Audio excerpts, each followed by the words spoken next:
I transmigrated to the apocalypse and became the weakest corpse-raising apprentice, only able to bind a contract with an ordinary female corpse on the verge of decay, mocked by everyone for being doomed to deliver takeout for life. In my moment of despair, I activated the Goddess Cultivation System. Automatically gain 1 achievement point every second. Spending achievement points, my dilapidated female corpse directly evolves into an Earth-tier 8-fold Nether River matriarch, with explosive stats and overpowered skills, while classmates are still struggling in beginner's secret realms. I solo the nightmare difficulty Phantom Flame City, annihilating zombie hordes and bosses with a single Nether Soul Corrosion strike, dropping rare skill books. Everyone thought I was doomed, but little did they know my path to nurturing an empress had only just begun. And the true origins of this female corpse seem to conceal an even greater secret? Chapter 1, The Goddess System. Midnight, in the cemetery on the outskirts of the demon city. The biting cold wind weaved between the graves, shrouding the entire cemetery in an eerie gloom. In front of rows of tombstones, many students stood in orderly lines, their faces brimming with a mix of nervousness and quiet excitement. If Grandpa's spirit in heaven has any power, bless your grandson to find an awesome corpse to sign a contract with. Back when your grandfather was alive, he couldn't even grab free eggs. How could such a cheap grandson like you expect his blessing? I don't have that many demands, but if we can't find a good corpse, my family's inheritance will have nothing to do with me. Among all the students, only Chinyu remained unusually quiet. Upon closer inspection, his pale hands hung clenched at his sides, and beads of sweat glistened on his forehead. Because he was a time traveler. Even after spending 2.5 years in this world, he still couldn't fully blend in. Long ago, this world had suddenly taken a bizarre turn, with cities falling into chaos overnight. One after another, eerie and terrifying secret realms abruptly appeared, claiming the lives of nearly all who ventured into them. Amid such calamities, the once highly developed cities and civilization teetered on the brink of collapse, leaving survivors to struggle endlessly in this apocalyptic world. As graveyards in some areas continued to expand, people suddenly discovered that the corpses within the tombs had mutated. Anyone who could form a contract with these corpses, whether they were once magical beasts or humans in life, could turn them into undead servants.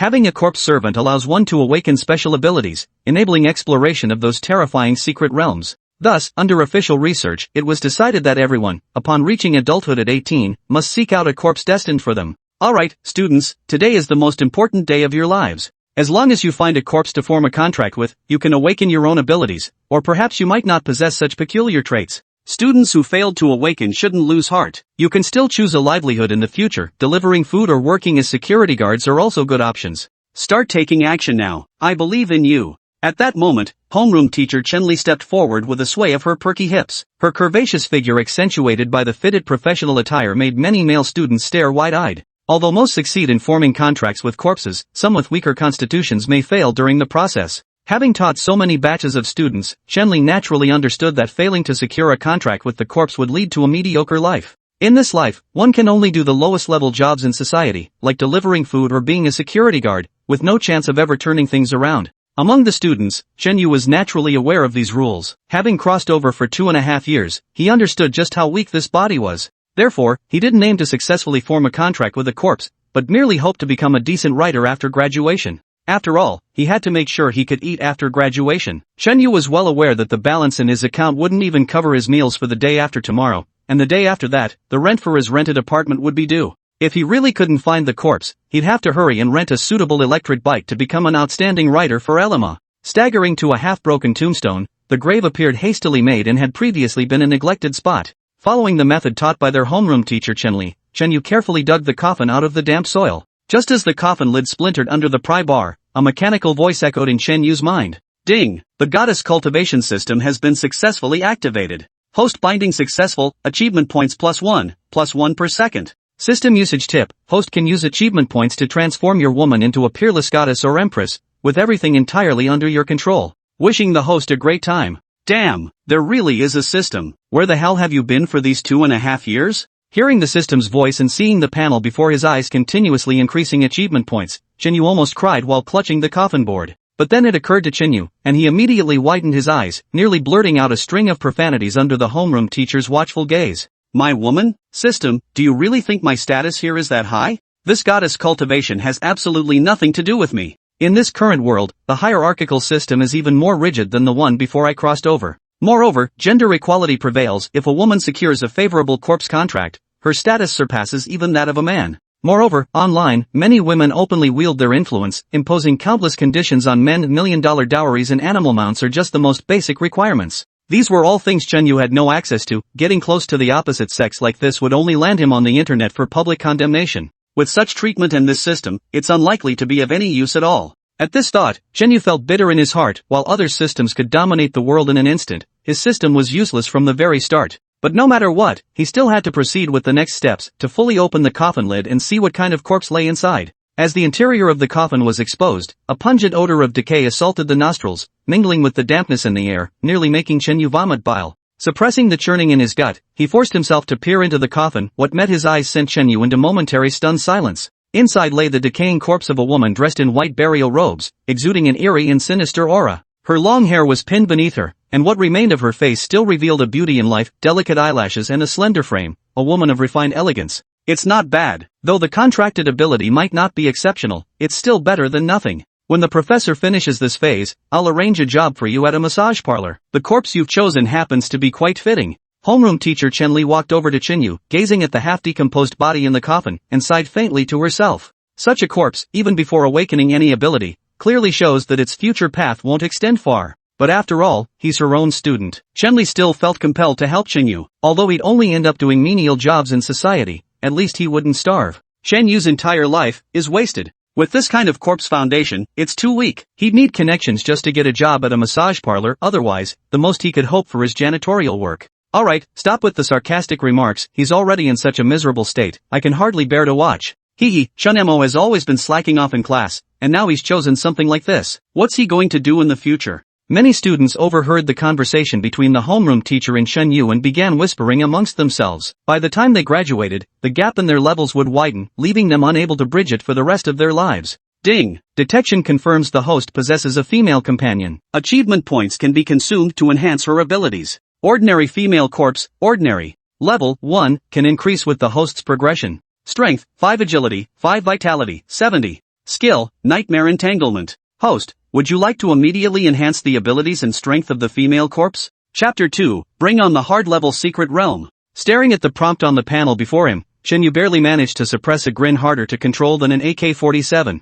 However, he didn't choose to upgrade the female corpse immediately. Instead, he picked up the body and requested permission from the homeroom teacher to leave. Under the disdainful gazes of her classmates, Chen Li reluctantly waved her hand but did not refuse Chen Yu. After all, having dug up a corpse of this caliber, there was no reason to stay any longer. Besides, if other students found higher-level corpses later, it would deal another blow to Chen Yu's pride. Ignoring the jeers of his peers, Chen Yu hoisted the female corpse and jogged away. An hour and a half later, he arrived at his rented room, which was less than 10 square meters in size. Please help me enhance this corpse to its limit. Placing the female corpse on the ground, Chen Yu ignored the nauseating stench and immediately activated the system to communicate with it. Chen Yu's eyes blazed with fervor as he went all in with nearly 4,000 achievement points. Ding! Current achievement points, 7,200 points, currently being fully utilized to enhance the ordinary female corpse. Please wait. A chilling light swept over, covering the female corpse, and in an instant, changes became evident on the body. The ashen-white lifeless skin gradually regained its rosy hue, and the decaying flesh visibly healed before his eyes. Her long black hair fluttered unnaturally without wind as the female corpse suddenly opened her pitch-black eyes, filling the entire rented room with a chilling, resentful aura. Thank you, my master. You have granted me the right to rebirth. The female corpse abruptly spoke, her voice seemingly capable of piercing through souls, leaving Chen Yu utterly shaken. You must understand that ordinary-level corpses are completely incapable of communication. Only rare, high-quality corpse servants possess such an ability. Underworld River Matriarch, Earth Rank 8. Level 1, upgrades with host. Strength, 900. Agility, 1200. HP, 8600. Skill, Soul Corrosion, AoE ability, inflicts high damage based on attributes. Current achievement points, 1, 2, 3. When the female corpse's panel attributes appeared before Chen Yu's eyes, he was so shocked that he couldn't utter a single word, his entire body beginning to tremble. It's important to know that corpses are classified into 5 grades: common, yellow, mystic, earth, and heaven. The 4 qualities above the common level have 9 tiers of subdivision,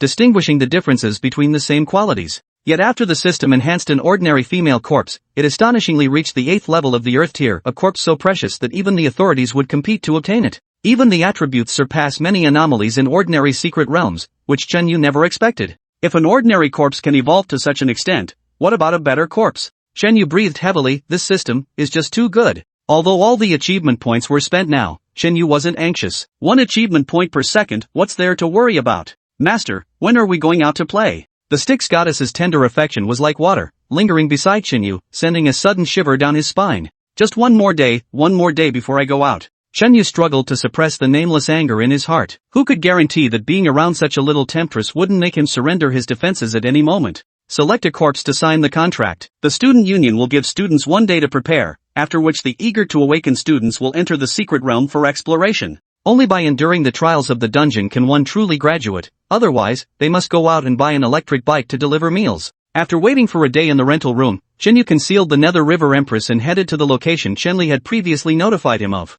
Upon arriving, it didn't take long for all the students who had signed contracts with corpses to gather, and they began listening to the homeroom teacher's briefing. They can freely choose dungeons of varying difficulty levels, or form teams before setting out to increase their chances of success. This is similar to the 3-year mock exam, 5-year college entrance exam drill, as this very day becomes a pivotal step in their lives. Yet when everyone saw Shenyu standing among them, all his classmates immediately showed disdain, for bringing an ordinary female corpse into the secret realm might even reduce their chances of successfully completing it. Shenyu, the teacher knows you're anxious, but don't be in such a hurry just yet. Exploring the secret realm alone is too dangerous for you. I'd still recommend trying the Caterpillar secret realm, just to get a feel for it. Don't worry, I'll figure out a job for you after graduation. At the very least, I won't let you starve. Looking at Shenyu, Shenli couldn't help but feel helpless. After teaching so many students, if it were anyone else, they wouldn't have the nerve to participate in the final secret realm activity. Yet Shenyu still came, and no one was willing to team up with him. For such a weak group, even the simplest Caterpillar secret realm would already be quite a challenge.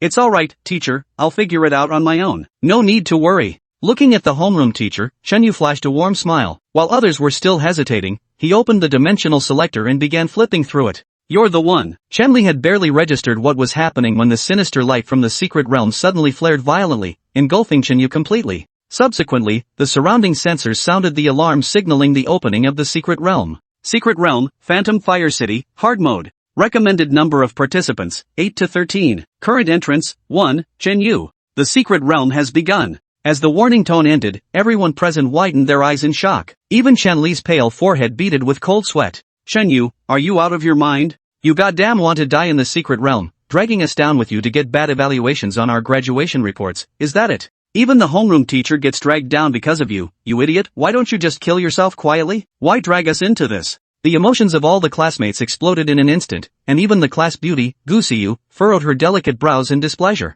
Shenyu used to have a crush on me, thank goodness I never gave him the time of day. Just one more word with an idiot like that would have lowered my IQ. Only the homeroom teacher Chenli prayed in her heart that nothing bad would happen, otherwise it would be uncertain whether she could continue leading the next class. In the secret realm, Shenyu was teleported by the sinister light, gazing upon an expanse of eerie flames flickering amidst towering structures. These eerie flames, having developed sentience over the long passage of time, seemed to sense the intrusion of outsiders and surged toward Shenyu in unison. It's too hot, just these few seconds, I feel like I'm already dehydrated. In an instant, countless eerie green ghostly flames enveloped Shenyu, and even his skin cracked and dried up in the blink of an eye. Shenyu was convinced that in this high-difficulty secret realm, just a few more seconds of the eerie flame's intense heat would be enough to reduce him to ashes. Master, rest assured, this servant will not let anything happen to you. At this moment, the hidden river Styx goddess emerged from the void, her delicate voice stirring both heart and soul. With a wave of her hand, the river Styx goddess enveloped Shenyu's body in a gentle water shield, shielding him from the scorching heat outside while nourishing his body.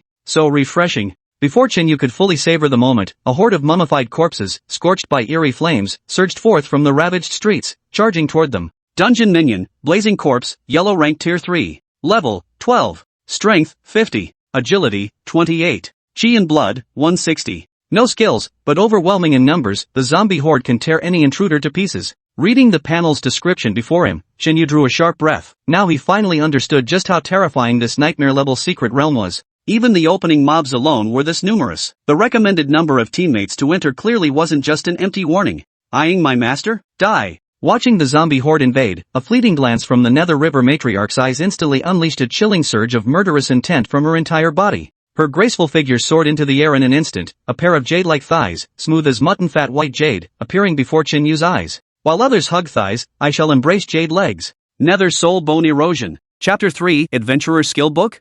As the aura of the Lady of the River Styx fully unfolded, a 100-meter diameter barrier suddenly materialized on the ground, from which countless vengeful spirits surged forth. All the vengeful spirits darted through the tide of corpses. Each time one violently pierced a fiery corpse, a body would collapse and turn to ash. 200, 350, 900, 1899. Watching the strings of damage numbers rise, Chen Yu's chest heaved violently. Such a terrifying tide of corpses, yet under the skill of the Lady of the River Styx, they couldn't even last a single strike before being swept away. Killed Blazing Evil Corpse, gained EXP, 10.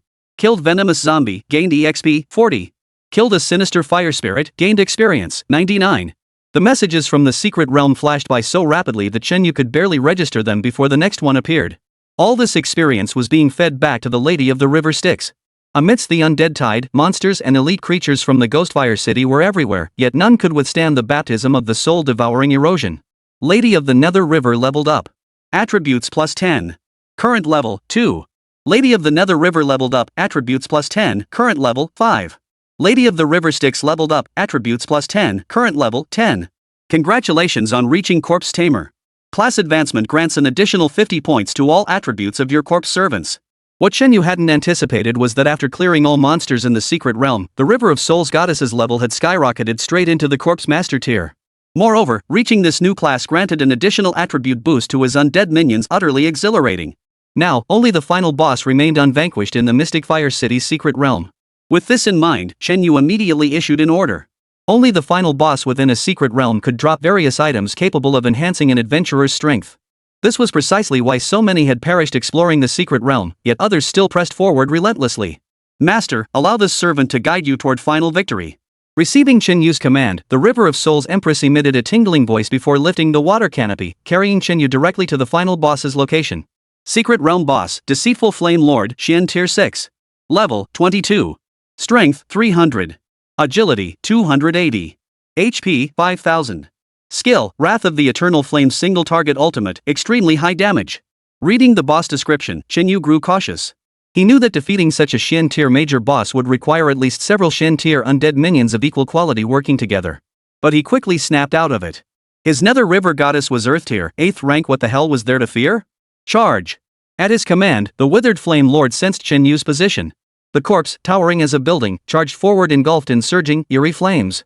Yet the barrier suddenly manifesting beneath its feet, coupled with the relentless erosion of vengeful spirits, abruptly slowed the warlord of sinister flames to a crawl. Row after row of off-the-charts damage numbers appeared, and only then did Chen Yu understand. The river goddess's damage wasn't capped by her own limits, it was constrained by the bizarre health pool. Not a single anomaly in this sinister fire city could unleash the full power of the River of the Dead goddess's damage, not even the boss was worthy. 6,999. Killed the Wicked Flame Master. River Goddess of the Underworld gained 100 EXP. Killed the Eerie Flame Lord. Drop the following items. Eerie Embers. Lord of the Dead Skin Fragment. 100 Nether Coins. Adventurer Skill Book, Attribute Conversion Mystic Tier. Attribute Conversion, transfers attributes from a corpse servant to the master's body for 30 minutes. Chen Yu scanned the items scattered across the ground, gathering every single one into his backpack. These items could only be obtained within the secret realm and held considerable value outside. The skill book, in particular, was a rare treasure, a skill of the scarcest kind. However, Chen Yu didn't use it immediately, choosing to wait until he was teleported out of the secret realm. Meanwhile, Chen Li, waiting at the entrance to the secret realm, looked pale. Even now, the alert tone for Chen Yu hadn't sounded. She had no idea what had become of her student. Beside her, the class beauty Gu Siyu was snuggling intimately with Zhao Deliang, completely oblivious to their homeroom teacher standing nearby. Siyu, our teamwork in that eerie tree secret realm was flawless. Your corpse servant could heal mine, we were unstoppable. Here's the deal, once we get our diplomas, you come straight to my dad's company. I'm the vice president there, you can be my secretary. We can sneak into secret realms together, ha ha ha, and then we can, ha ha ha. Zhao Deliang looked at Gu Siyu with a smug satisfaction. Ever since finding that yellow tier level 3 undead horse corpse, he'd noticed the sticky glint in her eyes. As the class beauty, Gu Siyu was someone Zhao Deliang absolutely couldn't let slip away. With his family's influence, getting her to kneel and satisfy his desires wouldn't be difficult at all. Moreover, Gu Siyu's contracted blonde mage corpse could even heal her teammates' corpses within the secret realm. Zhao Delang couldn't let this woman slip away. Glancing at Zhao Deliang, Gu Siyu gave a coy pop before pressing herself close to his body, her demeanor growing even more fawning. By leaning on this rich second-generation heir famous throughout the magic capital, she wouldn't have to keep boxing and fishing online, and her future would be secure. Teacher, what are you waiting for? That Chen Yu was born to die. He went to the Ghostfire City looking for death, how could he possibly come out alive? We're wasting time here. We should just leave already. Gazing at their homeroom teacher Chun-Li, Gu Siyu's temper flared. The thought of wasting time waiting for news about Chen Yu filled her with impatience. Exactly. The Ghostfire City isn't just dangerous for us. Even adventurers at the corpse sect level wouldn't dare go in alone. What makes Chenyu think he can handle it? My dad's bodyguards include 2 corpse sect level experts. Just days ago, they teamed up with 5 others to tackle a secret realm of that caliber. Does Chenyu think he's tougher than my dad's bodyguards? Zhao Deliang stirred the pot from the sidelines, not forgetting to flaunt his family's connections, drawing envious glances from several female classmates. But with the class beauty nearby, the other girls didn't dare approach to show their favor. Just wait. The sensors will detect what's happening inside this secret realm. I must know about Chenyu. As the homeroom teacher, Chenli had a duty to her students. Even if Chenyu had perished in the secret realm, she needed to confirm it as soon as possible. Time ticked by, and just as Chenli's resolve began to waver, an alert suddenly sounded. Difficulty level secret realm, the city of deceptive flames has been successfully cleared by adventurers. Congratulations! What? This can't be. It definitely wasn't Chenyu, someone else must have teamed up to clear it. There's only one secret realm in the city of deceptive flames. Only Chenyu entered it. How could someone else have cleared it? But that's impossible too. Chenyu's corpse isn't even fit to be a massage girl. Going into the city of deceptive flames is pure suicide. How could he possibly have cleared it? Besides, why haven't we seen Chenyu emerge? If he cleared the secret realm, we should have seen him come out. Amidst the heated discussion, Chenli also turned her gaze toward the entrance of the secret realm. The faintly flickering, sinister light shone, yet not a single figure emerged. Chapter 4, Massive Single Target Damage. Old Wang Comes Calling. Early the next morning, Chenyu arrived at the city's registration center to list the items he'd looted from the secret realm for sale. After clearing the secret realm last night, he feared that if he left as usual, his homeroom teacher and classmates would bombard him with questions. So he had the Lady of the Underworld River secretly escort him away. Chenyu wasn't socially anxious, he simply hated hassle and dreaded the endless nagging of those women. That scenario was more terrifying than the most dreadful secret realm. With that time, wouldn't it be better to spend it cozying up with the Lady of the Underworld in his rented room? Wasn't that better than anything else? Even arriving bright and early, the registration center was already crowded with people waiting in line. It wasn't until noon that Chenyu finally got his turn to process his career advancement. Chenyu, Undertaker Profession. Your exclusive corpse control app has been upgraded. Your second corpse servant can be claimed through this app, no more digging up graves like before. Next. The registration clerk didn't even give Chenyu a proper glance. Even though he'd attained the corpse tamer rank right after graduation, it still wasn't enough to earn her respect. After all, the demon city was vast, teeming with talent. Someone like Chenyu hardly qualified as a genius, just another fish in the sea. Chenyu didn't dwell on it. He turned and consigned all the treasures he'd obtained in the secret realm to the staff for sale, then headed back to his rented room. On the way, he selected his second corpse. Unlike others who scrutinized every detail, Chenyu had only one requirement: it had to be a female corpse. Appearance and physique mattered little, what was crucial was that it had to be female. The efficiency in the Dragon Country was astonishing. Chenyu had barely returned home and hadn't even sat down when a courier arrived, delivering a large coffin. Feeling the faint chill emanating from it, Chenyu's heart still trembled slightly. After some effort, he managed to carry the coffin into the room and open the lid. Lulan female corpse, yellow tier, level 2. Level 1 scales with host's subsequent secret realm exploration. Strength 15. Agility 17. Vitality 130. Skill, Resentment Impact. Those who mastered corpse manipulation received entirely different treatment than before. Back in the days before graduation, finding a yellow-grade corpse like this would have required nothing short of extraordinary luck. But Chenyu wasn't satisfied with this rather attractive Lulan female corpse before him. After all, with the system at his disposal, a yellow-grade woman was hardly worthy of him. Ding! Host detected possessing a female corpse. Would you like to spend achievement points to upgrade? Current achievement points 86,400. Significantly boosts the Lulan female corpse's overall combat power. The system prompt appeared promptly after the corpse's information was displayed, catching Chenyu's attention. Having accumulated over 80,000 achievement points throughout the day, the system's prompt sent Chenyu's excitement soaring. Significantly enhance? Then max it out. At home, Chenyu responded to the system without restraint. A sinister glow flashed, and the Lulan female corpse immediately began to transform. Though her body was remarkably intact, the faint stench of decay and parched skin still betrayed her corpse-like nature. But now, her skin glowed like white jade, her lips rosy and her cheeks delicate. Combined with her curvaceous figure, she truly lived up to the title of a vision of beauty. Lord of Fate, Heavenly Tier 1. Level 1 increases as host explores secret realms. Strength 1800. Agility 3000. Vitality 16,000. Skill, Curse of the Wraith single target skill, inflicts massive damage. Ding! Host currently possesses 2 women. Achievement points upgrade, +2 per second. Current achievement points, 2, 4, 6. After the system upgraded the Lulan mummy to the fate-controlling Lord, it also received an update, granting an additional achievement point per second. What used to take a full day to accumulate now only requires half a day. Pretty damn impressive. But what shocked and delighted Chunyu wasn't the system upgrade, it was the fate-bound Lord stats panel. Heavenly tier. Genuine heavenly tier. Without exaggeration, just the heavenly tier quality alone meant there were few corpse servants of comparable rank in the entire demon capital. And these stats were only at level 1, already more than double those of the river goddess back then. Her skills were terrifying. One single target attack, one area of effect damage, meaning the next time he entered a secret realm, Chunyu could have the Lady of the Nether River clear the map instantly, while Lord of Destiny went straight for the boss solo. Where others form parties and strategize for dungeons, Chunyu needs only 2 undead servants to clear them in seconds. Though men shouldn't boast about speed, Chunyu's pace was truly unstoppable. Master. Suddenly, a sweet, high-pitched cry sent goosebumps crawling all over Chunyu's body, some in places he hadn't felt them before. Master, I've just awakened, but I crave your caress. At that moment, a pair of tender, jade-like hands brushed across Chunyu's chest. The sudden cool breeze at his ear made it impossible for him to focus. When there were no women, he craved them. But having too many wasn't exactly a blessing either. His body would be drained dry at any moment. Bang bang bang.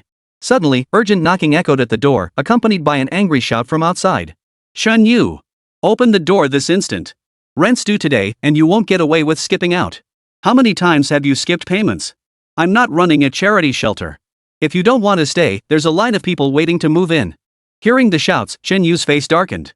Standing outside was none other than his landlord, Old Wang. Half the rental units in this area belonged to Old Wang. By renting them out to couples seeking a night of passion, he made a tidy profit each month. Only Chunyu was single and perpetually broke. Though Old Wan was verbally domineering, he hadn't kicked him out. Out of respect for the landlord's kindness, Chunyu couldn't be too confrontational. He opened the door and greeted Old Wang with a forced smile. Cut the crap. For most of this past year, I've been letting you put off paying for days on end. I've cut you slack time and time again, but I'm not a horse breeder. If you don't cough up the cash today, get the hell out tomorrow. Someone's already eyeing this place. Old Wang wasted no words, extending his hand without giving Chunyu another chance. Though he'd acquired some treasures in the secret realm that could cover the rent, the consignment shop hadn't transferred the funds yet. Chunyu was stumped. Master, shall I eliminate this noisy pest? Just then, the Lord of Fate suddenly flew out from behind Chunyu. The energy surging from its body made the room feel like a funeral hall. What, a ghost in broad daylight? Old Wang plopped down onto the floor in terror. The energy seeping into his body made his limbs stiffen and his eyes filled with bloodshot veins. Though he knew about corpse cultivation, Old Wang wasn't cut out for it, otherwise, he wouldn't be scraping by on rent money. A single Lord of Fate had already paralyzed Old Wang with fear, but the addition of the river goddess by Chunyu's side sent him into a state of utter terror, causing him to lose control of his bladder. Master! Let me deal with him, I'm overflowing with water right now. The ghost river goddess and the Lord of Fate's coquettish demeanor looked to Old Wang like death-summoning yellow talismans. The sight of these two corpse servants made his eyes roll back in terror, and he was about to collapse unconscious into the pool of murky liquid on the floor. Cut it out. She's been kind to me. Chunyu's sharp command instantly concealed the two corpse servants. He then pinched Lao Wang's philtrum to rouse him. Brother Wang, just one night. Give me just one night, and I'll pay you the rent tonight. If you're too busy, I can deliver it to your wife tonight.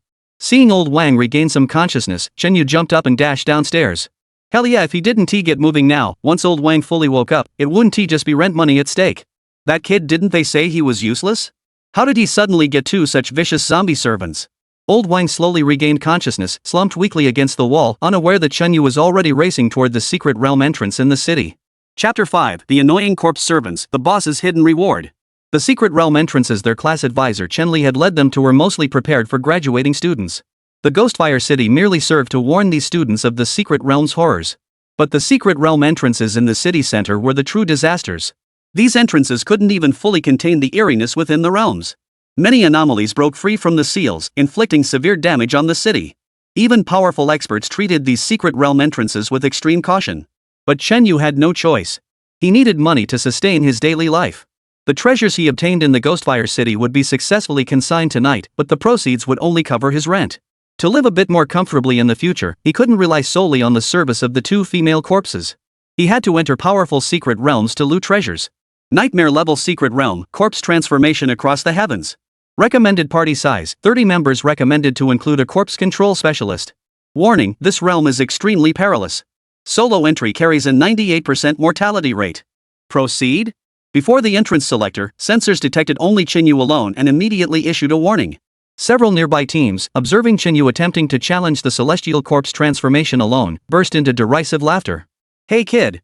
New to the game, huh? You're just a corpse tamer at best. Going in is no different from seeking death. Don't be so reckless. Even if life's left you battered and bruised, there's still a future ahead. Don't throw it all away. This heavenly corpse mutation low-level players can't handle it, and high-level ones don't want to waste too many people on a team split. If there are too many casualties, it's just not worth it. Young man, if you agree, you can join us. We're preparing to enter the Lost Corpse Caverns. Not a bad option. Some sneered, others extended invitations, but none were sincere. They merely wanted to pad their numbers. If sacrifices were truly needed, they'd discard outsiders, sparing their own men from casualties. Chenyu merely smiled without responding. These people looked down on him because of their fixed mindset, assuming a corpse tamer's minions were at most yellow grade 5 or 6. But if they knew Chenyu's true capabilities, their laughter would likely fade. Thus, Chenyu confirmed his entry into the multiverse corpse transformation. A surge of sinister light enveloped him completely, and he vanished from his original spot. How laughable. A mere half-grown boy, and he's in such a hurry to meet his end? They say he came to temper himself in society, but this kid won't get the chance to participate in its affairs anymore. The crowd murmured in disdain before entering the secret realm together, unwilling to dwell on matters beyond their concern. Meanwhile, within the multiverse corpse transformation, Chenyu entered to find dark clouds suspended mid-air. Within them, bloodshot eyeballs flickered rapidly. Winged skeletons soared through the skies, while rotting corpses clad in rusted armor marched toward Chenyu from the ground below. Even without the warning of an impending corpse tide like in the Ghostfire City, the sheer scale of the eerie spectacle before him was staggering, tens of thousands strong, surpassing even the corpse tide within the Ghostfire City. If anyone slightly timid entered this place, they'd be scared to death before even joining the fight. Secret Realm Monster, Infected Celestial Soldier, Yellow Tier 9. Level, 25. Strength, 100. Agility, 160. HP, 900. Skill, Celestial Array Annihilation, Infected Celestial Soldier Combo Skill, deals extremely high damage. Within the Secret Realm, the system provided Chenyu with detailed information about the strange creatures here, prompting him to exercise caution. Even the weakest infected celestial soldiers possessed yellow tier 9th grade quality, with all attributes exceeding 100, and they could combine skills. As for the sky-dwelling corpse transformed angels and the mysterious eyeball, they possessed the quality of the 3rd tier of the Xian rank, and their skills were terrifying enough to instantly kill Xian rank corpse servants of the same tier. Go for it, just unleash an AoE blast. Screw all the details. But Chenyu refused to be discouraged. He summoned the Lady of the Nether River, unleashing her soul-corroding power to sweep away the surrounding minions. He then summoned the Lord of Fate, instructing her to guide him toward the boss. Master, your servant obeys. I shall pursue you shortly. Master, my heart leaps for you, my body aflame. Both the Lady of the River Styx and the Lord of Fate's shadow flashed their allure at Chenyu. The latter even stirred up a chilling wind, enveloping him as she swept him toward the end. Killed Infected Celestial Soldier, gained EXP, 50. Killed Corpse Transformed Angel, experience gained, 90. Killed Mysterious Eye, experience gained, 100. Lord of Fate upgraded, attributes plus 50, current level, 9. River Goddess of the Underworld leveled up, attributes plus 10, current level, 15. In the rear, Lady of the River Styx continuously swept away monsters with her Soul-Eroding Bone corroding ability, while Chenyu's screen was flooded with notifications like a swarm of locusts. The newly acquired Lord of Fate's level rose rapidly, reaching level 18 in no time, while Lady of the River Styx also ascended to level 19. As a heavenly tier corpse servant, the Lord of Fate's attribute gains per level were higher than the Lady of the River of Souls, which delighted Chenyu even more. He now found himself curious, just how terrifying would each level up be for a heavenly tier 9th rank corpse servant? As for the level itself, Chenyu didn't care much. Little did he know that his own leveling speed was something countless others could only dream of. Before long, Infeng set Chenyu down on the ground. Facing him was a heavenly king holding a pagoda. But this heavenly king's body was mangled, with vermin constantly burrowing out. The stench of decay was almost unbearable for Chenyu. Secret Realm Boss, Corpse Disaster Heavenly King, Earth Tier 1. Level, 48. Strength, 420. Agility, 990. HP, 8000. Skill, Corpse Nether Pagoda can suppress all within its tower, transforming into a bazaar extremely dangerous. Presence within the Secret Realm. Only now did Chenyu understand why adventurers chose to bypass the Heavenly Corpse Transformation's Secret Realm. A final boss of Earth Tier quality, whose staggering attributes and level could even send shivers down the spines of zombie sect masters. As for the boss's skill, it was downright sinister. Chenyu even suspected that previous groups who ventured in had been transformed into monstrosities by the corpse-shrouded pagoda, doomed to remain trapped within forever. With 8000 HP, Chenyu wasn't sure if the newly joined Fate-controlling Ain Lord could instantly kill it or even severely wound it. As if hearing his thoughts, the Fate-controlling Ain Lord swayed her graceful form, nuzzling close to his ear and purring. Rest assured, my lord. I shall ease your burdens and still have energy left to be intimate with you. Alright, go then. Chen Yu waved his hand, signaling the teasing demoness to proceed. Energy coalesced beneath her feet, forming a bridge of no return that lifted her upward. Curse of the wrathful dead. The Lady of Fate parted her crimson lips, and countless aggrieved souls abruptly materialized before her, coalescing into a thick book of life and death that radiated a bitter, deathly chill. The book of life and death surged forward at blinding speed, blurring into a phantom blur. The corpse disaster Heavenly King couldn't react in time and was slammed hard by the book. 11,111. A staggering damage number appeared before Chen Yu's eyes. The figure had actually exceeded the scale. This meant that not only had the corpse disaster Heavenly King failed to withstand a single skill from the Lord of Fate in June, but he had also lost a significant amount of health. Master, have I satisfied you? Turning back, the Lord of Fate sought to linger with Chen Yu, but the young man was solely focused on what loot this final boss might drop. Ah, such an unromantic gentleman. The Lord of Destiny sighed with feigned vulnerability. Meanwhile, Chen Yu received the final drop notification. Defeated corpse disaster Heavenly King. Dropped the following items. King's Long Spear, Xian grade treasure. Divine General's Banner, yellow grade quality item. 3,000 ghost coins. Obtained hidden item, Divine King's Ring. Hidden item. Chapter 6, leveling up so fast, need to speed up clear times. Seeing the prompt, Chen Yu's eyes widened in disbelief. Hidden drops? Those were rarer than winning the lottery. Rumors even claimed that obtaining hidden rewards after clearing a secret realm required trading away one's lifespan. Chen Yu refused to believe such nonsense. He earned this hidden reward through his own skill. Why should he have to sacrifice his lifespan? God King's Ring, hidden divine artifact, earth grade quality. Skill, Heavenly Thunder Art, summons celestial lightning to strike enemies. Single target skill. Damage coefficient, determined by wearer's attributes. Chen Yu eagerly picked up the God King's Ring and examined the attributes of this hidden artifact. Many treasures within the secret realm were designed to enhance the strength of adventurers who entered. However, if damage was determined solely by attributes, it offered little value for the effort. After all, humans differed from undead minions. While undead gained significant attributes through leveling up, humans, even elite undead masters, had physical stats equivalent to mere first or second tier mystic grade attributes. Yet before Chen Yu, the God King's Ring was an unparalleled treasure. With such exceptional gear, he could even solo certain secret realms without summoning his undead minions. Thanks to the attribute conversion skill book, he could transfer the attributes of the Lady of the Nether River and the Lord of Fate onto himself. One at Earth Realm, 8th tier, the other at Heaven Realm, 1st tier. The combined attribute transfer from these two corpse servants was sufficient for Chen Yu to unleash the terrifying power of the Heavenly Thunder technique. 2 words, money time. In his excitement, Chen Yu didn't forget to collect every item dropped by the boss. With these, he'd have more than enough to cover his expenses for the rest of the year. River Goddess of the Underworld upgraded, attributes plus 10, current level, 30. Lord of the Underworld upgraded, attributes plus 50, current level, 30. Corpse Servant level reached, Corpse Control Expert. All Corpse Servants' attributes increased by 100 points. The moment the boss fell, Chen Yu received notifications, both Corpse Servants had reached level 30. Moreover, upon reaching Corpse Control Expert, even the attribute bonuses from the class advancement reward had doubled compared to before. Having just visited the city registry the day before to consign his items, Chen Yu now had to make another trip. The mere thought of the crowded place gave him a headache. What's going on? How did they level up so fast? If this keeps up, won't they reach Corpse Master soon? It doesn't seem like what they said at all. Chen Yu was utterly baffled. Near his home, many adventurers frustrated by slow leveling had gathered to complain. At first, Chen Yu had believed their claims. Little did he know that less than 5 days after graduating, he'd already reached level 30. What Chen Yu hadn't considered was that when others explored the secret realm, they always went in groups, at least 3 people, and the experience gained inside was split evenly among them. Chen Yu, however, had ventured into the secret realm alone from his very first attempt.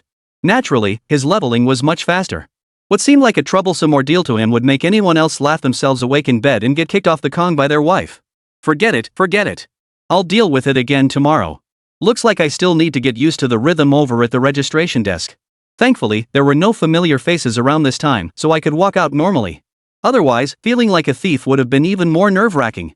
This time at the secret realm entrance in the city center, Chen Yu came alone and knew no one, allowing him to walk out openly. Little did Chen Yu know that after he defeated the boss, the sensors at the entrance activated a loud announcement. Announcement: Nightmare Tier Multiverse Corpse Transformation Secret Realm cleared. Number of clearers, 1. Congratulations! The Nightmare Tier Secret Realm status was even linked to the crucial offices in City Hall. At that moment, in the mayor's office, Dong Yao was buried in a mountain of paperwork. Upon hearing that the celestial corpse transformation had been cleared in by a single individual, that even the seasoned bureaucrat Dong Yao couldn't help but set down his pen, his brow furrowing deeply. He knew it was impossible for a single person to clear a nightmare-level dungeon. A particularly troublesome one like the Multiverse corpse transformation had claimed countless lives. And today, this secret realm had indeed been cleared by a single person? Secretary, find out immediately who cleared the celestial corpse transformation. I need every detail on this person before dawn. Also, bring me the list of candidates for the elite youth program in 3 days. I need to make some changes. Dong Yao immediately dispatched his secretary to uncover the details. The emergence of this individual had even forced adjustments to the entire strategic direction of the Demon City moving forward. Who could this person be? With such extraordinary power, why has he remained completely unknown until now?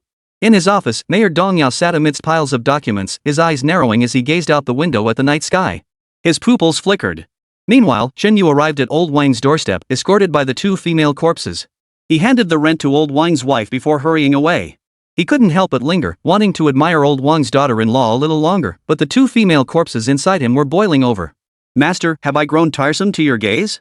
Master, am I not beautiful enough? My heart has already taken your shape. Even so, can I make you linger just a moment longer? The incessant chatter of the 2 female corpses forced Chen Yu to momentarily forget the allure of the married woman. He hurried back to his rented room. No sooner had he lain down than the system's alert jolted him upright on the hard mattress. Ding! Host currently possesses 172,800 achievement points. Current achievement points can be used to enhance the abilities of the host's woman. Proceed? After a day of accumulation, Chen Yu had amassed over 100,000 achievement points. This staggering number left him unable to remain calm. This time in the Multiverse corpse transformation secret realm, though the abilities of the 2 female corpses remained formidable, Chen Yu had already identified their weaknesses. While the Underworld Lord's single target damage remained formidable, the River Queen's area of effect attacks were beginning to show their limitations. Where once they could clear minor monsters from the secret realm in a single second, this time the Lord of Fate had already reached the boss while the Lady of the Nether River was still clearing minor monsters. To boost dungeon exploration efficiency, he had to invest heavily in upgrading his corpse servants. Hoarding achievement points was pointless. He'd exchange treasures for spirit cash tomorrow to improve his quality of life. This time, he wouldn't unlock additional corpse servants. Only upon reaching the corpse sect could she obtain a 3rd corpse servant. Therefore, these achievement points must be used to upgrade her current 2 female corpses. Master, the night is long and lonely. Shall we find some pleasure together? Master, my body feels like it's on fire. I beg you to extinguish this heat for me. The river goddess of the underworld and the Lord of Fate appeared beside Chen Yu. The yin energy emanating from both women sent a chill down his spine. You 2 demons, I'll kill you both someday. Chen Yu shot them a withering glance but didn't forget his business. He immediately communicated with the system. Upgrade the Lady of the Underworld River. Same as always, all in. Ding. Consuming 172,800 achievement points. Enhancing the host's female companion's abilities. Chapter 7, another upgrade, the immortal corpse of the River of Oblivion. Despite having experienced 2 system upgrades before, Chen Yu still felt immense excitement surging through him. After all, the previous upgrades had only cost tens of thousands of achievement points to enhance the Lord of Fate and the Yin Lord. This time, however, he was investing over 100,000 points. Chen Yu had no idea what quality the River Styx goddess could evolve into with such a massive investment. Ding! The Lady Sovereign of the Nether River has evolved into the Forgetful River Immortal Corpse. Forgotten River Immortal Corpse, Earth Tier, 9th level. Level, 30 levels up with host in Secret Realms. Strength, 1799. Agility, 2522. Vitality, 17,000. Skill, Luo River's world-shattering area of effect skill. Skill damage coefficient, attribute 5. Skill range, 100 meters. Current achievement points, 2, 4, 6. The Lady of the River of the Dead, upgraded by the system into a Forgetful River Immortal Corpse, underwent 3 upgrades. Through this process, Chen Yu finally grasped the pattern of cultivation and evolution. If the corpse started out weak, the scoper's subsequent upgrades would narrow progressively. Even with the same number of achievement points, the gains would be minimal.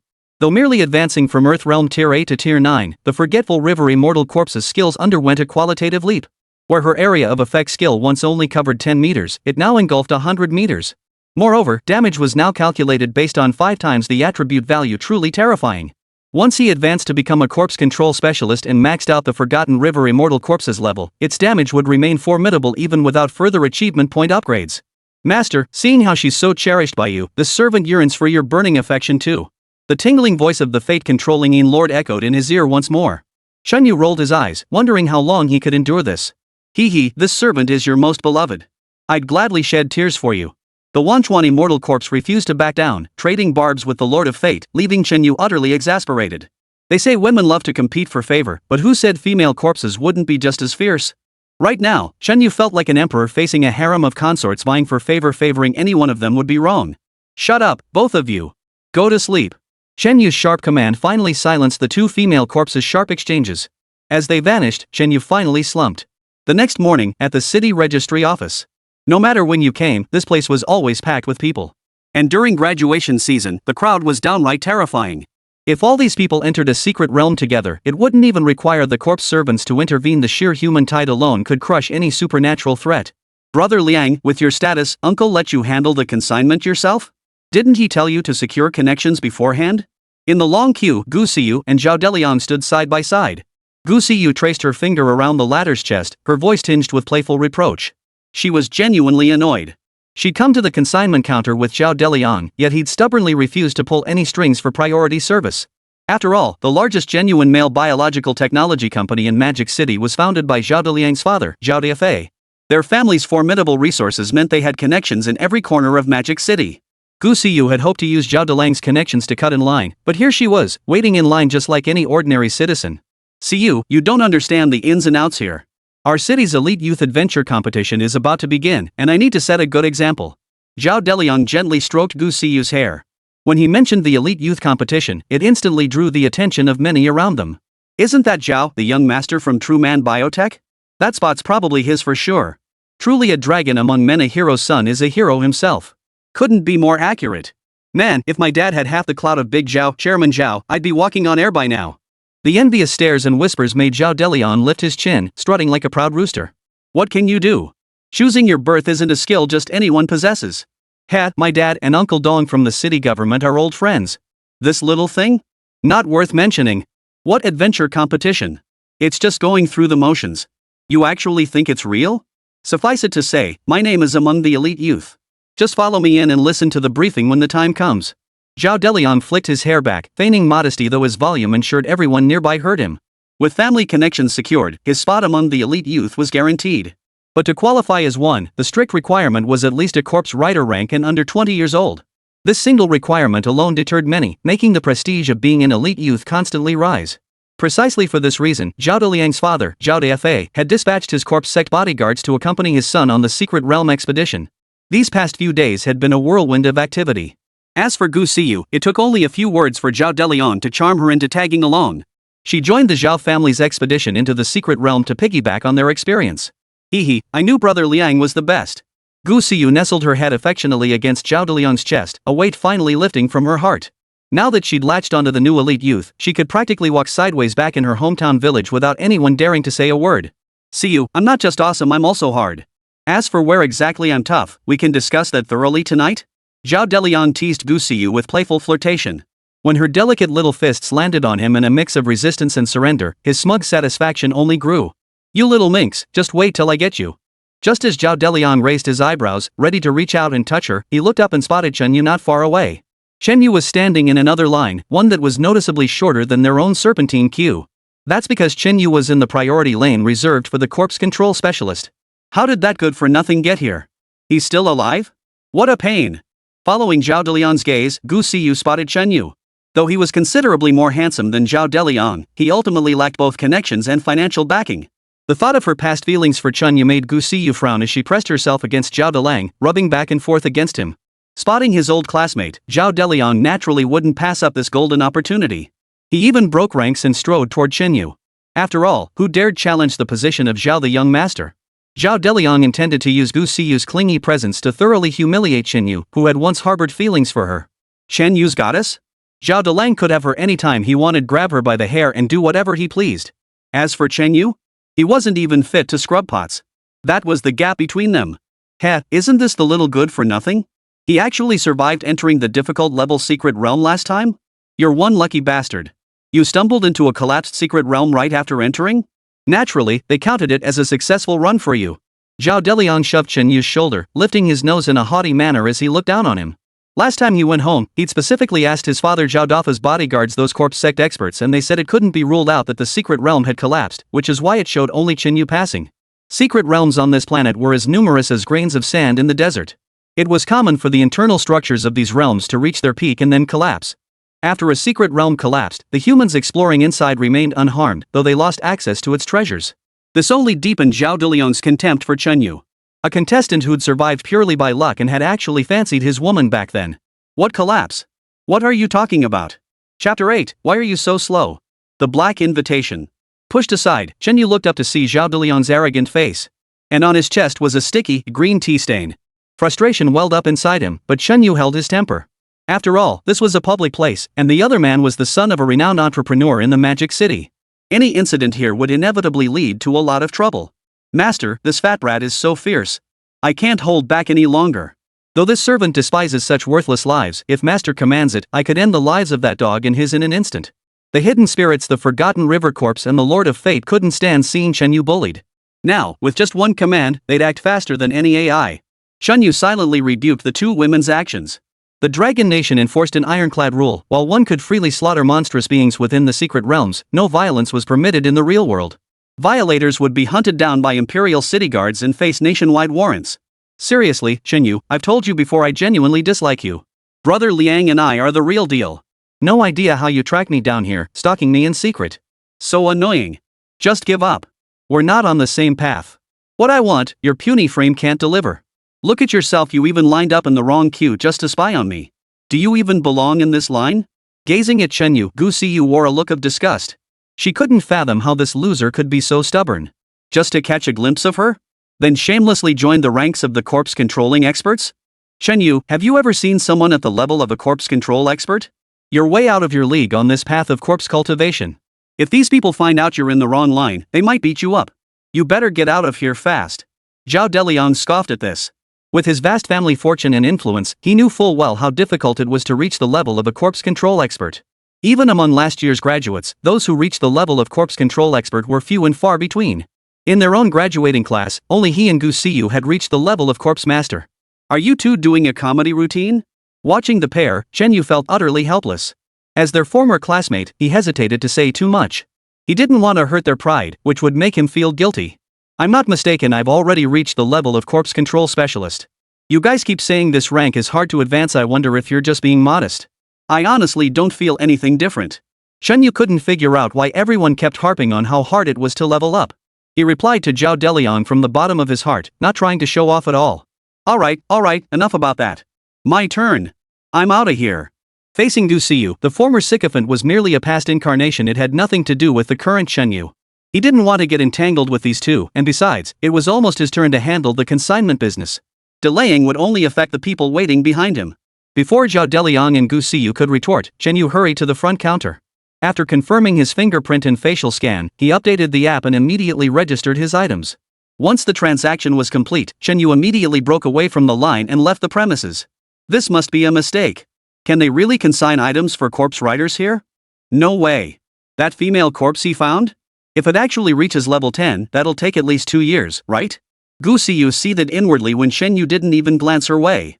She couldn't fathom why the man who had once been her utterly devoted suitor had suddenly stopped paying her any attention. This isn't right. I have to go ask him. Watching Chenyu walk away, Zhao Deliang couldn't accept it.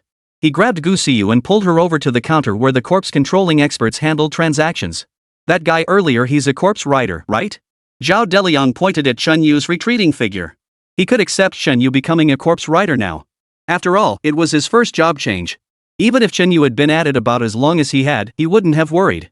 With all the resources at home, if things didn't work out, he could always have his father Zhao Dafa assign bodyguards to him. By grinding through secret realms non-stop, he could reach corpse control specialist in half a year. Chenyu still couldn't catch up to him. Him? He's a corpse control expert. Can't you see what level of service I'm providing here? Please take a good look at the sign here. We only serve corpse controllers and higher ranked professions. Unauthorized personnel, please step aside and don't disrupt our service hours. The staff looked at Zhao Deliang and Gu Siyu with obvious impatience. They dealt with countless people every day, and even a moment's delay would affect their closing time. No way. Could there be some secret behind Brother Liang's involvement? Or, did he really clear the Ghostfire City dungeon? Beside him, Gu Siyu stared at Zhao Deliang, her eyes flickering.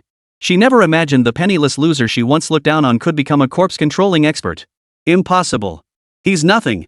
Suddenly, Zhao Deliang roared, his previous calmness replaced by explosive rage. Even after the staff confirmed it, Zhao Deliang refused to accept the truth. Accepting that Chen Yu was stronger than him would be worse than death. This must be that good for nothing Chen Yu. He bribed the staff to trick us both, just to get our attention. He probably blew his entire month's worth of ghost money working part-time just to get your attention this time. He'll have to tighten his belt and scrape by now. Zhao Deliang clung to this conviction. With Gu Siyu Chen Yu's goddess involved, Chen Yu would undoubtedly make a move. He'd spare no expense to earn even a single glance from his goddess. At this thought, Zhao Deliang let out a cold laugh. Tonight, he would thoroughly trample Chen Yu's goddess, venting every ounce of his fury. That bike you, Chen Yu, won't ride? I, Zhao Deliang, will stand up and pedal it. Once the Elite Youth Awards are over, I'm going to teach that Chen Yu a lesson. But before that, my dad warned me not to cause trouble, otherwise, even Uncle Dong won't be able to help. Let's hurry up and get promoted to corpse riders. Though Zhao Deliang was seething, he had to swallow his anger for now. He couldn't afford to waste a single ounce of energy before the Elite Youth competition. Of course, wasting energy on Gu Siyu was an entirely different matter. Gu Siyu merely nodded lightly, her eyes flickering as she watched Chen Yu's departing figure. Outside the registration office, Chen Yu stared at the over 20,000 spirit money notes that had appeared on his phone, finally feeling at ease. With this money, his rent was covered, and he wouldn't have to rely on the instant noodles left in his rented room to stave off hunger. As for Zhao Deliang and Gu Siyu, Chen Yu didn't give them a second thought. They were no longer on the same path. Dwelling on it would only waste his energy. Excuse me, are you brother Chen Yu? Just then, the window of an administrative Mercedes-Benz parked by the roadside rolled down, revealing a man in a black suit. Chen Yu looked up. The man in the suit wore dark sunglasses and a friendly smile, staring right back at him. The dark lenses made it impossible for Chen Yu to discern the man's identity, and he certainly wouldn't recognize someone of this caliber anyway. A Mercedes-Benz, especially an executive model, was typically a government-owned vehicle. Anyone riding in such a car held a position of considerable prestige. Hey, young man, don't worry. Though this is our first meeting, there's something I absolutely must give you. Rest assured, it won't harm you in any way. On the contrary, this is a crucial opportunity to change your life. When you come over, I'll be completely open with you. Then you'll understand everything. The man in the suit and sunglasses pulled out a black card and handed it to Chen Yu. Then, with the car windows rolling up, the discreet yet high-profile Maybach sped away from the scene. Elite Youth Competition Invitation? What the hell is this? Chapter 9, Youth Tournament. The Secret Realm is a total bust. Staring at the black invitation in his hand, its gold foil stamping exuding luxury, Chen Yu inwardly rolled his eyes. He was well aware of the prestigious Elite Youth Tournament, held annually not only in Magic City but across all major cities in Dragon Nation. As the bizarre Secret Realm grew more intense with time, the Dragon Nation government sought to select talented youths from across the land to become the backbone of its future. Becoming an elite youth meant a bright future, but those who entered this arena were invariably either wealthy or well-connected. Their everyday snacks cost more than Chen Yu's monthly rent and living expenses combined. To Chen Yu, the secret realms of the Elite Youth competition posed little challenge. Participating would likely yield valuable loot in the specially designated realms. His primary task now was to relentlessly explore secret realms, accumulate resources, and use achievement points to upgrade his undead servants. That was his top priority. And this invitation, delivered right to his doorstep, could indeed be a lucrative opportunity. With that thought, Chen Yu tucked away the invitation, hailed a ride-hailing car, and headed straight for his rented apartment. On the day of the Elite Youth Conference, crowds of young people gathered outside the venue, each clutching an invitation letter as they queued respectfully, not daring to cause any disturbance. Joking aside, this was an event personally endorsed by Mayor Dong Yao. Anyone causing trouble now would likely ruin their future prospects. Chen Yu arrived at the secret realm personally selected by Mayor Dong Yao at the time specified on the invitation. The endless stream of attendees included the city's prominent second-generation elite, each wearing an air of pride. City Hall staff conducted exceptionally rigorous checks on every attendee. Who's this kid? When Chen Yu presented his invitation, the staff member manning the entrance registration desk looked at him with confusion. Working at City Hall, they were familiar with all the prominent figures in the metropolis, yet this unfamiliar, youthful face Chen Yu's was a first for them. Could be some rich kid's son studied abroad to get his credentials polished, then came back for a token appearance and hit the pinnacle of success. Another staff member chuckled dismissively, unconcerned. Remembering everyone's background? That'd be exhausting. Chen Yu. Is there some hidden wealthy Chen family in the city? The staff member holding the invitation letter was utterly baffled upon seeing the name, and could only watch as Chen Yu's figure grew smaller and smaller in the distance. The secret realm for the Elite Youth competition was located near the outskirts. While numerous such realms existed here, none posed significant difficulty. Standing among the crowd, Chen Yu spotted Zhao Deliang and Gu Siyu in a clingy embrace, their bodies rubbing together. The sight sent a wave of disgust through him. Animals seemed far more subdued this season. Why were these two lovebirds constantly in such a heated state? Under Secretary Li's direction, the event staff initiated the competition, and all the young participants selected their respective secret realms. Chun Yu promptly selected a difficult level secret realm and entered it immediately. Lianga, being with you is pure bliss. You've got to keep treating me this well forever. Meanwhile, Gu Siyu nestled against Zhao Deliang's arm, her high-pitched voice leaving him utterly bewildered. This little minx definitely needed some re-education tonight. She had to learn more skills. Zhao Deliang puffed out his cheeks, the fleshy folds on his face practically oozing grease, yet he couldn't care less. For this competition, Zhao Dafa had pulled significant strings at his son's request to allow Zhao Deliang to bring Gu Siyu along. After all, it was just a formality. With all the favors the Zhao family had provided, bringing one extra person wouldn't raise any eyebrows. Stay close to me later. Have your corpse servant buff mine properly, don't slack off. Before entering the secret realm, Zhao Deliang cautiously reminded her. Even if it was just a formality, they couldn't afford to make their performance look too bad. Otherwise, Gu Siyu would suffer greatly. Don't worry, brother Liang. I'll follow your lead completely. In her excitement, Gu Siyu planted a quick peck on that greasy cheek, feeling like she'd just taken a bite of pure grease. But Gu Siyu couldn't care less about such trivialities. As long as her status rose, she wouldn't mind kissing his face or even his butt. That guy earlier, why did he look so much like Xinyu? As she and Zhao Deliang entered the secret realm hand in hand, Gu Siyu murmured to herself. The silhouette she de-glimpsed earlier bore an uncanny resemblance to Xinyu. But then she thought, how could a penniless sycophant like Xinyu possibly qualify for such a prestigious competition? Meanwhile, deep within a hardship-level secret realm, Xinyu unleashed both the Forgotten River Immortal Corpse and the fate-bound Shadow Lord, plowing through the realm with relentless force. One dealt devastating single-target damage, while the other unleashed endless area of effect attacks, allowing Xinyu to progress through the secret realm at an astonishing pace. Killed Slime Virus, gained EXP, 10. Killed Terracotta Soldier Shadow Soldier, gained EXP, 15. Wangchuan Immortal Corpse leveled up. Current level 22. All attributes increased by 10 points. Lifekeeperine Lord upgraded, current level 14, all attributes increased by 40 points. Shimmingine June leveled up, current level 16, increased all attributes by 40 points. Shimmingine Lord leveled up, current level 17, increased all attributes by 40 points. With the two corpse servants working in tandem, any minor monsters encountered on the periphery were instantly obliterated. The levels of both corpse servants rose at an astonishing pace. Only the Lord of Fate, having just been contracted, lagged behind initially. Yet he soon caught up, reaching parity with the Forgetful River Immortal Corpse. Xinyu had grown numb to this rapid leveling, even finding it somewhat slow. After clearing the outer perimeter, he led his undead servants to the final boss area. Secret Realm Boss, Frenzied Lion Corpse. Level 30, Xian Tier 5. Strength 200. Agility 430. HP 7000. Skill, Lion King's Frenzy Stomp performs a violent leap, trampling enemies and crushing their bodies into pulp. Reading the boss description, Xinyu curled his lip in disgust. A Xian Tier 5 boss? Are you kidding me? Even the Forgotten River Immortal Corpse was ranked higher than this boss. What's the point of watching such a one-sided fight? Just get it over with already. Xinyu waves dismissively, even plopping down on the nearby rubble, too lazy to spare it a glance. As you command, Master. Your servant shall not disappoint. Master, you know I don't just want to deal with this big guy. The seductive voices of the Wangchuan Immortal Corpse and the Een Lord of Destiny echoed. The two women vied for his favor, each eager to fulfill his command before the other. The poor Mad Lion Corpse didn't even have time to react. Before it could unleash its skills, it was crushed to death by the two women's abilities. 7,999. 8,888. Damn, this boss had over a full health bar left and got one shot instantly. Killed Frenzied Lion Corpse. Experience gained, 500. Wangchuan Immortal Corpse leveled up. Current level, 25. All attributes increased by 10 points. Shimming June leveled up. Current level, 25.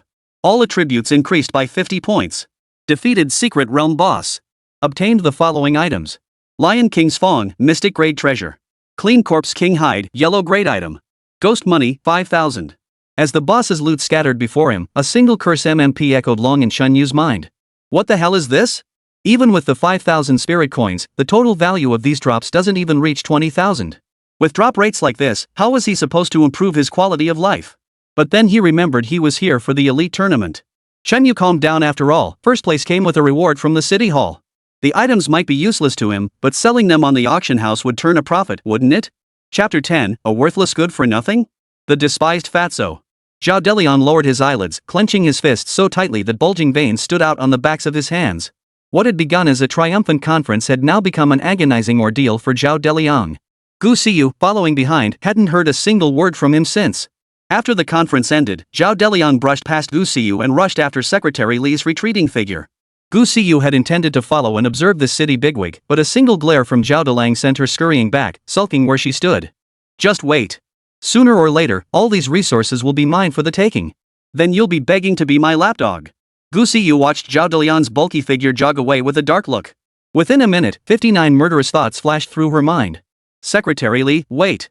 Zhao Deliang, who had been jogging behind Secretary Li, finally couldn't keep up.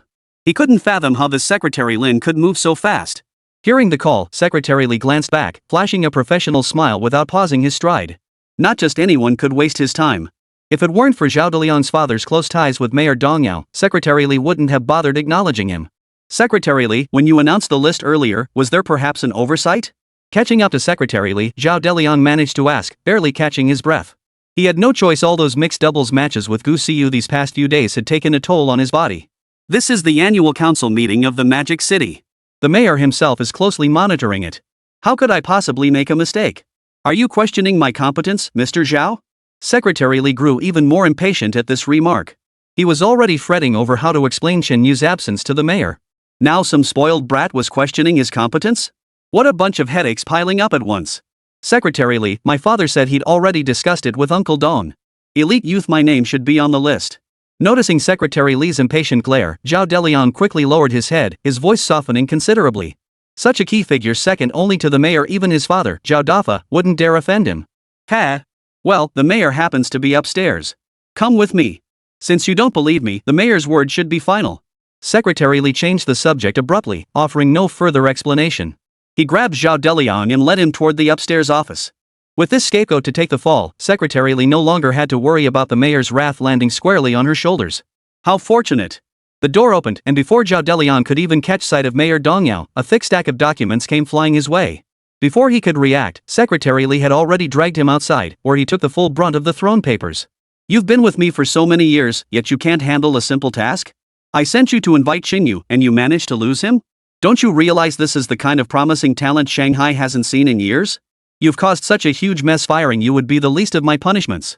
Soon, Mayor Dong Yao's voice echoed from inside, his stern tone making Zhao Deliang shiver involuntarily. Dong Yao was furious. He had seen it all clearly on the surveillance feed in his office. Chen Yu hadn't even shown up at the venue. Even the missing black invitation had reached his ears. If it weren't for Secretary Li's years of service, he'd have been fired on the spot. Mayor, please calm down. When I invited Brother Chen Yu earlier, he never said he wouldn't come. It's my fault. I had too much on my plate today and forgot to pick him up from his place, which led to this mistake.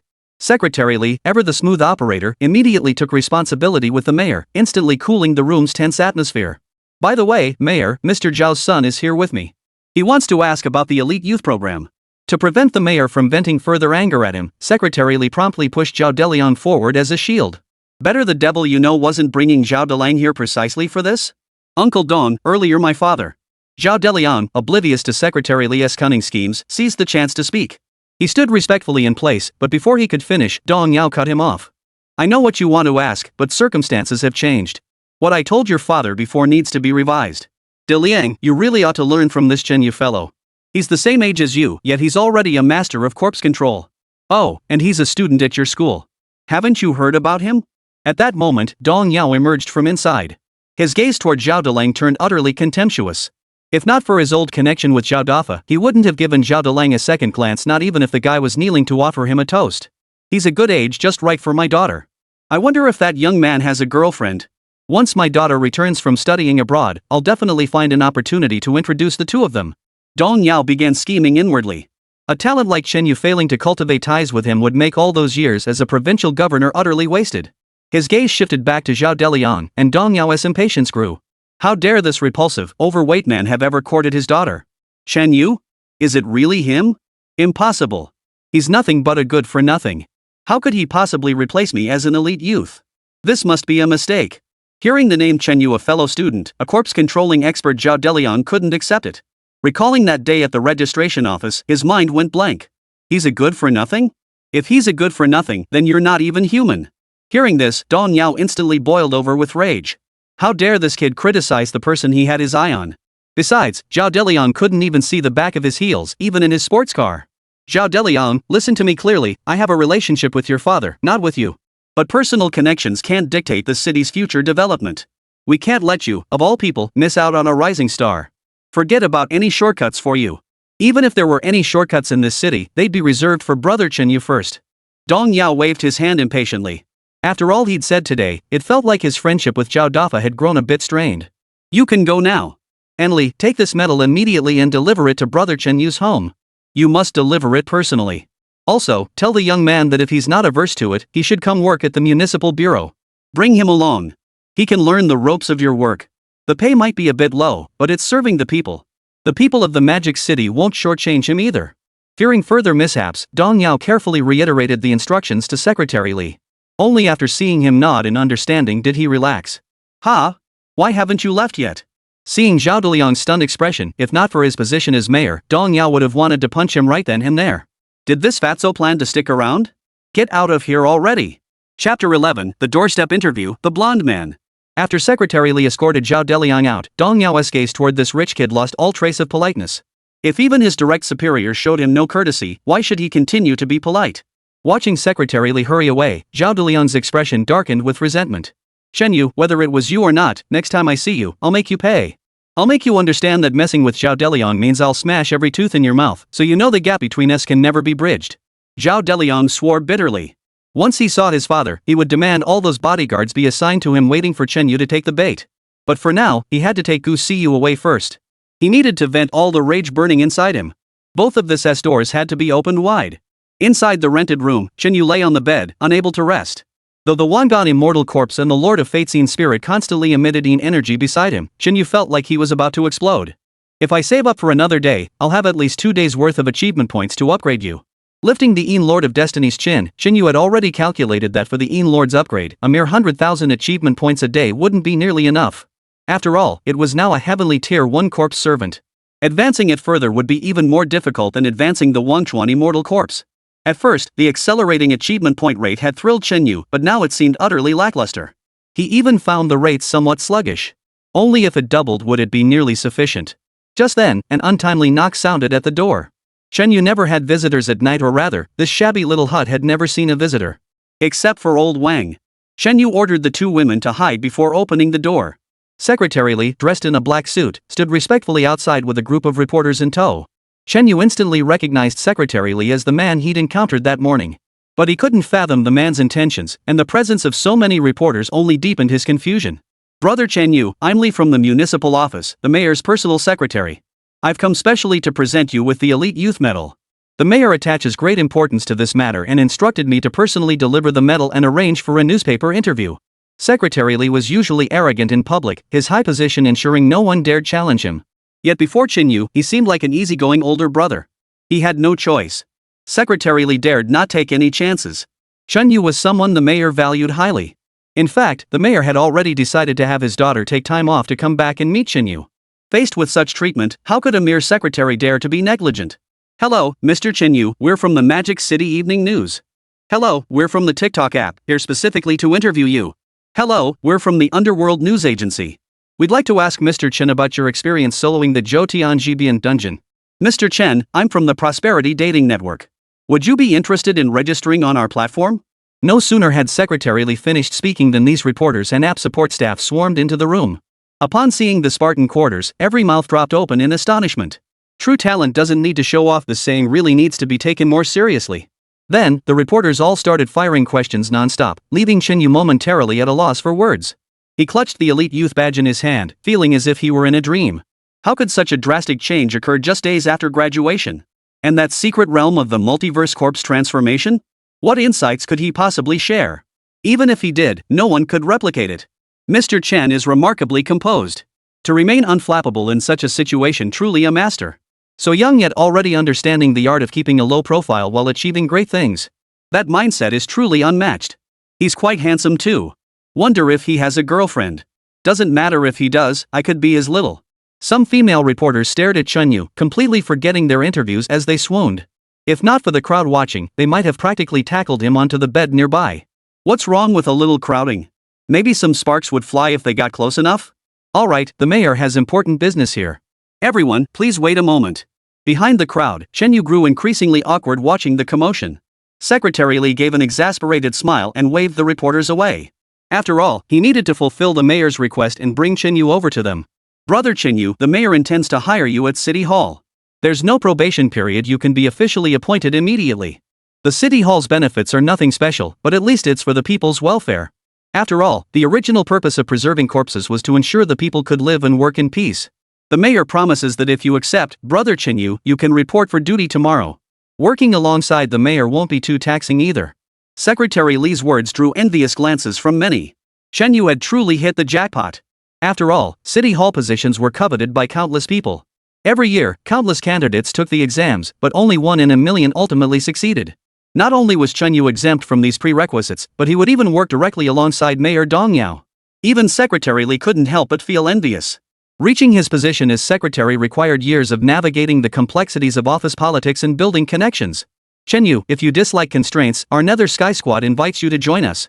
Annual salary, 200,000 yuan. Triple pay during holidays. 20 grand and you expect someone to risk their life for you? My Ghost Squadron offers 50 grand, double annual leave, and company-sponsored vacations. The Yenwang Squadron offers 800,000 yuan, you'll be our vice president. Seeing Chinyu remain silent to Secretary Li's invitation, some privately formed teams in the crowd began interjecting. A genius meant little to them after all, the corpse masters here had all been geniuses in their time. But Chenyu's sudden rise to prominence signaled he was no ordinary prodigy. A corpse-controlling expert at such a young age held limitless potential. For someone like this, forget $1 million salary, even offering him a key position wouldn't be too much. Faced with such temptations, Chinyu found himself genuinely tempted. After all, the offers came from some of the most prominent figures outside. His joining any of these organizations would be headline news, elevating his status immeasurably beyond what it was now. Yet Chinyu couldn't accept. Revealing his secret prematurely would only invite more trouble. Having a powerful backer isn't nearly as good as entering the secret realm alone and quietly building his strength. Oof. What good are these petty city halls and a few civilian organizations that only dare to run amok in the demon city? Just as Chinyu was about to politely decline everyone's invitation, a contemptuous voice drifted in from outside the door. A man dressed in a light green suit then stepped inside. His striking blonde hair gleamed brightly. Eyes beneath thick brows scanned the room, their disdain utterly unmasked. Who the hell are you? What gives you the nerve to talk like that? Care to spar with my Yama squad? Trying to show off? I'll make you fly. Several members of the civilian organizations flared up at the sight of the newcomer. In the entire city of Magic Capital, who dared to publicly look down on them? The man remained silent, the faint sneer at the corner of his mouth unchanged. He turned his head and locked eyes with Secretary Li. Chi-Chu. Secretary Li gasped, her fingers trembling slightly at her sides. Chapter 12, The Reserve Member.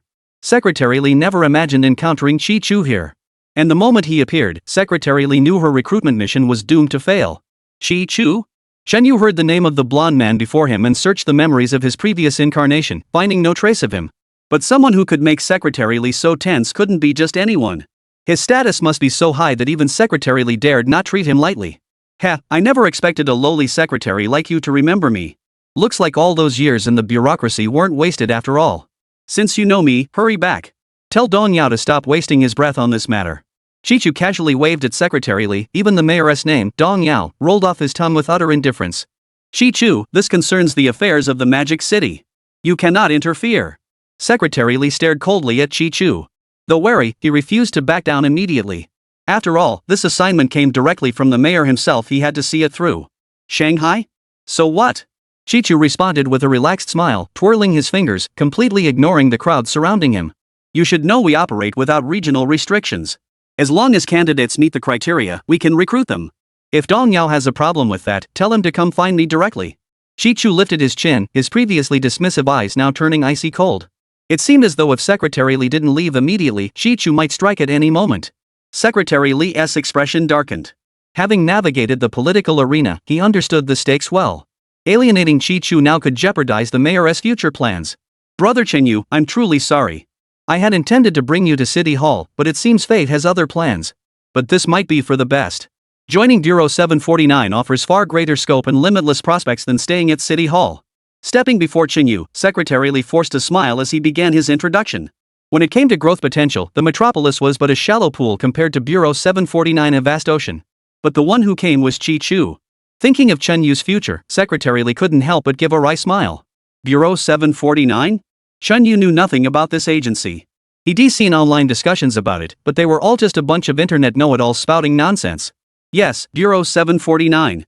Directly under the Dragon Nation's jurisdiction, free from local control. Their mission is to scour the entire nation for talent in corpse cultivation.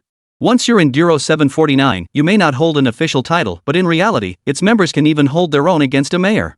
Take Chi-Chu, for instance. He's a member of Dragon Capture Team 1 within Bureau 749. Team 1 members are truly the elite of the elite. Chi-Chu is a master of the corpse sect, commanding 3 corpse servants. The strongest among them possesses Earthrealm's 7th tier power, a flying heavenly fiend.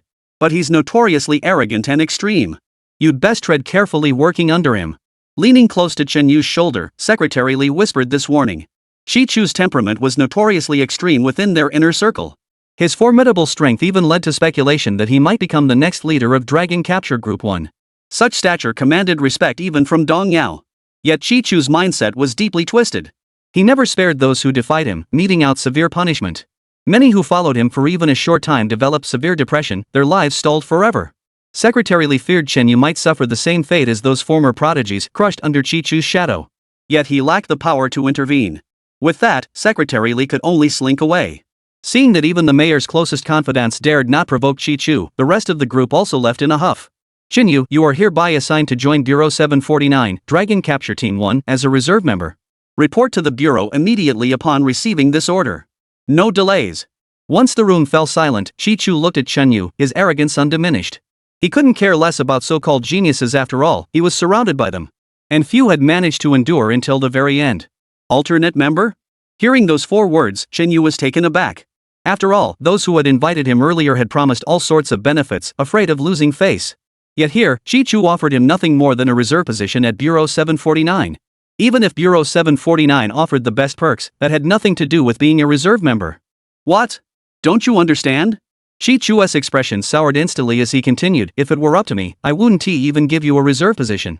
With your expertise in corpse control, I could find an entire battalion of candidates. But since the Magic City Municipal Bureau has taken a liking to you, we have to give them some face. An alternate position is the absolute limit. If you fight alongside me in future secret realm assaults, you might still earn a permanent position. In Chi-Chu's eyes, Chen Yu's excellence was nothing special. Following him around would merely make him cannon fodder, the vanguard in secret realms. If he died, it meant he wasn't up to par. Only if he survived multiple battles would he earn the right to become a full member. He, Chi-Chu, never gave a damn about anyone else's life. Hurry up and pack your bags. I'm sick of you backwoods folk, no organization, no discipline. You have 5 minutes. If you're not packed and back at headquarters, you'll be locked up for 72 hours. Chi-Chu's strict demands left Chen Yu momentarily stunned before he gave a resigned smile. Shanghai is a backwater? Before even joining Bureau 749, they had to follow these insane demands? How many years had the Qing dynasty collapsed? Why did this self-important aristocratic mentality still exist? Pack what luggage? Did I say I was going? And a 5-minute deadline? Why not just set my house on fire? Then I wouldn't need to pack a single straw. Fine, Chen Yu decided to drop the pleasantries. Since they were being so arrogant, he saw no need to put on a polite face. Otherwise, they'd think this was a house rented by Chi-Chu. Chen Yu, I warn you, speak to me with respect. Know your place. Otherwise, I won't hesitate to increase your training load in the future. With your puny frame, I doubt you'll be able to handle it. Watching Chen Yu lazily sprawled on the bed, Chi-Chu's eyes darkened with menace.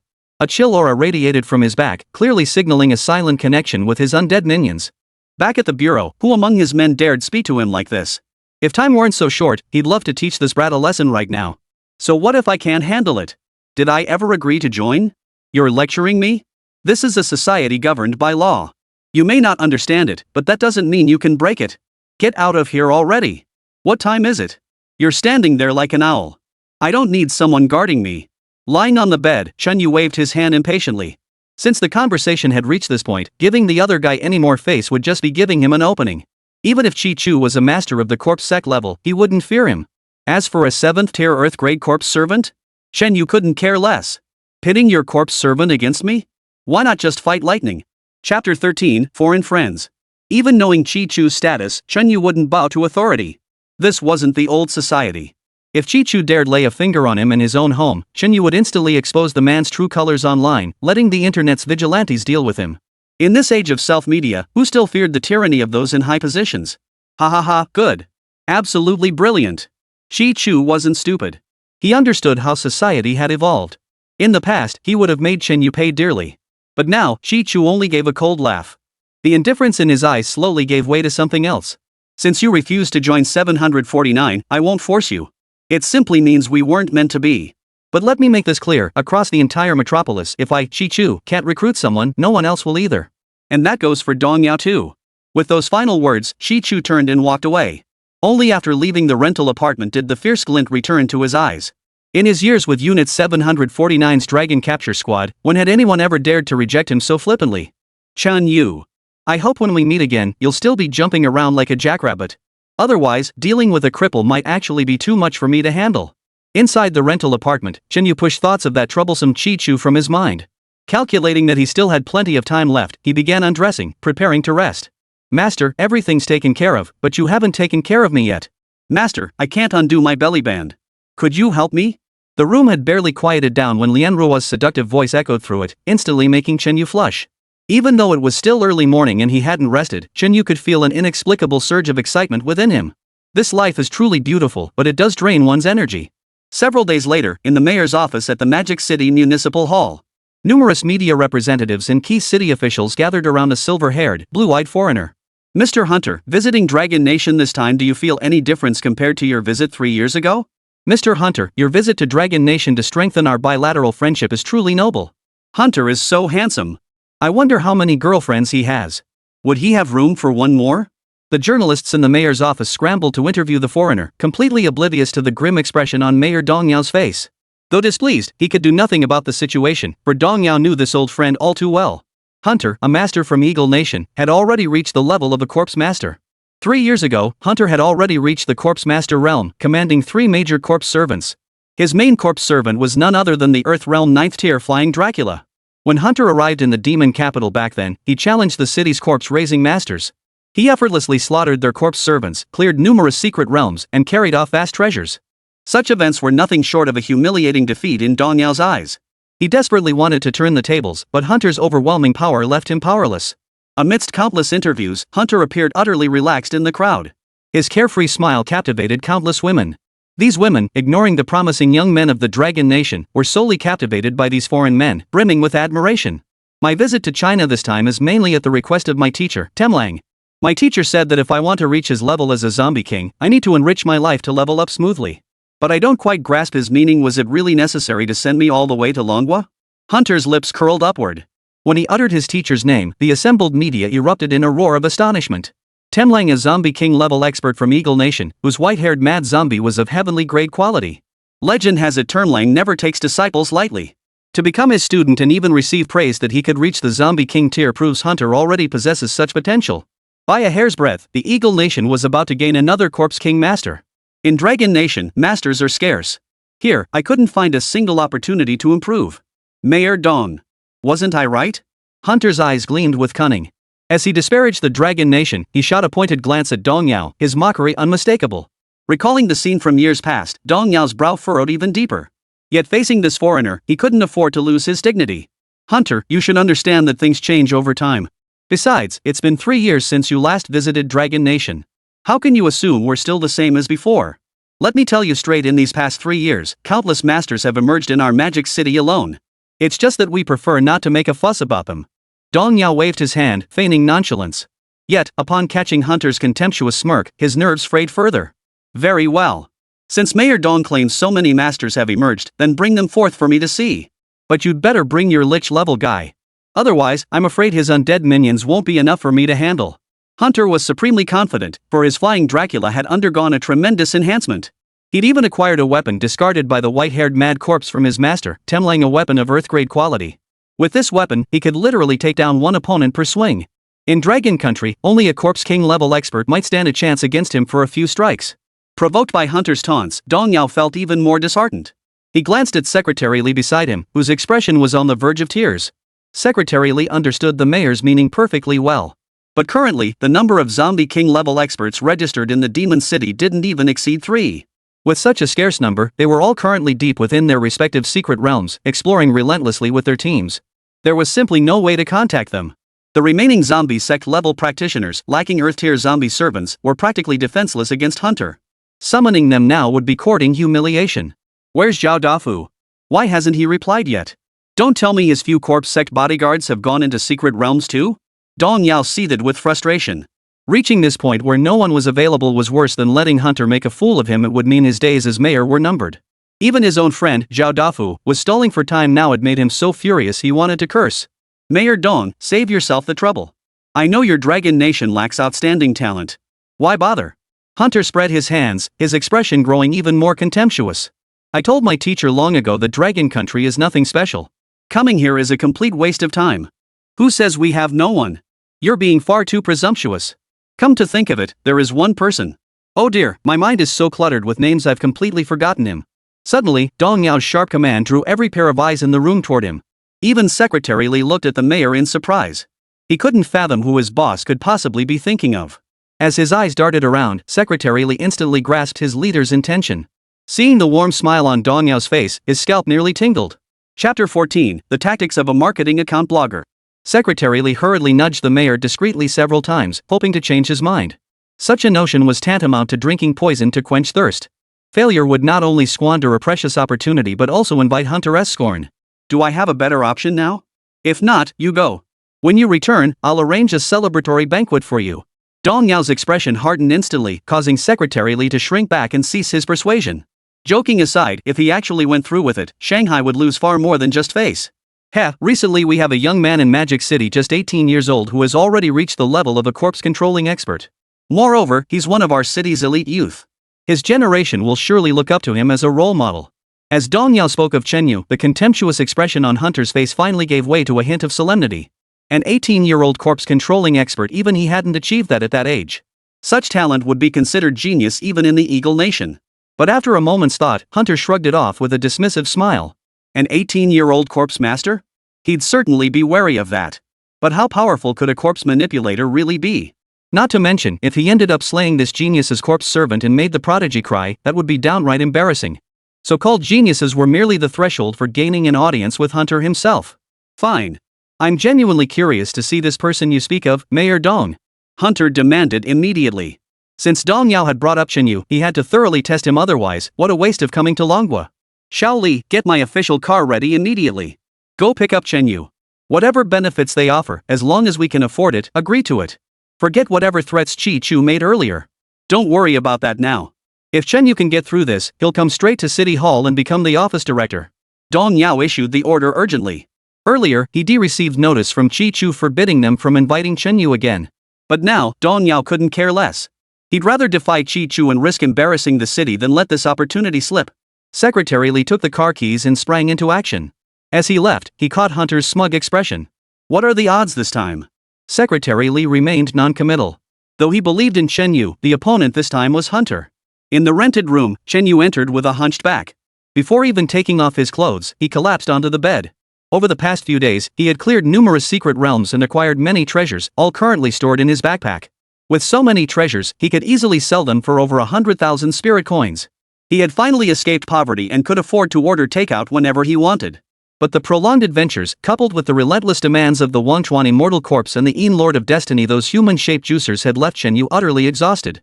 All he wanted now was to rest properly and recover some energy. Thump! Thump! Thump! The moment he closed his eyes, Chen Yu heard the urgent pounding on the door, nearly driving him to the brink of unconsciousness. Back when he was down on his luck, this rental place was as quiet as a funeral hall. Now it felt like a bustling market. Anyone could show up at any moment. Knock! Knock! Knock! What the hell is this? Are you trying to kill me? Supporting his waist with one hand, Chen Yu staggered to the door only to find Secretary Li standing outside. Behind him trailed several app-based content creators. Without waiting for Chen Yu's permission, they swarmed inside. Seeing the crowd, Secretary Li offered an apologetic wry smile. He couldn't help it, these content creators had noses as sharp as hawks, sniffing out any hot topic and pouncing instantly. Secretary Li, it's so late. You never sleep, but do you think everyone else is a night owl too? Gritting his teeth to suppress his anger, Chen Yu confronted Secretary Li. What could he do? After all, this man was the top official in the metropolis. If not for that status, Chen Yu would have had his two corpse servants give the man a proper lesson. It's an urgent matter, brother. Please don't take offense. Secretary Li hurriedly pulled Chen Yu down to sit, then carefully explained the situation. Though Secretary Li's diplomatic skills were impressive, Chen Yu understood the gist. The mayor wanted him to challenge a master of the corpse sect in a duel. Brother, do you really think I'm up for this? I'm only a corpse control specialist. That guy's a corpse sect master. We're worlds apart. Holy crap, am I asking to get beaten to death? Shen Yu shook his head repeatedly. In his current state, he wouldn't even want to tango with a corpse-controlling expert of the same level, let alone someone at the Z-Zone rank. After days of exploring secret realms, Shen Yu realized how painstakingly slow leveling up became at higher tiers. After traversing several realms, his 2 corpse servants had barely reached level 40. A corpse sect master, however, was level 50. Even with his high-quality corpse servants, Shen Yu wasn't willing to take the risk. Female corpses were hard to come by, especially ones with such exceptional skills, in every sense.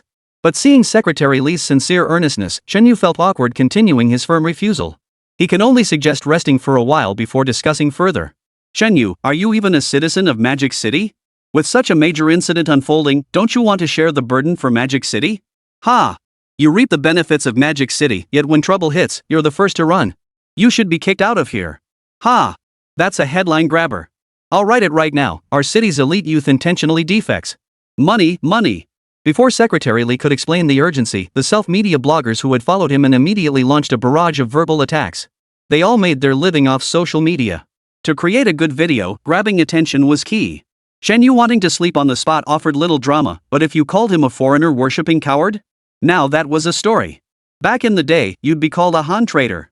Did you hear some black folks picking cotton and couldn't stand it? You only flex your muscles in our dragon nation, but the moment you see a foreigner, you start wagging your tail. The Wang family sure knows how to raise a good dog. Get that video out now, let the masses judge him online. Seizing the opportunity, these self-media bloggers wouldn't let Shen Yu off the hook even if it meant distorting the truth, they didn't care. After all, twisting the truth is second nature in their line of work. Watching them, Shen Yu's rage boiled over. Sensing his fury, the 2 corpse servants echoed his fury. Master, let me handle this. These people deserve to drown. I could make them vanish completely in an instant. What do you say, Master? Both the Wangchuan Immortal Corpse and the Lord of Fate yearned to strike, but Shen Yu held them back. As the saying goes, it takes only a moment to spread a rumor, but a lifetime to clear the name. If he resorted to violence, Shen Yu would never be able to wash away the stain. Secretary Li, I refuse. Turning to face Secretary Li, Shen Yu dropped all politeness. Since the other party was forcing his hand, he saw no need to put on a friendly face anymore. What Shen Yu feared least was being threatened. The lies spread by those marketing accounts could never convince everyone. The truth would eventually come out. Hurry up, hurry up. Upload it immediately. Then we'll be the original creators. With this, I'll definitely become a 1,000,000-follower blogger. I'll be swamped with ad offers. Just wait, Shen Yu. You'll be packing your bags and getting kicked out of China soon enough. The bloggers paid no heed to Secretary Li's mournful expression. They hurriedly uploaded the edited video to the server. Once it spreads, these guys will be bona fide big V influencers. Let's see who dares spread rumors now. Notify the armed vehicles below, secure the perimeter within 5 kilometers. Don't let a single person escape. Chapter 15, Security Bureau Elite Deputy Director at the wheel. Just as the bloggers were reveling in their excitement, a thunderous shout erupted from outside the door. Several of them shuddered simultaneously. Then a man in camouflage uniform walked in, and their eyes widened instantly. Yu Chongping. Secretary Li's troubled expression vanished instantly upon recognizing the visitor. He hurriedly stood up, walked over, and shook hands warmly. Deputy Director, what brings you here? Well, the mayor entrusted me with this matter. How could I dare delay? Fortunately, there wasn't much going on at the bureau, so it didn't take much time. Yu Chongping waved dismissively, his expression gentle, a stark contrast to the fierce glare he directed at the bloggers moments earlier. After Secretary Li left, Mayor Dong Yaosheng, fearing potential complications, called Yu Chongping at the Municipal Security Bureau. He instructed Yu Chongping to ensure Chen Yu's safe escort to the municipal headquarters and to agree to any reasonable demands Chen Yu might make. Thus, Yu Chongping dared not delay, even dispatching the security bureau's bomb squad. Little did he expect to hear the marketing blogger's outrageous remarks before even entering the door. Damn it! Bullying people right under my nose? If I don't deal with you lot, I'll resign in disgrace tomorrow. Yu Chongping didn't waste words with Secretary Li. He immediately summoned his team upstairs and ordered them to apprehend the influencers. Disturbing public order and spreading baseless rumors, those 2 offenses alone warrant 72 hours in custody before we charge each of you individually. Take them away. At the command, security bureau agents bound the bloggers' hands behind their backs and led them away. Their pleas fell on deaf ears. Deputy Director you're still as decisive as ever, not a bit changed from over a decade ago. Secretary Li sighed with relief at the resolution of the trouble. Yu Chongping was truly a living titan. Upright and incorruptible, he was a master of the corpse sect level. Though his corpse servant was only at the 9th level of the Xian stage, no one in this demonic metropolis dared to underestimate him in the slightest. With Yu Chongping escorting them, Secretary Li could finally relax. After all, anyone daring to cause trouble under this deputy director's watch would be like lighting a lamp in the toilet. Brother Chinyu, I've heard all about your exploits. An 18-year-old corpse-controlling expert truly puts me to shame. Yu Changping skipped small talk with Secretary Li, striding directly to Chinyu with a friendly smile. When he first heard of Chenyu's rapid advancement, the deputy director nearly choked on his drink and ended up in the hospital. After all, at 18, he had only just become a corpse tamer. Now approaching 50, he was still only at the corpse sec level. Compared to Chinyu, he felt a bit embarrassed. Director Yu, you flatter me. It's just a bit of luck. Chenyu didn't feel particularly nervous looking at Yu Changping. He could sense the man wasn't a bad person. Even so, one couldn't afford to be overly arrogant in front of someone holding such an important position. Very well. Mayor Dong specifically instructed me today to fulfill whatever request you have, young man. As long as you can produce the magic energy, Mayor Dong will not refuse. These 2 skill books represent Mayor Dong's token gesture. The rest is entirely up to you. As Yu Changping spoke, he handed Chinyu the items Dong Yao had entrusted to him, 1 high-grade yellow tier skill book, damage reduction. A lower tier Xian grade skill book, iron shield. The damage reduction skill book stated that upon entering a secret realm, it would reduce 10% of the damage he took. The iron shield, meanwhile, could generate a 10-minute shield that reduced all damage taken by 30% during its duration. Dong Yao had specifically chosen these 2 skill books, fearing that Chenyu might be attacked by hunters once they entered the secret realm. While Dong Yao would certainly find Chenyu a better corpse servant to replace any lost ones, if Chenyu himself met with misfortune, even making it to the ICU would be highly unlikely. Handing over the 2 books, Yu Changping looked earnestly at Chenyu and said, "Young man, Secretary Li must have explained this thoroughly to you. This isn't just about the reputation of the Magic City. On a grander scale, it concerns the dignity of our dragon nation. Were I not so advanced in years, I would have volunteered myself. Why should young men like you bear the burden?" In Yu Changping's heart, personal life paled in comparison to the nation's honor. If Dragon Nation needed him, he was willing to sacrifice his life. But at this moment, he had too much to accomplish. Sacrificing his life would only complicate matters for the Magic City. I implore you, young man, to consider the greater good. Yu Changping clasped his fists in earnest before Chenyu. Secretary Li stood nearby, his eyes equally filled with hope as he looked at Chenyu. "Why aren't you 2 taking me there? I can't find my way on my own." Chenyu responded shortly after. Hearing this, Secretary Li and Yu Changping were overjoyed. They immediately ushered Chenyu downstairs. Downstairs, an armored vehicle capable of withstanding Earth-tier supernatural attacks stood ready. Yu Changping invited Chenyu inside and even took the wheel himself, racing toward the designated location at breakneck speed. At the entrance to the secret realm in the city center, Dong Yao was waiting with prominent figures from across the city, along with Hunter. Among the crowd were Zhao Dafa from True Man Biotech and Zhao Deliang, who had brought Gu Siyu along. Before meeting Zhao Deliang, the most prominent figure Gu Siyu had ever encountered was her village chief. How could she have imagined one day standing near the mayor? Spotting Hunter, Gu Siyu and Zhao Deliang inquired about him. Upon learning his identity, Gu Siyu steeled herself and walked toward Hunter. "Hello, Mr. Hunter. I'm Gu Siyu, a recent graduate from this city and the former class beauty. The moment I saw you, Mr. Hunter, I felt an instant connection. My body just had to come over and say hello." Gu Siyu wouldn't pass up any chance to connect with influential figures, not even caring that Zhao Deliang was watching her from behind. If she could truly establish a connection with Hunter, Gu Siyu wouldn't fear the Zhao family's reaction. After all, this foreigner was someone even Mayor Dong Yao couldn't afford to slight. If it worked out, she'd pull out all the stops to let Hunter unwind properly. "Hey, sweetheart, you're absolutely stunning. It's rare to find someone this beautiful around here. If you're interested, after I've dealt with your Shanghai folks, let's find a quiet place to chat?" Hunter's eyes lit up at the sight of Gu Siyu. Within Eagle Nation's inner circles, his reputation as Hunter the Seductive was legendary. Now that a woman was offering herself, Hunter wasn't about to play coy. He couldn't help but sneer inwardly. What ancient country? Women are all so refined, yet the moment they see me, their hips practically twist out of joint. What's that saying again? Oh right, stuck like glue. Just as Gu Siyu kept batting her eyelashes at Hunter, an armored vehicle sped toward them at breakneck speed. Yu Changping and Secretary Li stepped out, but instead of approaching immediately, they opened the rear door and escorted someone out. That person was none other than Chenyu. Why him? From afar, Gu Siyu watched Chenyu step out of the armored vehicle, his demeanor calm and composed as he chatted and laughed with the 2 Demon Realm officials. This spectacle was more agonizing than killing Gu Siyu herself. Chapter 16, The Sea of Corpses Prison, A Real Man's Gesture. From the Zhao family, she'd heard that Mayor Dong Yao had specially invited someone to deal with Hunter. Watching Chenyu slowly approach, Gu Siyu would rather believe he decommitted a crime than accept he was the man the mayor spoke of.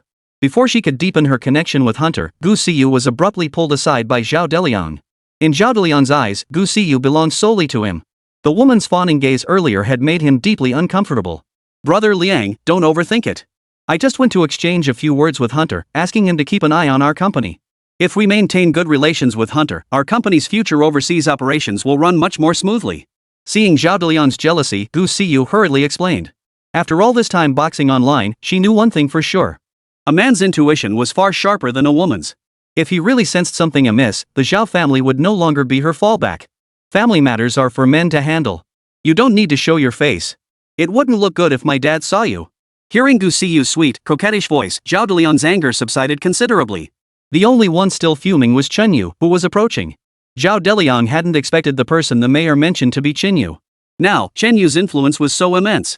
If this continued, soon no one would remember Zhao Deliang's name. All the talk would be about Chen Yu. Brother Liang, what should we do? Even though Chen Yu is still a nobody compared to Hunter, if we let him shine this time, all our efforts to suppress him will be wasted. Watching Zhao Deliang, Gu Siyu grew even more anxious. She dreaded the thought of this loser she'd once looked down on finally standing tall. Then her fake girlfriends would mock her for having such poor judgment. How could Gu Siyu accept that? I just talked to my dad. He told me he has a way to deal with that kid. He said not to make a fuss about it. How many years has my dad been honing his skills in this metropolis? Chen Yu? He's just a nobody. Recalling his father Zhao Dafa's words, Zhao Deliang felt slightly reassured his father had never broken a promise. For a big company chairman, to toy with a nobody was easier than training a dog. So Zhao Deliang clutched Gu Siyu's hand tightly, terrified she might rush back to Hunter. Meanwhile, accompanied by Secretary Li and Yu Changping, Chen Yu approached Mayor Dong Yao. Seeing the newly graduated Chen Yu, Dong Yao's eyes welled up with tears of emotion, leading many to speculate about their relationship. Young man, everything depends on you now. As long as you don't disgrace the city, you can ask for anything afterward. I don't demand you surpass this foreign devil. I only hope you return safely. That's all I ask. Dong Yao warmly grasped Chen Yu's hand, his eyes sparkling as if he were looking at a long-lost relative reunited after years apart. Before Chen Yu arrived, Dong Yao and Hunter had established the rules. This trial would be a secret realm challenge. But the difficulty of each secret realm varied. Even realms of the same level held vastly different dangers.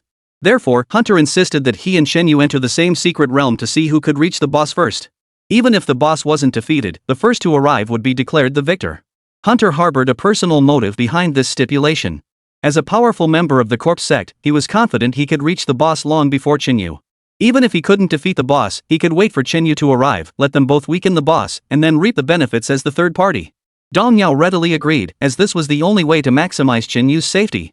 Even if they lost this time, Chen Yu wouldn't bear any burden, and it wouldn't cast a shadow over future secret realm explorations. The chosen secret realm is a relatively new one in this city, called the Corpse Sea Dungeon. Once inside, be extremely cautious. Dong Yao's warning carried profound meaning. The Corpse Sea Dungeon was arguably the most terrifying secret realm to emerge in the past decade. Its rating surpassed even Nightmare tier, reaching Earth Fiend tier. In Dragon Nation, Earth Fiend and Heavenly Fiend tier secret realms were only classified after countless adventurers had paid with their lives. Upon entering the Sea of Corpses dungeon, adventurers immediately faced a relentless tide of bizarre creatures, all at least at the 4th tier of the Xian stage. This posed an immense threat even to the corpse sect.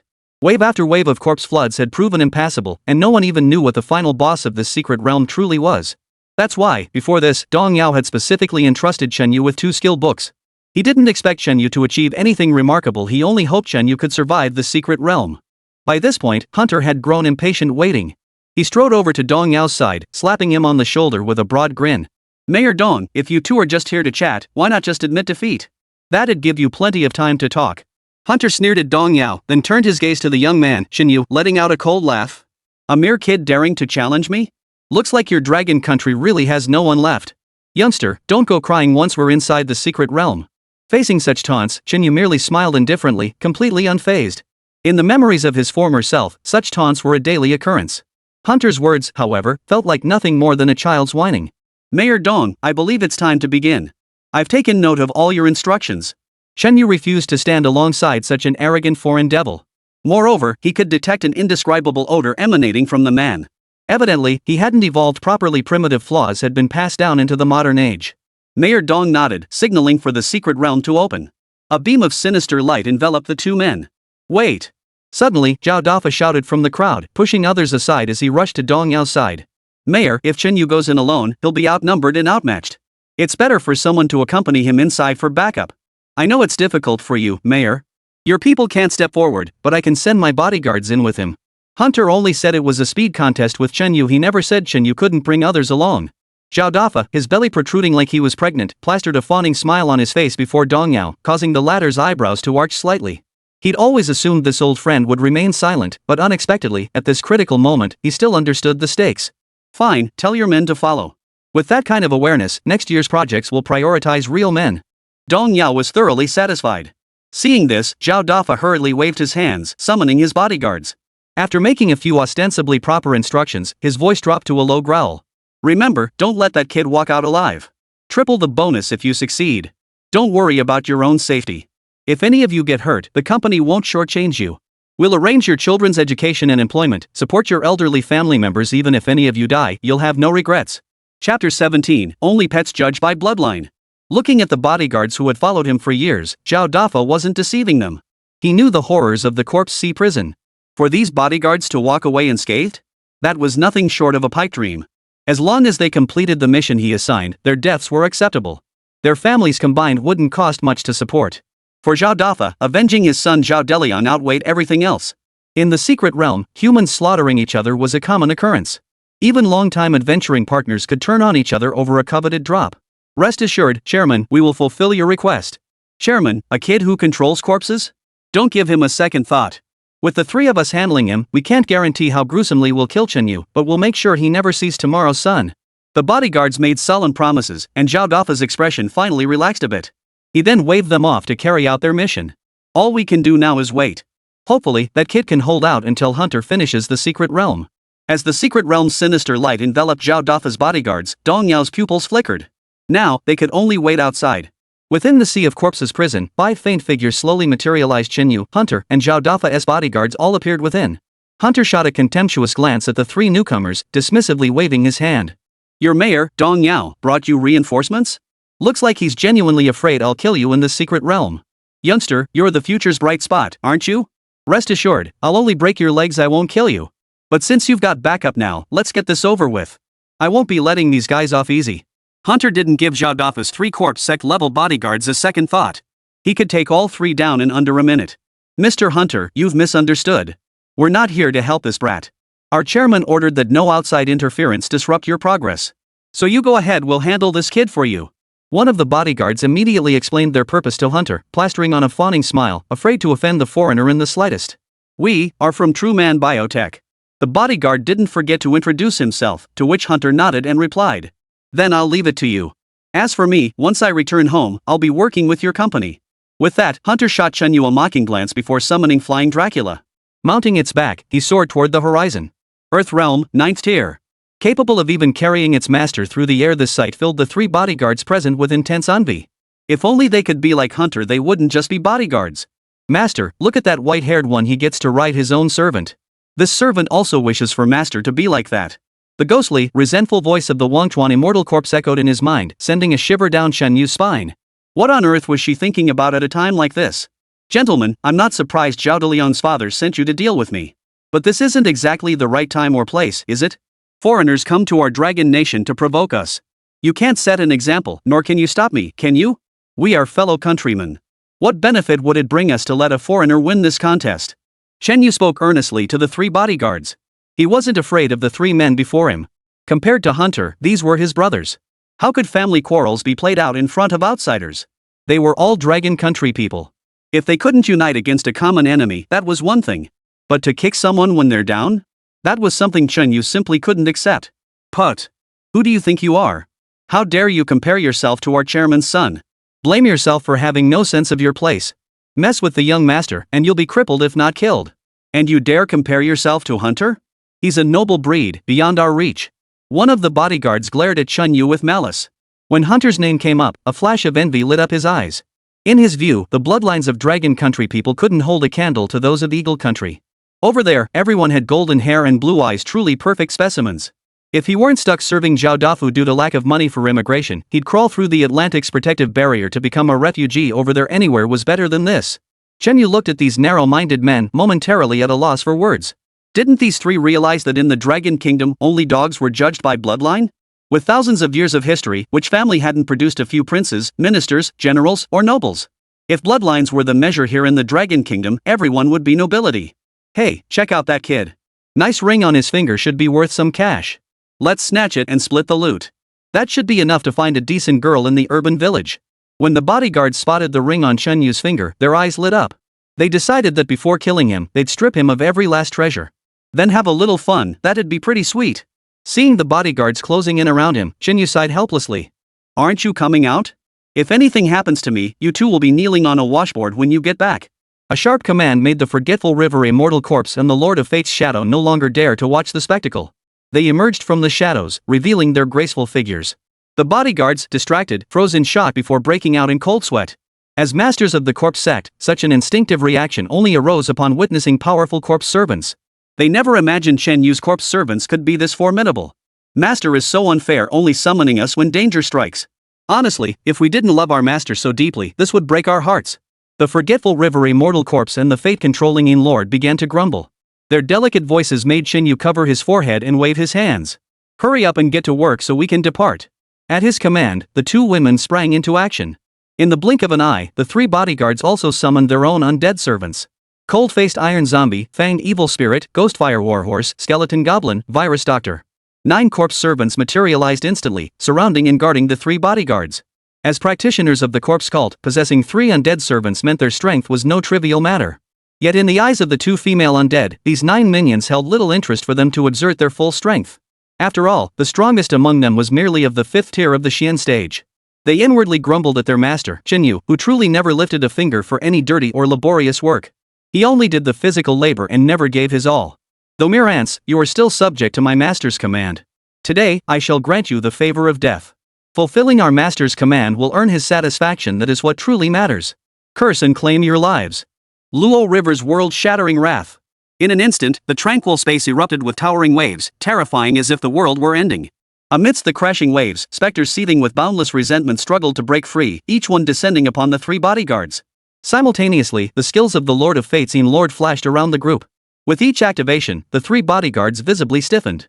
The eerie force of the Soul Reaper was stripping away their vitality. Stop! Young man, don't kill us! We surrender! We surrender! Chapter 18, The Tide Turns, enhancing the ace attribute once more. After enduring the relentless assault of the 2 female corpses' skills, the 3 bodyguards were overcome with despair. They had known Chen Yu was no ordinary kid, but never imagined he could be this extraordinary. In the blink of an eye, the 3 men, drained of vitality, sprouted mottled white hair. Their internal organs began to fail, and crimson blood seeped from the corners of their mouths. What they didn't know was that Chen Yu had specifically instructed the 2 women not to unleash their full power. Otherwise, they would have died instantly. This kid is too strong. What the hell is going on? I've never seen a corpse-controlling expert suppress the corpse sect. And we're the first ones to encounter this? Surrender now. The chairman ordered Chen Yu's death, but that doesn't mean we should die here the moment we arrive. The 3 bodyguards had lost all their earlier bravado about taking down Chen Yu. Now, survival was their sole priority, even if it meant defying Zhao Dafa's orders. Seeing the 3 men clinging to life by a thread, Chen Yu raised his hand, halting the 2 women's attack. Instantly, the air grew still, as if the entire scene had been an illusion. Only the 3 bodyguards, kneeling on the ground and stripped of all their undead minions, bore witness to the reality of what had just transpired, their aged faces bearing witness to the truth. Chen Yu, your undead minions, how can they be so powerful? The bodyguard kneeling at the front stared at Chen Yu with bloodshot eyes. Servants of this caliber were rarely even seen in the news. With such a trump card, Chen Yu's title as a corpse control expert now seemed downright understated. Hand over everything you have. Chen Yu regarded the trio without a shred of pity. Had he been weaker than them, they wouldn't have spared him either. They had tried to snatch the ring from his hand moments ago. Now the tables had turned. Was there a problem with that? No problem. The 3 bodyguards exchanged glances, knowing resistance was futile. Only by obeying would they avoid further confrontation with Chen Yu. They produced everything they carried, treasures all obtained within the secret realm. Is that all? I seriously doubt Zhao Dafu treated you as harshly as he did the Kunlun slaves. This pitiful haul isn't even worth 100,000 ghost coins. Zhao Dafu's treatment of you lot is downright inhumane. Chen Yu looked down at the scattered treasures on the ground with utter contempt. Still, even a fly is meat, so he collected everything. At least this would cover a month's rent and takeout. Young man, look at us now. We pose no threat to you. Can you let us go? Don't worry, we'll just hide. Once you leave, we'll sneak out. We won't follow Dong Zhao Dafu anymore. The lead bodyguard sounded sincere. Knowing Chen Yu's power, defying him now would be as foolish as a dog's head. Besides, in their current state, Zhao Dafa would surely cast them aside once they were out. Better to hide away and sneak across the Atlantic to become refugees enjoying welfare suites. You think you'll still be able to hide until the secret realm ends? Chen Yu gave a faint smile. Before the men could process his meaning, a deafening roar erupted nearby. Looking ahead, an endless tide of corpses surged toward them like a raging sea. The hoarse, dazed growls emanating from the horde sent chills down their spines. Secret Realm Special Monster, Boundless Corpse C, Shin Tier 6. Level 33. Strength 200. Agility 200. HP 300,000. Skill, Corpse Sea Corrosion. An endless sea of corpses formed from countless anomalies, whose combined HP engulfs outsiders, transforming them into members of the sea. Upon witnessing the Corpse Sea's approach, Chen Yu grew tense. This was his first encounter with an anomaly exceeding 10,000 HP, even reaching 300,000 HP. The individual entities within the sea pooled their health together, elevating their combined quality to the peak of the Mystic Tier, 6th rank. Even those with low attributes would be utterly consumed by the relentless drain of this overwhelming blood pool, leaving no chance for adventurers who dared to explore.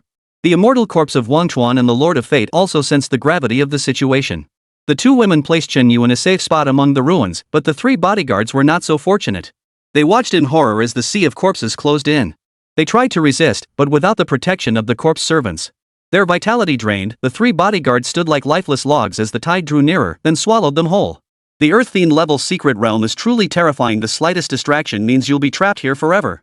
Upon receiving Chen Yu's command, the forgetful river immortal corpse and the Lord of Fate's Shadow Lord unleashed the overwhelming surge of Luo River.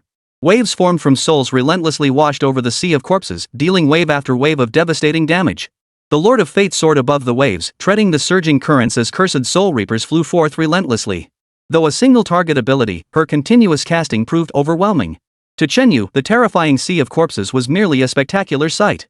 With the two women's coordinated efforts, its 300,000 HP rapidly dwindled. Defeated Boundless Corpse C. Gained EXP 700. Wang Chuan Immortal Corpse leveled up, attributes plus 10, current level 41. Lady Yin of Destiny leveled up, attributes plus 50, current level 41. A wave of the Corpse C equaled the combined experience of all minor monsters, a substantial haul.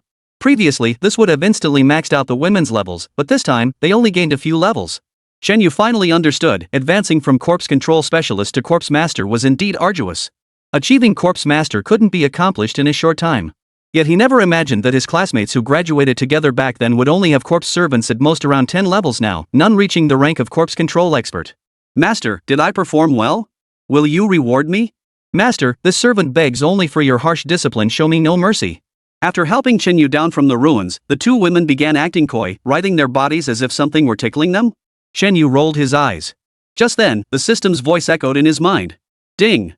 Host currently possesses 518,400 achievement points. Shall we enhance the abilities of the women under your control? Finally saved up enough. Ignoring the women's coyness, Chen Yu gazed at the achievement points on the system interface, a satisfied smile spreading across his face. For days, he'd been accumulating achievement points solely to upgrade his corpse servants. Moreover, through research, Chen Yu discovered that the system wouldn't prompt him unless he fell short of the exact points needed for the corpse servant's upgrade. Now, deep within this Earth-themed level secret realm, with Hunter's Corpse Master rival awaiting him ahead, he absolutely had to boost the female corpse's strength. Upgrade it. Fill the Een Lord of Fate to capacity. As Chen Yu issued the command, a familiar scene unfolded. Een light enveloped the Lord of Fate, then erupted in a blinding radiance. Underworld Beauty Emperor, Heavenly Tier, Level 3. Level 41 scales with host. Strength 5,555. Agility 8,888. Vitality 44,444. Skill Nether Army Sky Control Single Target. Skill Damage Coefficient Attribute 10. Current achievement points 2, 4, 6. When the enhancement for Lord Een of Destiny appeared on the interface, even Chen Yu sucked in a sharp breath. These stats are off the charts. The attributes of the Underworld's Radiant Emperor were identical numerical combinations, and such high stats were several times greater than before. The single target skill Underworld Army controls the heavens dealt damage equal to 10 times the attribute value.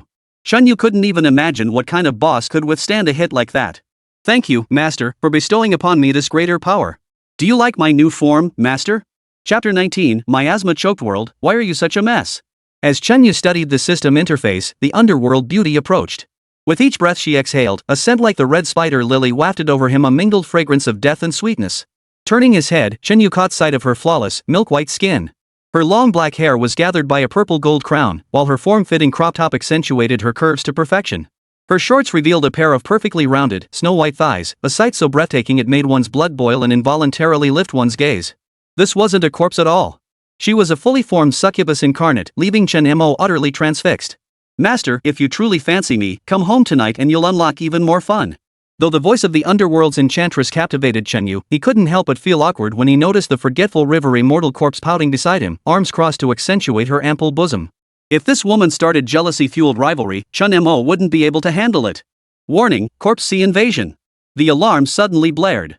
Chen Yu dared not delay any longer, urgently signaling the two women to prepare their defenses. In a Disha-level secret realm, minor monsters wouldn't be completely eradicated. As long as the boss remained unkilled, they'd keep spawning. The arrival of the Corpse C actually eased Chen Yu's mind. If this was happening, it meant Hunter hadn't defeated the boss yet. This meant he still had a chance. He instructed the two beauties to transport him to the very end of the boss's lair. At the end of the Corpse C dungeon, Hunter rode the flying Dracula for a long time before finally arriving here. Secret Realm Boss, Eternal Corpse King. Strength, 999. Agility, 999. HP, 30,000. Skill, Miasma Plague extremely dangerous. Once miasma appears, adventurers take damage every second and become increasingly disoriented until death. Reading the boss description, Hunter's expression turned serious. This ancient Corpse King's stats were on par with his own flying Dracula. Though Dracula held a slight edge, depleting a 30,000 HP bar would be no easy feat. It would require a protracted battle here. Come out, all of you. Hunter landed, with flying Dracula guarding his side. The other two corpse servants appeared simultaneously.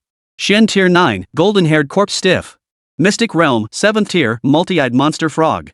Back then, Hunter had expended considerable effort to acquire these high-quality undead servants. He'd even struck a deal with the Eagle Nation's government, spending a fortune to expand his forces to their absolute limit. Hunter commanded the three undead servants to stand by his orders.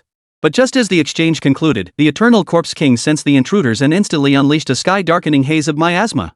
This is bad. Dracula, take me. Before Hunter could finish speaking, his mind grew hazy. Turning his head with effort, he saw Dracula soaring through the air. This Earth-tier corpse servant was also showing signs of confusion. The miasma clouded the world, affecting not only humans but even the undead servants. If they couldn't swiftly resolve the situation or escape the ancient Corpse King's skill range, they would inevitably succumb. Hunter clung to his sanity, guiding flying Dracula back along their original path. He was certain the boss's skill wouldn't last forever. Once the boss's blue health bar was depleted, his return would mark the Eternal Corpse King's demise. Just wait till I get back. Hey! Hey! Hey!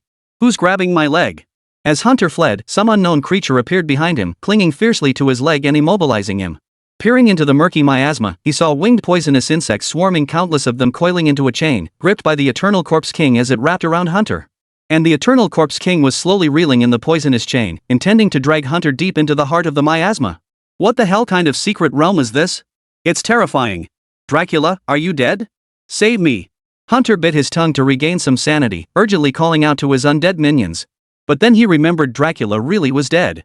Even with Dracula's lightning reflexes, facing a boss like the Eternal Corpse King meant his actions were always a fraction slower. Hunter was being relentlessly dragged toward the Eternal Corpse King, his body nearing the terrifying, grotesque feat. Meanwhile, Chen Yu had finally cleared wave after wave of the invading Corpse C and was now advancing toward its end. Though the undead tide was terrifying, the Netherworld Beauty Emperor now evolved to Heavenly Tier 3, effortlessly dispatched them all with the aid of the River of Oblivion Immortal Corpse. Who could withstand the almost instantaneous, limitless control of the Nether Army? Its single target damage reached millions. Even as he rushed toward the boss, Chen Yu had already recalled the Wangchuan Immortal Corpse. With the Underworld Beauty Empress alone, he could handle it. As he drew nearer, the faint miasma at the periphery alerted Chen Yu. He immediately held his breath in caution, simultaneously hearing cries echoing from the depths. Chen Yu wanted to approach, but the miasma's vast coverage forced him to remain cautious. Master, rest assured. Such petty tricks are beneath the servant. Your servant will cast a protective shield over you. With this, won't you be free to play as you please? Just remember to reward me, Master. You must feed me until I'm full tonight. As the Underworld Beauty Empress teased, she also enveloped Chen Yu in a layer of Yin energy. Only with this layer of Yin energy did Chen Yu shake off his dazed state, continuing to walk with the female corpse into the miasma. Who is it? Chen Yu? Come save me. Deep within the miasma, Hunter dug desperately into the damp earth, clinging to every moment before the boss executed him. Influenced by the miasma, flying Dracula stood frozen in place, utterly ignoring Hunter's commands. Desperate to shake off the effects, Hunter nearly bit through his own tongue. Even so, he was rapidly nearing his limit. As he watched the tall, lean figure steadily approach, Hunter concluded it must be Chen Yu. But he couldn't figure out where the others who had followed him earlier had gone. They were corpse sect level practitioners. Why hadn't they come along? Hunter pushed these thoughts aside. Seeing Chen Yu now was like grabbing a lifeline. If he could trade himself for Chen Yu, he wouldn't care about the other's fate, he'd simply use him as a sacrificial pawn. That way, there might be a sliver of chance to inflict damage on the Eternal Corpse King. Isn't that Hunter? What happened to you? Wasn't he brimming with confidence earlier, certain he could clear the secret realm? As he approached, Chen Yu watched Hunter being relentlessly tossed about by the boss and couldn't help but laugh. The Hunter who had boasted at the entrance and the foreigner now struggling beneath the monster's feet were two entirely different people. Cut the crap and come save me. If you save me and we both make it out, I'll call it a draw. You should know how honorable it is to be considered my equal, Hunter. Seizing his chance, Hunter grabbed Chen Yu's ankle. At this moment, he had no time to dwell on Chen Yu's earlier mockery. If he didn't find a way to break free from the Eternal Corpse King's grasp soon, by this time tomorrow, he'd likely be nothing more than a pile of excrement. Chapter 20, instantly slaying the Corpse King, and the greed after the treasure drops. Hunter clung to Chen Yu's ankle like a lifeline. Even if his own father came to stop him now, he wouldn't let go. If Chen Yu found a way to save him, fine. But if Chen Yu ignored him, then he'd drag Chen Yu down with him. But what Hunter couldn't fathom was why Chen Yu remained so calm deep within the miasma, when he himself was on the brink of death. Are you a kid or something? Watching his jeans torn to shreds at the ankles, Chen Yu had no choice but to urge the underworld beauty to act swiftly, defeat the boss and halt the miasma's spread. Underworld army, control the heavens. The underworld beauty emperor soared skyward, murmuring incantations. Instantly, the crimson sky darkened with ominous clouds concealing thunder. Howls echoed like wails of resentment. Instantly, phantom soldiers materialized from all directions, gathering in the heavens. Their long spears clashed ceaselessly, producing deafening clashes. 99,999. A dazzling damage number appeared before Chen Yu. Such an off-the-charts hit would likely cause a force disconnect in any game. How much health did the Eternal Corpse King even have? That single strike from the Underworld's Enchantress had slashed its health bar to near depletion. Instantly, the surrounding miasma vanished. The poisonous insect chains binding Hunter's legs shattered into nothingness, as if nothing had ever happened. Flying Dracula beside him snapped out of his daze. Staring at the master clutching Chen Yu's ankle, its tiny eyes widened with confusion. Due to the miasma's influence, Hunter's two Xian-tier undead servants had been dissolved into pools of blood. He rose dazedly, utterly clueless about how any of this had transpired. Just moments ago, the Eternal Corpse King had been lurking nearby. Now, only the unflappable Chen Yu remained. He refused to believe that this kid had slain a boss with tens of thousands of HP. Chen Yu, however, couldn't be bothered to explain to Hunter. Let him think whatever he wanted. After all, he had cleared the secret realm, and by all accounts, he was the ultimate victor. Returning to the mayor's side would make explaining everything easier. Right now, Chen Yu cared only about the treasures dropped by the Eternal Corpse King. Killing the Eternal Corpse King dropped the following items. Corpse King's Miasma Vial, Xian Grade Treasure. 10,000 Nether Coins. Heart Fragment of the Corpse King, Mystic Grade Treasure. Corpse King's Resentment, Mystic Grade Treasure. Though it was a Earth-themed tier secret realm, the boss's loot contained no treasures above Mystic Grade quality. Still, the combined value of these items amounted to roughly 300,000 spirit coins, a significant boost to Chen Yu's standard of living. As Chen Yu bent down to pick up each treasure from the ground, the newly arrived Flying Dracula beside him emitted a putrid stench, locking onto him. Chen Yu straightened his back and turned with a calm expression, only to find Hunter beside him, smiling warmly at him. Chen Yu, I admit your skills are impressive, but only among corpse-controlling specialists. This boss isn't yours to kill, and you have no right to take these treasures, they're all mine. Out of respect for our past battles, I won't confront you. Once we're out, I'll declare it a draw enough to satisfy your ego. I hope you know when to quit. I don't want to be the only one standing before Dongyao when we leave.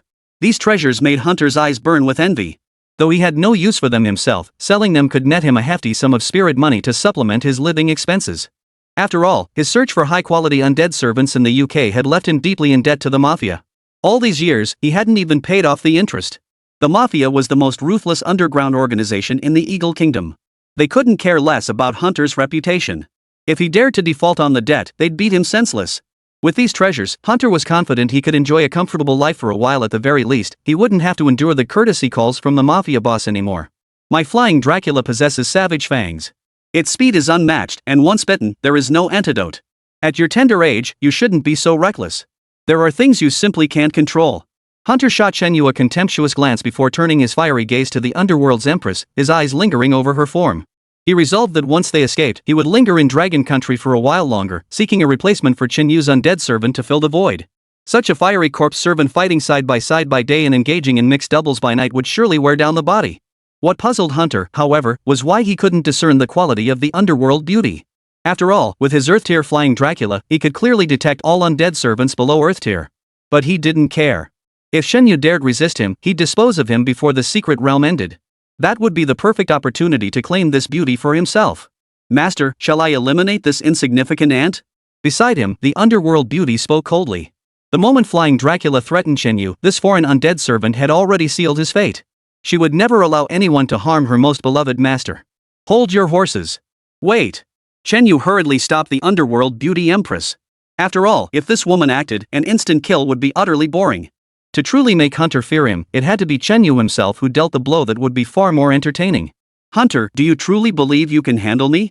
Observing the other's arrogant expression, Shenyu spun the ring on his finger, simultaneously activating attribute conversion. He channeled all the attributes of the underworld beauty empress and the forgetful river immortal corpse into himself. In an instant, the overwhelmingly powerful physique gave Shenyu a dreamlike sensation. He even had the illusion that if he grew just a bit stronger, he could crush countless secret realms with his bare hands. Simultaneously, mysterious fluctuations seemed to swirl around him, blurring the line between reality and illusion. He could only sense a tearing sensation. But right now, flying Dracula was Chenyu's target. The moment he spun the God King's ring, the heavenly thunder technique surged down from the dark clouds filling the sky. Crack! 10,000. The damage value flashed instantly. Before Hunter could comprehend what had happened, his most formidable zombie servant collapsed to the ground, reduced to a pile of dust. A ground-tier corpse servant annihilated in a single strike. Witnessing such terrifying power, Hunter's body trembled violently. With his last minion now slain, he glared viciously at Shenyu, drew the dagger at his waist, and lunged forward for close combat. If he couldn't bring back a single penny, his career would likely come to an abrupt end. What? Think I won't lay a finger on you? Shenyu turned to face Hunter. His calm tone, paired with his icy gaze, made the latter halt in his tracks. Now experiencing true power firsthand, Shenyu relished this sensation, this feeling of absolute supremacy. Many hunters were protected by their status. If they died without cause in the secret realm, explosive news would erupt the moment they emerged. To avoid trouble for themselves and prevent complications for Dongyao, the hunters were still breathing easy. But that was only if this foreigner didn't push his luck any further. Otherwise, Shenyu wouldn't give a damn about him. Looks like I'll have to make you truly afraid before you'll dare to get any more ideas. Chapter 21, Who's the Weaker One? With that, Shenyu spun the God King's ring once more. A bolt of heavenly lightning struck again, crashing down at Hunter's feet. The thunderbolt's terror made Hunter yelp in fright. For a split second, he'd even felt like he'd touched Hades himself. How did you do that? Why does your artifact wield power comparable to a low-tier undead minion? Gazing at Shenyu, Hunter's eyes were no longer filled with contempt but pure terror. Those who frequented secret realms knew that many such domains dropped artifacts imbued with skills. However, the vast majority were merely auxiliary equipment designed to augment the abilities of undead minions. Only a rare few possessed offensive skills, and even then, the damage dealt by such skills was merely smokescreen level, limited by the user's physical constitution. Hunter was certain that even his own teacher, Termlang, did not possess an offensive artifact as powerful as Chenyu's. Even if he did, he couldn't unleash the same level of power as Shenyu, a feat virtually unmatched anywhere in the world. Shenyu chuckled lightly without responding. After all, no matter how much he explained the attributes and quality of his undead servants, the other party wouldn't understand. To say his undead servants were heaven tier, with even the weaker ones being earth tier, and that the two granted him over 10,000 points of attribute conversion, how was that any different from insulting him? Shenyu wanted to keep a low profile. He didn't wish to crush the foreigner's spirit too harshly. Though the secret realm had been cleared, two beams of eerie light enveloped the pair, transporting them away. Outside, Dongyao waited anxiously, his heart pounding in his throat. Within the secret realm, the rules of human law held no sway. If Hunter wished, he could kill Shenyu at any moment. For a moment, Dongyao even felt his decision was a mistake, sacrificing a brilliant young talent for the sake of Magic City's reputation. If Shenyu could develop safely for a few years, Magic City would gain a master at the very least, one at the level of the corpse sect. But now, Chenyu's fate hung in the balance. Who knew what could happen within the secret realm? At that moment, two eerie beams of light appeared before the crowd. Witnessing this, Zhao Deliang, standing behind them, snorted coldly. I knew it. Shenyu is nothing but a good-for-nothing. Does he really think he can take on my father's bodyguard and Hunter? Does he even have the guts? Zhao Dafa snickered coldly beside him. Though only one bodyguard had returned, completing the mission meant it wasn't a total loss. With his son's revenge settled, the young man could finally settle down. He'd be able to manage household affairs and wouldn't feel inadequate when going out with girls anymore. Impossible. As the shadowy light faded, revealing the figures within, Gu Siyu gasped beside Zhao Deliang. Father and son stared at the two emerging figures, their eyes widening in disbelief as if witnessing a hallucination. For the only ones who appeared were Shenyu and Hunter, not a trace of the Zhao family's three bodyguards. Hunter's expression was downright dejected, while Chen Yu remained as composed as ever. Brother Chen Yu, you truly haven't disappointed the expectations of the entire demon city. Seeing Chen Yu return alive, Dong Yao hurriedly led his men to greet him, a weight finally lifted from his heart. Compared to Chen Yu's safety, who had cleared the secret realm this time was no longer important. At the very least, the demon city hadn't lost any talent. Moreover, Chen Yu had demonstrated through his actions that Hunter was not invincible. More Chinese individuals would catch up to and surpass him in the future. Mayor, these are items dropped by the secret realm's boss. Could you handle them for me? Spotting Dong Yao, Chen Yu had no time for anything else. He promptly pulled out the treasures dropped by the Eternal Corpse King and laid them before Dong Yao. With the mayor involved, who would dare undervalue these treasures? This was bound to be a lucrative deal. But Chen Yu's behavior left Dong Yao somewhat bewildered. Shouldn't these treasures be Hunter's capital for showing off? Hunter had slain the boss and won his wager against Dong Yao. Chen Yu had returned alive. Though he hadn't won, he hadn't lost either. Yet the reality unfolding before him was vastly different from Dong Yao's earlier predictions. Dong Yao stared blankly at Chen Yu, then turned to Hunter beside him. The latter's expression resembled someone who just received news of a family member's sudden death in the secret realm. Explosive speculation surged through Dong Yao's mind, causing the seasoned mayor's pupils to dart rapidly. Chen Yu was the one who had slain the secret realm's boss. Not even a single drop from the boss had come from Chen Yu to Hunter. What was going on here? Who was the true corpse controlling expert? Had the corpse sect suddenly become the weak ones? Ha, Mr. Hunter, did our Magic City's secret realm suit your taste? It was merely a slip-up. I hope you'll visit our Magic City more often in the future to exchange ideas with our talented individuals. Having confirmed his thoughts, Dong Yao burst into laughter. The look in his eyes toward Hunter no longer held the previous wariness. At that moment, the mayor's expression was utterly filled with mockery, utterly uncontrollable. Come again? That kid Chen Yu nearly got me struck by lightning. Who's to say the next one won't be a superhero? Hunter forced a smile on the surface, but inwardly cursed incessantly. He couldn't fathom how Magic City's foundations had grown so formidable in just a few short years. A corpse-controlling expert like Chen Yu had easily outmaneuvered him. If there were more talents like Chen Yu, how could he dare come here with his limited strength? Moreover, all his corpse servants had perished in the secret realm. Replenishing such losses would take a decade, and who knew what the demon city would become by then? This dragon nation truly possessed unending fortune. Mayor Dong, you're too kind. We'll see about that when the time comes. Hunter could no longer bear to stay. As a zombie sect master, being suppressed by a young corpse-controlling expert had utterly disgraced him. Hunter resolved to return immediately and report Chen Yu's whereabouts to his master. His Eagle Nation must take precautions and prepare for action. With that thought, Hunter grabbed his backpack and turned to leave. As he spun around, he nearly burst into tears. He'd come to the Magic City expecting to reap some benefits from the Dragon Nation, but who would ve thought he'd end up losing even his plane ticket. Now, he didn't even know how to get back to his homeland. Was he really going to have to borrow money from his teacher, Termlang? Ladies and gentlemen, let us all congratulate Brother Chen Yu. Hunter departed, and Dong Yao couldn't care less about the foreigner's comings and goings. It was a pity he hadn't properly played mind games with him. But with Chen Yu by his side, Dong Yao felt no worries. Their Magic City would begin its rapid ascent from this very day. Dong Yao knew full well that Magic City was merely a small pond for Chen Yu. His future lay in far broader horizons. Amid the crowd, the Zhao family father and son watched the mayor elevate Chen Yu so prominently, grinding their teeth in fury. The absence of the three bodyguards, coupled with the mayor's complete disregard for the situation, infuriated the pair to the point of spitting blood. Not only had they failed to deal with Chen Yu, but they'd also lost three of the Zhao family's top fighters. Zhao Dafa glared at his son, seething with rage so intense he wanted to kick the good-for-nothing son senseless. Had they not antagonized Chen Yu, what a different outcome might have unfolded if they'd collaborated with him now? Dad, there's no point in getting so worked up. What's done is done. We need to figure out how to fix this mess. You've been in business for so many years. You should know that making enemies with someone like him, if we can't resolve this, it'll be us who end up dead.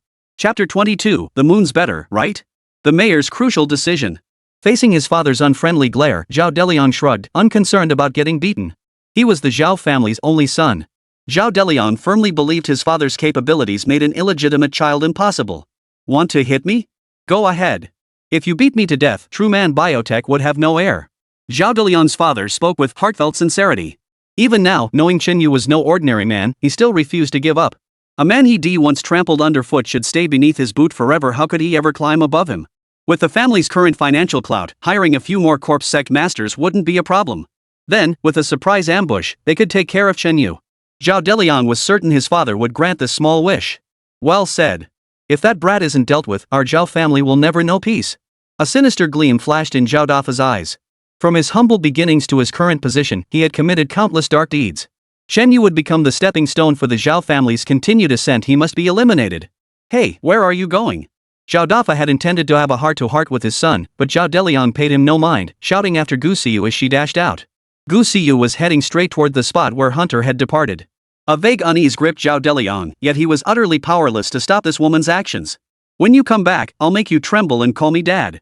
Consumed by jealousy, Zhao Deliang glared fiercely at Gu Siyu, thinking to himself that she must be acting this way because he hadn't satisfied her needs last night. Mr. Hunter, wait for me. Over here, Hunter, clutching his empty backpack and still pondering how to get back home, heard the soft, pleading call from behind. Turning around, he saw Gu Siyu had caught up to him, her breasts bouncing as she jogged. Mr. Hunter, I really love the air in your eagle country. It must be so sweet there, no smog, and the moon shines so much brighter. Mr. Hunter, could you help me get a green card? I'd love to return to Eagle Country with you and enjoy the life of nobility. Gu Siyu's face radiated anticipation. At this moment, the Zhao family represented nothing more than a dispensable fallback option for her. Hunter was the direction she truly sought to pursue. With a green card in hand, she, Gu Siyu, would rise above everyone in the village, her status soaring far beyond what it was now. Once she'd made her fortune abroad and returned, Zhao Deliang would be groveling at her high heels, licking them to curry favor. "Ha, little sister, that's quite a proposal. But I didn't bring the necessary paperwork this time. Give me some time, and I'll make sure you get what you want. To keep in touch, you'll stay at the hotel I booked in the Magic City. Wait for my message anytime. Here's your room key. Oh, and give me your phone number, I'll update the contact details." Hunter was taken aback by Gu Siyu's request, then instantly broke into a broad grin. This woman had just solved a major problem for him. He couldn't even begin to fathom how naive she was. Everyone else had seen who the real winner was, yet she remained firmly on his side. Hunter produced the key card. Without a moment's hesitation, Gu Siyu handed over all her personal information, already fantasizing about her imminent rise to a life of privilege. Then, she would make Zhao Deliang and Chen Yu kneel at her feet, treating them like dogs. "Alright, you can head to the Miles Hotel now. Just present your key card and wait in my room for my call." Hunter flashed a gentlemanly smile that left Gu Siyu utterly spellbound, her slender frame trembling involuntarily. "Mr. Hunter, no need to rush. Why don't we go to the hotel together and discuss things properly? Once we get there, I'll give you a surprise." As Hunter turned to leave, Gu Siyu immediately tried to hold him back. If she could engage in more in-depth communication with him, her plan would be even more successful. No, I'm rushing to catch my flight. Once you arrive in our great Eagle Nation, we'll have plenty of time for close encounters." Hearing Gu Siyu speak so openly, Hunter stumbled, nearly losing his balance. He couldn't believe that Chinese women were this forward. They weren't like this before, were they? Even though she was practically a gift from heaven, Hunter had no interest in getting entangled with Gu Siyu. If he went back to the hotel with her, wouldn't the persona he'd just built come crashing down? Watching Hunter hastily depart, Gu Siyu clutched her room key, a pang of disappointment washing over her. She'd hoped Hunter would become a father soon, but it seemed that plan would have to be postponed for a while. With the hotel key card in hand, Gu Siyu couldn't even bear to return to Zhao Deliang's side. In her eyes, she was now the predestined, sophisticated Chinese American. The Zhao family? How dare they compare themselves to her? So Gu Siyu hurriedly hailed a taxi and stammered out the name of the Miles Hotel in her broken English. The poor taxi driver couldn't even get translation apps to decipher this alien-like foreign phrase. Finally, Gu Siyu, growing impatient, blurted out the hotel name herself to break the awkward silence. Meanwhile, at the city hall, Chen Yu accepted Dong Yao's invitation and entered his office. Previously, Chen Yu had merely been under Dong Yao's close scrutiny. But now, Dong Yao even brought out his treasured pre-Qingming Longjing tea to entertain him. "Brother Chen, you've truly brought honor to the Magic City this time. On behalf of the municipal government and the citizens of Shanghai, I thank you. Is there anything you need, Brother Chen? As long as it's within the city government's capacity, we won't refuse." In his conversation with Chen Yu, Dong Yao shed all traces of mayoral authority, adopting instead the manner of a gentle elder brother. In this bizarre world, strength was the ultimate deciding factor. With power came true supremacy. Faced with the mayor's warmth, Chen Yu pondered long and hard but couldn't think of anything he lacked. Though he was on the verge of entering a moderately prosperous life, he was still far from being a tycoon. But he couldn't very well tell the mayor, "I need a lot of wealth." "Thank you for your concern, Mayor. I have no requests. Working hard for the city is my duty, I seek no reward." Chen Yu shook his head gently. Since he couldn't articulate his conditions, it was better to elevate the nature of his contribution to a higher realm. Hearing this, Dong Yao was so moved he nearly wept. If all the youth of the Magic City, indeed, all the youth of Dragon Nation possessed such noble character, their nation would have risen long ago. Would they still be languishing in mediocrity after so many years of suppression by those foreigners? "Shao Li, bring the open registration form." After deep deliberation, Dong Yao finally made his decision. He summoned Secretary Li, resolving to grant this privilege to Chen Yu.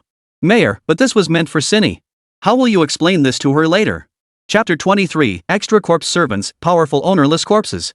Secretary Li's body trembled involuntarily at the mention of the open registration form. Having worked as the mayor's secretary for years, Li was well aware of the items Dong Yao treasured most. This registration form might sound trivial, but its weight encompassed years of Dong Yao's hard work. When he first obtained it, Dong Yao had resolved to give this very form to his daughter, Dong Xin. With it, she would face far fewer complications upon her return to the country. Now, Dong Yao had changed his mind, and even Secretary Li felt some resistance. Mayor, we can certainly offer Chen Yu other benefits. Please reconsider, Mayor. Secretary Li whispered to Dong Yao, but the latter merely shook his head, his decision already made. Even without this shortcut, he could still ensure his daughter lived comfortably for the rest of her life. But handing that open registration form to Chen Yu? The future development of the metropolis? Dong Yao dared not even imagine it. With no other choice, Secretary Li retrieved the sandalwood box from the safe. The moment Chen Yu saw the simple, fragrant container, he knew its contents were no ordinary items. Brother Chen, you should know that the Dragon Nation's regulations on professionally possessing corpse servants are extremely strict. Violations will incur punishment under Dragon Nation law. But there are exceptions.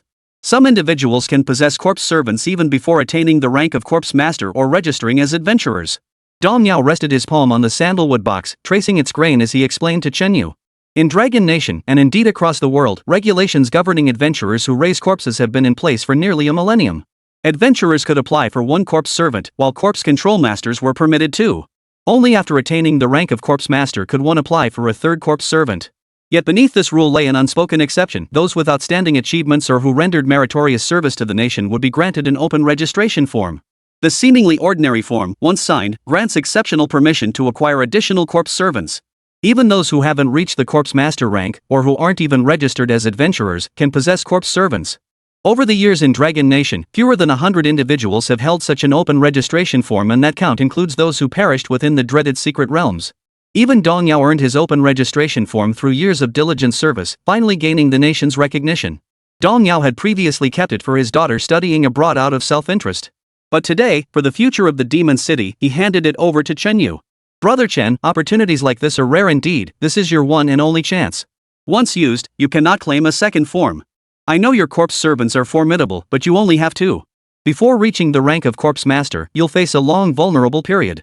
May this open registration form grant you greater strength, enabling you to represent the demon capital and achieve even more glorious feats. After finishing his explanation, Dong Yao reluctantly handed the box to Chen Yu. After all, it had been with him for years, and giving it away now left him with lingering reluctance. Holding the box, Chen Yu's breathing grew heavy. Before obtaining the system, he had never heard of such a thing. Now, he had finally entered an entirely new realm. From this day forward, he would witness secrets and truths beyond the reach of ordinary mortals. Opening the box, he found several registration forms inside. The registrant needed to fill in their personal details, submit them to the registration office, and have them filed away. Following Dong Yao's prompting, Chen Yu swiftly filled in the details. Yet when he reached the section for selecting a corpse servant, his hand paused. Brother Chen, rest assured. This open registration form grants you access to higher-tier corpse servants from the 1st to the 7th tier of the Mystic Realm. You may choose freely. However, unclaimed corpses of exceptionally high quality inevitably possess certain extraordinary traits such as intense resentment, so you must deliberate carefully, brother. Seeing Chen Yu's hesitation, Dong Yao hastened to explain. While he wanted Chen Yu to select a higher quality corpse servant, taming an unclaimed corpse of that caliber was no easy feat.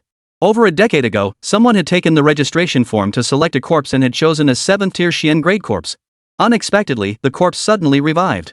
The intense resentment and deathly rigidity shattered the man's meridians, crippling him for life. Since then, whenever someone filled out the registration form, they no longer dared to be greedy. They chose with extreme caution, terrified of repeating that man's fate, not only failing to gain any benefit, but instead becoming crippled and living out their days in misery. Therefore, Dong Yao advised Chen Yu to start with a lower quality corpse. Though its initial attributes might be modest, it would still offer solid improvements with leveling up. Dong Yao surmised that with likely only 2 Xian tier corpse servants at his disposal now, suppressing a powerful, ownerless corpse would be no simple task. Mayor, what I'm wondering is, among these corpses, are there any female ones? Chen Yu looked up at Dong Yao with a bright smile as he asked, causing the latter's expression to slowly freeze. Dong Yao never imagined Chen Yu's hesitation stemmed from such a reason. Many corpse-taming adventurers, after prolonged interaction with corpses, gradually develop twisted psyches and engage in unusual behaviors. In severe cases, they even fell in love with their corpse servants, ceasing all communication with humans to engage in sordid, filthy deeds with the corpses. Dong Yao hadn't expected it. Shen Yu seemed like such a proper young man, yet here he was, apparently enjoying this kind of sordid play. But it was an open secret among them, and perhaps understandable among those corpses, there truly was one female body. Young man, I advise you not to choose it. The reason no one has been able to contract with that corpse for years. It's because that terrifying corpse, the very one that destroyed that adventurer's meridians, is that female corpse. Dong Yao's tone was grave. After that incident, the authorities had sealed the female corpse in ice, never displaying it lightly again. If Chen Yu were to suffer misfortune over something like this, it would be a loss far greater than any gain. My grandfather always told me to seek others' advice before acting. But I never listened to my grandfather. After Dong Yao finished explaining, Chen Yu immediately wrote his request on the registration form. With such a corpse harboring such intense resentment, Chen Yu couldn't even wait, he wanted to see it immediately. After completing these steps, Chen Yu left the mayor's office. Once the registration form reached the registration desk, Dong Yao would escort him there. Staring at the irreversible form, Dong Yao sighed deeply. How could he have failed to consider that a genius might harbor such peculiar preferences? But such a quirk could very well be his undoing. For a moment, Dong Yao wasn't sure if his decision was right or wrong. Shaoli, call Cindy and have her book a ticket to come back in the next few days. That Yale University nonsense? It's meaningless. Tell him I found her a damn good match. If she dares disobey, she won't get a single penny in allowance from now on. Dong Yao instructed his secretary that it was time for his daughter, Dong Xian, to return and meet Shen Yu. If the two developed feelings for each other, he couldn't wait to welcome this son-in-law into the family. Besides, Shen Yu was still young. Intervening now was better than waiting until his mind was set, and he ended up flying off with that corpse servant. Chapter 24: The Mayor's Daughter and the Secretary's Fierce Matchmaking. Magic City International Airport.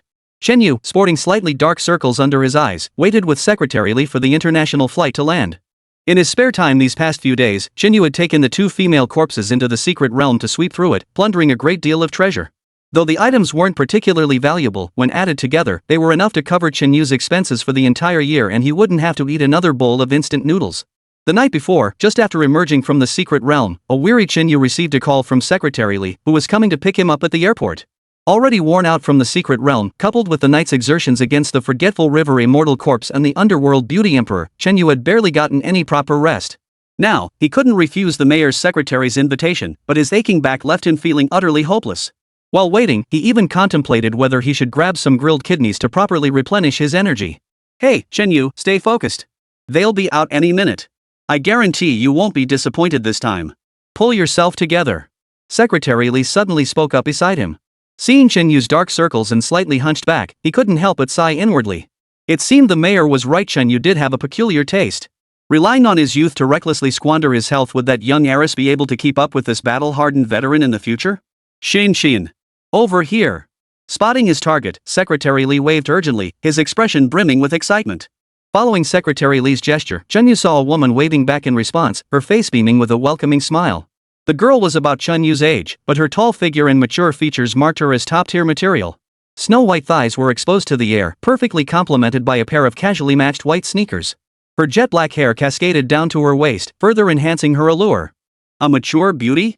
Shen Yu clicked his tongue. He'd assumed Secretary Li was picking up a colleague, but the moment he saw the girl's appearance and aura, he knew she was no ordinary person. A woman of this caliber, not just in this lifetime, but even in his previous one, was far beyond his reach. Brother Li, where's my dad? As the girl approached, she inquired about her father's whereabouts. She was none other than Dong Yao's only daughter, Dong Xian. Dong Xian, just 2 years older than Shen Yu, was studying finance at Yale University abroad with outstanding academic achievements. Paired with her otherworldly beauty, Dong Xian attracted considerable attention abroad, with many aristocratic young men frequently expressing their affections to her. But Dong Xian had no interest whatsoever in those foreigners. Her sole focus was mastering her studies to perfection and serving her country. As for these Westerners, Dong Xian had no time for them, viewing them merely as a pack of lapdogs. The mayor is in good health now, but he often lies awake missing you, wondering how you're doing abroad. Get in the car quickly. Once we're inside, you young people can have a good chat. Secretary Li didn't forget his mission. He hadn't come merely to escort the young lady back to the country, but to create more space for Dong Xian and Shen Yu to get to know each other. Who is he? Seeing the exhausted Shen Yu, Dong Xian's delicate brows furrowed slightly. She had worked extremely hard at school and couldn't stand seeing lazy, weary people on campus. Shen Yu's current demeanor repelled her, even placing him in the same category as Zhao Deliang. The only difference was that the Shen Yu before her was more handsome. But what good was good looks? One still had to work hard. Chen Yu also looked at Dong Xin. Seeing the slight disapproval in her eyes, he gave a helpless smile. Now that he knew her identity, Chen Yu had no desire to engage with her either. She was the mayor's daughter, while he was just an ordinary recent graduate. His status online was the lowest possible. Get in the car. You two can chat later. Secretary Li hurriedly led them to the car door. Dong Xin intended to sit in the front passenger seat to keep her distance from Chen Yu, only to find the passenger seat of this Maybach limousine crammed full of empty boxes. This was all Secretary Li's deliberate plan. He understood the mayor's mindset. If Dong Xin sat in the front passenger seat, it would mean losing the prime opportunity for close communication with Chen Yu. Such an opportunity might not arise again anytime soon, so this one had to be seized. Xinshin, the mayor instructed me to take you to Miles Hotel for a quick meal first. He'll be waiting for you at home tonight. After getting in the car, Secretary Li left Dong Xin no chance to refuse, setting the destination immediately. Dong Xin, sitting in the back seat, stuck out her tongue mischievously in protest. Throughout the ride, Dong Xin deliberately kept her distance from Chen Yu, and he made no move to draw closer. Between them, it felt as though an invisible barrier stretched far apart. Secretary Li silently cursed the younger generation, wondering what they were thinking. If the girl didn't make a move, did that mean the boy just sat there doing nothing? If this continued, wouldn't all the opportunities he'd created by sending Chen Yu along go to waste? Even though he deliberately slowed the car, the trio soon arrived at the Miles Hotel. Dong Xin stepped out first and entered the hotel. Secretary Li remained in the car, his tone heavy as he said, "Brother Chen Yu, no offense, but this isn't how you treat a girl. I've created the opportunity for you, but you have to seize it yourself. Just sitting there like that, aren't you wasting all the effort the mayor and I put in?" Hearing Secretary Li's advice, Chen Yu was quite surprised. He hadn't expected the mayor himself to be trying to get his daughter closer to him. But their social classes were worlds apart. Chen Yu had no desire to grovel like a sycophant to win over a woman. "Ah, looks like you really haven't caught on. Fine, let me help you out one more time." Watching Chen Yu's blank expression, Secretary Li suppressed the urge to curse and sighed heavily. He finally understood that playing matchmaker was even tougher than being a secretary. After parking, the trio entered the hotel and settled at a round table. The Miles Hotel wasn't cheap. Even a simple meal would set them back over 1,000 ghost money. Of course, Chen Yu wouldn't voluntarily reach for his wallet. A single trip into the secret realm barely earned him 10,000, and if he squandered thousands on a whim like this, the balance on his card wouldn't last long. During the meal, Secretary Li kept trying to strike up conversations to bridge the gap between the two, but neither Chen Yu nor Dong Xin was buying it. The more Secretary Li talked, the more carefully they maintained their distance. "Chen Yu, are you thick as a plank? With such a golden opportunity, if you just make a move, you'd definitely have a chance. And this young lady is so spoiled.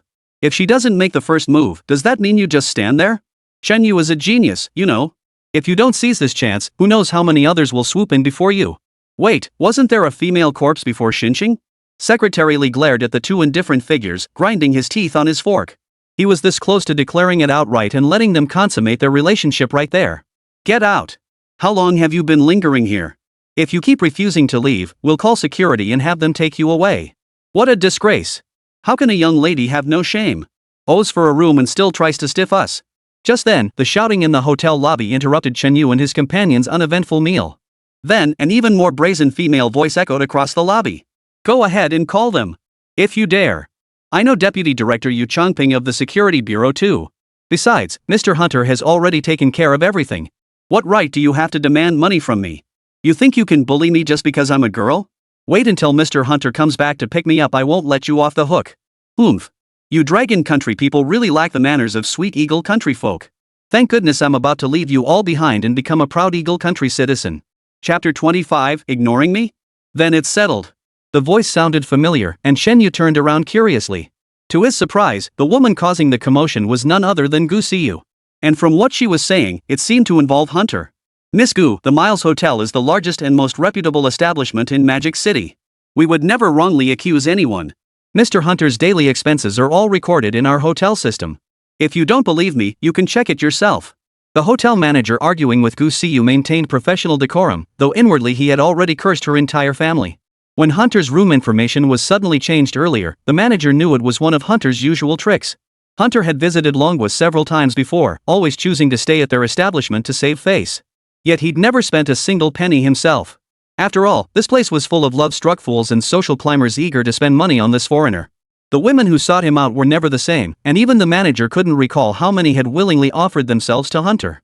Only Gu Siyu had stayed the longest this time, leading the manager to initially believe it was true love.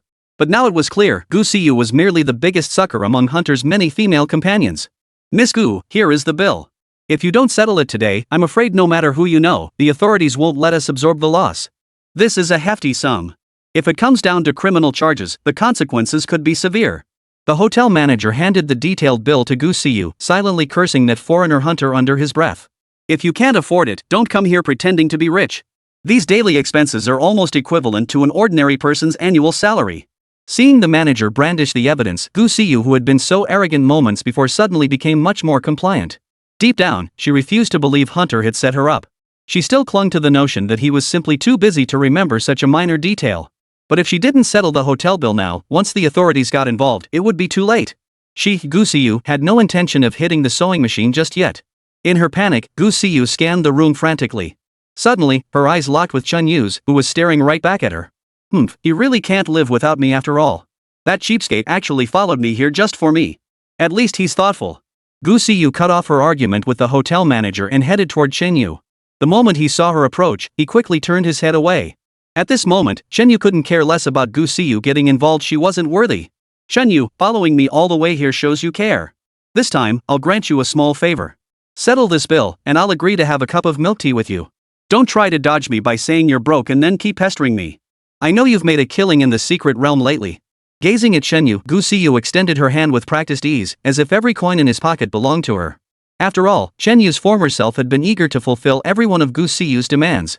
Even if she claimed her cat ate cat food costing 1,000 spirit coins per gram, his former self would borrow money without hesitation to feed someone else's cat. In contrast, he himself couldn't even afford to eat his fill of instant noodles, which was why Chen Yu had been so strapped for cash before. What do your debts have to do with me? I came here to eat, and that has nothing to do with you either. Chen Yu picked up the coffee on the table and took a small sip, unwilling to let this diva ruin his entire day. Dong Xian, watching the sudden melodramatic turn, set down her knife and fork, her face lighting up with delight as she eagerly anticipated the next act. Ha! So that's why you're acting so tough, you pathetic loser? You've found yourself a sugar mama. If you don't have the money, get her to pay. Either way, you're settling this bill today. Gu Siyu shot Dong Xian a cold stare, twirling a strand of hair as she lifted her chin haughtily. She had no time to confront Chen Yu about his infidelity now. That could wait until the trouble here was resolved. If she could just get through this mess, Gu Siyu even decided she might grant Chen Yu a rare pardon. After all, no man was without his faults. As long as he kept fawning over her from now on, that would be fine. Show me some respect, or I won't be polite. Beside them, Secretary Li's gaze turned icy. In public, he couldn't reveal Dong Xian's identity, but he wouldn't tolerate her being insulted either.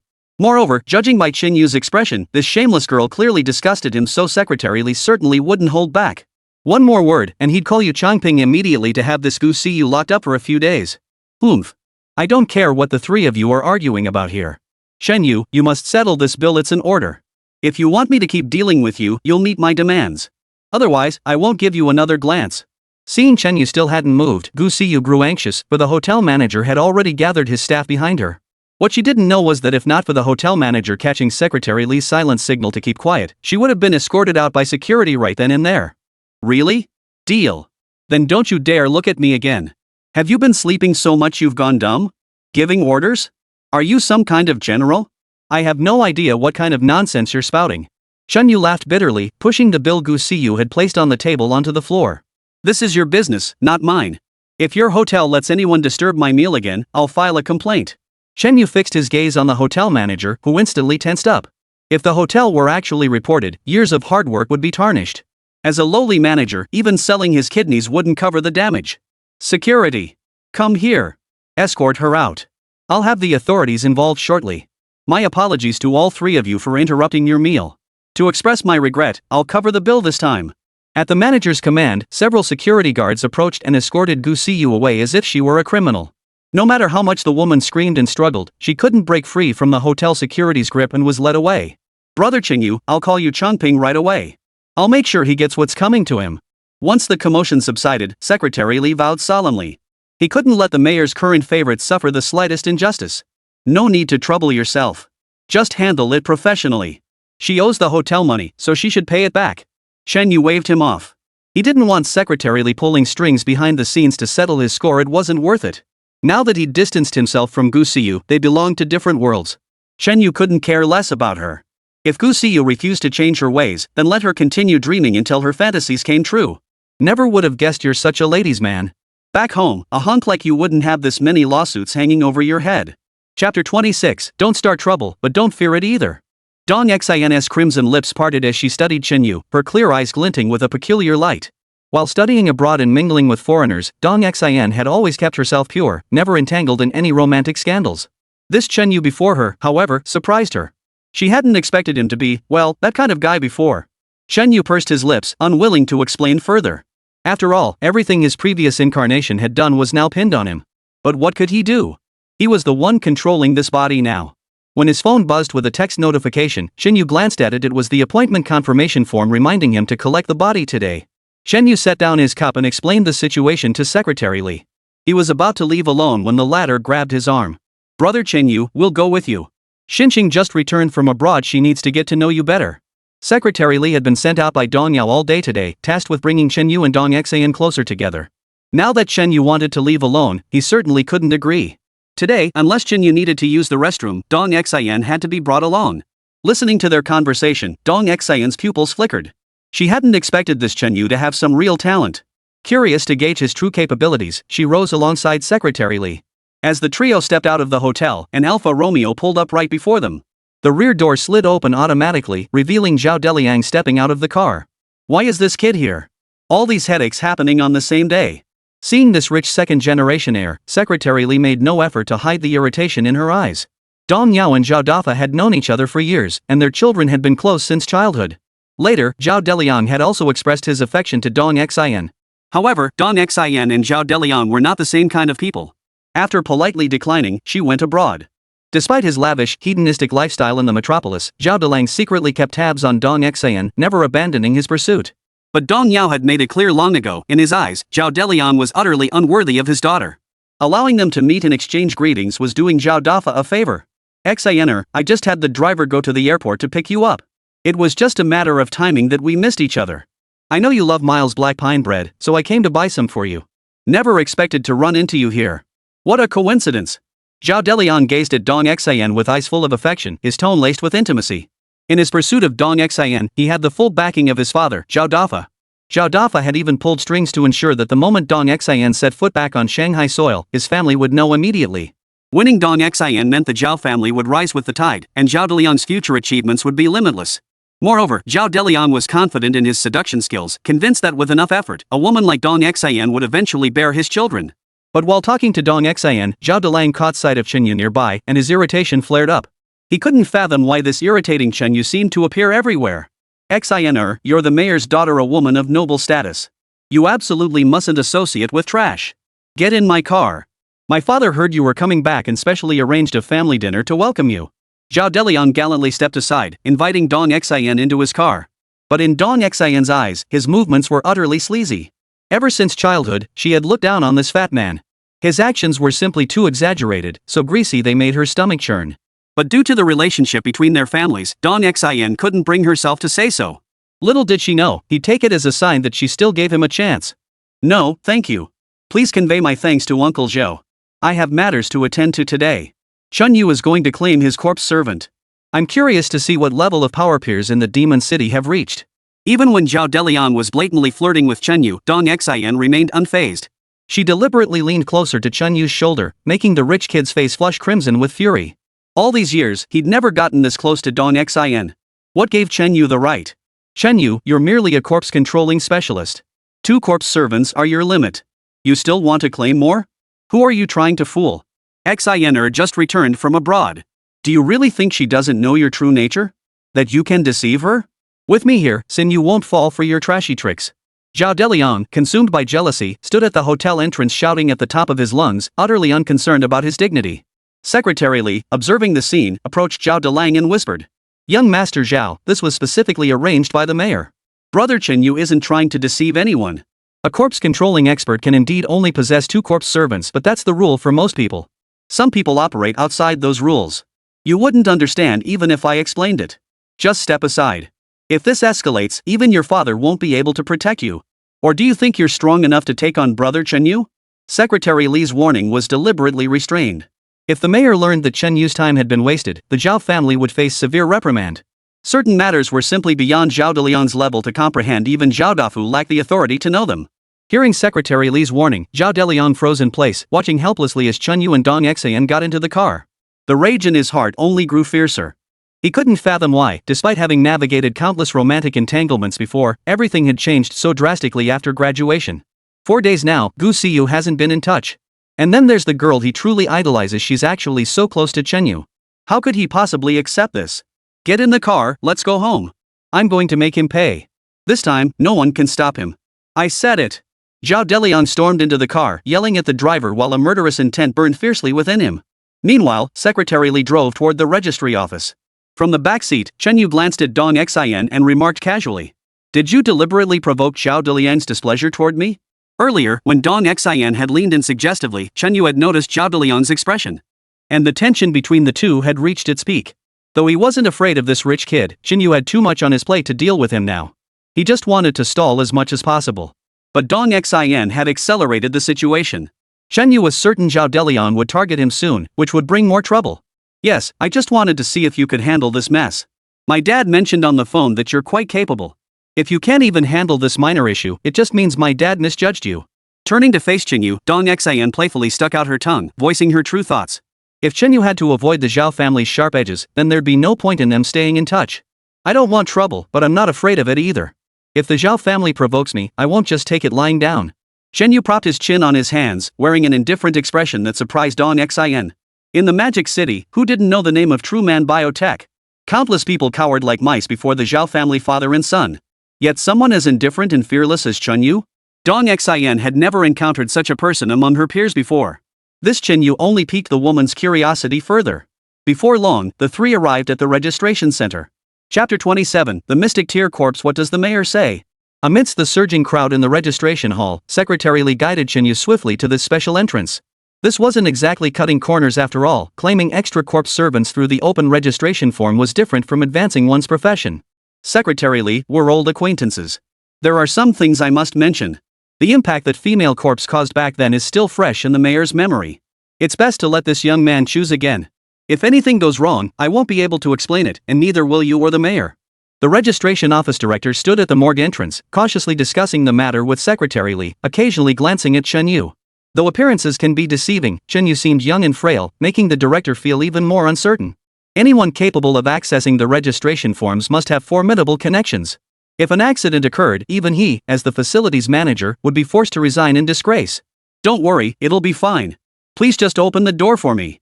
Chenyu offered the director a gentle smile, offering no further explanation. A 7th-tier Xian stage corpse that others couldn't subdue? That was because they couldn't suppress its power. But Chenyu? That wouldn't happen to him. With a Xian tier corpse, he could control it using the Wangchuan immortal corpse. He wouldn't even need the Underworld's enchantress. Alright, be careful.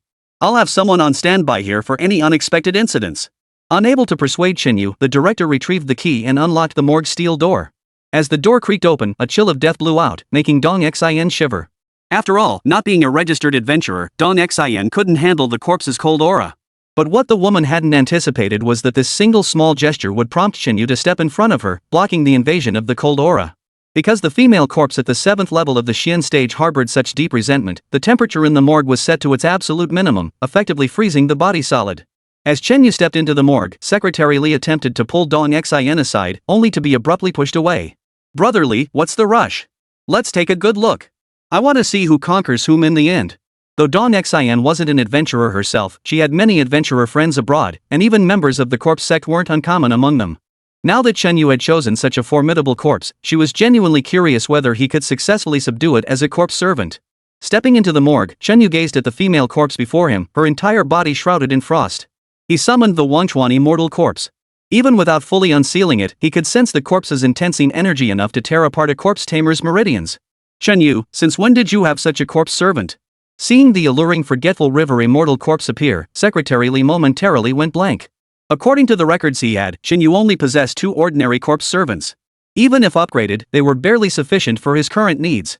Yet the appearance of the Wangchuan immortal corpse, radiating such dancing energy, even faintly overshadowed the frozen corpse in the morgue. Barely adequate? This was overwhelming. This news must be reported to the mayor immediately. It seems Chenyu has been hiding a lot about his background. As Secretary Li pondered this, Chen Yu commanded the Wangchuan immortal corpse to unseal the corpse before them. Master, it's been so long since I last saw you. Can't I just gaze at you a little longer? The Wangchuan immortal corpse pouted coyly, her eyes glistening with desire, eager to showcase her insatiable hunger to Chen Yu right there in the morgue. Get on with it. Chen Yu snapped, his neck flushing crimson. With 3 others watching behind him, he had no time for games. If others saw this, they'd assume something had happened between him and his corpse servant. With that, the Wangchuan immortal corpse immediately set to work, melting the frost from the female corpse's body. At that moment, the metal shelves in the morgue rattled loudly. Soaring transformed into shadowy spirits drifting through the air, while the female corpse's energy surged rapidly. Years of icy confinement had amplified her resentment far beyond its previous state. Such danger only heightened the registrar's anxiety. We need to call the Security Bureau's bomb squad. This corpse is clearly out of control. The director trembled as he pulled out his phone. At this moment, he didn't even care about Chen Yu's safety. He knew there were still many registered users outside. If this affected them, his guilt would be immense. A mere trifle dares to show off before this mistress? The moment the master's phone rang with a busy signal, a cold laugh echoed from the Wangchuan immortal corpse in the morgue. With a flick of her wrist, an even more potent surge of energy shot forth, suppressing the female corpse's agitation. Though the female corpse possessed the quality of a 7th-tier Xian grade entity under the command of the 9th-tier D-grade Wangchuan immortal corpse, it was as insignificant as a crawling insect. The corpse's instincts continued to amplify the surging, yet under the Wangan immortal corpse's suppression, this gradually compressed. The surrounding, darting energy also retreated back into the female corpse's body. Within mere seconds, the Wangchuan immortal corpse had completely subdued the female corpse, revealing its lifelike form before Chen Yu. Her jet-black hair cascaded down to her waist, her pallid face as icy as snow. Though her frail body appeared thin, it showed no signs of atrophy. One could faintly discern that in life, this corpse must have possessed a curvaceous figure, truly a prime specimen. Fengdu Corpse Consort, Xian Tier 7. Level, 1 scales with host. Strength, 300. Agility, 480. Vitality, 180. Skill, Ghostly Soul Nightmare. After subduing the female corpse, its detailed information was fully displayed on the system panel. These stats were now beneath Chen Yu's notice. Without using achievement points to enhance her, the Fengdu Corpse Consort would be utterly useless to him. Fortunately, Chen Yu had been saving his achievement points over the past few days. What he dared not say aloud was that the points he now possessed could potentially evolve this female corpse already starting at the 7th level of the Xian tier to what unimaginable heights. Is that all it takes to subdue her? Behind him, Dong Xian hadn't even had time to examine the details before noticing the corpse had grown still. She hadn't even witnessed any particular effort from Chen Yu. It seemed that just a few awkward movements from the corpse servant beside him were enough to subdue this troublesome corpse that had been stored away for years. When she recalled the corpse servant's suggestive movements earlier, an inexplicable irritation welled up within Dong Xian. Hello, this is security headquarters. How may I assist you? Over here, the registration office director dialed the security bureau. A voice answered, but was met with several seconds of silence. Hello? Hello? Can you hear me? Hello? Oh. It's fine, I dialed the wrong number. Sorry, I was just gossiping earlier. The registration office director snapped back to reality, hastily apologizing to the security bureau. Before the other party could respond, he hung up immediately. With someone as capable as Chen Yu around, what use is the security bureau? The registration office certainly didn't have time to entertain foreign guests. What did the mayor say about this kid? The director leaned toward Secretary Li, who replied. The mayor said, Brother Chen Yu must be taken care of properly from now on. Ding! Host detected possessing a woman. Consume achievement points to enhance her strength and abilities? Chapter 28 Curse-type Skills. Hearing the system prompt, Chen Yu suppressed his urge to evolve and merely stowed away the Fengdu Corpse Consort. After all, evolving through the system would alter the corpse servant's appearance and behavior. If others saw it, it would only lead to more trouble. Although Mayor Dong Yao is currently still an ally, Chen Yu couldn't trust him lightly. Chen Yu, your corpse servant is really quite powerful. What rank is she? 8th tier Xian grade? 9th tier? Overcome with excitement, Dong Xian disregarded the morgue's chill and rushed to Chen Yu's side, her breath forming visible mist. Her soft, fragrant scent seemed to warm the air in the mortuary slightly. After she spoke, the Wangchuan immortal corpse beside them snorted disdainfully. Xian tier? Worthy of her attention? To the Wangchuan immortal corpse, that level was nothing but a weakling to be dispatched in a single strike. Were it not for her master's preference, she wouldn't show such restraint. A single strike of Luo River's world-shattering might reduce the Fengdu Corpse Consort to ice shards. Master, is this girl more beautiful, or is this servant more beautiful? Master, tell me. The voice of the Wangchuan immortal corpse echoed in Chen Yu's mind, leaving him utterly exasperated. This corpse had previously only been jealous of her own kind, but now she was even jealous of the living. She was becoming impossible to control. To prevent further complications, Chen Yu withdrew the Wanchuan immortal corpse and led the Fengdu corpse consort out of the morgue. Regarding Dong Xian's question, Chen Yu merely chuckled without revealing the truth. If he revealed her cultivation level Earth realm, 9th tier the demon capital would tremble that very day. Put. Fine, don't tell me. Like it's such a big deal. Seeing Chen Yu's silence, Dong Xian pouted her red lips and kicked at the frost on the ground, yet obediently followed him out. This behavior from the spoiled heiress surprised Secretary Li, who knew full well that Dong Xian never tolerated anyone refusing to answer her questions. Yet before Chen Yu, she had unusually reined in her temper and even learned restraint. This could work. Secretary Li's heart leapt with joy. If he could successfully bring these two together, he'd earn major brownie points as the matchmaker. Congratulations, brother Chen Yu.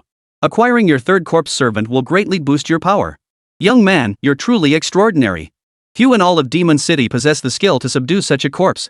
Secretary Li and the registration office director congratulated Chen Yu simultaneously. Such remarkable achievements at such a young age, what heights might he reach in the future? Brother Chen Yu, I'll host tonight. Let's invite the mayor over to celebrate together. Secretary Li seized the momentum, determined to bring Chen Yu and Dong Xian closer together today. He also wanted the mayor to witness firsthand the merits of his matchmaking. Thank you for the kind offer, Secretary Li. I appreciate the gesture, but I'm feeling a bit tired. I'll have to pass on joining you for now. I need to go home for a short nap.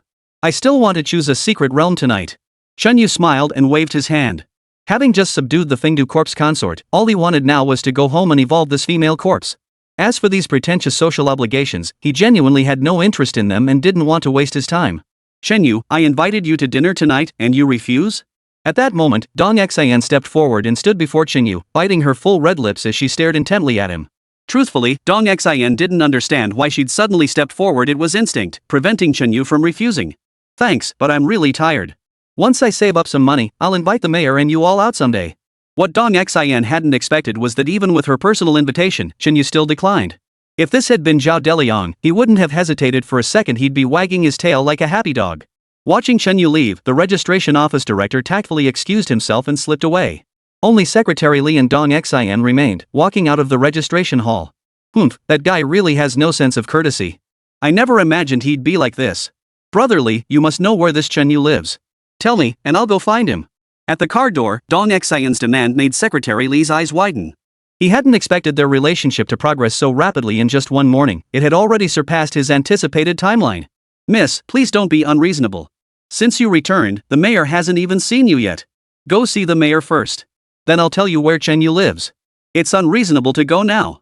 After much persuasion, Secretary Li finally managed to restrain Dong Xian's impulsiveness. The young heiress's behavior made him feel completely out of touch with the younger generation.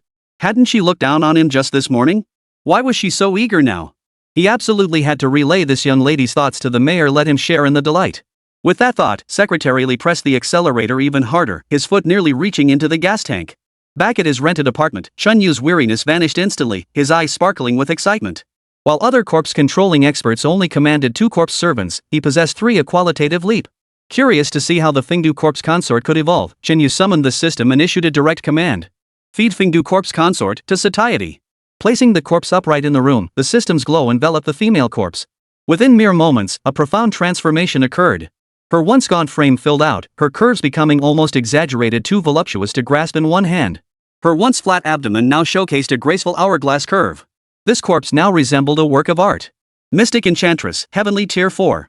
Level, 1 scales with host. Strength, 4,200. Agility, 5,999.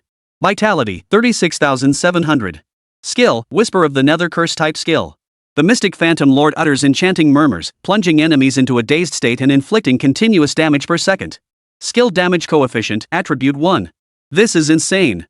Staring at the Mystic Phantom Lord's skill, Chen Yu's breathing sounded like snoring. This corpse servant was ridiculously overpowered. He was long accustomed to its high attributes. After all, a heavenly grade quality item would be strange if it didn't exceed 1,000 points. But this ghostly murmur was truly terrifying. Imagine entering the secret realm only for the Mystic Shadow Mistress to unleash her skill. Anyone hearing the eerie sound would instantly fall into a stupor, losing health every second. Utter terror. Group skills, single target skills, and now a cursed skill. Chen Yu couldn't help but curse his own luck. If he weren't still a bit sleepy, he'd be packing his bag right now to head downtown and find the secret realm entrance. Master, thank you for elevating my soul. In return, I shall devote my entire existence to protecting you. My eyes will only see you, master. My body will burn with desire for you. The mystic shadow mistress opened her eyes. Her watery gaze resembled two abysses, drawing others in irrevocably. Yet in the dark enchantress's eyes, all under heaven were mere fodder for slaughter. Only her master commanded her absolute loyalty. Again? Again? Do you really think I can just keep going? My body can barely take it anymore.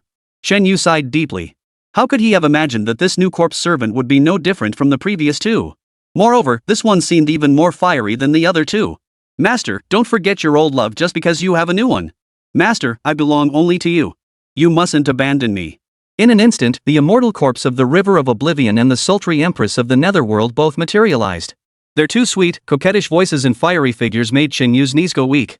Chapter 29, Who Can Outpace Qinyu? Ding. Host currently possesses 3 women. Achievement points upgrading. +1 per second. Current achievement points, 3, 6, 9. The system notification lifted Qinyu's spirits. With points now increasing by 3 per second, the time required would be drastically reduced.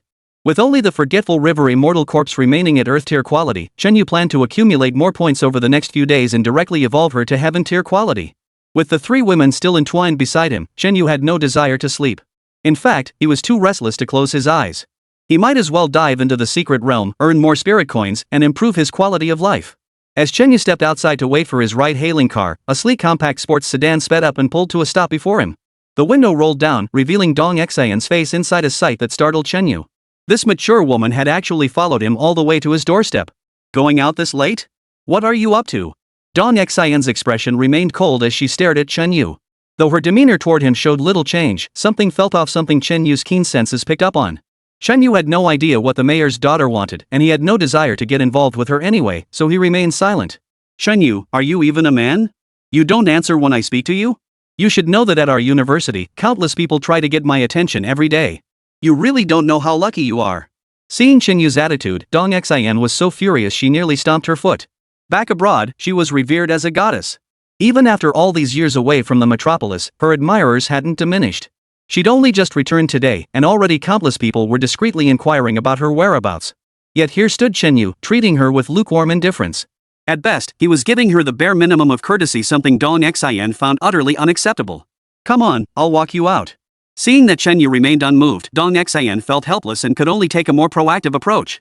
She was genuinely curious about what kind of person Qinyu truly was in private, someone who commanded such respect from her father and Secretary Li. Thanks, but I've already arranged for a ride. Qinyu waved off the offer. He couldn't muster much interest in Dong Xian, especially since he already had to deal with 3 women clinging to him daily. Adding Dong Xian to the mix only made him feel more exhausted. Enough with the nonsense. The ride you booked? Your sister's covering it. Get in the car. Without another word, Dong Xian got out, grabbed Qinyu, and pulled him into the car. She then slammed her foot on the gas pedal and sped off. Take me to the entrance of the secret realm in the city center. Thanks. Hey. You really think I'm your personal chauffeur now? If you don't like it, I'll get out. No, I'm scared of you. Fine, I'll take you there. Dong Xian felt utterly helpless. Her usual charm seemed to have no effect whatsoever on Qinyu. After all, those foreigners would get excited for hours just seeing her legs, yet this Qinyu seemed utterly uninterested in living people. At the entrance to the secret realm, Qinyu got out and bid Dong Xian farewell. He knew this young lady had been too busy with her studies to register as an adventurer, so she couldn't enter the secret realm either. Go ahead. I'll wait here. Perfect chance to catch some sleep in the car. Dong Xian waved him off. Though not an adventurer herself, she knew enough about the secret realm to understand that exploring it, even with sufficient strength, would take at least half a day. If Qinyu went in alone, he'd likely be gone until at least midnight, and that was the fastest he could manage. If you wait for me, I might come out before you fall asleep. Qinyu didn't refuse Dong Xian's offer. After all, few vehicles ventured near the secret realm's entrance. With Dong Xian as a free driver, why not take advantage? I sleep lightly. Don't worry about me, a few hours will be plenty. Hearing Qinyu's words, Dong Xian felt genuinely touched inside. So Qinyu wasn't a complete blockhead after all. He did care about girls. Not hours, I'll be out in minutes. But when Qinyu explained, Dong Xian's eyes widened in shock and she nearly blurted out an expletive. Minutes? Even using the restroom takes minutes. You, Qinyu, only need minutes to explore the secret realm? She could tolerate bragging. She could tolerate showing off. But doing both at once? That was just too much. Just wait a moment, I'll be out in minutes. With that, Qinyu turned and walked away. With Dong Xian waiting outside, he had no choice but to enter a nightmare-level secret realm, only to be teleported out by the Yin light. I'll see how many minutes it actually takes you. You're such a big talker, I wonder what my dad ever saw in you. You want me to get closer to you? Just wait till I expose you. I'll definitely get closer, then I'll kick you to death, Mom. In the car, Dong Xian fumed under her breath, simultaneously activating her phone's timer to expose Chen Yu's bluff. Time ticked by second by second. When 3 minutes had passed, a glow appeared at the entrance, and Chen Yu's figure materialized from within. I knock. Seeing Chen Yu emerge, Dong Xian's jaw dropped. She hadn't expected him to actually keep his word about the time. And those few minutes were actually him being modest. He could have easily said less than 5 minutes. How could a man be so fast? You're done already? Watching Chen Yu get into the car, Dong Xian swallowed hard, her voice stuttering slightly. Seeing him nod calmly, Dong Xian felt her mind go completely blank. She finally understood her father's intentions. On this planet, strength ruled supreme. Going to college? How could that compare to this big boy? The secret realm I chose earlier was a bit troublesome. There were at least a dozen bee nests inside, otherwise it could have been even faster. But with this ghost bee royal jelly, it's still pretty good. Give it to the mayor to try. Chen Yu spoke as he pulled out a wooden jar fashioned from dead tree bark and handed it to Dong Xian. Having received so much help from Dong Yao, he had little to offer in return now. This was the best way he could express his gratitude. But this nether bee royal jelly was a rare commodity on the market. Its price had once skyrocketed to hundreds of nether coins per gram, making it virtually unattainable. The value of this single jar of honey was beyond estimation. Are you okay? Dong Xian was now staring blankly, utterly at a loss for words to describe the man before her. They say men shouldn't be too quick, but Chen Yu's speed was truly something else. She could even boast to her friends abroad someday, whose boyfriend could possibly match Chen Yu's speed. I'm fine. I'm used to it. If you want a good life, you have to work hard. Chen Yu smiled faintly. Today's operation was concluded. After a night's rest, he'd be ready to consign another batch of treasures worth tens of thousands in Jaws paper currency. But then, the phone rang urgently. Chen Yu picked it up and saw it was Secretary Li calling. Secretary Li wasn't contacting Dong Xian, she was contacting him. This was rather intriguing. Brother Chen Yu? Are you with Xinqing? Get her to take you back to City Hall immediately. Something's happened, don't wander around. Especially the city defense zone. Chapter 30, Turmoil in the City Defense Zone, Zhao Jian Scheme. Secretary Li's voice on the other end sounded extremely anxious. Chen Yu furrowed his brow slightly, sensing the gravity of the situation. Having worked alongside the mayor for so many years, Secretary Li possessed profound professionalism. Only when faced with a situation even the mayor couldn't easily resolve would he react this way. Back to City Hall. Chen Yu wasted no time. After hanging up, he immediately instructed Dong Xian there was no time for aimless wandering now. Upon arriving at City Hall, even at night, many prominent figures from the metropolis had gathered. Every important figure had been summoned by Dong Yao's orders, gathered at City Hall to await further instructions. Among them were the Zhao family father and son. When Zhao Delian saw Chen Yu and Dong Xian appear together, rage flared in his eyes. He had known Dong Xian for so long yet never had the chance to stand beside this goddess and curry favor. Instead, Chen Yu had overtaken him, leaving him behind. Just as Zhao Delian was about to step forward, Zhao Dafa grabbed him firmly, signaling with his eyes not to act impulsively. The situation was already tense enough. If they caused trouble now, Mayor Dong Yao wouldn't care about the relationship between their families. Though Zhao Dafa was equally displeased, he had to rein in his emotions for now. He'd wait until the matter was resolved before settling both old and new scores. Secretary Li, what exactly happened? Amid the crowd, Chen Yu spotted Secretary Li, who looked deeply troubled, and immediately asked what had happened. Pressing his temples, Secretary Li replied to Chen Yu. The secret realm in the city defense zone has become unstable, and numerous strange creatures have escaped. And the experts who ventured nearby to investigate say that if we don't stop this soon, the boss creatures inside might break out. I just can't figure it out. The secret realm in the city defense zone isn't particularly dangerous. Why have adventurers been falling one after another inside? Secretary Li was deeply troubled. Though the demon city was vast, its adventurers were few in number, and true masters among them were rarer still. This disturbance has already cost the city many adventurers, and the chaos within the secret realm remains unchecked. Ever since the secret realms emerged, disturbances had spread across all such domains worldwide, with bizarre phenomena even manifesting chaos in the real world. However, all problematic secret realms had been resolved except this time. Numerous adventurers who entered had met their demise. The troubled realm was called the Evil Volcano, at most a nightmare-level realm. With a team of masters at the level of the corpse sect, it shouldn't have been too difficult. Yet now, nearly 10 zombie clan members have perished within the secret realm, a loss even Dong Yao cannot tolerate. By mayoral decree, all enterprises in the Magic City are to contact mercenary groups and hire their corpse sect masters to resolve this crisis together. At that moment, an aide approached, holding Dong Yao's handwritten directive, and addressed the assembled entrepreneurs.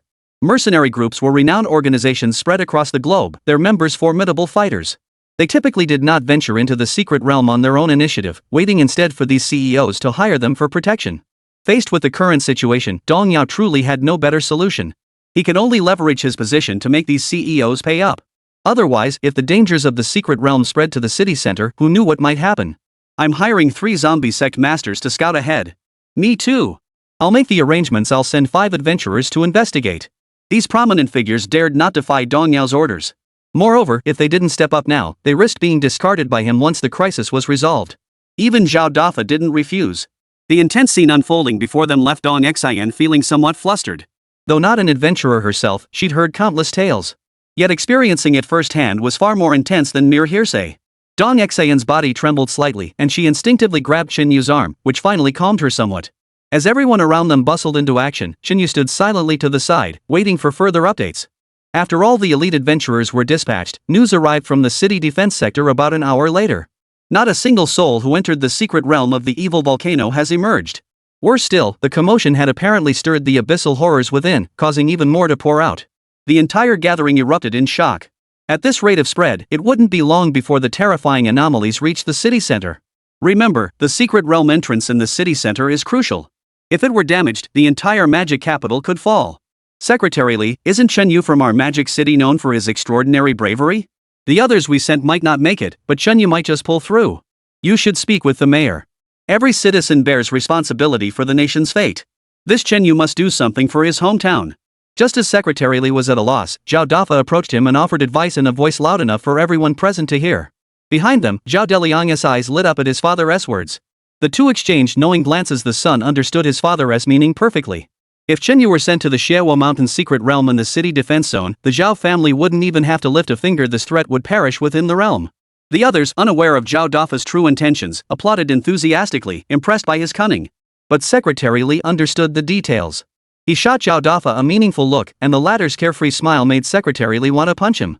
What kind of time was this? Still preoccupied with his petty schemes, willing to sacrifice a promising talent from the demon city for his own selfish desires. If Dong Yao had been willing, why would he have summoned Chen Yu here? Wasn't it precisely because he feared Chen Yu might face danger? Secretarially rubbed his chin, silent for a long moment. Led by Zhao Dafa, everyone's gaze shifted to Chen Yu standing aside. Refusing now would make Chen Yu the target of everyone's criticism. Such an open and shut scheme played with such mastery. Chen Yu, we're classmates. I'm genuinely thrilled to see how far you've come. But now that Magic City is in trouble, as someone from here, don't you want to contribute to your hometown? Ah, if only I had your abilities. Otherwise, I wouldn't need you or anyone else's urging to volunteer and quell this turmoil myself. Amidst the crowd, Zhao Deliang's voice chimed in, joining his father in a subtle, backhanded compliment. Unaware of this rich kid's ulterior motives, the crowd began showering him with praise. They wished their own children possessed Zhao Deliang's noble spirit, secretly convinced he was destined for greatness. Zhao Deliang, if you want to go yourself, why drag others into it? Do you think I don't see through your little schemes? Dong Xian stood beside Chen Yu, tightening her grip on his arm. She'd known Zhao Deliang since childhood and understood his character better than anyone. Putting Chen Yu on the hot seat now wasn't about protecting the city at all, it was to make sure Chen Yu was thoroughly finished. Chen Yu, just go talk to the mayor directly. We can't have any trouble in the metropolis. Exactly. As a contemporary elite youth, you must lead by example. So many people have died, do you want to drive even more talent out of the city? Chen Yu, you must take responsibility and give us an explanation. Chapter 31, The Possibility of Secret Realm Mutation. The crowd's emotions were whipped into a frenzy, their dissatisfaction with Chen Yu's silence growing. Even though they held high positions in society, they couldn't shake their ingrained habits. They couldn't be bothered to offer a helping hand when things were going well, but they were first-rate at kicking someone when they were down. I'll go speak with the mayor. Seeing the situation spiraling out of control, Chen Yu realized he couldn't let matters escalate further. Before the strange occurrences in the secret realm could spread to the city center, the public outcry from these people threatened to tear the metropolis apart. So Chen Yu headed upstairs. Dong Xian followed behind him, but Zhao Deliang stopped her. Xian, let him go alone. You won't be of any use following him. Don't worry, I'll protect you. With me here, no one can hurt you. Seizing the chance, Zhao Deliang wouldn't pass up the opportunity to be alone with Dong Xian. Right now, he wished Chen Yu would just die in the city hall. Mind your own business. I don't need your interference. Dong Xian flung Zhao Deliang's hand away, her eyes flashing with disgust. If you truly cared, you'd go talk to my father yourself and explore the city defense zone. Pushing others out there while you stay here enjoying yourself? People like you are exactly what I despise most. With that, Dong Xian strode off without looking back, leaving Zhao Delang behind with a flush on his face as red as a heated branding iron. But he dared not push Dong Xian too far. First, he hadn't fully grasped this woman yet. Second, Dong Xian's father held far too much influence. Don't let your hormones get the best of you. Keep quiet now. The more you talk, the more holes you create. I really don't get you, kid. You go out with a different girl every day doing all those wild things, yet you can't even handle this little task? Zhao Dafa pulled his son aside, deeply disappointed in his performance. He couldn't fathom how a man of his wisdom could have sired a son like Zhao Deliang. If he weren't already past his prime, Zhao Dafa would have burned the midnight oil to create another account. Chen Yu entered the mayor's office and immediately spotted Yu Changping there. The latter was continuously briefing Dong Yao on the latest developments from the city defense zone, the gravity in his expression deepening with each passing moment. Dong Yao and Yu Changping both looked up in surprise at Chen Yu's entrance, but their distraction lasted only a second before they plunged back into their work. Mayor, perhaps I should lead the team. If we don't resolve this soon, once the evil volcano erupts fully, our magic city might. Moreover, the survey team discovered that the fluctuations in the evil volcano were likely caused by something emerging within it, triggering a sudden surge in the secret realm. That's why these anomalies could break through the restraints and enter the real world. Yu Changping's tone was extremely cautious. He had dispatched nearly all of the security bureau's personnel to that location precisely to gather intelligence swiftly. The only thing capable of causing such violent fluctuations in the secret realm was the possibility that an entity not originally belonging to it had entered. Whether it was a life form or an object remained unknown, but this possibility was the most plausible explanation at present. Moreover, the enhanced abilities of the anomalies appearing outside further corroborated this possibility. With few capable personnel available, Yu Changping, as deputy director of the security bureau, had to lead by example. Success meant lifting the crisis over the demon city. Failure meant Yu Changping would die in the line of duty, a glorious sacrifice. No, I have no one else I can rely on right now. With you by my side, I can at least feel a little more at ease. Do you expect me to clean up this mess alone? Having worked alongside Yu Changping for years, Dong Yao knew his fiery temper all too well. But Yu Changping had too many responsibilities to handle. If something went wrong, the losses to the city would be even greater. I'll go. At that moment, Chen Yu stepped forward to volunteer. The people downstairs had already pushed him into this position, so he couldn't remain silent any longer. Besides, Chen Yu wanted to see for himself what was so peculiar about this nightmare-level demonic volcano that had claimed so many lives. No way! Dong Yao and Yu Changping spoke in unison, both utterly opposed to Chen Yu's request. Though no one had ever successfully cleared the demon volcano, at least the blast-proof team outside could hold back the emerging anomalies. The city center remained temporarily safe. If Chen Yu entered, no one could predict the outcome.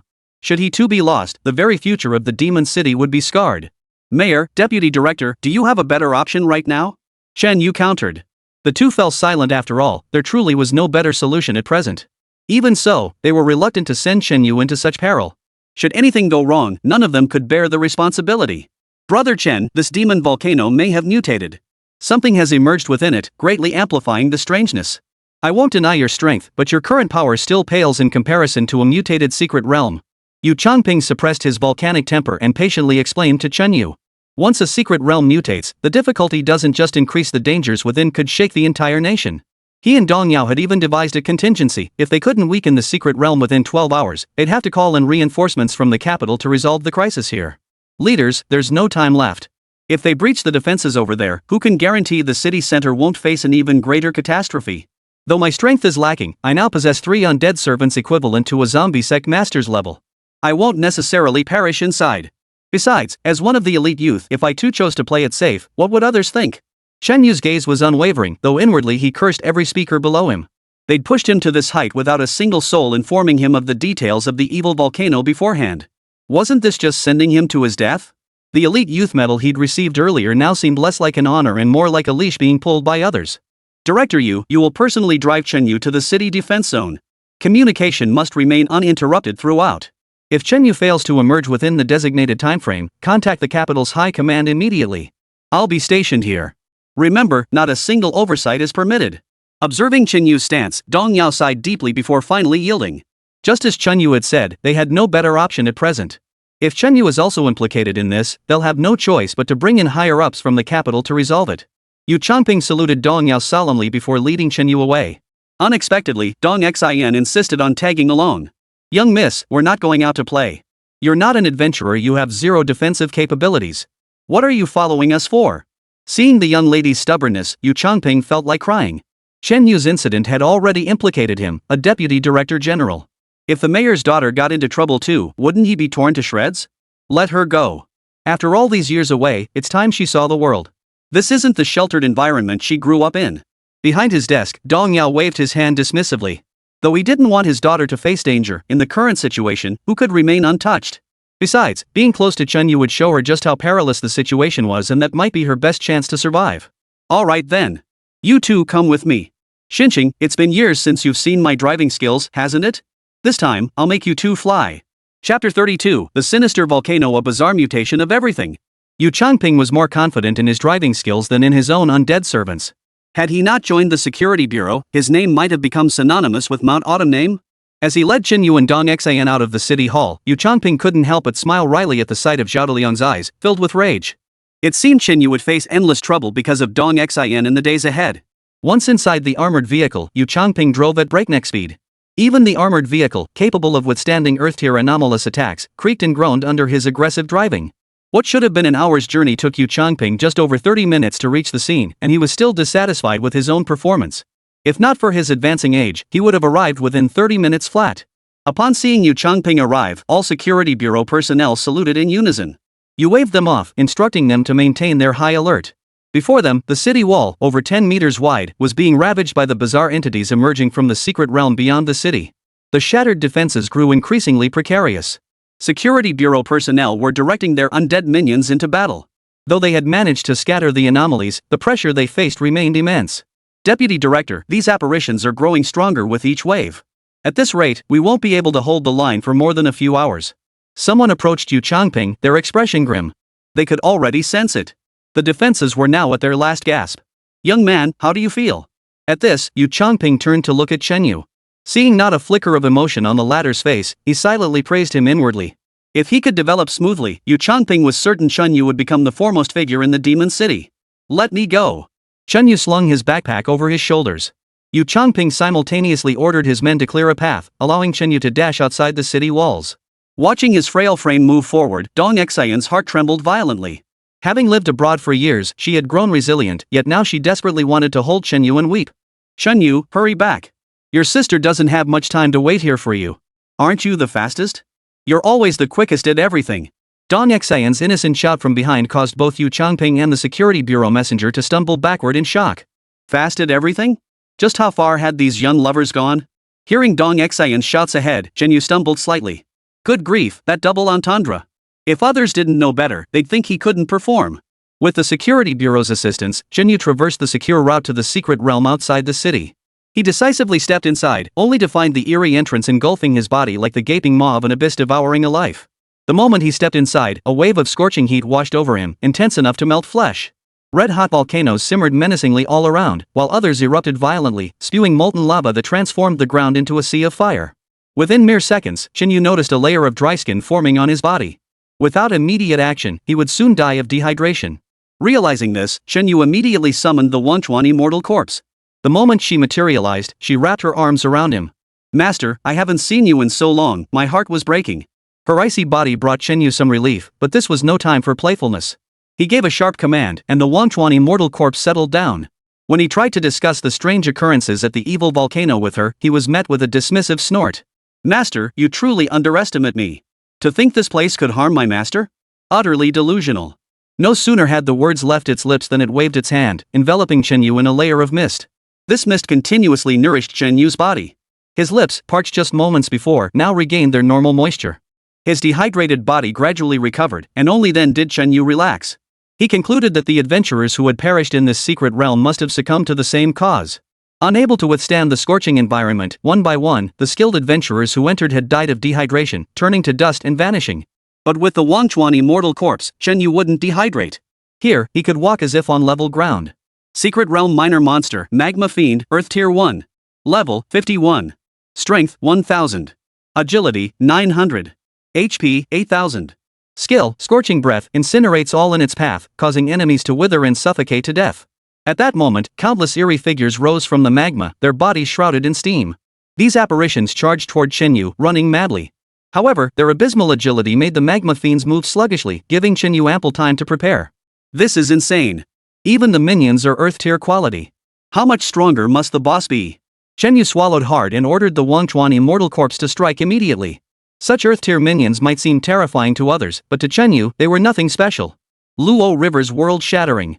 The Wangchuan immortal corpse danced with graceful movements like a ghostly immortal dancing in the night, evoking both tranquility and unease. In an instant, a torrential river descended from the heavens, crashing onto the magma fiend. The clash of two extreme temperatures began. 5,000. 5,000. A wave of damage numbers surged before Chen Yu. After the damage resolved, the magma fiend shattered into a field of black crystals. Killed magma fiend, gained EXP 100. Killed magma fiend, gained EXP 100. Forgotten River Immortal Corpse leveled up, attributes plus 10, current level 46. Underworld Beauty Emperor leveled up, attributes plus 50, current level 46. Xianyao Ghost Lord leveled up. Attributes plus 50. Current level 20. Countless magma fiends were slain, and even erupting volcanoes were extinguished by the Forgotten River Corpse's abilities, turning them into dormant volcanoes. Yet all this accumulated experience only allowed the Forgetful River Immortal Corpse and the Underworld Beauty Emperor to level up a few times, still 4 levels short of their caps. Only the Mystic Shadow Enchantress, starting from level 1, managed to climb a meager 20 levels. At this pace, reaching the rank of Corpse Sovereign is no easy feat. Chen Yu pursed his lips in disdain, unaware that what others could only dream of achieving, he now dismissed as inadequate. You guard the perimeter. If any minor monsters appear, kill them all, not a single one must escape. Chen Yu commanded the Wangchuan Immortal Corpse. This woman possessed an innate suppression against the Xiehua Mountain's eerie entities, making her stationed at the entrance the perfect choice. Though many anomalies still lingered in the real world, engaging humanity, as long as the Wangchuan Immortal Corpse prevented them from escaping from this point onward, those outside would find things considerably easier. Chen Yu then departed with the Underworld Beauty Empress and the mysterious Shadow Mistress. Throughout their journey, the Underworld Beauty Empress guarded Chen Yu's side.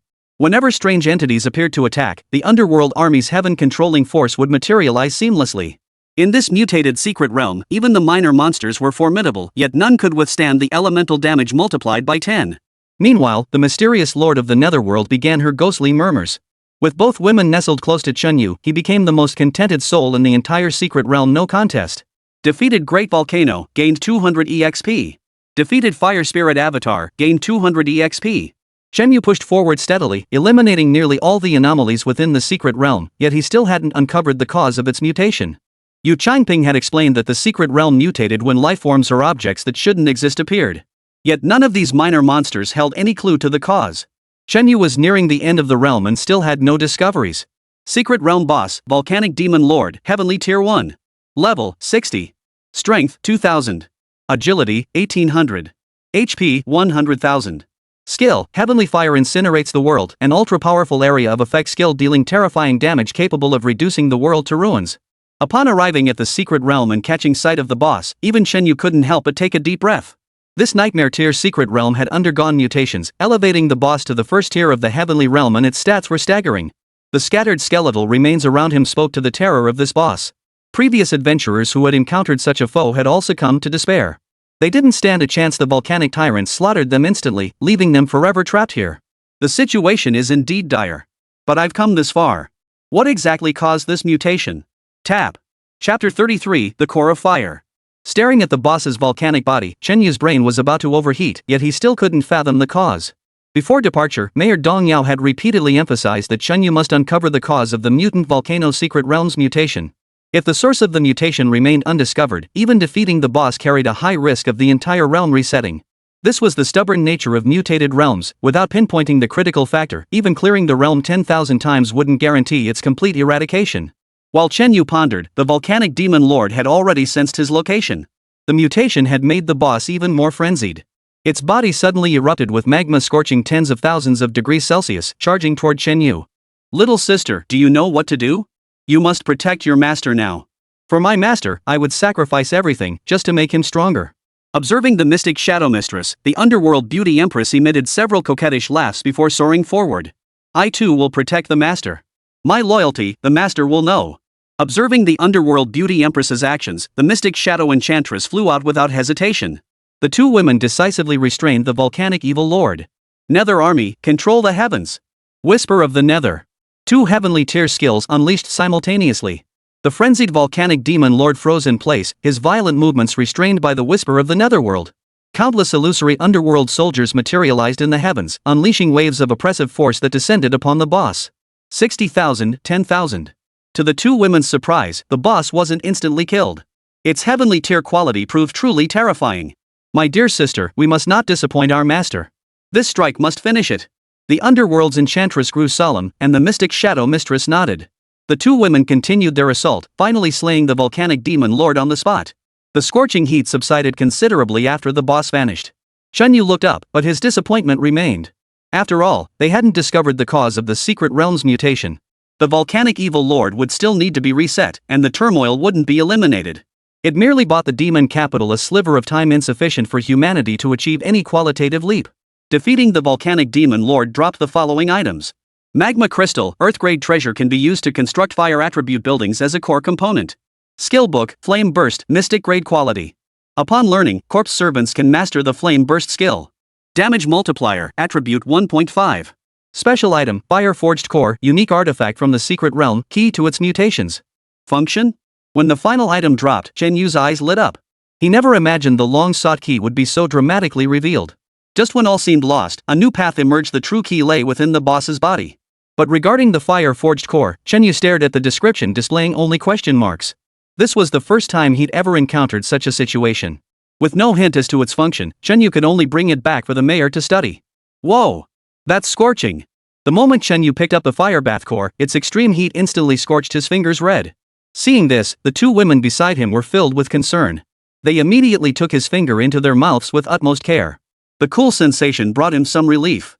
Just then, the Wangchuan immortal corpse finished clearing all the minor monsters and approached them. Watching the actions of the underworld beauty empress and the mysterious enchantress, the Wangchuan immortal corpse felt a surge of resentment. If not for her master's assigned mission, why would she let these two get the upper hand? Alright. I'll reward you properly once we get back. Isn't feeding you your fill enough for now?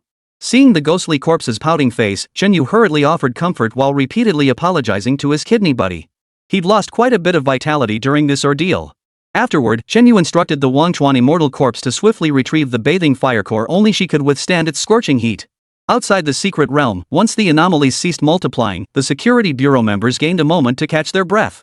Working together, they eliminated every anomaly that had escaped. Over 10 minutes had passed since Chen Yu entered the secret realm, deepening Yu Changping's anxiety. He knew Chen Yu's capabilities. The fact that he hadn't emerged yet meant the dangers within the secret realm were proving even for Chen Yu. Yu Changping feared even more that Chen Yu might meet a heroic end. Should that happen, the loss to the demon city would be immeasurable. Dong Xian stood beside Yu Changping, her clear, watery eyes darting nervously as she stared intently at the secret realm's entrance, afraid to miss any sign of movement. She knew Chen Yu was the fastest, but with so much time passing without his return, her anxiety only grew. The thought that Chen Yu might remain trapped within the secret realm forever sent a sharp pang of pain through Dong Xian's heart. Her eyes even began to well up. Deputy Director, light at the entrance. At that moment, a member of the security bureau station near the entrance contacted Yu Changping via communication device, his voice filled with excitement. For this faint light signaled that someone was about to be teleported out of the secret realm. Moments later, the light faded, revealing Chen Yu's figure in the real world.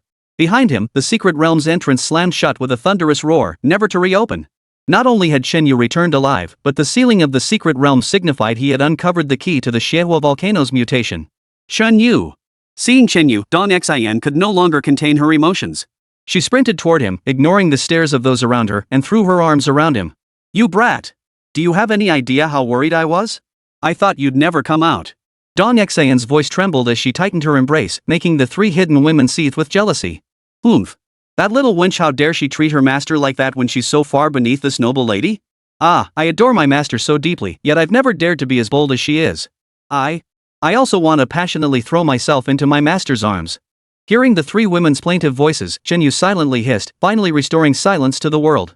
He pushed Dong Xian away. Had he held her much longer, he doubted he could have contained the trio's erupting jealousy. Brother Chen, you've handled this splendidly. You truly haven't disappointed us. You are undoubtedly the finest of your generation. Seeing that Dong Xian and Chen Yu had been alone for a moment, Yu Changping tactfully approached. He certainly didn't want the mayor's daughter to hold it against him.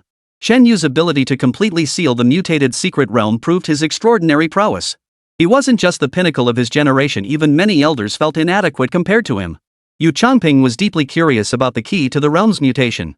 When he inquired with Chen Yu, however, the latter did not produce the item he had found. This left Yu Changping deeply anxious.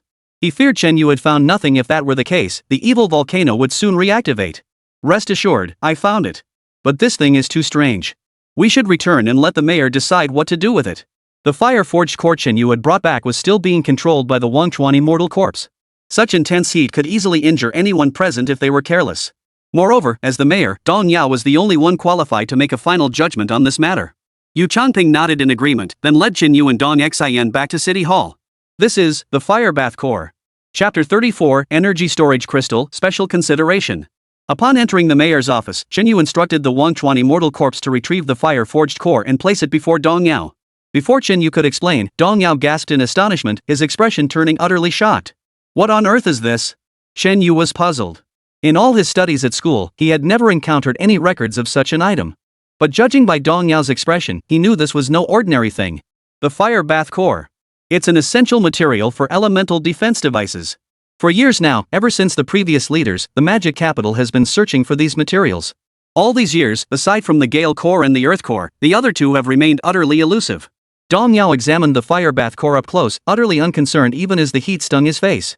Elemental defense devices were specialized countermeasures for secret realm uprisings. These contraptions were incredibly complex and exceptionally formidable. During a business trip to the capital, Dong Yao had witnessed the activation of one such defense system. That single experience had left an indelible impression on him. After the defense system activated, it fired just once and utterly destroyed a terrifying secret realm one rated as nightmarish. Although the realm's closure meant the treasures within vanished, the elemental defense device ensured the safety of an entire region. That year, the Demon City also imported the elemental defense device, but lacking the essential core component, it sat gathering dust in storage for years. Successive mayors of the Demon City, including Dong Yao, relentlessly sought news of the cores. Over the years, they managed to locate only the wind and earth cores. Fire and water cores were scarce not just in the Demon City, but in most regions outside the capital. This scarcity made these two elemental cores priceless treasures, virtually impossible to acquire. Now that Chen Yu has brought back the fire core, only the sea core remains. While the device still cannot be activated, at least there is hope. Even Dong Yao could earn a place in the history books for this achievement. This sea core, is it truly nowhere to be found? Chen Yu found this perplexing. If the capital could gather all the cores needed for the device, it proved these core materials weren't mythical artifacts. If there were a way to find it, he would even volunteer to retrieve the ocean core himself. It's not that simple. This secret realm mutation was pure coincidence, and the fact that the Fire Bath Core triggered it? That's a coincidence within a coincidence.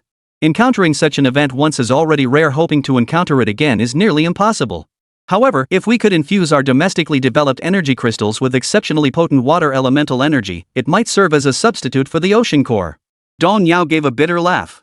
If finding the ocean core required elusive luck, then filling the energy storage crystals with water elemental energy was a task with no end in sight. The energy storage crystal represented the pinnacle of Dragon Nation's technology. Filling it to capacity was simply impossible. Back then, the Dragon Nation research team had even conducted experiments using 10 Xian-tier zombie servants with water skills, yet they still failed. Even after exhausting the undead servants, the crystal was only half filled with water elemental energy, proof of its immense capacity. If the crystal isn't fully charged, it can't be used. Sacrificing the undead servants for nothing would be an even greater loss. Dong Yao shrugged, no longer insisting. Finding the Fire Bath Core alone was cause for great celebration. Moreover, with the mutated secret realm sealed, all that remained was to repair the city defenses. Soon, peace would return as before. All this was accomplished by Chen Yu. Dong Yao was at a loss as to how to reward such a great contributor. A Xian-tier corpse servant won't do. What about an Earth-tier one? As the others paused, Chen Yu's words drew all eyes toward him. Dong Yao, Secretary Li, Yu Changping, and Dong Xian all stared at Chen Yu as if he were insane. Earth-tier undead servants? This young man truly had the nerve to suggest such a thing. How many undead servants of that caliber existed in the entire Dragon Nation? Besides, who would risk losing a corpse servant just to charge an energy crystal? I reckon she should be about right. Immediately, Chen Yu summoned the Wangchuan immortal corpse, specifically warning it not to display the intimacy it showed at home or in the secret realm. Otherwise, these high-ranking officials right in front of him would genuinely think he was a pervert. This is an Earth-tier corpse servant. Dong Yao felt the water vapor emanating from the Wangchuan immortal corpse. Even though the female corpse had withdrawn her hand, the mayor still felt a sense of helplessness, as if he were standing in the middle of the ocean. Such dense water elemental energy, Dong Yao dared say that before Chen Yu, no one had ever possessed such power. He had even forgotten to wonder where Chen Yu had obtained an Earth-tier corpse servant. How many secrets does this kid still have up his sleeve? No wonder he's so drawn to female corpses, this is why. Gazing upon the face of the Wangchuan immortal corpse, even Dong Yao found himself mesmerized. Were it not for Chen Yu's presence, he might have believed this was an immortal maiden descended from the heavens. Her beauty was beyond compare. Even Dong Xian felt a pang of shame before the Wangchuan immortal corpse. She held no advantage whatsoever. No, I must seize the initiative. Chen Yu has no interest in me, it's all because of his corpse servant. Sis, I know far more than any corpse servant. I absolutely cannot let Chen Yu slip away. Each person present harbored their own thoughts. Dong Yao snapped out of his distraction after a moment, clearing his throat to rouse those still staring blankly at the corpse. Chen Yu, I accept your proposal, but before proceeding, you must understand this is extremely dangerous. During crystal charging, the corpse servant cannot be withdrawn midway. If the water elemental energy depletes, the corpse servant will be lost too. I'd rather the Demon City's defense system remain inactive than lose your precious Earth-grade corpse servant. Activating the elemental defense system would earn Dong Yao enough merit to be remembered for centuries. Such an achievement would stir selfish desires in anyone. But within the Demon City, Chen Yu's future held limitless potential. His undead servant could not afford any mishaps. The defense system could be activated again in the future, but if Chen Yu's strength were to decline, Dong Yao simply couldn't accept that. Rest assured, Mayor. I'll do my utmost. There shouldn't be any mishaps. And you must grant me several more days. Only after that period should we proceed with the crystal charging task. Chen Yu did not act immediately. He understood that this energy recharging crystal represented the pinnacle of Dragon Nation technology, a task demanding utmost caution. Since Earth tier quality still carried inherent risks, he would evolve the Wangchuan immortal corpse to Heaven tier. Reaching Heaven tier should eliminate that risk entirely, right? Are you really going through with this? Dong Yao's breathing quickened. Seeing Chen Yu nod, his body trembled slightly.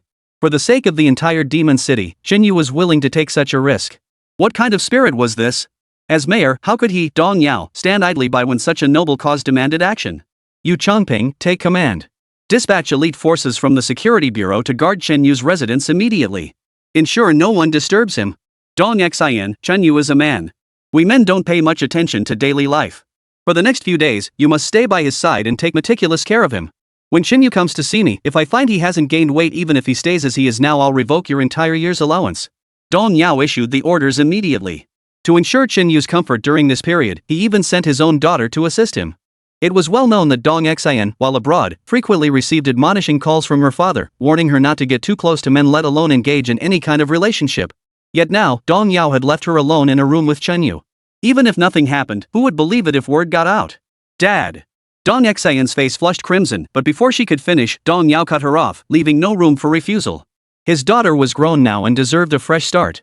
As he grew older, how could he stand in the way of her finding happiness? Chapter 35, 700,000 achievement points all in. After settling matters, Yu Changping personally escorted Chen Yu and Dong Xian back, arranging for personnel to station themselves near Chen Yu's rental apartment. Watching the bashful Dong Xian cling to Chen Yu's side, Yu Changping felt a pang of envy. If he had a daughter, he would have pitted her against Dong Xian in a contest to win Chen Yu's heart. With such a son-in-law, wouldn't he be looked upon with respect wherever he went? After receiving confirmation of safety, everyone gathered at the city hall dispersed. Watching Chen Yu and Dong Xian get into Yu Changping's car, Zhao Deliang's anger boiled over. He had pursued Dong Xian for years without a single response, yet here was Chen Yu, someone she'd known for barely a week, and she clung to him like a little bird. Now, the only woman he could boast about, Gu Xiu, had vanished without a trace. Zhao Deliang couldn't even vent his rage. Dad, get rid of that Chen Yu for me right now. If you take him out, I'll do whatever you say from now on. Zhao Deliang played his trump card with his father, Zhao Dafa. In the past, whenever he made such promises, Zhao Dafa had always tried his best to fulfill them. Zhao Deliang even promised that once Chen Yu was eliminated, he would study hard to take over the family business and never mess around again. Don't worry. I've already arranged for someone privately. It just can't happen these next few days. Son, I know he's your demon. Unless you eliminate Chen Yu, you'll never find peace. Once everyone is in place, find an opportunity to take care of him. Then you can focus on learning the family business. Watching the armored vehicle disappear into the distance, Zhao Dafa's eyes grew cold as his mind began to calculate. If not for Yu Changping guarding Chen Yu's side, he would have struck immediately to avenge his son. Let's go. Come see the corpse servants I brought back from Monkey Country. You need to hurry up and become a master of corpse control these next few days. At Zhao Dafu's command, Zhao Deliang followed his father into the vehicle as they drove home. Meanwhile, Chen Yu returned to his rented room, with Dong Xian obediently following him inside, looking quite surprised. She knew his living conditions were modest, but never imagined they'd be this dilapidated. With such formidable power, he lived in this squalor? Was this what they meant by the great hidden in a rented room? Chen Yu, this place is too run down. How can anyone live here? Come on, I'll find you a new place. You explore secret realms all the time, you deserve a comfortable home when you return. Dong Xin hurriedly offered, only to be immediately refused by Qingyu without a moment's hesitation. Though this young lady had endured hardship studying abroad, her living conditions still surpassed most people's, never quite reaching the top tier, but certainly better than many. She naturally couldn't comprehend the struggles of ordinary people, nor did she consider how much her daily expenses would skyrocket if she moved to a comparable apartment. Chunyu had only just begun to accumulate some savings. He certainly didn't want to see his bank balance rapidly dwindle just for the sake of indulgence. "This is all the space I have. If you don't like it, you can go home now. The entire floor below is staffed by Director Yu's people. Just say the word, and someone will respond immediately." Shen Yu waved dismissively.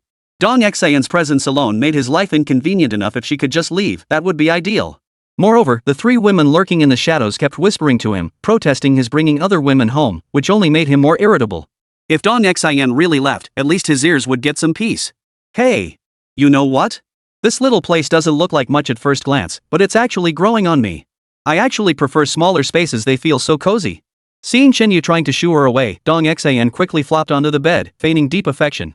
It wasn't until she caught the faint scent of laundry detergent on the sheets, the same scent on Shen Yu's clothes, that she realized she might actually be growing fond of this place. With no other choice, Shen Yu spread out a mattress on the floor, letting Dong Xian sleep on the bed while he slept on the ground. He couldn't enter the secret realm for the next few days either, so he stayed home, waiting for his achievement points to increase. 3 days later, calculating the timing was right, Shen Yu found an excuse to send Dong Xian out to buy some things. Seizing this opportunity, Shen Yu hurriedly communicated with the system to check his achievement points. Current host's achievement points, 777,600. Do you wish to use them to enhance your woman? Seeing the 70,000 achievement points, Shen Yu smiled contentedly. After 3 days of pent-up frustration, it wasn't such a hardship after all. He immediately chose to gamble all his achievement points, dedicating them entirely to evolving the Wangchuan immortal corpse. He wanted to see if it could break through to the heavenly tier. Simultaneously, the Wangchuan immortal corpse materialized before Shen Yu. The system's radiance enveloped it completely, transforming it into a luminous cocoon. Ding! Achievement points used for enhancement successful. Wangchuan immortal corpse evolved into Galaxy Immortal Sovereign. Galaxy Immortal Sovereign, Heavenly Tier, Level 3. Level, 47 scales with host. Strength, 4,990. Agility, 7,600. Vitality, 39,000. Skill, Milky Way Apocalypse Area of Effect Skill. Skill Damage Coefficient, Attribute 10. Skill Range, 200 meters. Current achievement points, 3, 6, 9. It worked! Shen Yu stared at the system prompt and let out a joyful shout. 3 days of waiting had finally paid off. The Galaxy Immortal Sovereign had now become a corpse servant on par with the Underworld's Enchantress Emperor. The death energy permeating his entire body began transforming into a faint, pale, icy glow. It could be said that now, anyone approaching the Milky Way Immortal Lord would never suspect this was a corpse servant. Instead, they would be utterly captivated by the otherworldly, ethereal beauty radiating from her. Her curvaceous figure, accentuated by a flowing white gown, gave the Galaxy Immortal Lord an otherworldly beauty befitting a celestial maiden. Her fair, delicate cheeks were utterly captivating. Her outward appearance alone was enough to make countless women green with envy. "Thank you, Master, for showering me with such affection. To celebrate my rebirth, would you honor me by spending this night with me? Now that we are alone, it is the perfect moment for you to unleash your primal nature." The Milky Way Immortal Lord exhaled a faint fragrance, sending ripples through Chun Yu's mind. His body had only been at rest for 3 days. Was he already being called back to work? Before Chen Yu could respond, the Milky Way Immortal Lord's body had already nestled close beside him. Her water-like softness could melt any steel in the world. "I'm back. Sorry, did I come back at a bad time?"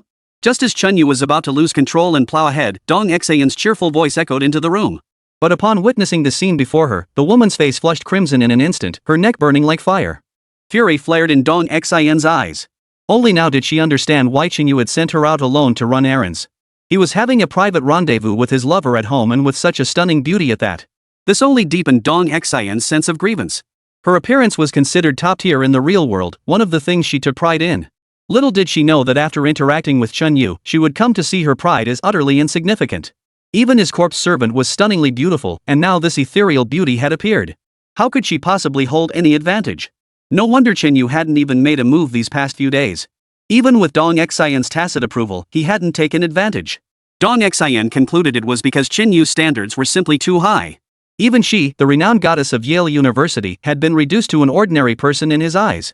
No, you're back just in time, honestly. Chapter 36, Device Activated, Wise? Nephew. Seeing Dong Xian return, Chen Yu was overjoyed. Finally, someone could rescue him. He quickly dismissed the Galaxy Immortal Lord, only to notice Dong Xin biting her lip, looking deeply wronged. Who's been picking on you? Shen Yu felt a surge of anger. Now that he and Dong Xin were friends, how could he possibly stand by while his friend was bullied? But then he remembered she was the mayor's daughter. It was already surprising she wasn't the one doing the bullying. Who would dare provoke this young lady? That woman, why did she suddenly vanish? Watching the Milky Way Immortal Lord vanish abruptly, Dong Xin felt bewildered, even wondering if she'd hallucinated. After all, the Milky Way Immortal Lord showed no trace of death energy. She never imagined it was a corpse servant. Could a corpse servant truly exist without death energy in this world? Call your father. You can charge the crystal right now. Shen Yu offered no explanation about the Galactic Immortal Lord. To do so would risk exposing his own secrets. Charging the energy crystal was the immediate priority. Though feeling aggrieved and curious, Dong Xin dared not delay the urgent matter. She immediately contacted her father, Dong Yao, to inform him that Shen Yu was ready. Upon receiving the news, Dong Yao immediately contacted Yu Changping, ordering the security bureau to dispatch a team to retrieve Shen Yu. Absolute security was non-negotiable. When Yu Changping and Dong Xinyu arrived at the defense installation site in Magic City, they saw the towering elemental defense apparatus standing silently in place. The fire core had already been installed, leaving only the ocean core still unaccounted for in the elemental defense system. Behind Dong Yao, two men carried a massive crate containing the energy storage crystal. Once filled with water elemental energy, it would serve as the substitute for the ocean core, activating the defense system. Come forth. Shen Yu summoned the Milky Way Immortal Sovereign. A figure in flowing white robes appeared, resembling an immortal descending to the mortal realm. Every man present was instantly mesmerized. A corpse servant? Impossible. What corpse servant lacks even a trace of death energy? Not a trace of death energy, only an ethereal, soul-stirring aura that's utterly captivating. Shen Yu's luck with women is truly extraordinary. Not a single woman by his side is ordinary, they're all top-tier beauties. Wait, where did Shen Yu even find someone like this? As the crowd marveled, Secretary Li was utterly stunned, his heart nearly transforming into an exclamation mark. He had witnessed the earth-tier form of the Milky Way Immortal Lord before, and when Shen Yu claimed the Fengdu corpse consort, he had been present, knowing her appearance. In other words, not a single one of Shen Yu's corpse servants was of ordinary quality. Any one of them could easily outclass everyone present. In contrast, the Fengdu corpse consort now seemed somewhat inferior within Shen Yu's lineup. If Secretary Li were to learn that the Fengdu corpse consort had now ascended to become the mysterious Yin spirit sovereign, who knew how terrified he would be? Shen Yu, is this really feasible? Stunned, Dong Yao approached Shen Yu, casting a glance at the Milky Way Immortal Lord. This otherworldly immortal maiden made Dong Yao uneasy. After all, she merely possessed an exquisite figure without any hint of terror. Moreover, the Milky Way Immortal Lady didn't look at anyone else. Her entire heart and gaze were fixed solely on Shen Yu. The intense affection she radiated made Dong Yao feel threatened. If things continued like this, what chance did his daughter stand? What would they do afterward? Rest assured, Mayor. We'll begin immediately. Shen Yu smiled calmly before commanding the Milky Way Immortal to infuse her water element into the crystal. In an instant, the serene fairy transformed into a crimson-pink skeleton. Her tranquil exterior was now enveloped by boundless water elements, as if capable of obliterating the entire city in an instant. Witnessing this, Dong Yao urgently ordered Yu Changping to shield the surroundings, fearing even the slightest mishap might endanger nearby lives. Yet the Galaxy Immortal Lord, commanding the water elements as if they were the very essence of heaven and earth, channeled them into the crystal with effortless precision. Despite being only half the size of a refrigerator, the energy storage crystal could only absorb half the water element within a minute under the Celestial Lord's infusion. Now, Shen Yu finally understood why the Dragon Nation was dubbed the Industrial Cthulhu. To develop technology to such heights was a feat few nations worldwide could match. It took several minutes for the once empty energy crystal to be completely filled with water element. The Galactic Immortal Master promptly withdrew his power. Such expenditure had left even a heavenly tier being feeling somewhat drained. Thank you for your hard work. Stepping before the Galactic Immortal, Shen Yu reached out to wipe the fragrant sweat from her forehead. Instantly, the weariness faded from her face, replaced by a fresh, rosy glow. With my master by my side, how could I ever tire? My stamina is still sufficient to engage in battle with my master.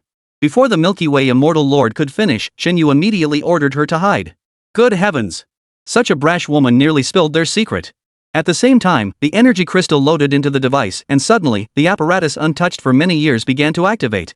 The four great elements simultaneously supplied kinetic energy to the apparatus. At the launch port, a mass of chaotic light gathered, poised to strike at any moment. Should any more anomalies manifest in the real world now, the demon capital could utilize this defensive apparatus to eliminate them directly. Such an achievement was more than enough to propel Dong Yao to the pinnacle of his field. It might even warrant a dedicated chapter in his biography. Shen Yu, thank you so much. Without your help, who knows how many more years it would have taken for the Demon City to reach this day. On behalf of all citizens of the Demon City, I thank you for your selfless assistance. Dong Yao shook Chen Yu's hand with genuine emotion. Had Chen Yu not deliberately kept his identity private, Dong Yao would have summoned every media outlet in the city to extol Chen Yu's virtues. All the credit belonged to Chen Yu. As mayor, Dong Yao wanted to offer some token of appreciation, but whatever he could think of seemed inadequate. After all, he had already given Chen Yu his most precious asset, the open registration form. Now, with nothing substantial left in his hands, he felt rather awkward. Tonight, have Cindy bring you over to my place for dinner. I'll cook a few dishes for you myself. I'll raise a glass with my esteemed nephew. Dong Yao nearly slipped and called him his dear son-in-law, but his quick reflexes saved him from revealing his true thoughts to Chen Yu. The only way to win Chen Yu over now was through his daughter, Dong Xin. Glancing at his daughter beside him, Dong Yao silently urged, "Daughter, you must make your father proud. Whether we gain this fine son-in-law depends entirely on you." Faced with the mayor's invitation, Chen Yu couldn't bring himself to refuse. After wrapping up their immediate tasks, the group returned to their posts, leaving only Chen Yu and Dong Xin behind. Dong Xin took the initiative to invite Chen Yu to stroll through the mall, and he accepted without hesitation. These past few days, Dong Xin had been tending to him at his home like a devoted young wife, and Chen Yu was deeply grateful. So the two wandered through the mall, stopping at a beverage bar along the way to order 2 sodas. "Young master, they're in that juice bar. I saw them go in with my own eyes." Unbeknownst to Chen Yu, while he and Dong Xin were drinking, several figures appeared outside the juice bar, one of them being Zhao Deliang. "Are you certain no one else was following them? Or rather, that no security bureau agents were stationed nearby?" Chapter 37, Murderous Intent in the Suburbs. Upon hearing his subordinate's report, Zhao Deliang, who had arrived at the scene, removed his sunglasses, his eyes filled with caution. Ever since his desire to kill Chen Yu reached its peak, he had been dispatching men to trail him, searching for any weaknesses. Just days ago near Chen Yu's residence, numerous security bureau agents maintained a tight perimeter, scrutinizing even a passing dog for signs of trouble. Zhao Deliang wasn't stupid. He dared to challenge Chen Yu, but he wouldn't dare go up against the security bureau. Now that he'd finally heard Chen Yu was out in public, Zhao Deliang couldn't wait another moment. He brought his men straight to the mall. "Young Master Zhao, striking now is perfectly feasible. With 5 of us, we're confident we can take this kid down. He's just a corpse-controlling expert. The last time he succeeded, it was only because he exploited the dangers within the secret realm. Otherwise, how formidable could he really be? Rest assured, young Master Zhao. We were all handpicked by the old master. If we have to kill him, we'll just make our escape afterward. No one can catch us." Zhao Deliang was accompanied by 5 corpse-taming masters, all elite assassins hired by Zhao Dafa. These 5 had carried out similar operations countless times, always escaping unscathed, leaving the authorities powerless. Zhao Dafa had paid a hefty price to secure these 5 for Zhao Deliang, but they proved utterly reliable, never once betraying him. "Guys, don't get too worked up. This Chen Yu is no ordinary man. If this blows up, it'll be hard to keep our family out of it. Our Zhao family has deep roots in the Demon City. We can't withstand too much turbulence. Please, everyone, keep your cool." Facing these 5 assassins, Zhao Deliang dared not act too arrogantly. He had heard of their formidable track record from his father. While ordinary people might dismiss them as oddities, Zhao Deliang dared not say what might happen if he provoked even one of them. Though reluctant, the assassins had no choice but to comply with their employer's wishes. They couldn't understand why they should hold back against a young corpse-manipulating expert. Why not just kill him and be done with it? So Zhao Deliang and his men hid, watching the entrance to the water bar until Chen Yu and Dong Xin emerged. Only then did they quietly follow. After leaving the mall, with plenty of time remaining, Dong Xin took Chen Yu for a leisurely drive through the suburbs. Only as night fell did they head toward Dong Xin's home. Under the night sky, a gentle breeze blew as the sports car sped along the suburban roads, granting Chen Yu a moment of peace. Since graduation, he had been constantly traversing secret realms. Though he had gained rewards and the protection of undead servants, his mind remained in a state of high-stress operation. This moment of relaxation eased his tension considerably until Dong Xin suddenly slammed on the brakes, making his heart race once more. "Chen Yu, look." Dong Xin's voice trembled slightly as she pointed nervously at the SUV blocking the road ahead. As Dong Xin stopped, the other vehicle's door swung open. Several figures emerged, one of whom was none other than Zhao Deliang. "Get out." Zhao Deliang pointed at Chen Yu inside the car, his expression brimming with arrogance. Behind him, the 5 others summoned their respective zombie servants. 15 undead minions, ranging from Shen tier to D tier, surrounded Dong Xin's sports car. The intensity of the scene sent Dong Xin's mind reeling. She never imagined Zhao Deliang would dare to be so brazen, bringing his men to confront Chen Yu. "Stay in the car and don't move. I'll go talk to Zhao Deliang. My father still holds that position." For Zhao Deliang to act so recklessly is nothing short of rebellion. Worried Chen Yu might get hurt, Dong Xin urged him not to act impulsively. As Dong Yao's daughter, these men wouldn't dare touch her, especially not Zhao Deliang. You really should stay in the car. They're here for me. If I don't go out, how can they just give up? Chen Yu gave Dong Xin a calm smile. Judging by the scene unfolding before him, it was clear the Zhao family had spared no effort. With the grudge now irreconcilable, even Dong Xin's privileged status wouldn't matter when push came to shove. Chen Yu patted Dong Xin's hand, then opened the car door and stood before Zhao Deliang. Ha, Chen Yu, you've got some nerve. Seeing the strength on my side, you still dare to step out. I won't waste words with you. I came here today for one reason, to kill you. Even if you kowtowed to me now, it wouldn't matter. Zhao Deliang glared at Chen Yu with such ferocity that if looks could kill, Chen Yu would have been slain a dozen times over. Seeing Dong Xin's worried expression inside the car only made Zhao Deliang's face twist into a more savage grimace. As the heir to true man biotech and the famed Zhao Young master of the metropolis, what woman he desired could ever escape him? Dong Xin was merely the mayor's daughter, yet she'd repeatedly rejected him. Their childhood friendship couldn't hold a candle to the bond he'd forged with Chen Yu in just a few short encounters. Such hatred, if he didn't kill Chen Yu, Zhao Deliang would never sleep soundly again. Young Master Zhao, that girl in the car looks pretty good. She's your type, right? While keeping an eye on Chen Yu, one of the assassins spotted Dong Xin in the car and his eyes lit up. After years in the underworld, he had to admit a woman like Dong Xin was truly top tier. Young Master Zhao, leave this punk to us. You should take advantage of this dark night to get things done first. Force yourself on her, and she'll be yours. She won't be able to run away later. The assassins roared with laughter. They'd pulled stunts like this countless times before. If Zhao Deliang hadn't been there, they would have had a field day. You lot have a point. Then get to it. I've got important business to attend to. Zhao Deliang's lips curled into a grin, his entire body a flab jiggling with excitement. If he could take Dong Xin now, making it a done deal, Dong Yao would have no choice but to compromise later. He'd become the mayor's son-in-law without a hitch, and kill Chen Yu in the process. Such a win-win situation, how could he pass it up? With a lecherous grin, Zhao Deliang yanked open the passenger door, shedding all pretense. Dong Xin, what good is that penniless boy? You must understand that marriages should be between equals. Our Zhao family and your Dong family are the perfect match. Only by joining forces can we truly establish ourselves in this city. Besides, my skills aren't half bad. With all those women, no one's ever complained. Once you try it, I guarantee you'll be satisfied. Zhao Deliang yanked at the door frantically, while on Chen Yu's side, 5 assassins and 15 zombie minions steadily closed in. Young man, don't blame us. People die for money, birds die for food. Someone paid us a fortune to do this. The figure was impossible to refuse. After you die, go seek revenge on the Zhao family, they're the real masterminds. Seeing their moment, the assassins ordered their undead minions to attack. 15 undead minions were a force to be reckoned with, even in a nightmare-level secret realm. The 5 men stared at Chen Yu, their cruel grins revealing their desire to see how many fragments he would become in mere seconds. With skills like these, you call yourselves assassins? An old lady crawling into bed? That's laughable. Does your assassin organization not have any screening? Does anyone who applies get in? Chapter 38, Earth Rank Corpse Servant, eliminated in one move. Looking at the 5 assassins, Chen Yu couldn't help but feel a sense of disbelief. This world had truly gone mad. Anyone could be a hitman these days, completely devaluing the very weight of those 2 words. With just 15 zombie minions, they dared to act so brazenly. Chen Yu couldn't fathom what kind of missions they'd been on before. Housekeeping, perhaps? Kid, save your big talk. You'll see what we're capable of soon enough. Hearing Chen Yu's taunts, the assassins' expressions turned impatient. Since the kid was being so cocky, they just sent him back to the drawing board.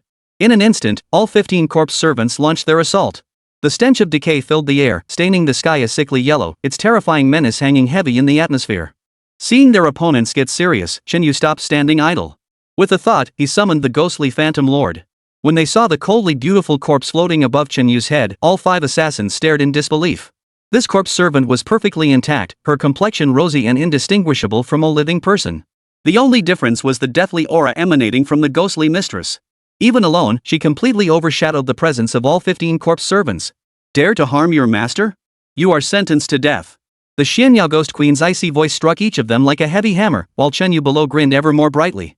I tried to interact with you as an ordinary person, but all I got was contempt and disdain. Now that the cards are on the table, you're no match for me. Remember, dispose of these undead servants. Keep it clean. Chen Yu waved dismissively as he gave his orders. Though the 5 before him were assassins, under Dragon Nation's laws, combat outside the secret realm would be severely punished. He, Chen Yu, was a law-abiding citizen who wouldn't break the rules. He only needed to neutralize these individuals' undead servants to render them combat ineffective. Simultaneously, Chen Yu activated his attribute conversion skill, stacking all 3 undead minions' attribute points onto himself as a precaution against surrounding threats. Rest assured, master. I will satisfy you. Gazing at Chen Yu, the dark phantom mistress's eyes brimmed with adoration. Then, abruptly, she lifted her head, her dark eyes resembling bottomless abysses. 15 crazed undead servants continued charging toward Chen Yu, but the sudden whispering in their ears halted them all. Their rigid bodies became unresponsive in that instant, only their master sensing her undead servants rapidly losing health. 10,000. 10,000. Each terrifying damage number flashed, and with every display, another corpse servant collapsed to the ground, instantly turning to dry husks. In an instant, the certain death they faced turned into calm. These 5 assassins didn't even know how Chen Yu had done it. All they knew was that Chen Yu's undead servant was overwhelmingly powerful, so powerful it left them utterly defenseless. Even if there were twice as many undead servants, the situation would remain irreversible in the hands of the mystic Shadow Demon Lord. Not even the pace of the Xianyao Demon Lord's slaughter would be affected. Master, should we eliminate these ants?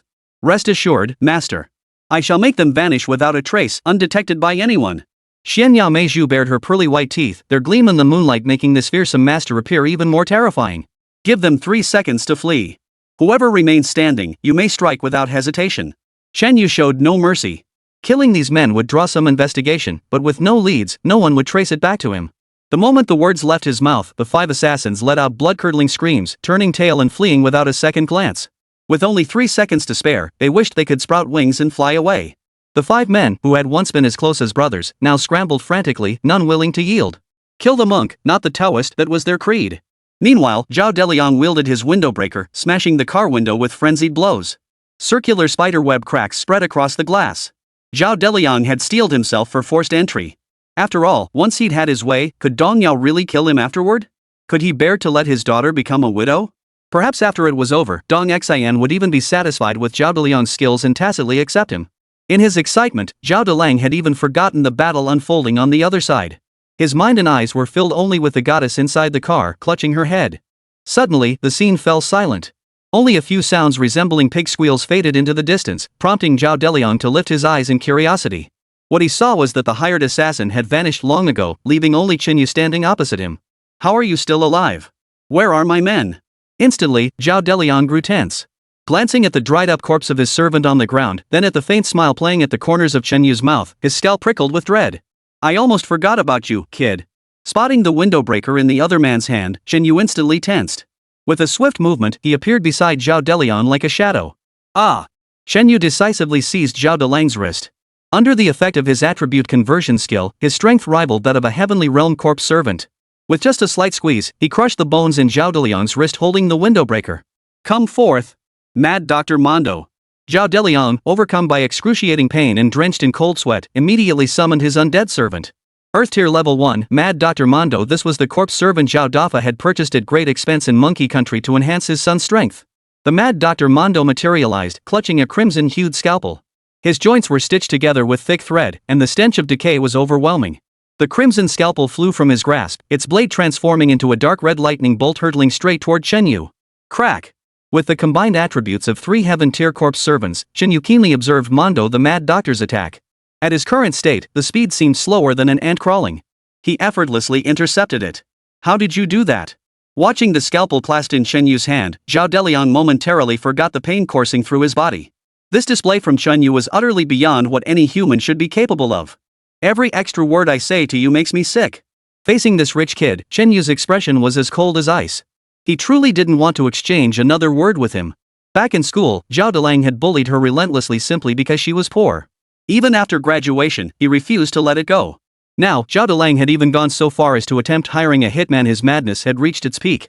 If not for Chen Yu still possessing a shred of conscience, he would have repaid him 1,000-fold by now. This corpse servant of yours is truly disgusting. It's best to make it disappear. Fixing her gaze on Mad Dr. Mondo, Chen Yu activated the God King Ring. A bolt of thunder crashed through the night sky, striking the Earth-tier corpse servant and reducing it to charcoal. Mondo the Mad Doctor, a corpse servant Zhao Dafu had spent nearly 100 million yuan to acquire, didn't even last a minute before Chen Yu. Chen Yu flung aside Zhao Deliang, whose wrist was now useless, opened the car door, and carefully helped Dong Xian out. Seeing the young woman's pitifully fragile state, Chen Yu couldn't help but feel a pang of sympathy. After all, this young lady had never shown such vulnerability before. He's yours to deal with. Whatever you want, I'll make it happen. Chapter 39, The Zhao Family's Plight. Seeing Dong Xian's tear-streaked face, Chen Yu felt deeply unsettled. What he dreaded most was seeing a girl cry, except for those whores, of course. Zhao Delian's repeated provocations had finally worn down Chen Yu's patience. Though he'd never taken a life before, he wouldn't mind using this fat man as his first test. The so-called Zhao family meant nothing to Chen Yu now. In a world where strength ruled supreme, he had earned the right to speak. Xiner, I beg you, don't kill me. It's only because I love you so much that I've acted this way. Spare me. I swear I'll never bother you again. Please, let me go. Hearing Chen Yu's words, Zhao Delian scrambled to Dong Xian's feet in terror, repeatedly kowtowing and bowing, forgetting even the pain of his shattered wrist bones. In this remote place, if Chen Yu killed him, it might be impossible to pin a charge on him. By the time Zhao Dafu found him here, Zhao Delang's condition would be so pitiful he wouldn't even be fit to be a corpse servant. Chen Yu, let him fend for himself. We shouldn't get involved. Once we return, tell my father about this. Let him decide the punishment for the Zhao family. Dong Xian leaned against Chen Yu's shoulder, her sobs heartbreaking to hear, yet she hadn't lost her sense of reason. The Zhao family had deep roots in the Demon City.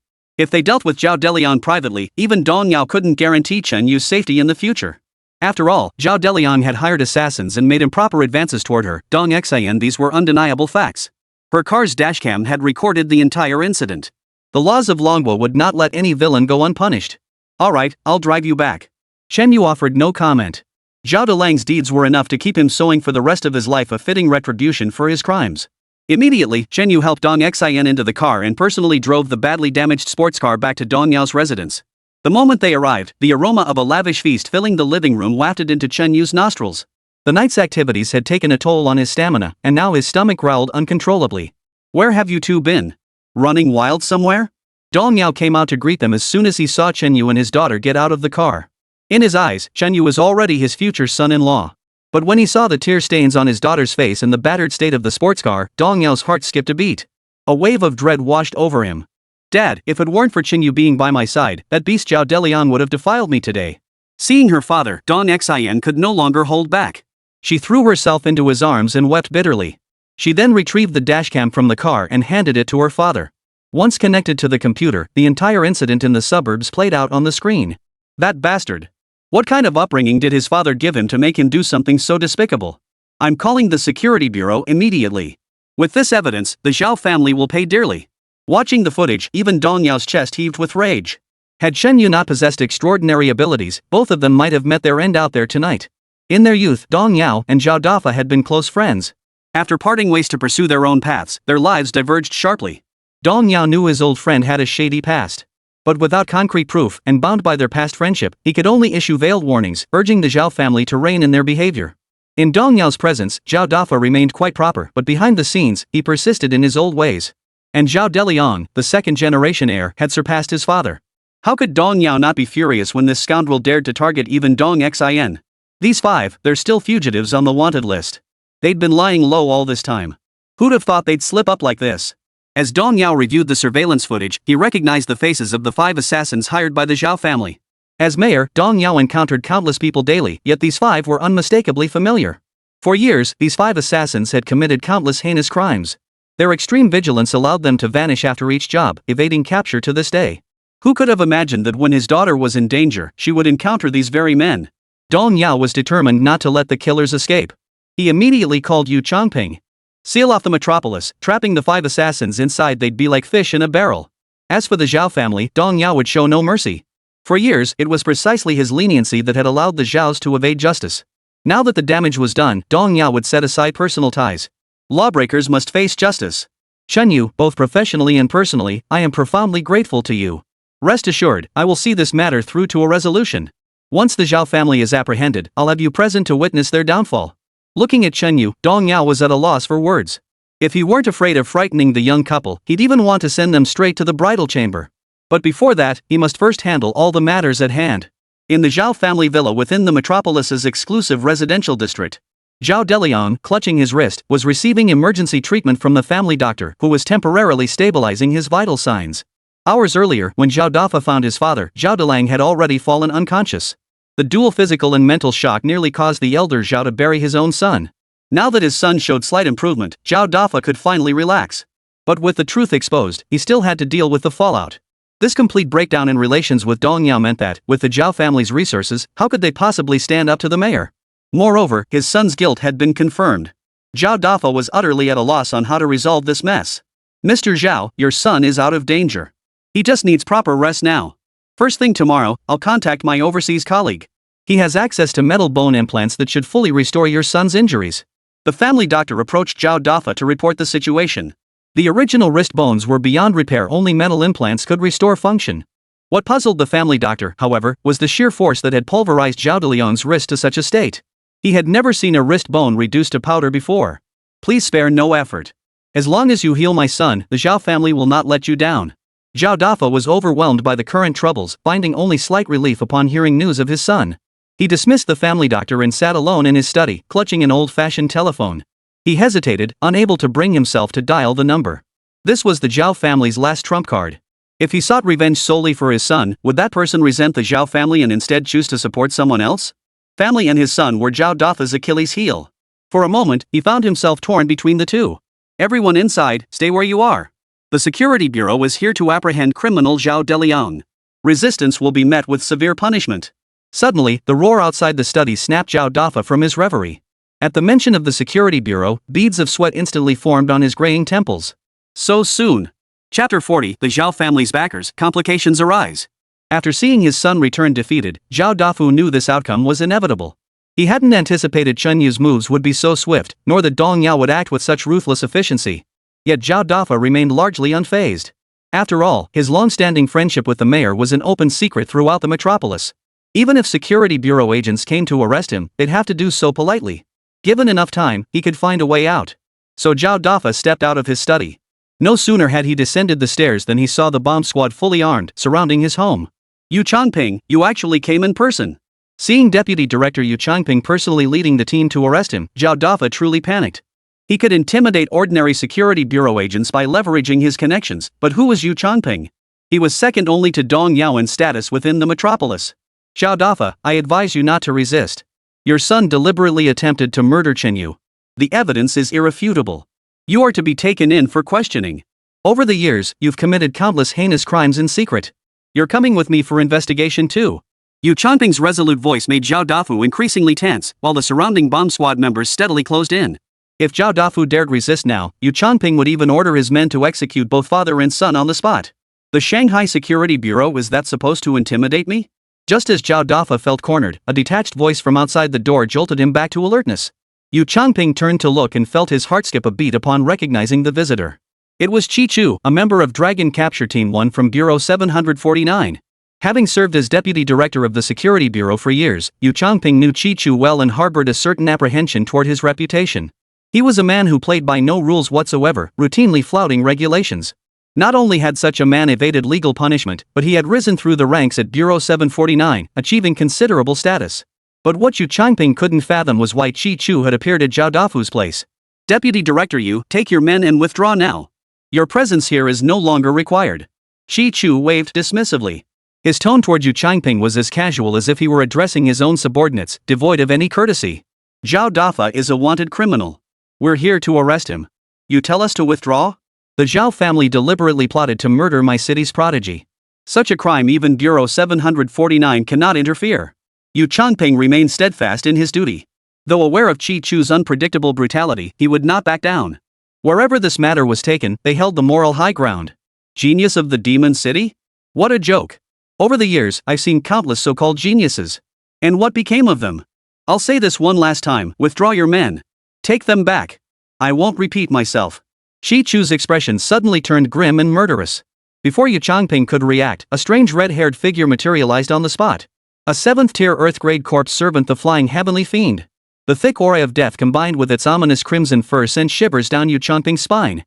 If Chi Chu were to strike, not only Yu Changping, but even the bomb squad present would likely suffer heavy casualties. Anyone else would have hesitated to act, but the Chi Chu before them was no ordinary man. Stand down. With no other choice, Yu Changping raised his hand to issue the command, prioritizing the safety of his team. With Bureau 749 now involved, he could no longer follow Dong Yao's orders. Everything would have to be renegotiated with Dong Yao.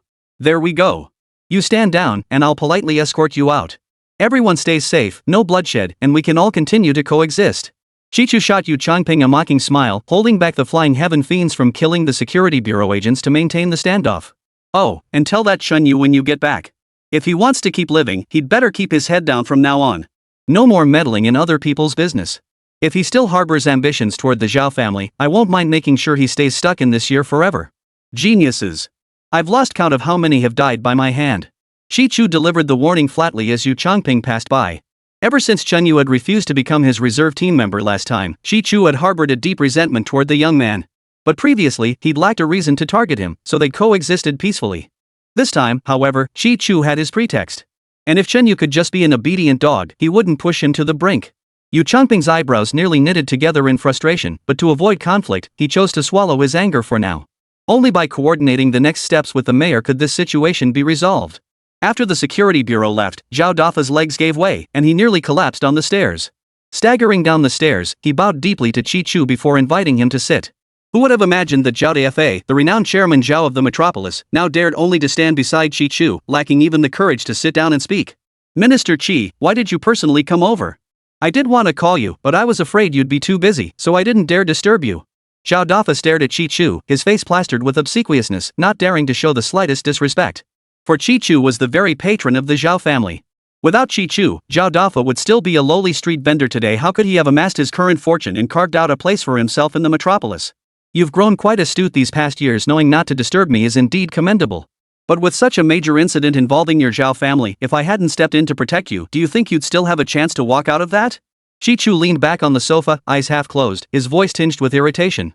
He hadn't expected the Zhao family to pull such a stunt, leaving behind a mess too big to clean up. Families of the Zhao clan's stature? Let a few die, it wouldn't faze Chi Chu. But if the Zhao family fell? That would be trouble. It would expose him.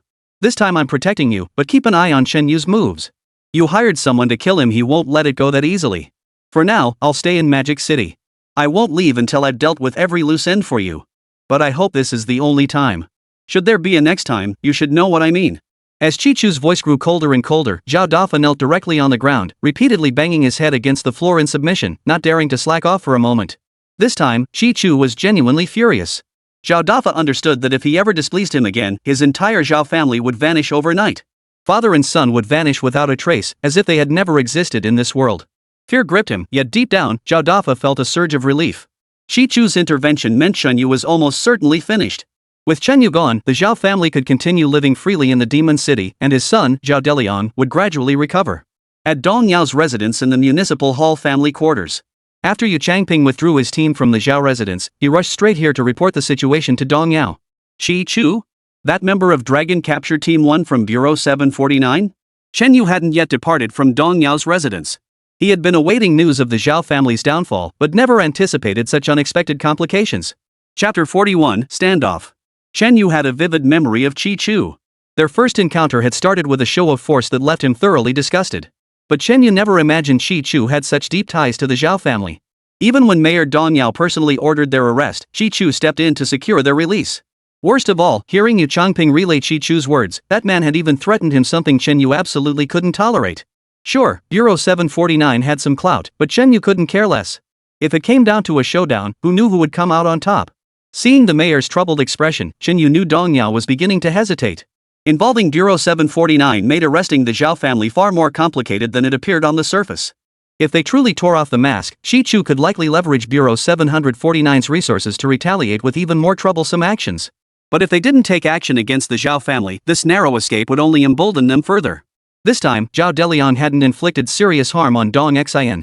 Who could guarantee the same wouldn't happen next time? Since the mayor finds this difficult, I will take action myself. But I cannot guarantee I'll bring them back alive to see you. For a moment, Chen Yu's murderous intent flared intensely, not just for Dong Xin, but for everyone else too. As Dong Yao had said, the Zhao family had swindled countless people over the years, yet without concrete evidence, this father-son duo could act with such impunity.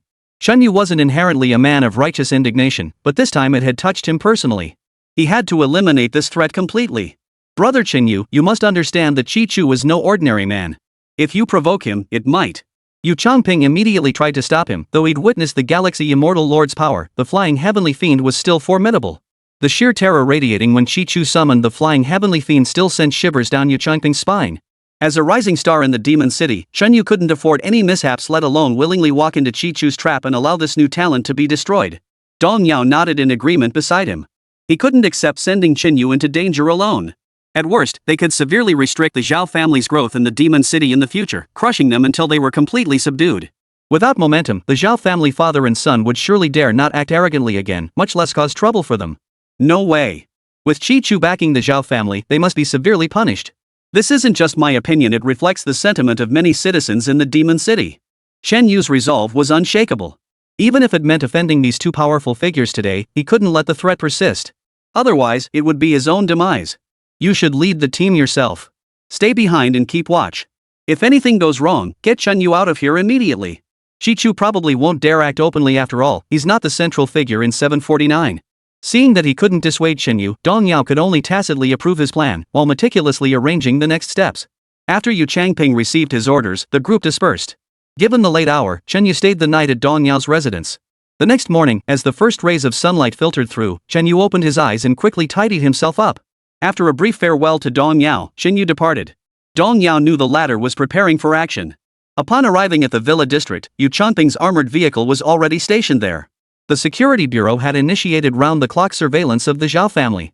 Arriving at the Zhao residence, Shen Yu wasted no words. He summoned the Underworld's Empress of Beauty and, with a single command to the Underworld army to control the heavens, destroyed more than half of the Zhao family's villa. Zhao Dafa, still asleep inside, was suddenly jolted awake by blinding sunlight. Opening his eyes, he saw his home had lost its roof. The scene of utter devastation around him sent Zhao Dafa's mind into a whirl. Who in their right mind would dare take action in the real world unless they were a figure as formidable as Chi-Chu? Chi-Chu, resting at the Zhao residence, also sensed something amiss. Years of vigilance spurred him to dash downstairs, where he witnessed Shen Yu preparing to strike again. Shen Yu, I suppose Yu Changping didn't make my terms clear enough? I promised that as long as you obeyed, I would let you live. Otherwise, you would die without a doubt. But judging by your current actions, I'm far from satisfied. As he spoke, the flying heavenly fiend materialized beside Chi-Chu. Ominous crimson hair covered the wings on its back, making it look like a demon risen from a sea of blood. Chi-Chu sneered repeatedly. He had intended to spare Shen Yu, letting him live out a mundane existence as a favor. But who knew the man wouldn't appreciate it, instead choosing to show up and court death? You demand an explanation? What gives you the right to have the deputy director of the Magic City Security Bureau deliver messages to you? Do you think you're the Jade Emperor? With people like you in Bureau 749, not only would I have refused before, but even if asked to take over there now, I'd find it disgusting. Shen Yu stared at Chi-Chu, his eyes blazing with murderous intent. I'm here today to mete out divine justice. You can try to stop me, but anyone who stands in my way will die. No sooner had he finished speaking than Zhao Dafa burst out. Seeing Shen Yu, the rage in his pupils nearly ignited into flames. The commotion Shen Yu had caused earlier had sent Zhao Deliang, who had barely regained his composure, spiraling back into a state of mental chaos. If he possessed Chi-Chu's abilities, he would have already struck Shen Yu down, spilling his blood on the spot. Go back inside. Once I'm done, you can come out and clean up. Chi-Chu urgently warned Zhao Dafa. The confrontation between him and Shen Yu would be no different from their battle in the secret realm. Moreover, seeing the underworld beauty empress beside Shen Yu, he feared Shen Yu might fade one direction while striking another, leaving Zhao Dafa vulnerable to fatal harm. None of you are leaving today. Shen Yu roared, commanding the underworld beauty to charge forward. Her target was Zhao Dafa. Seeing this, Chi-Chu decisively pushed Zhao Dafa behind him. The flying heavenly fiend understood its master's intent, flapping its crimson wings as it charged toward the underworld beauty empress to intercept her. Ah, youth is youth. Merely a corpse-controlling expert, yet you truly believe yourself invincible? Before you die, I'll make you understand that with your strength, you're no different from an ant before me. You're nothing but a slightly larger ant. Chi-Chu sneered dismissively at Shen Yu's sudden move, paying it no mind. After all, the flying fiend was currently his highest-level corpse servant, boasting a staggering level 63. With over 10,000 vitality points, attributes exceeding 2,000, and the skill Bloodwind Malice, it could instantly obliterate any boss below Nightmare tier in Secret Realms. With such formidable backing, what could Shen Yu possibly pit against him? Merely this female corpse servant in her 40s, whose stats seemed rather unimpressive. Kill Shen Yu, but spare his undead servant. Once I advance my profession again, I'll sign a contract with it. Chi-Chu issued the order calmly. In his eyes, Shen Yu was already a dead man. Nether Army controls the heavens. The underworld's Empress of Splendor immediately unleashed her skill, altering the skies and striking terror into all living beings. The sheer power of the technique made Chi-Chu's pupils flicker. He could tell this female undead servant was no ordinary foe. His determination to wrest love from Shen Yu's grasp only grew stronger. Boom! A devastating single-target strike descended. The flying heavenly fiend seemed to sense the threat, its wings flapping furiously as its entire body suddenly blurred into a phantom, evading the underworld beauty empress's blow. Where the flying heavenly fiend had stood, only an ominous crimson phantom remained. The Nether Army's sky-controlling general shattered the illusion, leaving a crater several zheng deep in the ground. Heh, such a fine corpse servant. It's a waste in your hands. What right do you have to contract such a splendid corpse servant? Trash is trash. You actually think you can take me on? You really don't know your place. Chapter 42, Heavenly Rank no longer worth anything? Hidden skill. Seeing the Underworld's Empress fail to land a decisive blow, Chi-Chu grew even more smug, his grin stretching nearly to the back of his head. It was well known that while a corpse servant's rank held absolute dominance, if the level difference between two servants was too great, it could somewhat offset that influence. A yellow-tier undead servant, even at the lowest rank, can still barely evade skills from heaven-tier undead servants several or even over 10 tiers above it if it reaches over 100 levels. While it couldn't kill higher-tiered undead servants, evading their damage created countless possibilities during that window. In Chi-Chu's eyes, Shenyu was just a kid who had only reached the profession of corpse control specialist. What kind of waves could he possibly make? I'm taking your undead minions. With that, Chi-Chu summoned again, and two more undead servants materialized beside him. Heavenly tier, level 1, bloodline of the general. Earth tier, 5th rank, white-eyed plague fiend. To obtain Shenyu's netherworld beauty emperor, Chi-Chu held nothing back, unleashing every ace up his sleeve. Those familiar with Chi-Chu knew his flying heavenly fiend was his strongest corpse servant, but none realized he harbored a heavenly tier 1st rank corpse servant even beyond that. His audacity within Bureau 749 stemmed from these three formidable corpse servants. Few could match Chi-Chu's power. These three undead servants were acquired with the wealth he amassed after secretly supporting the Zhao family's business ventures. You couldn't even defeat one flying demon. Once these two enter the fray, you won't stand a chance. Chi-Chu roared with maniacal laughter. Seeing this expression, Shenyu felt utterly helpless. One heavenly tier, two earthly tier. Was this really cause for such arrogance? As a key member of 749, was this the extent of his insight? Heaven tier is indeed formidable, but the quality of a mere first tier heaven tier? I truly look down on it. Shenyu extended his palm, summoning the mystic Shadow Lord. Even Chi-Chu was momentarily stunned upon seeing this heavenly tier 4th rank corpse servant. After all, just his own Jiangchen bloodline had drained the vast fortune he'd acquired from the Zhao family. In Chi-Chu's eyes, the underworld beauty emperor summoned by Chenyu was already his limit. Perhaps Chenyu had already squandered his entire fortune and was now deeply in debt just to obtain this corpse servant. But who could have imagined that the newly summoned Xianyu Meizhu would surpass even the underworld beauty empress in rank? Both corpse servants were heavenly tier. Could this be right? Even if Chenyu were the world's richest man, he probably couldn't afford to play around like this. Heaven tier corpse servants, worthy of being national treasures, were so cheap in Chenyu's hands? Arrogant. Even if your corpse servants are powerful, you're still just a corpse controlling expert. Even if you summon another heavenly tier corpse servant, it poses no threat to me. My Jiangchen bloodline is more than sufficient to suppress it. Chi-Chu calmed his agitated emotions. Though Chenyu's corpse servants were deeply unsettling, the disparity in their ranks meant his odds of victory remained high. Moreover, with only two corpse servants present, Chi-Chu could better command his Jiangchen bloodline to seize an opportunity and eliminate Chenyu, claiming these two heavenly tier female corpses for himself. Shenyu merely smiled faintly, offering no explanation. After all, he truly possessed three heavenly tier corpse servants. He simply didn't want to shatter Chi-Chu's worldview. That was why he hadn't summoned the Milky Way Immortal Lord. He had to give 749 some face, didn't he? Chi-Chu immediately commanded his three undead servants to lunge at Chenyu. Their speed was so blindingly fast that only blurred shadows could be seen rapidly closing in. Hanging mid-air, the underworld beauty empress's eyes betrayed tension. Her rank was lower than Chi-Chu's corpse servants, making it impossible for her to land a successful skill strike at this moment. Shenyu exchanged a glance with the mystic shadow mistress. She instantly understood her master's intent. As her body surged with yin energy, a mysteriously intricate formation appeared on the ground. The mystic shadow mistress's entire aura became indescribable. Whisper of the netherworld. The moment the mystic phantom mistress uttered these words, the intricate formation erupted with a deep purple glow, a sinister, corrupting light that seemed capable of eroding everything around it, as if time itself were crumbling into ruin. Three lightning-fast corpse servants were about to strike Shenyu down when a deep, resonant voice echoed in their ears, freezing them solid in unison. With each passing second, the three undead servants' dazed state grew more pronounced. Even Chi-Chu, who sought to control them, found himself unable to do so. What's happening? Why aren't they obeying me? Chi-Chu was utterly shocked. After years of tyrannical rule, this was the first time he had ever witnessed such a situation. As the undead servants grew increasingly dazed, the damage numbers kept climbing.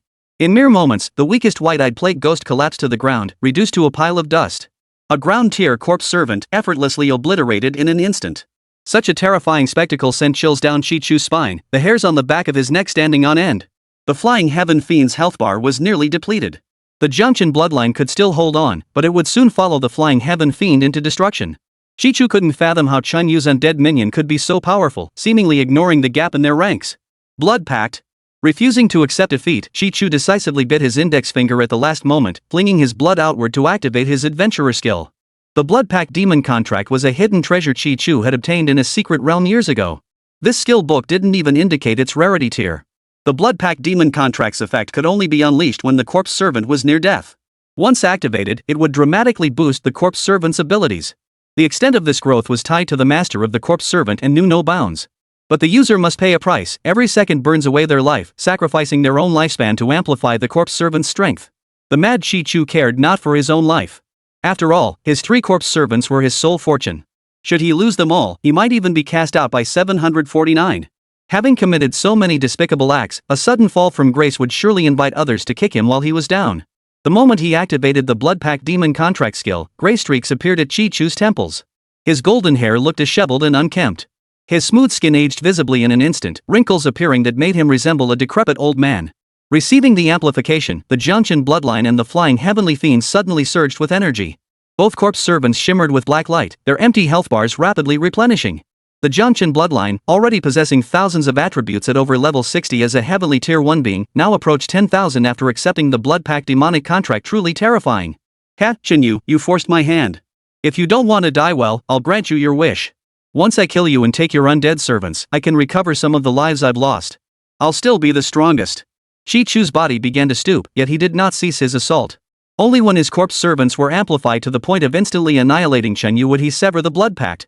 Feeling the 2 corpse servants grow stronger, the mystic shadow mistress grew tense. She could sense her own nether murmurs being gradually neutralized by these 2 servants. What if the master regained consciousness from this stupor? Master, let the Yen Emperor carry you away. I will hold them off. My devotion to you is sworn before heaven and earth. I will pay any price to ensure your safety. Chapter 43, The One Upon the Bone Dragon. Bound by the blood pact, the dark spirit mistress could feel the target gradually slipping from her skill's grasp. Moreover, the lost health was rapidly regenerating, rendering the Dark Phantom Lord's damage increasingly ineffective. To protect Shinyu, she willingly offered herself as cannon fodder. As long as her master was safe, she desired nothing more. Ha! Do you truly believe you can escape relying on your undead minions? Remember this, you don't deserve the title of genius in my eyes. You're nothing but trash. Chi-Chu laughed triumphantly at the dark spirit mistress's words, his voice hoarse from the rapid drain on his life force. But Chi-Chu didn't care. He was confident he could finish off Shenyu within a minute. He just needed to hold out for 1 more minute. Shenyu remained silent, secretly activating his attribute conversion to layer the attributes of all 3 corpse servants onto himself. The combined attributes of 3 heaven-tier corpse servants already exceeded 10,000. Paired with the Divine King's ring, their power far surpassed what ordinary heaven-tier beings could withstand. Even the Xianyao Ghost Lord might not withstand a single strike of his heavenly thunder technique. He spun the ring. Just as the flying heavenly fiend lunged forward, a bolt of lightning streaked down from the clear sky, striking the fiend with blinding speed. Thunder in clear skies? What's happening? Could something have happened over at Chunyu's end? Don't be nosy, don't ask. The deputy director ordered us to guard this area, we just follow orders. The security personnel stationed at the perimeter all heard the thunderous clap that echoed across the heavens, but none dared venture toward Chunyu's location to investigate. Struck by the heavenly thunder technique, the flying fiend's ominous red fur turned charred black. Its entire body began shedding ash and disintegrating. Even with the Blood Pact Demon contract's reinforcement, the combined might of the heavenly thunder and Chunyu's current attribute transformation proved an unstoppable killing blow for an Earth-tier corpse servant. Watching the flying fiend turn to ashes, Chi-Chu's eyes narrowed with fury. He never imagined Chunyu would possess such a technique even when cornered. That bolt of lightning had surpassed his comprehension. He couldn't even fathom how Chunyu had managed it. Boy, I refuse to believe you can unleash a second bolt. Today, you die. Shenyu had destroyed 2 of his undead minions. Such enmity could not be resolved. Chi-Chu must eliminate Shenyu swiftly. He urged the Jiangshan bloodline to move faster, for he could feel his own vitality nearing its limit. The enraged Jiangshan bloodline transformed into crimson afterimages, lunging forward with such blinding speed that even Shenyu couldn't lock onto its form. If he couldn't kill the Jiangshan bloodline within another breath, Shenyu would die at the hands of these terrifying undead minions. Whoosh! A gentle breeze swept through, seeming to disperse the bloodshed. The once frenzied Jiangshan bloodline descendants were now purified back to their normal state.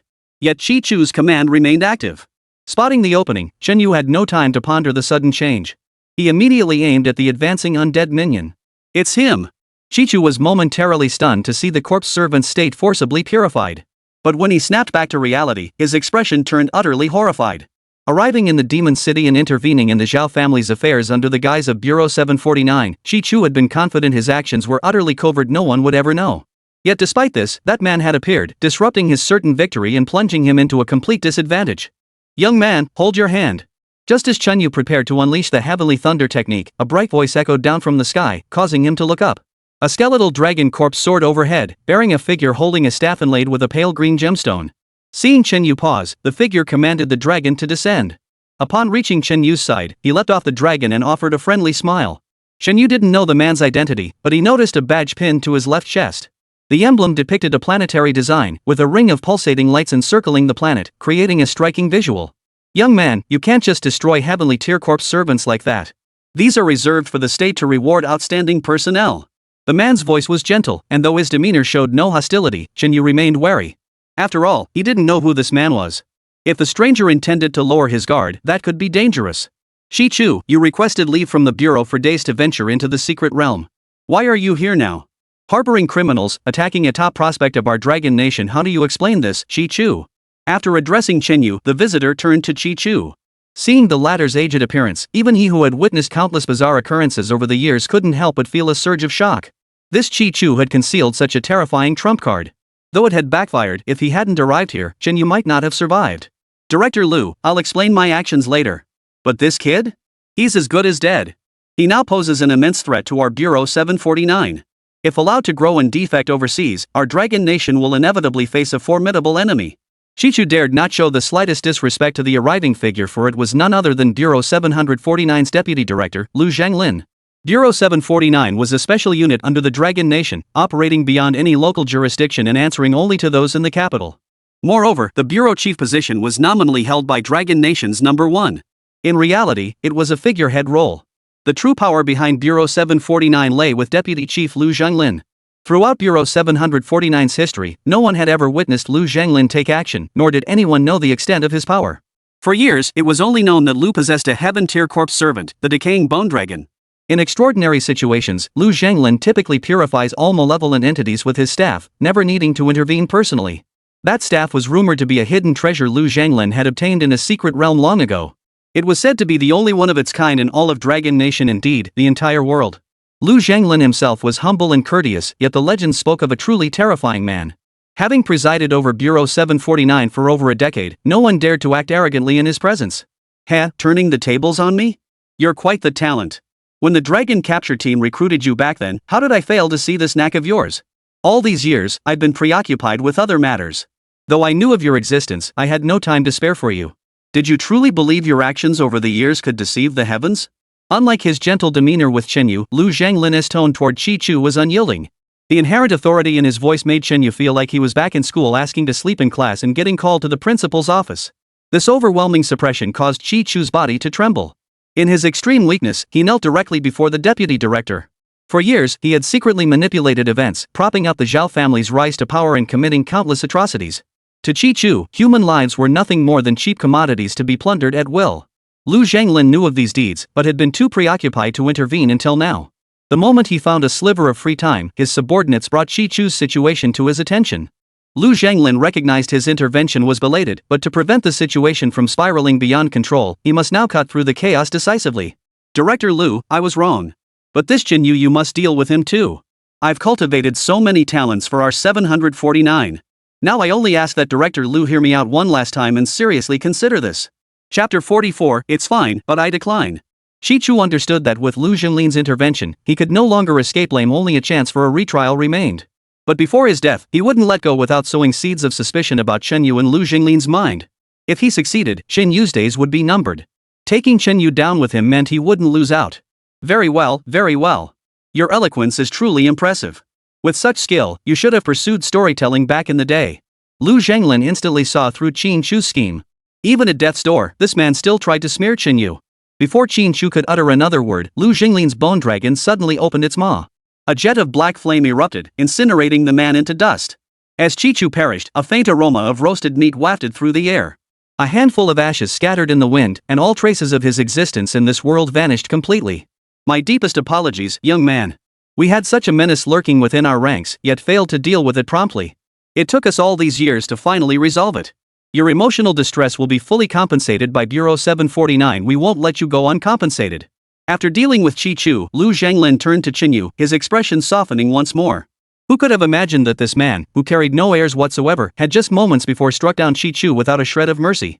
Simultaneously, Lu Zhanglin observed the mystic shadow demon lord and the underworld beauty emperor standing beside Qinyu, unable to suppress a nod of admiration. Within the Dragon Nation, it had been ages since news emerged of a youngster possessing two heavenly tier corpse servants simultaneously. If news of Chun Yu's background reached the capital, it would cause quite a stir. Chun Yu merely shrugged indifferently. He hadn't lost anything in dealing with Chi Chu. Blackmailing Bureau 749 over this matter wasn't his style either. Let's go. I'll accompany you to meet Mayor Dong. It's been ages since we last spoke. Lu Zhanglin gestured invitingly, paying no heed to the Zhao family father and son hiding in the dilapidated villa. Such men were mere pawns in Chi Chu's hands. As the head of Bureau 749, Lu Zhanglin held them in utter contempt. Now that Chi Chu had been brought to justice, the Zhao family would certainly not escape Dong Yao's wrath. Upon reaching the armored vehicle, Yu Changping's eyes widened in astonishment when he saw Lu Zhanglin. How could such a high-ranking figure arrive in the demon city without a single whisper of his presence? What are you staring at? Back when we went to the capital, you weren't exactly shy about freeloading at my place. Lu Zhanglin shot him a dismissive glance. Their acquaintance dated back to a time long before either had made their mark. But their friendship had never run deep. Now, the gulf in their status left Yu Changping hesitant to flaunt their past connection. After dismissing their respective corpse servants, the trio boarded an armored vehicle to the city hall. Upon entering the mayor's office, Dong Yao looked at Lu Zhanglin with an expression even more shocked than Yu Changping's had been moments before. The three exchanged pleasantries for a while, seemingly forgetting Qinyu who had come with them, leaving him standing awkwardly to the side. Dong Yao promptly ordered the arrest of the Zhao family father and son, purging the scum from the demon city. Only then was the matter finally concluded. Given the charges against the Zhao family, they likely wouldn't even get the chance to operate a sewing machine. Alright, I'm here to discuss Qinyu's situation with you. I know you, Mayor, value talent and wish to keep Qinyu in the demon city for future important responsibilities. But you must understand, the metropolis is ultimately shallow waters for this young man. It cannot contain this little dragon. Only at Bureau 749 will he find the space to truly grow. After the pleasantries ended, Lu Zhanglin broached the true purpose of his visit to the metropolis. For someone like Chi Chu, he wouldn't bother coming in person. A single order would suffice. The dragon capture unit would tie him up and bring him back. His presence here stemmed from hearing of Chun Yu's exploits, that his corpse servant could actually recharge an energy crystal. This was no small feat. What Dragon Nation lacked now were individuals of Chen Yu's caliber, and the place where Chen Yu could achieve his greatest potential was Bureau 749. What? You came here to snatch him away? Let me tell you, old Lu, don't think your high rank means you can push me around. You're not quite up to the task. Chen Yu absolutely cannot go with you. Who knows if there are others in Bureau 749 just like that Chi Chu? We may not match your resources, but I'll do everything in my power to give Chen Yu more opportunities. We'll mobilize the entire city to cultivate him. Can you do that? Understanding Lu Zhanglin's meaning, Dong Yao instantly flared up, no longer caring about Lu Zhanglin's status. In Dong Yao's eyes, Chen Yu was practically his successor. How could he let him slip through his fingers? For Chen Yu's sake, Dong Yao had even brought his daughter back from abroad. If the other side could simply demand him away with a single word, what would become of all his efforts? Watching the two clash, Chen Yu remained silent. Their heated exchange seemed entirely unrelated to him. After all, where he went had to be his own choice. Otherwise, all this heated argument would just be self-indulgent drama. Listen, old man, I know exactly what you're thinking. After all these years at 749, if I didn't know the ins and outs, I wouldn't be here. You just want him to be your son-in-law, don't you? I won't stop you, and I certainly won't interfere. Once Qinyu is fully grown, I'll establish a branch in the Magic City and let your fine son-in-law take charge. Then he'll be right here in the Magic City. Is that good enough for you? Seeing Dong Yaohong's stern expression, Lu Zhanglin dared not persist in the standoff. Instead, he leaned close and whispered into the other man's ear. This implication left Dong Yaohong momentarily stunned, then he stared blankly at Lu Zhanglin. It was said that this deputy director had worked in classified operations for years, rarely appearing in public. But based solely on what Lu Zhanglin had just said, Dong Yao began to suspect that Lu Zhanglin had actually been operating outside all along, gathering all kinds of intelligence. From major affairs involving foreign nations to minor, private matters on the Kong bed, was there anything Lu Zhanglin didn't know?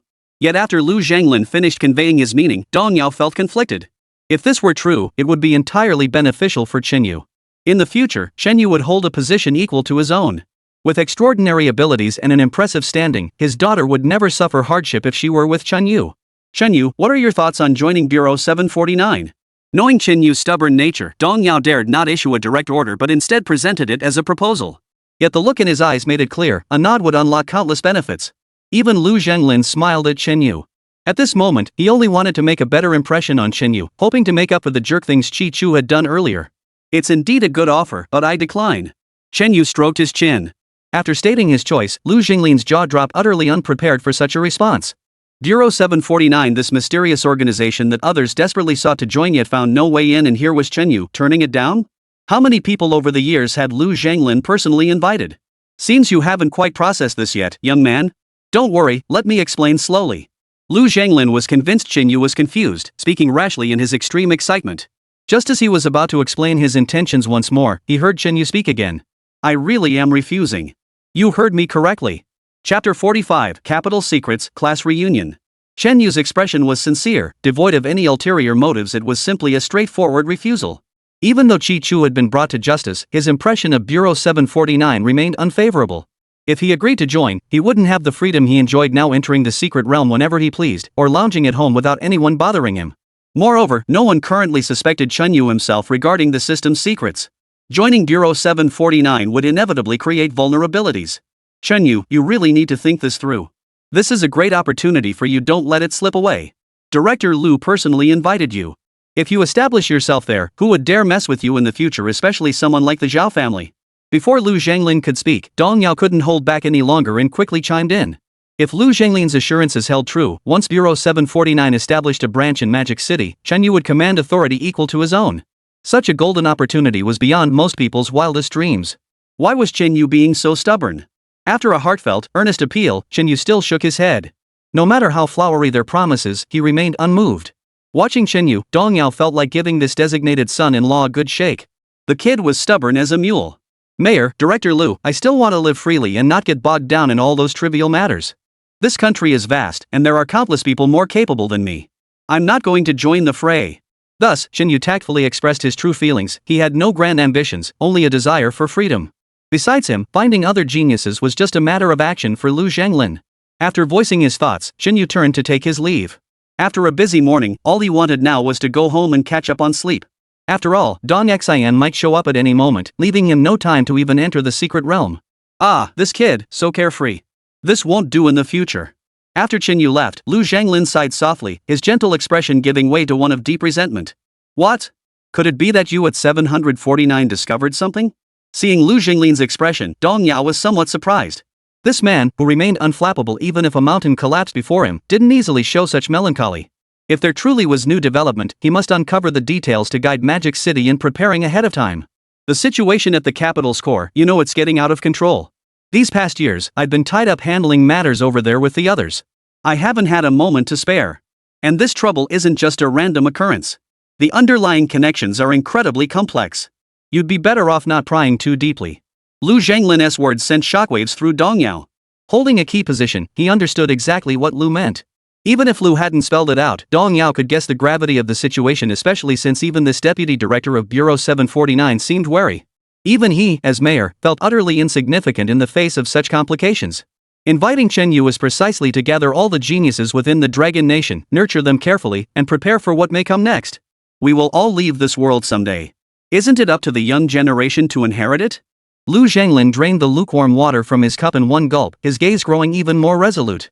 Though he hadn't succeeded in getting Chen Yu's agreement this time, he wouldn't give up. He was determined to bring Chen Yu into the fold. For the sake of Dragon Nation, Lu Zhenglin could not relent. Meanwhile, Chen Yu returned to his rented apartment where three women appeared in turn. Fortunately, Dong Xian hadn't barged in. After a profound conversation, Chen Yu collapsed onto his bed, and the three women brought him a cup of goji berry tea. Just then, his phone buzzed. Chen Yu picked it up to find a message from his high school class group chat. Class monitor Shanhai was organizing a reunion. It had been a while since graduation, and the main goal was to see how everyone had progressed. Shanhai had even invited their homeroom teacher, Shenli, to join. Since they had graduated so long ago, this reunion provided the perfect opportunity to organize a farewell banquet for their teacher. Shenli naturally wouldn't refuse. Chen Yu knew this homeroom teacher genuinely cared for her students, never demanding favors or treating anyone unfairly. But Shanhai was a different story. Back in school, he'd been the most snobbish of them all, befriending only students from well-off families. With memories of 2 lifetimes, Chen Yu understood this reunion was merely Shanhai's post-graduation test to gauge who was worth cultivating deeper relationships with. If any classmates had risen to prominence through their corpse servants, he would naturally rekindle old friendships. Conversely, he would weed out those who had fared poorly. Before the corpse servant selection graduation, everyone knew Chen Yu had picked the most useless female corpse. Still, Shen Hai didn't overlook Chen Yu, extending a polite invitation. Chen Yu didn't refuse. After all, he'd encountered too many things lately and deserved a break. Without this invitation, he'd likely be heading back into the secret realm tomorrow. The Miles Hotel again? Is this place that popular? Seeing the location Shen Hai sent, Chen Yu was a bit surprised. He'd been there once before, but his mood had been ruined by the disastrous Gu Siyu. The fact that Shen Hai could book this hotel proved he was doing quite well for himself now. After noting the time, Chen Yu closed his eyes to rest. The chill emanating from both sides of his body sent a shiver down his spine. The following afternoon, after tidying everything up, Chen Yu arrived at the Miles Hotel. Seeing many classmates waiting there, several greeted him with friendly smiles when they spotted him. Regardless of what corpse servant Chen Yu had chosen, in their eyes, he was simply a classmate, no ulterior motives involved. Yet many others, upon seeing him arrive, shot him contemptuous glances. How dare he show his face? Does he really think Shen Hai tagging him in the group chat was an invitation? That kid never knew how to read the room back in school, and he's still the same now. Wonder what Chen Yu's up to now. That corpse servant he picked, TSK? A few gathered together, whispering among themselves, their eyes darting toward Chen Yu from time to time. Shen Yu, however, was chatting with a few classmates he'd gotten along with before. Even when he caught their expressions, he didn't seem to care. This society was inherently about judging people by their status.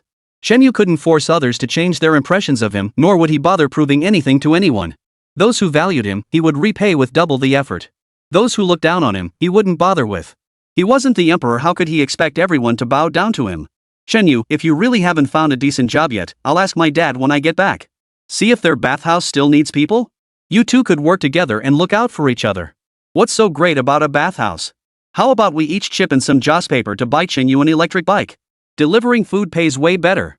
That's a great idea. Don't worry about it, Chen Yu. Just pay us back when you get your first paycheck. Around Chen Yu, his classmates showed no trace of mockery, their words filled with genuine concern for his livelihood. Though the zombie servants they'd chosen weren't ideal either, they could at least scrape by. Compared to Chen Yu, they were relatively content with their current situations. Having been close friends before, they couldn't just abandon their old classmate. Chapter 46, Female Landlady? Shen Yu offered no explanation, merely smiling without either agreeing or refusing. After all, the clothes he wore now were still from Pinduoduo, no one could tell his true background. Still, he took their kindness to heart. Should they ever need help in the future, he wouldn't hesitate to lend a hand. Just then, a black minivan pulled smoothly to a stop at the hotel entrance. Shen Hai stepped out, dressed in a sharp suit that made him look incredibly capable. Did you all get impatient waiting? I've had a lot on my plate lately with business projects. Sorry for keeping you waiting. Shen Hai bowed slightly, like a polite gentleman, causing the female classmates present to light up. He embodied the boyfriend of their dreams, and with marriage on everyone's minds, they naturally paid extra attention to such a promising prospect. Observing the expressions on his classmates' faces, Shen Hai felt a quiet satisfaction. A faint smile curved his lips as he admired the subtle effect of his carefully orchestrated entrance. Wasn't this exactly the effect he wanted from organizing the reunion? Everyone, sorry I'm late. At that moment, a graceful figure stepped forward. Removing her sunglasses, it was none other than Gu Siyu. Today, Gu Siyu was dressed exquisitely, radiating the elegance of a wealthy family's heiress. Shen Hai couldn't help but be captivated by her beauty. At the same time, Shen Hai shifted his gaze to Chen Yu. He knew Chen Yu had always had a crush on Gu Siyu back in school. Now, Chen Yu and Gu Siyu seemed worlds apart. These two would never cross paths again in this lifetime. Gu Siyu greeted Shen Hai first, and judging by his attire, she guessed he was doing quite well for himself now. And wasn't this exactly the kind of person she should keep in her own pond? Shen Yu, you still look like a slob. All that time groveling as Secretary Li's lackey, and you've still got nowhere to show for it. After exchanging pleasantries with a few classmates, Gu Siyu walked up to Chen Yu, her eyes brimming with contempt. The people standing beside Chen Yu sensed the tension and wisely stepped aside, unwilling to get caught in the crossfire. Chen Yu remained impassive as he looked at Gu Siyu. He didn't want to waste a single word on this woman. After the huge embarrassment at the Miles Hotel, she actually had the nerve to show up today. You had to admit, that kind of courage wasn't something everyone possessed. Come on, Siyu. Today's a happy occasion, don't let it ruin the mood. Mr. Chen Yu probably prefers to keep a low profile, that's all. Shen Hai hurried forward, pushing the two apart, then shot Chen Yu a meaningful look. But he said nothing, or perhaps he simply disdained to speak. Either way, Chen Yu couldn't care less. After all, Shen Hai had hit the nail on the head. Chen Yu, did indeed prefer to keep a low profile. Shen Yu. Just as everyone was about to go inside and wait for the homeroom teacher, a pink sports car sped up. Judging by its appearance, it hadn't even finished its break-in period yet. The car came to a halt and Dong Xian rolled down the window, calling out loudly to Chinyu. Today, when she came to Chinyu's rented apartment, she was annoyed to find him absent. Your sister came looking for you again, and you weren't even home waiting for her? How could that be acceptable? So the young lady put her connections to work, instructing Secretary Lee to track down Chinyu's whereabouts. What are you doing here? I'm busy today. Let's connect another time. Seeing Dong Xian arrive, Chinyu hurried over to greet her, though he felt a bit uneasy inside. He'd planned to keep a low profile, attend the class reunion, and leave quietly. Dong Xian's appearance had completely ruined his carefully crafted image. Of course your sister knew you were attending the reunion. Here. These clothes are for you. Dong Xian gestured toward the back row, where a mountain of gifts piled high, all presents for Chinyu. Dressed so plainly for the reunion? People might think our family is broke. Dong Xian pouted in displeasure. She now firmly believed that her presence was the reason behind Chinyu's appearance at any event. If anyone looked down on him, wouldn't they assume it was because she, Dong Xian, treated her man poorly? Alright. Here's my house key. Wait for me there. I'm leaving first. Frustrated, Chinyu flung the keys at her, his resolve to swap apartments growing even stronger. Just the things Dong Xian had bought were enough to fill half his rental apartment. Once he got back, there'd probably only be enough space left for the bed. Things couldn't go on like this. He couldn't stay in the rental forever, he needed a bigger place. The expense made Chinyu wince. Watching Chinyu turn and walk away, Dong Xian nearly gritted her teeth to pieces. She was so gentle and virtuous, why couldn't she win him over? Fuming, she slammed her foot on the gas pedal and sped off, determined to wait at the rental apartment until Chinyu returned so she could give him a piece of her mind. Watching Dong Xian drive away, the classmates present were all a bit surprised.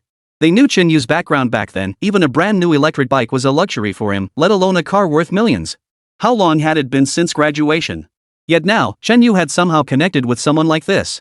And judging by his demeanor, he clearly wasn't indulging the beautiful woman. Instead, she seemed forced to compromise, not daring to show any anger. Among the classmates, Gu Xiu and Shinhai wore deeply troubled expressions. They'd gone to great lengths to dress up today, only to have Chinyu steal the spotlight.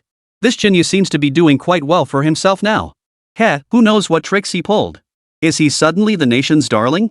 Who knows? Rich girls crave excitement, they love the contrast. The classmates murmured among themselves, their subconscious minds refusing to accept the possibility that Chinyu could have improved his life. If even Chinyu could live comfortably, it would be worse than death for them. Alright, everyone, let's head upstairs. Don't talk like that about an old classmate or even just a regular friend. Listening to the murmurs, Shinhai's darkened expression eased. He quickly adopted a warm demeanor, leading everyone into the hotel banquet room. Chinyu, who's that beauty? Who knew you had such luck? As Chinyu approached, several close classmates swarmed him with mischievous grins, grilling him. The landlord. She's the landlord. She's here to tidy up my place. Chinyu's eyes darted around, unsure how to explain. He could only blurt out the first thing that came to mind. My 26-year-old landlady? Kid, you're not going to seize this opportunity? Imagine being a landlord someday, that'd be awesome. Man, you're killing me, Chinyu. You're so lucky. A few classmates teased Chinyu as they walked along. Though jealous, they genuinely wished their old friend all the best. Chinyu could only offer a wry, helpless smile. What others saw as enviable fortune left him utterly exasperated. After all, this good fortune meant he had to deal with the affections of 4 women at once every single day. Too many women? That was a real headache. After climbing the stairs, the group entered a private room. Soon after, their homeroom teacher, Chenli, arrived as promised. Surveying the lavishly decorated private room, Chenli felt a wave of emotion. The children from back then had truly grown up. Though they had achieved varying degrees of success, in Chenli's heart, these children were all equally dear to her. Shinhai, thank you for organizing this reunion. A place like this must have cost you a pretty penny, right? Chapter 47, We're All Friends. Seated at the head of the table, Chenli surveyed the opulent surroundings and couldn't help but marvel. This hotel was among the finest in the metropolis. Chenli had always wanted to dine here, but her monthly salary barely covered household expenses. Shinhai's ability to secure this private room not only demonstrated his current financial standing but also proved his formidable network. Reserving a private room at the Miles Hotel wasn't something just anyone could do. With its perpetually full schedule, connections were essential. Teacher Chen, you're too kind. Such a small matter, please don't dwell on it. Shinhai smiled indifferently, adjusting his collar before continuing. It was just a few friends insisting I come out for some fun, so I thought of you and the students. His casual remark only deepened the envy among his classmates. For Shinhai to remain so down-to-earth despite his success, no wonder he was the class monitor back in the day. If it were them, they'd have gotten a big head long ago. Soon, a table laden with dishes was brought in by the waitstaff. Even Chen Li's pupils contracted at the sight of the lavish spread of delicacies. Such extravagance without this accomplished student, she wouldn't dare dream of enjoying it for another decade. Ah, seeing you all doing well truly makes me happy. I wonder if you've heard someone recently soloed several extremely difficult secret realms. During the meal, Chanli chatted with her classmates. When she mentioned that mysterious young man, her expression grew almost excited. They say that person is actually a student from our school. What a prodigy! All Chanli knew about this enigma was which school he attended, nothing more. Chanli even secretly hoped this student was one of her own pupils, then she could boast about it later and feel proud. Hee teacher, that person is actually a friend from my school days. We were together just yesterday. Shinhai smiled indifferently, and his words sent shockwaves through the entire group. Ah! I can't reveal his exact identity, he's currently under municipal protection, and his details can't be disclosed to the public. But we're still pretty close privately. That's all I can share publicly. Shinhai's air of mystery only deepened everyone's envy. With Shinhai thriving so well and having such a friend, it would be hard for him not to rise to prominence in the future. Birds of a feather flock together, that mysterious figure would surely support his friend Shinhai in the future. As the others discussed the mysterious figure's conquest of the secret realm, Chenyu nearly spit out the orange juice he'd just swallowed. That mysterious figure, wasn't that himself? But he and Shinhai had lost contact after graduation, how could he possibly be associating with him? Yet Shinhai was describing their relationship with such vivid enthusiasm. If Chenyu weren't the real mystery figure, he might have believed it himself. Here, class monitor, let me toast to you. As the atmosphere reached its peak, Gu Siyu raised her juice glass toward Shinhai. I always knew you'd succeed. Looks like my judgment was spot on. We should definitely stay in touch. I have so many questions, I might need your advice again. As she spoke, Gu Siyu fluttered her eyelashes seductively, sending waves of dizziness through Shinhai's mind. For a moment, he felt utterly intoxicated. After all, as the class beauty, back then all the male students wanted to get closer to her, and Shinhai was no exception. Now that everyone had entered the workforce, even though these were just schoolyard affairs, it didn't stop him from fulfilling his dream. Looking at Gu Siyu, Chenyu felt utterly helpless. He couldn't fathom how his predecessor could have been so blind. A fickle, manipulative, and the previous incarnation had even been willing to jump off a building for her? How utterly worthless. After screwing over Zhao Deliang, now that the Zhao family was about to be sentenced, Gu Siyu switched allegiances without a second thought. This kind of woman was utterly repulsive to Chenyu. Everyone here were the closest of classmates. If you ever need anything, reach out to me. I'll do everything I can to help. Especially you, Chenyu. If you ever find yourself struggling to make ends meet, reach out to me. I won't abandon you. Seeing how you're struggling now without a job, let me reach out to my contacts in a few days. I'll see if there's any place that needs help. While addressing the others, Shinhai kept glancing at the silent Chenyu, pounding his chest in assurance. This class monitor had been talking about his friends this and that since he started speaking, but Shinhai hadn't heard him say a single word about his own abilities. Seeing Shinhai's chivalrous attitude, their homeroom teacher Chenli felt deeply gratified. Among all the graduating students, Chenyu was the one she worried about the most. Having contracted with an ordinary female corpse for so long, Chenyu still hadn't given any news. Chenli was deeply worried about his situation. If someone could guide Chenyu and help him gradually integrate into society, it would be far better than leaving him to become a failure later on. Chenyu merely smiled and nodded without elaborating. His only response came from Gu Siyu, who rolled her eyes from across the room. Gu Siyu was the only one present who secretly wished Chenyu would drop dead. As the gathering drew to a close amid laughter and conversation, Shinhai asked everyone to stay put while he went to settle the bill. As Shinhai rose, Gu Siyu stood up too, deftly linking her arm through his. Class monitor, shall we leave together? I have some academic matters I'd like to discuss with you in depth. Her coquettish tone, combined with the softness of her arm against his, sent Shinhai into a daze. The dream he'd cherished since school days was finally coming true today. Wait here for a moment. I'll be right back, I just need to say goodbye to my friends. The manager of this hotel is my friend. Shinhai kept repeating the word friend, as if he knew people in every corner of the metropolis. But Shinhai didn't notice that when he mentioned the hotel manager, the class beauty beside him suddenly trembled. After Shinhai left, he didn't return for ages. Everyone grew anxious, and Chenyu started to get irritated too. After all, Dong Xian was still waiting at his rented apartment. His phone had been bombarded by multiple rounds of messages from her, both WeChat and text. If he didn't return soon, Chenyu dared not imagine how that mature woman might react. Everyone, let's head outside. We can gather there and split up afterward. As the homeroom teacher, Chenli immediately rallied the group. But the moment they stepped out of the private room, they were met with a shocking sight. Kid, if you don't pay up today, we're gonna have to take some parts from you. You little punk, you can't afford to rent a car, so cough up the cash now. Owing so much and still daring to dine at our hotel? I'm impressed. A burly man pinned Shinhai against the wall ahead of them. His thick arms made it impossible for Shanhai to resist. Meanwhile, the car rental boss and hotel manager stood nearby, pressuring Shanhai to settle his bill. What's going on? There must be some misunderstanding. Gu Siyu watched Shanhai's disheveled state, her eyes flickering in disbelief. After all, Shanhai had always been so capable, there had to be some misunderstanding. Gentlemen, please behave yourselves. You can't force someone like this. Before Chenli could speak, Gu Siyu swiftly stepped forward, mustering all her strength to pull the men restraining Shanhai away. She had just let Shanhai get the upper hand earlier, and she was counting on reaping some benefits from him tonight. If she didn't act now and let Shanhai escape, what would she do? Who do you think you are, little girl? Get out of here before we deal with you too. Chapter 48, Mr. Chen's all-inclusive deal. The burly man glared at Gu Siyu. Already irritable, having his arm grabbed by a woman only made his impatience worse. Judging by her build, he could easily lift her off the ground. And she had the nerve to interfere? Debt must be repaid. If you can't pay, you'll get what you deserve for being broke. Renting a car when you can't pay? What's wrong with society these days? Sir, if you don't settle your hotel bill now, we'll have to call security to handle this. Among the debt collectors, only the hotel manager remained relatively composed. After all, the hotel's reputation was at stake, and he couldn't afford to lose his temper. When the manager turned to look at Gu Siyu, the familiar face momentarily startled him. Within seconds, he recognized who she was. It's you!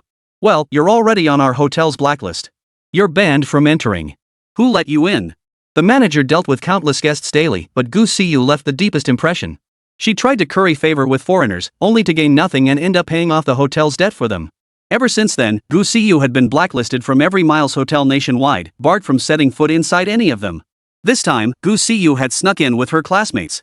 Once inside the hotel, she kept hiding and covering up, terrified someone would recognize her. In her earlier excitement, Gu Siyu had forgotten that embarrassing incident. Now, recognized by the hotel manager, she deeply regretted sticking up for Shanhai. Everyone, this is my student. As his teacher, I have a duty to help him settle whatever debt he owes you. Seeing the situation escalate, Chenli stepped forward. After much persuasion, she finally got the burly man to release Shanhai. In Chenli's eyes, Shanhai had once been the class monitor. Entering society, he was bound to face temptations and fall into traps. As his former homeroom teacher, Chenli refused to abandon her graduate. As long as Shanhai could correct his ways afterward, it wasn't too late. He owes us 1.2 million JAS paper dollars. 6 months have passed, so with interest, it's now 1.25 million. The daily rental for our dealership's business vehicle is 2,000. Your hotel expenses today total 8,888 JAS paper dollars. The three parties listed the amounts one after another. Hearing such staggering sums, Chenli's mind went blank. The cheapest item alone was nearly half a month's salary for her. As for the debts running into the millions, her family hadn't saved that much even after years of scrimping and saving. What Chenli didn't know was that Shanhai, despite his flashy clothes and air of superiority, had never held a steady job since graduating. Having only barely reached yellow tier status after signing a corpse servant contract, Shanhai garnered no respect from others. His once lofty pride had been utterly shattered by reality after graduation, driving him to borrow money left and right until he was deep in debt. This reunion was also his chance to see if any classmates could be relied upon. If he could establish connections with them, he might scrape together some profit. He even used the last of his pocket money spirit currency to pay the hotel deposit, borrowing the car itself through a loan app using that same currency. But who would have thought that not a single person at the dinner table met his standards? The only exception, Gu Siyu, was merely someone he could have a fling with. So Shanhai used the excuse of settling the bill to try and slip away. But the moment he stepped outside, he ran into his creditors. If you don't have the money, just stay away. I'm in a bad mood today, and I won't hold back if I take it out on you. The burly man brandished his fist at Chenli, sending shivers through her petite frame. Such a huge sum was beyond her means, yet as a teacher, she couldn't stand by and watch her students get bullied. Everyone.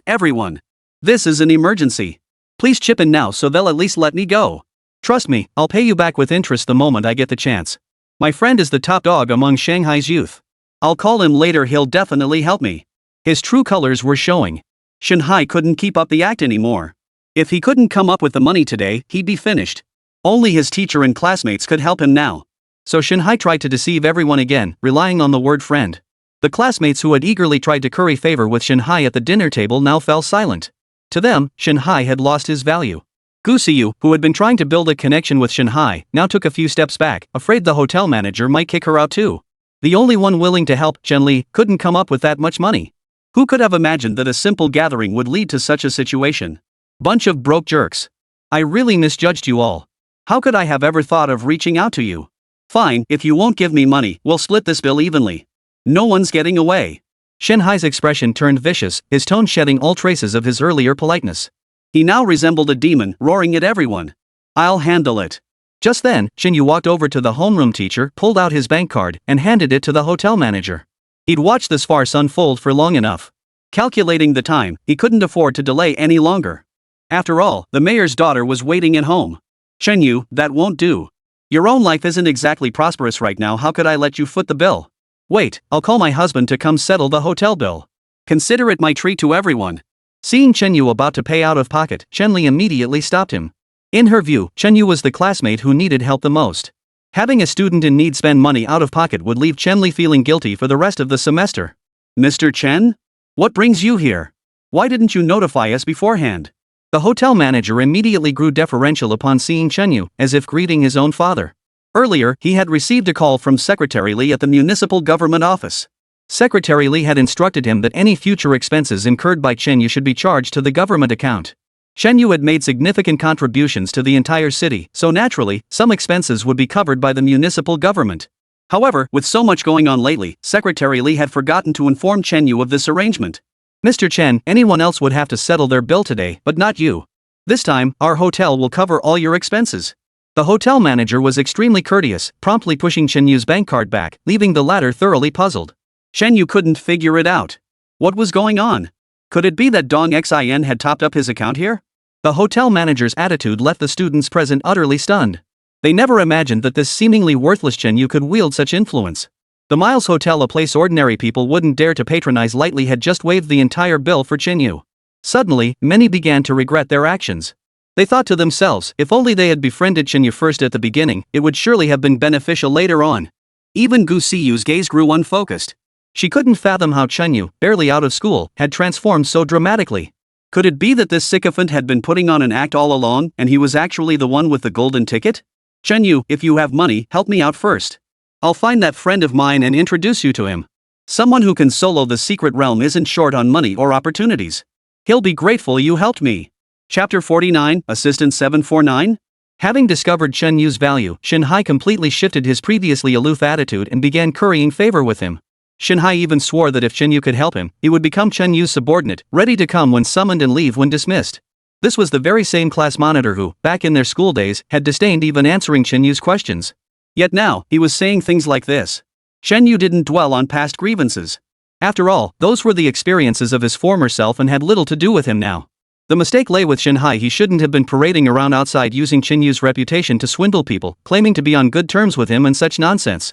Worse still, when no one else could help, Shinhai had hurled insults at him. Now he came begging. Shenli felt profoundly disappointed in Shinhai. Even as he begged Chenyu, she didn't utter a single word in his defense. The teacher-student relationship, as of today, was effectively severed. After that, Chenyu paid Shinhai no mind. Instead, he invited the homeroom teacher to head downstairs together. As for the class monitor, let him deal with his own affairs first. Watching Chenyu, Chenli couldn't believe her own student had come to this. "Chenyu, what exactly have you been doing since graduation? How did you become so accomplished? Back then, I even wanted to help you find a job." Ah, how laughable. Recalling the day they signed the contract, when she had offered to find Chenyu a job, Chenli now found herself amused. A man so highly respected by the Myers Hotel would never look twice at her meager skills. "It's nothing special. Just a series of coincidences. Some things, I don't even understand how they happened myself." Chenyu gave a faint smile in response. He wasn't lying after all. The hotel manager's attitude today left him unsure of the truth behind it all. As they chatted, the group reached the entrance. The hotel manager personally escorted them out and arranged a private car for Chenyu. Such treatment was indeed reserved for the hotel's distinguished guests, though Chenyu declined the offer. Before departing, several classmates close to Chenyu offered their heartfelt blessings, genuinely happy for him. After everyone had left, Chenli turned to Chenyu and said, "Chenyu, you know there's a secret realm on the back mountain of our school, right? That secret realm opens once every 5 years. When it does, they invite the top graduates from each class to participate. The realm opens at the end of this month. Your teacher will be waiting for you at the school then." With that, Chenli waved goodbye. Chenyu didn't refuse the invitation. He was well aware of the hidden realm behind the school. It was shrouded in mystery, with the school even stationing guards nearby to keep students away. Ever since his school days, Chenyu had been curious about what exactly that secret realm was all about. Now that he had the chance to participate, he certainly wasn't going to pass it up. "Chenyu, let's go." Just then, a slender white arm slipped around Chenyu's waist, accompanied by a sweet, girlish voice beside him. It was Gu Siyu approaching him. Her tone and manner were identical to how she had treated Zhao Deliang before.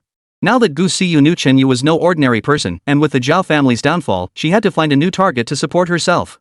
Otherwise, she'd never repay the enormous sum she'd paid Hunter last time, money her parents had borrowed from neighbors back in their rural hometown. The repayment deadline was fast approaching, and Gu Siyu was deeply anxious. I know you still care for me. I feel the same way. It was only because Zhao Deliang forced me that I did things to hurt you. Now no one can stop us from being together.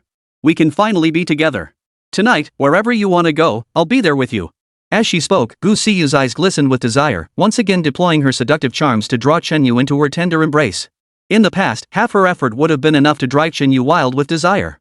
But now, she had to give it her all to completely conquer him. Hearing these words, Chen Yu felt nothing but nausea. Did Gu Siyu truly believe he knew nothing? She claimed Zhao Deliang forced her, but how many times had she forced Zhao Deliang when she was by his side? The two had engaged in countless perverse acts, so many that Chen Yu struggled to find adjectives to describe them. Perhaps only the term dark-wit ear could match this woman. Can I ask you a favor? Chen Yu stared at Gu Siyu, who suddenly adopted a coy, bashful expression. Anyone unaware of her true nature might actually mistake her for an innocent woman. I'm asking you to stay away from me. You reek too strongly, worse than a goat. Chen Yu pushed Gu Siyu's arm away. He genuinely had no interest in this woman whatsoever. Chen Yu, I know you're just venting. I don't blame you. Can't we just make up now? You're angry, but you can't just abandon me. Do you want to be known as the guy who dumped his girlfriend? Gu Siyu refused to give up. She caught up to Chen Yu and unleashed her ultimate moral attack. But this only made Chen Yu laugh in exasperation. Abandoning his girlfriend? When exactly had he and Gu Siyu become boyfriend and girlfriend? His predecessor had fawned over her endlessly back then, yet never even caught a whiff of her heels, always led by the nose. That she could spout such shameless nonsense left Chen Yu silently giving her a mental high five. By the time they reached the roadside, Chen Yu hadn't uttered a single word to Gu Siyu beside him. He'd even made up his mind, if this woman kept pestering him, he'd have to call in the security bureau. After all, Gu Siyu had already been in once, what difference would another visit make? Just then, a sedan pulled up in front of Chen Yu. It wasn't a top-of-the-line model, but it was definitely an executive-class vehicle. A woman stepped out of the driver's seat. Her short hair and sharp demeanor gave her a distinctive charm, complemented by a figure of exceptional quality. Chen Yu, correct? Allow me to introduce myself. I'm Qin Mo from the Logistics Department of Unit 749. I've been specifically dispatched by Director Lu to escort you. During your time in the Magic City, I will serve as your assistant, ready to support you in any matter. Qin Mo's expression remained impassive as she approached Chen Yu and produced her credentials. Chen Yu took the ID, which indeed bore the 749 certification and detailed Qin Mo's credentials. What surprised Chen Yu was that this capable beauty was actually a master of the Corp Sec level. My assistant? But I'm not one of you. Besides, I don't need an assistant anyway. Chen Yu had no idea what Lu Zhanglin was scheming, but this move was clearly meant to curry favor with him, hoping he'd agree to join Bureau 749 and head to the capital. But Chen Yu genuinely had no such intention, and he certainly didn't want Qin Mo tagging along as some kind of assistant. With 4 women already clinging to him, Chen Yu was already overwhelmed. Adding another one? He couldn't imagine what chaos that would bring. Sorry, Director Lu. I have no authority to change your arrangements. I can only follow orders and stay by your side. I'll carry out every single task you assign me, no matter what it is. Qin Mo's voice rang out clearly, though as she spoke these words, a blush suddenly spread across her fair cheeks. As a member of Unit 749, she must complete every assignment the Bureau assigns, and she must execute them flawlessly. But this mission had a catch that left Qin Mo deeply conflicted. Chapter 50, You're not as good looking as the corpse servant. If she followed Lu Zhinglin's instructions, she'd have to stay by Chen Yu's side 24/7, ready to respond to his call at any moment, whether there was an urgent matter or not. Moreover, she couldn't refuse any of Chen Yu's requests. This worried Qin Mo the most. What if Chen Yu demanded something bizarre? Refusing would mean disobeying orders, wouldn't it? This thought only deepened Qin Mo's inner turmoil, yet her loyalty to Unit 749 left her no room to back down. Faced with this assistant assigned by Lu Zhanglin, Chen Yu felt somewhat helpless and was reluctant to accept her. Yet Qin Mo showed no sign of resistance. On the contrary, the blush on her cheeks only accentuated a peculiar charm. Very well, Chen Yu. You're still stringing me along, and now you bring in an assistant to try and make me comply. If you want to be with me, why not just tell me straight up? Why go to all this trouble putting on a show? If you'd just been honest, I wouldn't have said a word. We could have carried on living our little married life. But I hate it when you lie. As punishment, you have to go buy me a Coach bag. Just then, Gu Siyu started chattering away again. Chen Yu had thought she'd left, but it seemed this woman was clinging to him. Newcomer Chin Mo, unaware of their relationship, assumed Gu Siyu was genuinely Chin Yu's girlfriend and rolled her eyes inwardly. This woman clearly wasn't a good person, demanding a luxury bag like that. How long could a relationship like this possibly last? Get lost. Faced with Gu Siyu's persistence, Chin Yu's patience was wearing thin. If not for the public setting, he might have lashed out, giving her a taste of his strength. Chen Yu, stop pretending. That actress you found is nowhere near as pretty as me. I know you still can't let go of me. Fine, you don't have to buy me a bag. But you have to get me a membership card for the Miles Hotel for my business entertaining. Gu Siyu waved her hand dismissively. Hearing this, both Chen Yu and Chin Mo burst out laughing. They couldn't fathom the courage it took for Gu Siyu to utter those words. Sorry, but honestly? You're not even as good looking as my corpse servant. Maybe you're not bad, but my standards are too high, you don't even come close. Fighting back laughter, Chen Yu laid out the truth, otherwise this delusional girl would keep pestering him, which was truly annoying. Shen Yu, don't push it. Your corpse servant is a total wreck, not even fit to be a massage girl. If I were in that role, I'd be at least a supervisor. How dare you say I'm worse than your corpse servant? Gu Siyu was furious. She straightened her back, making her curves appear even more prominent, signaling that her figure was nothing to scoff at. She was the class beauty in school and a village beauty back home. Out in the world, countless men would kill to get her number. But Gu Siyu found these men too ordinary. She wouldn't associate with them, always choosing partners who matched her standards. Before Gu Siyu could continue, the Milky Way Immortal Lord suddenly materialized beside Chin Yu, floating with an otherworldly detachment. Her elegant grace and exquisite form transcended the mundane world, making her a true celestial maiden. Even Chin Mo, a master of the corpse sect, was left staring in stunned silence for a long moment upon seeing the Milky Way Immortal, unable to recover. Her strongest corpse servant was merely at the 6th tier of the Earth realm, which was already formidable. Yet observing the Milky Way Immortal Sovereign, Chin Mo sensed that her corpse servants wouldn't last a single strike against this opponent. Even before any attack was launched, they would be crushed by the Galactic Immortal Sovereign's overwhelming pressure. To possess such power, Chen Yu's corpse servants must be at least Earth realm 9th tier or higher. With such profound foundations, Chin Mo couldn't help but wonder who was truly protecting whom in Chen Yu's presence. As his assistant, she suddenly felt utterly insignificant. See? I wasn't exaggerating. You really are far behind. Once again, I ask you to get lost. Don't delay my return home. If you persist in bothering me, I'll report you. Chen Yu shot her a fierce glare. The Galaxy Immortal Lord seemed to sense her master's mood, extending her delicate jade-like hand to caress his cheek.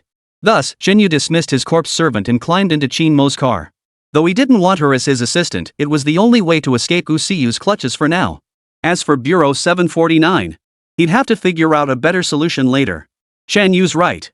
You really don't look as good as someone else's corpse servant. As your personal assistant, I warn you, if you continue to bother Chen Yu, I will make you suffer severe consequences. Before getting in the car, Chin Mo, rarely speaking to Gu Siyu, ignored the woman's furious glare and floored the accelerator, leaving Gu Siyu behind. Chen Yu. Just you wait. Once I get back on my feet, I'll make you kneel at my feet and lick my toes. I'll make you regret the attitude you showed today. Left behind, Gu Siyu screamed her lungs out, her hatred for Chen Yu burning fiercer than ever. But no matter how intense it grew, it couldn't match the intensity of Chin Mo's exhaust fumes. Standing in the thick cloud of exhaust, Gu Siyu coughed violently, as if she had lung cancer. Back at the rental apartment, Chin Yu found Dong Xian waiting impatiently. The room was strewn with gifts, all intended for him. The moment she spotted Chin Mo accompanying Chen Yu, Dong Xian's anger flared instantly. Damn it! I'm waiting here for you, and you bring another woman home? This is a provocation. Challenging the authority of the main wife. Seeing Dong Xian's expression, Chen Yu knew he was in trouble. He quickly explained Chin Mo's identity and promised to find a way to send her back. Though aware that Bureau 749 was now monitoring Chen Yu, Dong Xian refused to believe his words regarding Chin Mo. Men's words are nothing but lies. To demonstrate her loyalty to Chen Yu, Dong Xian instantly switched into dutiful wife mode and began tidying the room. If Dong Yao saw this, he'd be shocked to death. After all, Dong Xian never even folded the blankets at home. Stop tidying up. I'm moving out today. This tiny place is simply unsuitable for us to continue living in. Chen Yu stopped Dong Xian. With Chin Mo now here, the tiny rental apartment wouldn't have enough space for all three of them. Moreover, he didn't want anyone to discover he was using achievement points to upgrade his undead servants. He needed to find a place with his own private space. The cost of that would be astronomical. What kind of place are you looking for? I'll go out and look right now and keep you updated. As his personal assistant, Chin Mo immediately took on the task, ready to swiftly execute it once she understood Chen Yu's vision. The Bureau 749's modus operandi was always swift and flawless. You have no idea what Chen Yu wants. This is our home, I have to be there when you pick the place. Whatever I choose, it has to be something Chen Yu likes and I have to like it too. Seeing Chi Nemo ready to act, Dong Xin immediately stepped in, deliberately asserting her position. If Chi Nemo went out to pick a house, anyone unaware might think she was Chen Yu's legitimate wife. Chapter 51, Can Living People Level Up? After all, she'd be spending more and more time with Chen Yu going forward. Moving out of her own place to live with him wasn't out of the question either. As the lady of the house, Dong Xin absolutely had to choose a place she was satisfied with. Chi Nemo was thoroughly puzzled by Dong Xin's blatant assertion of ownership. So what if Chen Yu was a bit handsome? Why did he have so many romantic entanglements? This guy really wasn't as ordinary as he appeared on the surface. Chen Yu felt helpless. One woman was from Unit 749, the other the mayor's daughter. Offending either would spell trouble. So he had no choice but to let both of them come along to help him pick a house. Women took their time shopping, but when they made a decision, it was swift and decisive. In less than 3 hours, Chen Yu received a call from Dong Xin. The place she personally picked was close to downtown, surrounded by schools. In other words, this young lady had already laid out plans for having kids in the future. Prime location meant steep rent. Chen Yu packed his belongings at home, wincing at the expense. After all these years, his entire worldly possessions barely filled a single suitcase. When the two women returned, they found Chen Yu glaring at them resentfully. This move had wiped out every penny he'd painstakingly saved. Chen Yu was once again teetering on the edge of poverty. After discussing with old Wang, the landlord here, he readily refunded half the rent. The three then moved into their new home. The 4-bedroom apartment boasted a spacious living room, and just one bedroom alone was larger than Chen Yu's previous rental. Chen Yu began plotting in his mind. Starting tomorrow, he had to save money like crazy. Otherwise, if this landlord kicked him out, he'd end up homeless. You stay over there, I'll stay here, and Chen Yu stays here, that way I'll be closer to him. After tidying up the place, Dong Xin proceeded to assign sleeping arrangements for the three of them, leaving Chen Yu utterly speechless. Good grief, this young lady was practically moving into his bedroom. She sure knew how to play the game. Ding! Host detected with female companion. Use achievement points to enhance her abilities? New female companion acquired. System upgraded. Achievement points increase by +1 per second. Current achievement points, 518,400, 518,404. Suddenly, the system's voice echoed in Chen Yu's mind, leaving him utterly perplexed. All his undead servants had been registered by the system, and as a space-time transformer, their numbers had already reached their limit. How could he have gained another woman?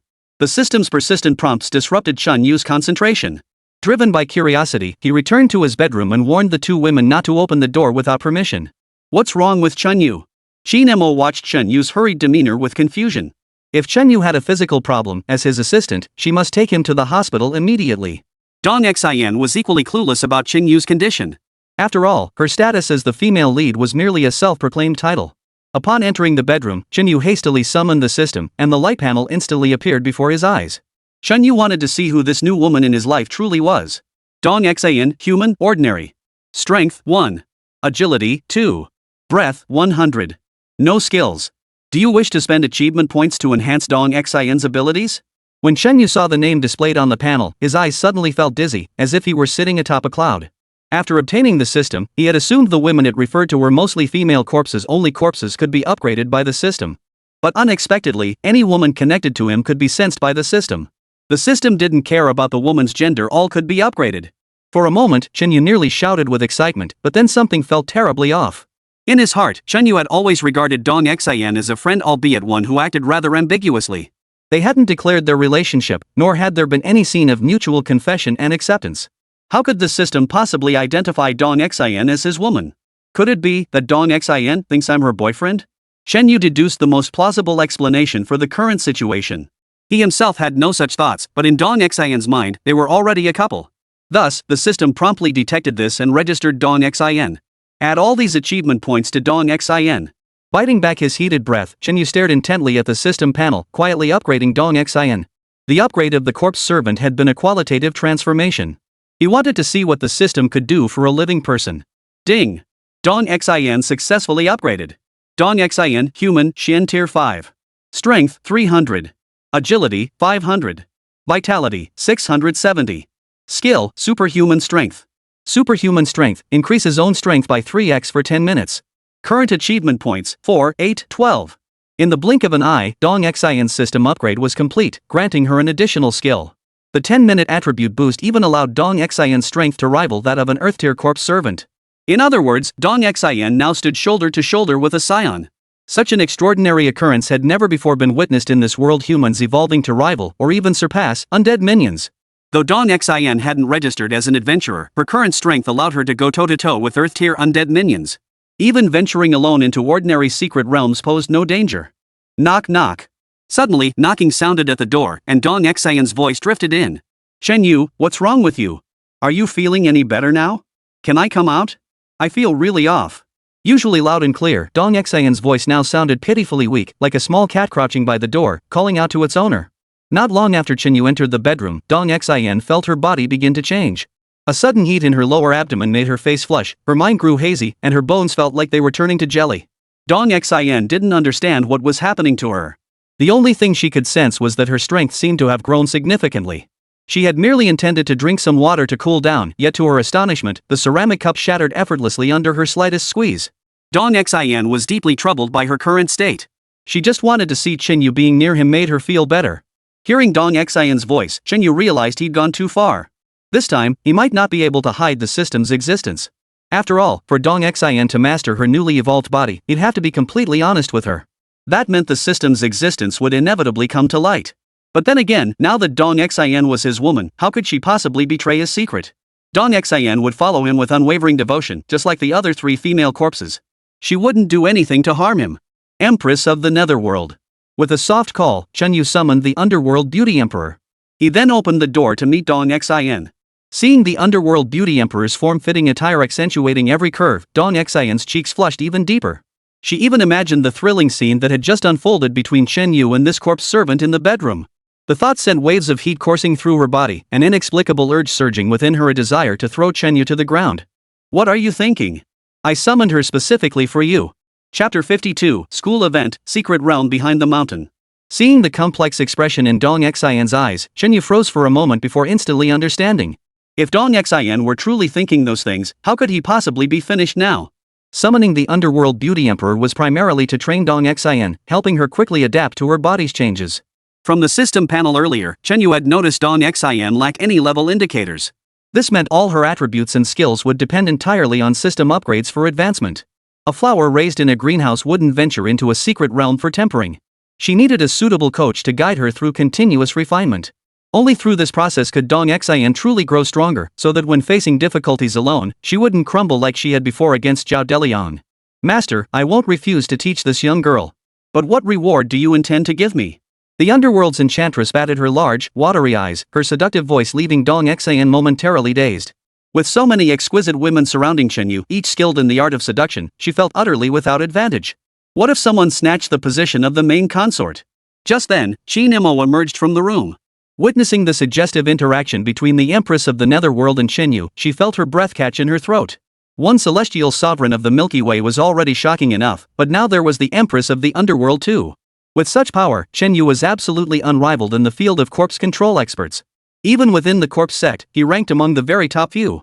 Now she finally understood why Director Liu held Chen Yu in such high regard.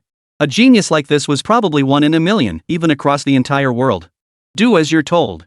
Why are you talking so much? Watch out, or I won't feed you properly in the future.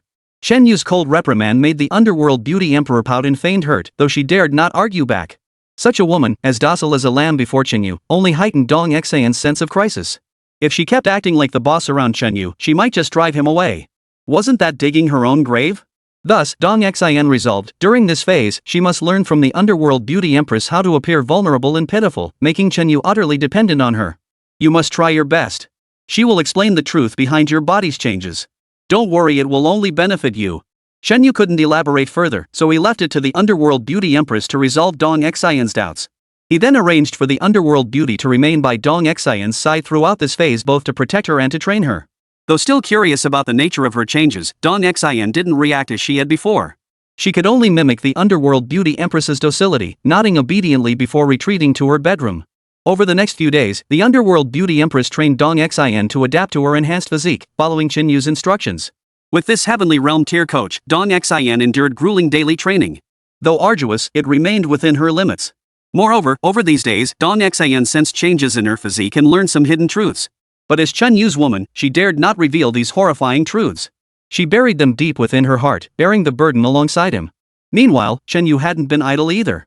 Occasionally, he'd catch Chin-mo dropping subtle hints about joining Bureau 749. Each time, Chin-yu evaded the questions, refusing to give a direct answer, leaving Chin-mo feeling quite helpless. On the day the school activity commenced, Chin-yu received a call from his homeroom teacher. As arranged, Chin-mo drove him to campus. He had witnessed such events during his school years, but over the years, no one had ever managed to clear the secret realm hidden in the school's back mountain. Given the realm's eerie nature, school administrators feared threats to graduating students within it and had specially installed a device. As long as the students hadn't ventured too deep into the realm, they could activate the device to be forcibly pulled out. While it caused some physical damage requiring a year or so of recuperation, the device had no other side effects. After all, extreme exhaustion was far more acceptable to everyone than death within the realm. Chin-mo waited outside the campus as Chen Yu requested. Upon entering, Chen Yu spotted Chen Li running toward him. Having worked for so many years, only Chen Yu qualified for this event. Chen Li now felt honored to be associated with him and dared not show any disrespect. Chen Yu, once we enter the secret realm, you must be extremely cautious. After all, the rules of human society hold no sway within its confines. And this secret realm is extremely bizarre. If you encounter danger, don't try to tough it out. Just by coming here, I'm already satisfied. As they walked toward the back mountain, Chen Li began her warnings. The secret realm hidden there was even more bizarre than some nightmare-level realms in the city center. Every graduating student forcibly retrieved by the device would forget everything that happened inside, and even why they had emerged. Moreover, with so many graduates entering the secret realm together, it was inevitable that some with ulterior motives would seize the opportunity to strike, killing for treasure. Chen Li didn't demand Chen Yu achieve anything specific. The mere fact that he could enter the realm meant her years of teaching had finally borne fruit. Chen Yu nodded in agreement. Hearing his homeroom teacher speak this way piqued his curiosity. What could possibly lie within this secret realm that warranted such strict treatment from the school? And why, after all these years, had no one ever successfully cleared it? Why did everyone who emerged forget everything that happened inside? Upon reaching the vicinity of the secret realm and the back mountains, a crowd had gathered. The principal and other school administrators stood nearby maintaining order. For today's event, the school administration had even brought in the security bureau's bomb squad to guard the site, preparing for any unexpected incidents. This secret realm has remained untouched for so many years. Looks like all those seniors who graduated before us were just trash. Ha, that's because they never crossed paths with me. If I went in, I'd clear the secret realm in no time. Don't brag, you jerk. You break through the secret realm? With your trashy 8th tier Xian stage zombie servant? Even with my Earth tier, 3rd rank corpse servant, I wouldn't dare say that. All the graduates present had graduated alongside Chen Yu. Since then, they had all become experts in corpse control. But unlike Chen Yu, whose undead servants had all reached over level 40, the others were still struggling to get theirs past level 30. Becoming a corpse controlling expert wasn't difficult, but reaching the stage of a corpse master was incredibly arduous, a truly long journey. Look, isn't that Chen Yu from our class? Why is that loser here? Does he even qualify for this event? This is ridiculous. I feel like the event's standards have plummeted. I'm tempted to just quit. He's got some nerve. I heard his first contracted corpse can barely deliver takeout. Where'd he get the guts to join our event? When Chen Yu appeared, the crowd erupted in loud murmurs. As fellow students, they knew his reputation from school days. With no family connections and lacking any real talent, calling him trash was actually being polite. Hearing this, Chen Li felt deeply embarrassed. She glared and shouted, finally dousing the heated chatter. Chen Yu, ignore them. We're here to gain experience, not necessarily to succeed. Chapter 53, Mysterious Illusions, the Gao Family's Secrets. To Chen Li, all her students held equal importance. As long as they survived, that was her greatest comfort. She didn't expect Chen Yu to bring her glory, she simply wanted him to participate in this grand event to broaden his horizons. Secret Realm, Mysterious Black Abyss, Nightmare Level. Recommended Party Size, 2030. Countdown, 3, 2, 1. As the warning signal sounded at the entrance, a beam of light gradually materialized, enveloping all graduating students equipped with special devices. What puzzled Chen Yu was why this nightmare-level abyssal depths required such a large group size. Ever since Chen Li began her introduction, he had sensed something off about the situation, and now it felt increasingly bizarre. As the light faded, all the graduating students entered the abyss, leaving only the teachers and school administrators behind, guarded by the bomb squad. Well, let's hope someone remembers what happens in there. And that no one gets hurt again. Gazing at the pitch-black entrance to the secret realm, the principal's heart was in his throat. Every year after graduation, this day was the one that made him most anxious. Though the same scene repeated annually, the principal's anxiety grew with each passing year. If this secret realm could not be eliminated, their school would never find peace. They might even have to deal with its potential upheavals at any moment. And after all these years, not a single graduate had been able to help the school restore order to this chaos. Within the secret realm, the desolate, barren plain came alive as all the graduating students arrived. Chunyu looked up to see the entire sky shrouded in a dark crimson hue. The deathly quiet surroundings were no different from the secret realms he had explored before. These teachers and school leaders are making such a fuss. What's there to be so nervous about this secret realm? Just a few days ago, I cleared an Earth Fiend level secret realm with my cousin that was way scarier than this. Amidst the crowd, a young man stood with his arms crossed, surveying the calm surroundings with a look of disdain in his eyes. His name was Gao Xuanji, a direct descendant of the Gao family in the demon capital, enjoying a privileged status. His clan relatives were all elite adventurers, which was why the Gao family had stood tall in the demon city for centuries without decline. Young Master Gao is truly remarkable. An Earth Fiend level secret realm? I doubt I'll ever set foot in one in my lifetime. Young Master Gao's cousin is a prominent figure in the capital. With the two of them joining forces, a Earth Fiend level secret realm is no problem at all. Upon hearing Gao Xuanji speak, the crowd immediately gathered around him, showering him with flattery, hoping he would lead them deeper into the secret realm for exploration. After all, Gao Xuanji's corpse servant was a shadow-hiding zombie at the 7th level of the Earth realm, possessing formidable power. As for Gao Xuanji's cousin, Gao Zongheng, he was the kind of figure you only saw on television. Rumor had it Gao Zongheng held a position in the capital, though the nature of his work remained shrouded in secrecy to this day. Basking in the crowd's adulation, Gao Xuanji felt quite pleased with himself. When he turned his head, he spotted Shenyu standing nearby. Gao Xuanji carried himself with an air of superiority. From childhood onward, he had never tolerated the presence of the weak around him. Shenyu's reputation and behavior back in school only deepened Gao Xuanji's disgust. Our school just keeps getting worse every year, he muttered. How did they even assign trash like this to participate in events with me? What a pain! Shenyu, I advise you to activate the device on your body right now and get forcibly expelled. Your presence is dragging down our standards. Gao Xuanji continued, staring at Shenyu, and in the secret realm, those laws protecting trash like you won't hold up. If someone takes you out, don't blame me for not warning you. Facing this scion of the Gao family, Shenyu paid him no mind. In the secret realm, one must remain vigilant at all times and not waste too much attention. As for someone wanting to take him out, Shenyu couldn't wait for it to happen. His card balance was nearly depleted anyway. In the secret realm, the only ways to make money were to kill others or be killed. How could Shenyu pass up a chance to suddenly make a killing? Can't you hear me? Are you deaf? Get lost. Gao Xuanji grew furious when Shenyu remained motionless for so long. His companions, sensing the opportunity, prepared to intervene and teach Shenyu a lesson on Gao Xuanji's behalf. I advise you to save your strength for the secret realm. If you act now, your chances of failure afterward will double. Shenyu's cold gaze fixed on them. Unlike his school days, his eyes now seemed more unsettling than the crimson sky within the secret realm. That single look alone froze Gao Xuanji's men in their tracks, swallowing nervously. Of course, you can ignore my advice and attack right now. But I can't guarantee the consequences. Shenyu fixed Gao Xuanji and his group with a cold stare. He had no desire to strike first against his own kind unless provoked. If provoked, however, Shenyu would feel no qualms. He would show them through action what mistakes should never be made. Put. Playing God. We're about to slaughter them all anyway. Don't waste your breath on this useless piece of trash. Gao Xuanji was also puzzled. To him, Shenyu was nothing but trash. Why, then, had a wave of fear washed over him when he met the other man's gaze just now? Recalling that this secret realm remained unexplored, Gao Xuanji wasted no time. He led his men forward. Shenyu, I warn you, don't let me catch you on the path. Or else. Gao Xuanji feigned ferocity, tracing a throat-slitting gesture before leading his group deeper into the secret realm. Seeing the clan disciples move out, the remaining individuals followed suit, venturing into the bizarre secret realm. Only Chen Yu remained rooted to the spot. Having traversed countless secret realms, his body had honed an instinctive awareness. His intuition screamed that this initial calm was far from ordinary. The sea before the storm was always serene. Just as everyone had advanced 100 meters, a mournful moan suddenly echoed from all directions. It seemed to seep through the void itself, its true source inaudible to anyone. As the sound reached their ears, some of the less powerful students ahead instantly turned bloodshot-eyed. Veins bulged on their arms, and lines of blood vessels protruded from their foreheads. What's happening? It feels like countless eyes are sprouting inside my skull, eyes that threaten to pierce right through my brain. Tentacles. Nothing but tentacles. I'm going mad, absolutely mad. Slime. So much slime. It's suffocating me. The affected students collapsed to the ground, writhing in agony.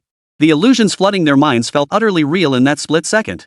In reality, these people were merely writhing in agony on the ground, their bodies pushed to the brink. Their skin had turned a sickly crimson, as if they might explode at any moment. Quick, quick, quick. Press the devices on their bodies and teleport them out. Gao Xuanji, leading the team forward, urgently directed the relatively lucid members to rescue their classmates. As time passed, he too felt the illusions in his mind growing increasingly vivid. Focus your minds now. Don't let the illusions in your heads distract you. Just stay true to your inner selves. Gao Xuanji closed his eyes, yet still reminded those around him to follow his method. This tactic had been taught to him by his cousin, Gao Zonghong, after returning to the magic capital.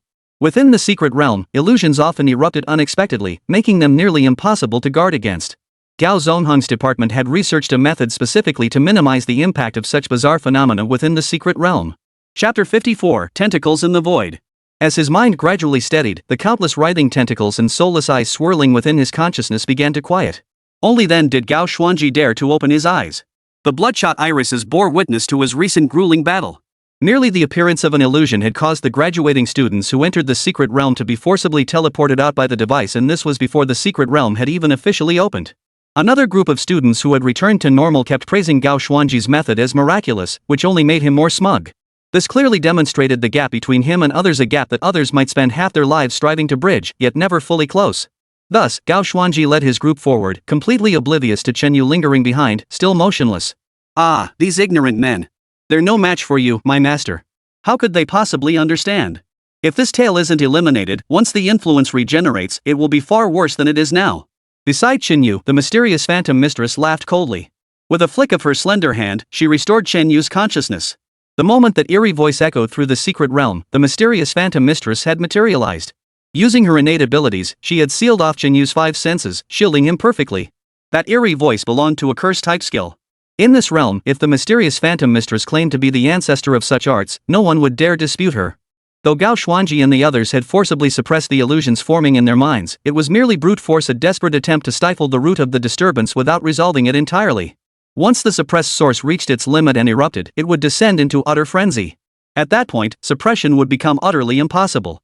The mysterious Phantom Lord had completely severed the connection between that eerie voice and Chen Yu, a solution infinitely more sophisticated. Master, I'm truly worried about you. Why not let me go out first and clear the dangers ahead for you? Xianyao Meizhu gazed at Chen Yu like a kitten, her heart aching at the thought of him continuing forward, constantly on guard against the dangers lurking in this cursed place. Chen Yu remained silent, summoning the Milky Way Immortal Lord instead to clear obstacles ahead. After all, these sudden illusions could reappear at any moment. With the mystic Phantom Lord by his side, he could proceed with far greater ease. As for the Milky Way Immortal Lord, being a corpse servant himself, he was unaffected by these illusions since Chen Yu had granted him rebirth. Master, I shall carry out your commands. If I do well, you must reward me, you know. I must eat more than her. I must transform into my master's form. The Milky Way Immortal tossed flirtatious glances at Chen Yu, yet never ceased her intense, warning stare fixed upon the mystic Shadow Demon Lord. In such a perilous environment, the two women were still flirting and bantering. Chen Yu desperately wanted to pin them down and give them a stern lesson, but the situation was unsuitable, so he refrained. After the Milky Way Immortal Lord took the lead, Chen Yu pressed onward under the protection of the mystic Shadow Enchantress. Along the way, the desolate surroundings and intermittent wails of sorrow mingled with the clinking of cups and dishes. Without the Xianyao Demon Lord, Chen Yu had no idea how many times he might have fallen victim to their wiles. Master, be cautious. I sense an unseen presence watching everyone who enters. Midway, the ghostly lord suddenly grew alert. Compared to humans, undead servants always seem to detect more hidden dangers. Can you make out what it is? Chen Yu grew wary too. To eliminate the threat, he needed to know its location. He trusted that if the ghostly lord could sense it, it could pinpoint its exact position. It feels as if it's right ahead, yet also as if it's 10,000 miles away. In short, I can't pinpoint its exact location. But if I focus my senses, I can sense its response. And it seems intent on affecting me. I see it now, a massive, fleshy orb covered in tentacles, each tentacle bristling with eyes. Utterly revolting. Xianyao Meizhu's dark brows furrowed slightly. She had never encountered such a life form before. Moreover, the creature was elusive, capable of concealing itself within the void, a formidable foe indeed. To eliminate it, they must first force it to reveal itself. Let's keep moving. We might uncover more clues soon. Hearing the Dark Phantom Queen's description, Chen Yu felt a chill run down his spine. This creature seemed no different from the so-called Cthulhu of his past life. Entities that could not be looked upon directly, defied description, and must never be invoked by name. They were deemed the most terrifying existences. And yet, in this world, such a being truly existed, lurking within the secret realm, awaiting humanity's pursuit. Along the way, Chen Yu saw several fellow graduating students lying on the ground, their life force gone. Each bore a clean hole piercing through their chest, the very injury that had claimed their lives. The smoothness of the wounds suggested they weren't caused by a sudden attack, but rather were inherent features from the start. This detail made Chen Yu feel even more danger. The mysterious Black Abyss? This wasn't just a nightmare-level secret realm, it was clearly more treacherous than even a Earth Fiend-level challenge. Just then, a tentacle suddenly materialized from the void. Eyes darted back and forth along its length as it lunged straight toward Chunyu. Secret realm unnamed entity, tentacle. Unknown level. Strength, unknown. Agility, 3000. Health, 70,000. Skill, Void Reaper, descends suddenly from distant realms, stripping all life. Its speed seemed to surpass even light itself, leaving Chunyu utterly unable to react. Whisper of the Nether. Seeing this, the Lord of the Netherworld immediately unleashed his skill. A chain of deathly aura formed in the void, and countless cursed misfortunes flew toward the tentacles. 80,000. In a single instant, the Dark Phantom Lord dealt massive damage, severing the tentacle. As it hit the ground, it withered into a dried stump. Having narrowly escaped death by tentacle assault, Chunyu was still reeling from the shock. What stunned him even more was that even the system couldn't accurately determine the specific attributes of a single tentacle. This meant the tentacle defied all logic truly, as the system stated, indescribable. Killed tentacle, gained experience, 99. Afterward, the Xianya Meizhu dropped a small amount of experience points. The meager reward left Chunyu thoroughly unimpressed. After blocking such a terrifying attack and countering it, he only received this meager reward. Chunyu truly couldn't care less. Now he finally understood why this secret realm was rated nightmare tier. It was downright stingy. He. Just then, the withered tentacles on the ground vanished as they were swept away by the wind. As they disappeared, Chunyu distinctly heard a mocking laugh echoing from the void. The laughter felt like mockery, yet also like being noticed by the entity itself. It scraped against Chunyu's consciousness, causing him immense discomfort.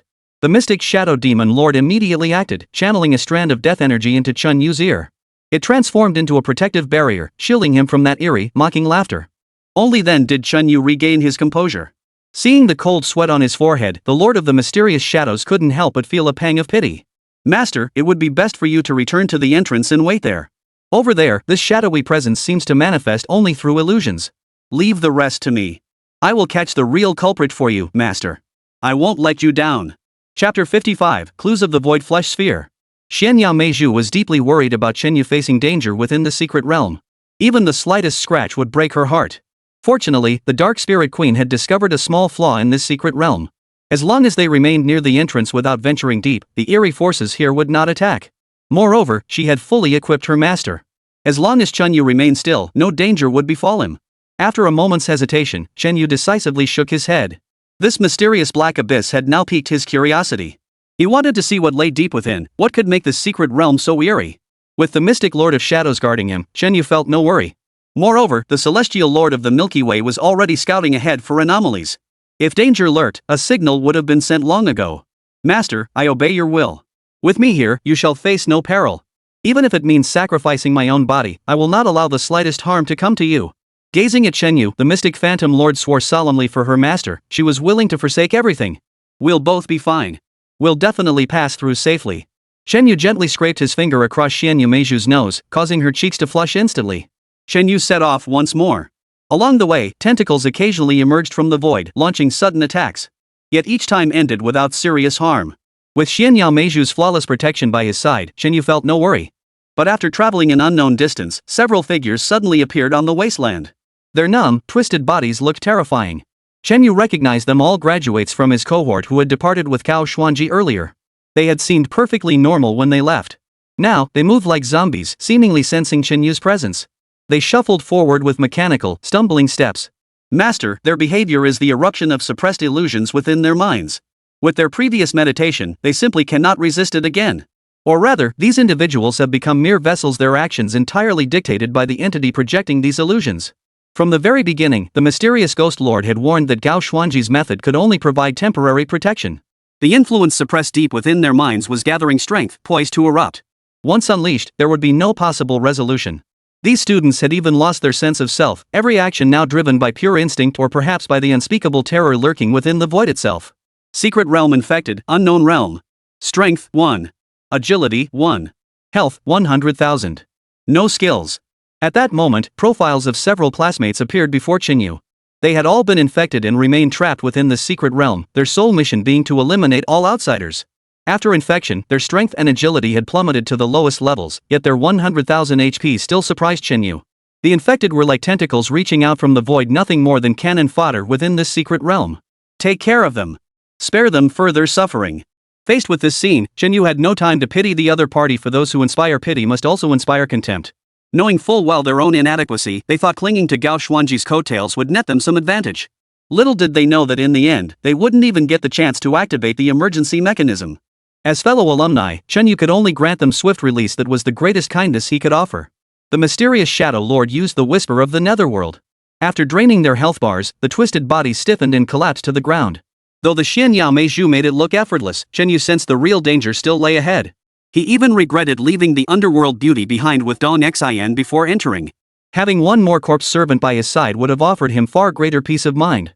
Along the way, the shifting dangers within the secret realm weighed heavily on Chen Yu. Many of his classmates who had entered with him had become infected, while others lay fallen, obliterated by the tentacles reaching out from the void. In this bizarre world, life had become incredibly fragile. No matter how powerful one was, the slightest lapse in attention could mean being forever frozen in one place. Chen Yu had no time for sorrow. He pressed onward with the mystic Shadow Mistress, seeking the secret realm's end. Soon, Chen Yu spotted the Milky Way Immortal Lord ahead. She appeared weary, her graceful form leaning against a massive boulder as she rested. Master! The sight of Chen Yu arriving instantly dispelled most of the Milky Way Immortal Lord's weariness. Her previously cold gaze now lit up with warmth. What brings you here? Chen Yu had assumed the Milky Way Immortal Lord had already reached the vicinity of the end, waiting for their arrival. Little did he expect to encounter her midway, and the path ahead still stretched endlessly into the distance. Master, I truly wish to advance, but the tentacles are appearing more frequently here. I've seen many people killed or infected by them with my own eyes. The Galaxy Immortal Lord, too, was growing increasingly irritated by the sudden, persistent harassment of the tentacles emerging from the void. Though they couldn't harm her in the slightest, their constant, unpredictable appearance made them impossible to guard against. Her greatest fear was that if she couldn't completely clear this area, danger would await her master upon arrival. Resolving to stay put, she began sweeping the area relentlessly. Now Chen Yu finally understood why his experience points had surged so rapidly earlier. Though the individual gains were modest, the sheer volume of tentacles made the cumulative experience quite substantial. Let's keep moving. These tentacles won't vanish. As long as we can't find that entity in the void, they'll keep spawning. The mystic Shadow Mistress knew these tentacles were endless. Unless the root cause was eradicated, they would be tormented by them forever. They had no choice but to press forward, locate the true entity existing within the void, and destroy it to end this ordeal. They're appearing again. Xian Yao Meizhu could perceive scenes invisible to Chen Yu and the Galaxy Immortal Sovereign. Before her eyes, the massive, tentacle-covered flesh sphere concealed within the void manifested once more. Yet every time the mystic lord of the Netherworld locked onto it, the colossal form dissolved like a phantom, utterly impossible to pin down. You mean as long as this giant meatball remains stationary, it can't be targeted for attack? Hearing the mystic phantom lord's confusion, Chen Yu raised an eyebrow. He knew this situation all too well. That beastly data was exactly the same. Except one was a fictional manga, and the other was happening in the real world now. Seems art really does imitate life. Keep moving. When the tentacles appear, don't move. Immediately lock onto the meatball in the void. Once successful, Galaxy Immortal will take care of the tentacles. Chen Yu immediately formulated the plan. He deduced that this bizarre meatball would solidify itself when initiating an attack. Only in that instant could it be locked onto. Thus, clearing the tentacles became secondary. Using them as a conduit was the key to uncovering the true source of the calamity. Master, you are truly extraordinary. To devise such an ingenious strategy, the servant is utterly in awe. Listening to Chen Yu's meticulously detailed orders, the two women beside him both gazed at him with adoring, infatuated eyes, their affection for him growing even more intense. Chen Yu merely smiled indifferently. It seemed all those manga he'd read hadn't been wasted after all. Chapter 56, Void Deity, shattering 5-digit stats. Chen Yu continued forward with the two women. With a plan in place, his steps grew more resolute. But in the ensuing actions, Chen Yu discovered just how difficult it was to pin down a being existing within the void. Each attack launched by the enemy followed no discernible pattern. Tentacles appeared at will, their positions never fixed. Before the mystic phantom lord could lock onto them, the tentacles would already be closing in on Chen Yu. The Milky Way Immortal Lord could only act swiftly to resolve the crisis for his master. Countless failures left the two women physically and mentally exhausted, even doubting whether the flesh ball in the void could ever be captured. Don't worry. As long as it keeps attacking, opportunities will arise. We can't slack off. A gentle pat on their backs reignited their fighting spirit before they pressed onward. Just as Chen Yu was wondering why he hadn't seen any of his surviving classmates, a solitary figure appeared in the distance.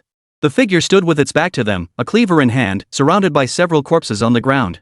When the figure turned, its bloodshot eyes sent a chill down Chen Yu's spine. Gao Xuanji.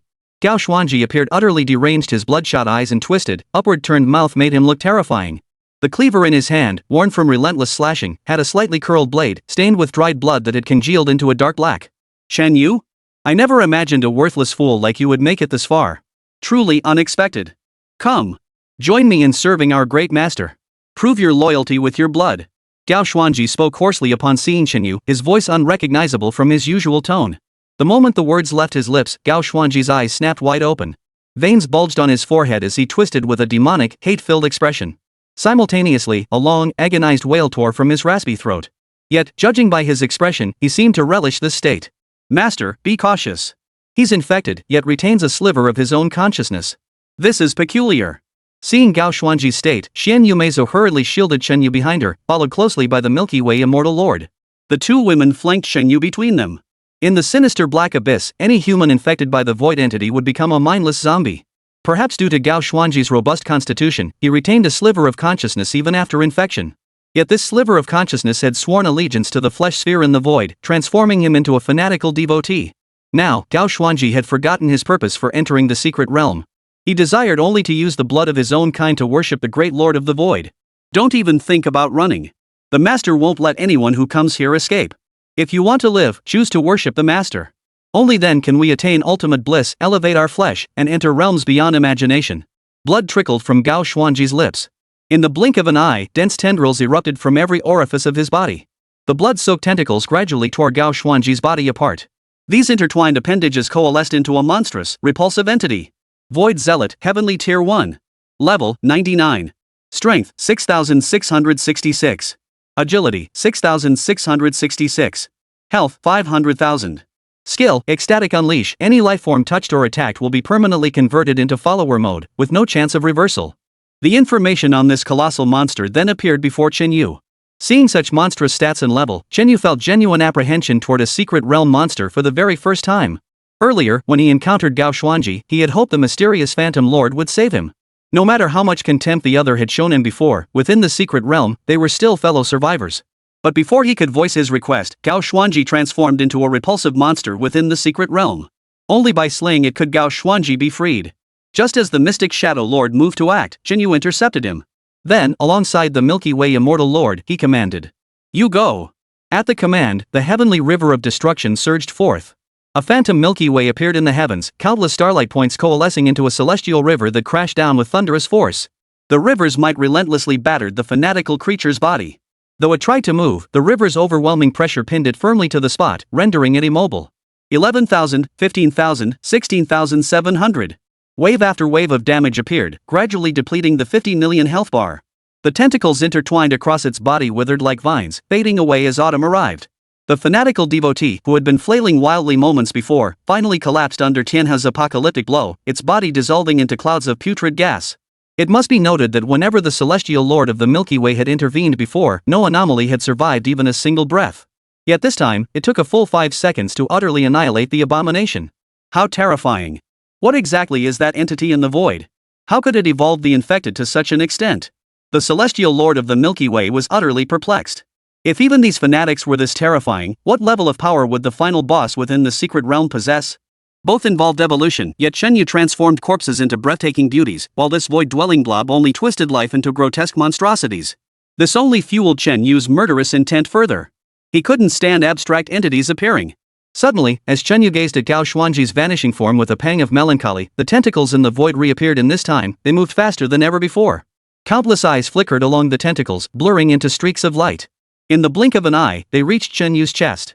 A single strike meant only two fates for Chenyu, either pierced through and killed, or transformed into a follower by the void entity. The Milky Way Immortal Lord, sensing his master's peril, immediately prepared to unleash the heavenly river world-destroying slash to sever the tentacles, but Chenyu stopped him just in time. Xian Yamei, lock onto that fleshball in the void now. No hesitation.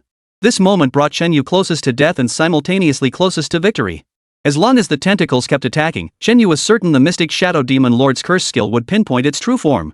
Though worried about her master's injuries, Xian Yamei dared not defy his command. With tear-filled eyes glistening faintly red, she unleashed the skill. Whisper of the Netherworld. Just as the tentacle tips were less than an inch from Chenyu, the terrifying assault abruptly halted. The space before Chenyu suddenly warped. From the void, a massive, tentacle-covered fleshball emitted a shrill wail.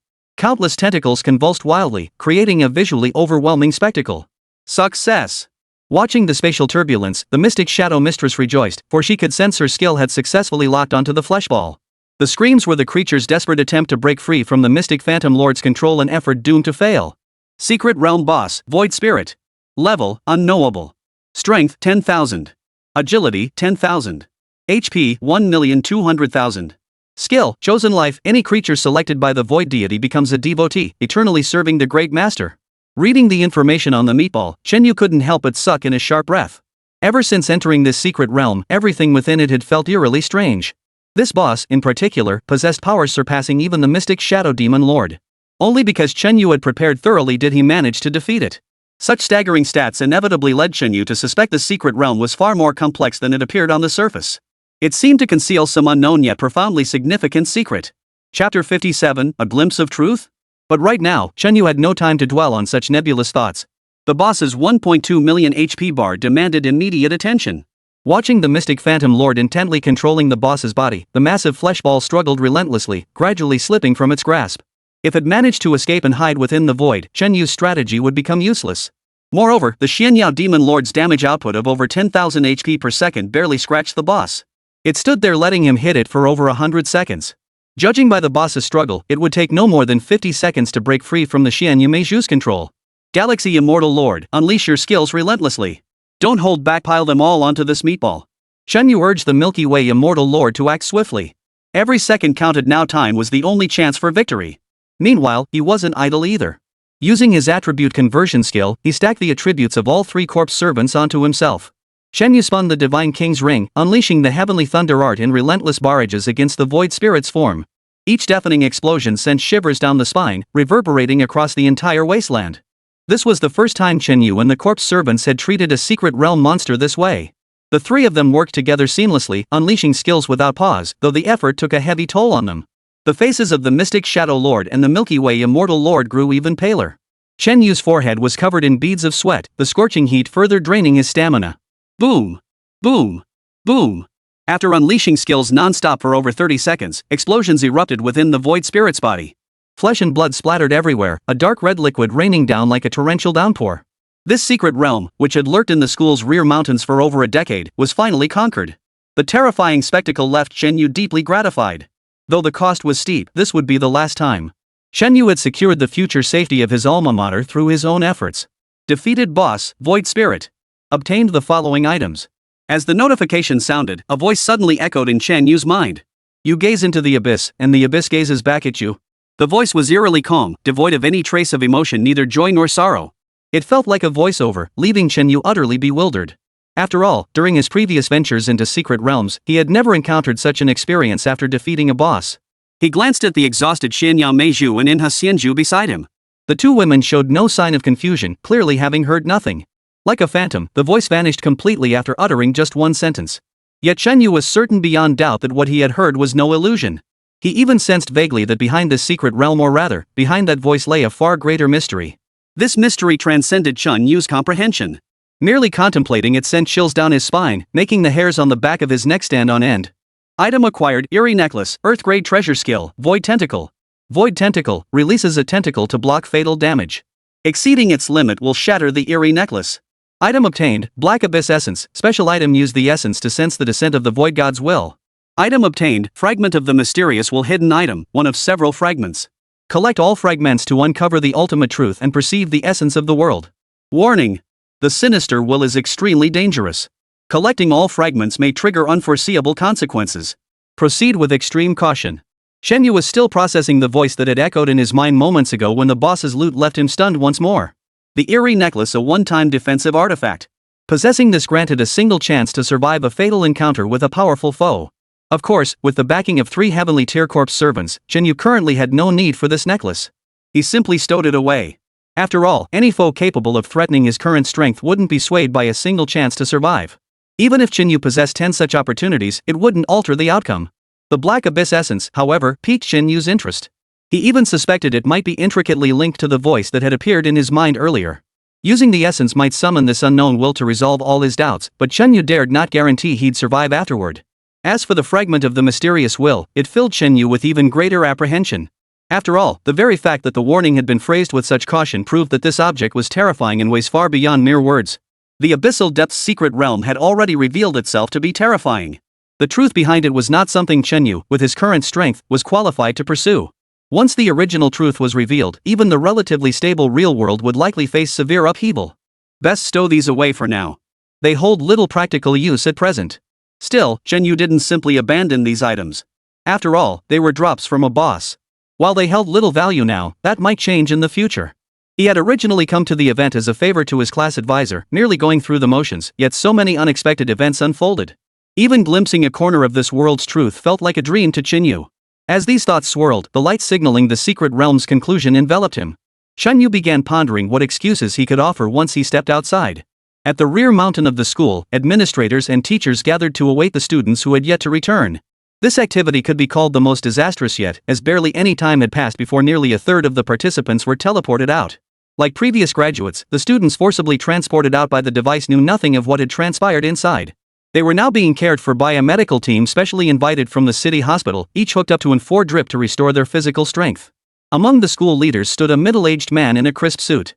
The air of nobility radiating from his face was not feigned but an innate quality. Even the principal dared not treat him with disrespect, for this man was none other than Gao Haikwa, a direct descendant and high-ranking member of the Gao family of Magic City. Gao Haikwa was the younger brother of Gao Yunyan, the current head of the Gao family, and also the father of Gao Xuanji. Upon learning his son was attending his alma mater's graduation event, Gao Haikwa naturally came to cheer him on while showcasing the Gao family's standing. It's been so long. Why hasn't Xuanji come out yet? Gao Haikwa calculated the time. He was immensely proud of his son's abilities and well aware of his methods. A nightmare-level secret realm should take no more than a morning to clear a mere trifle for Gao Xuanji. Yet the event had started in the morning, and now it was already afternoon.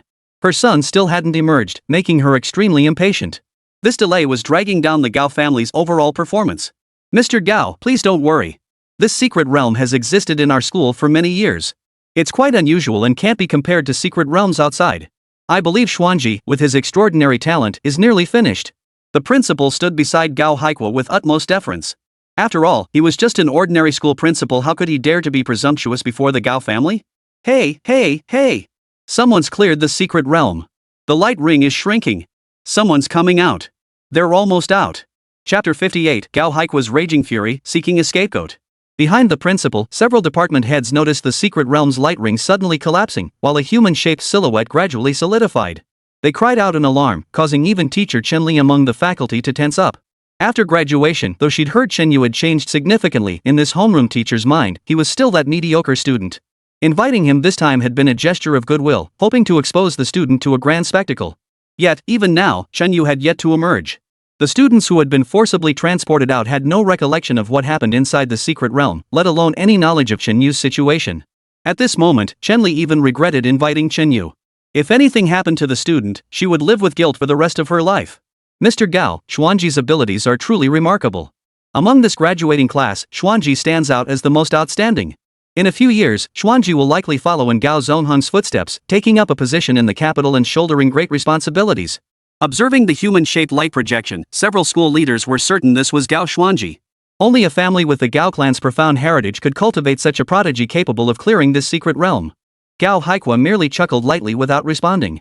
Regarding that great-nephew Gao Zongheng, the family elders were well aware of the full story. The details of Gao Zongheng's current work are strictly confidential. The Gao family has explicitly forbidden him from revealing a single word to outsiders. Once we return, it's time to secure some family duties for Xuanji. Gao Haikwa felt immense satisfaction. His branch of the family had finally produced a prodigy, bringing honor to his fatherly role. As the light gradually faded, the figures within revealed themselves to the crowd. Even Gao Haikwa stared wide-eyed, utterly unable to believe what unfolded before him. For the last person to emerge was none other than Chen Yu.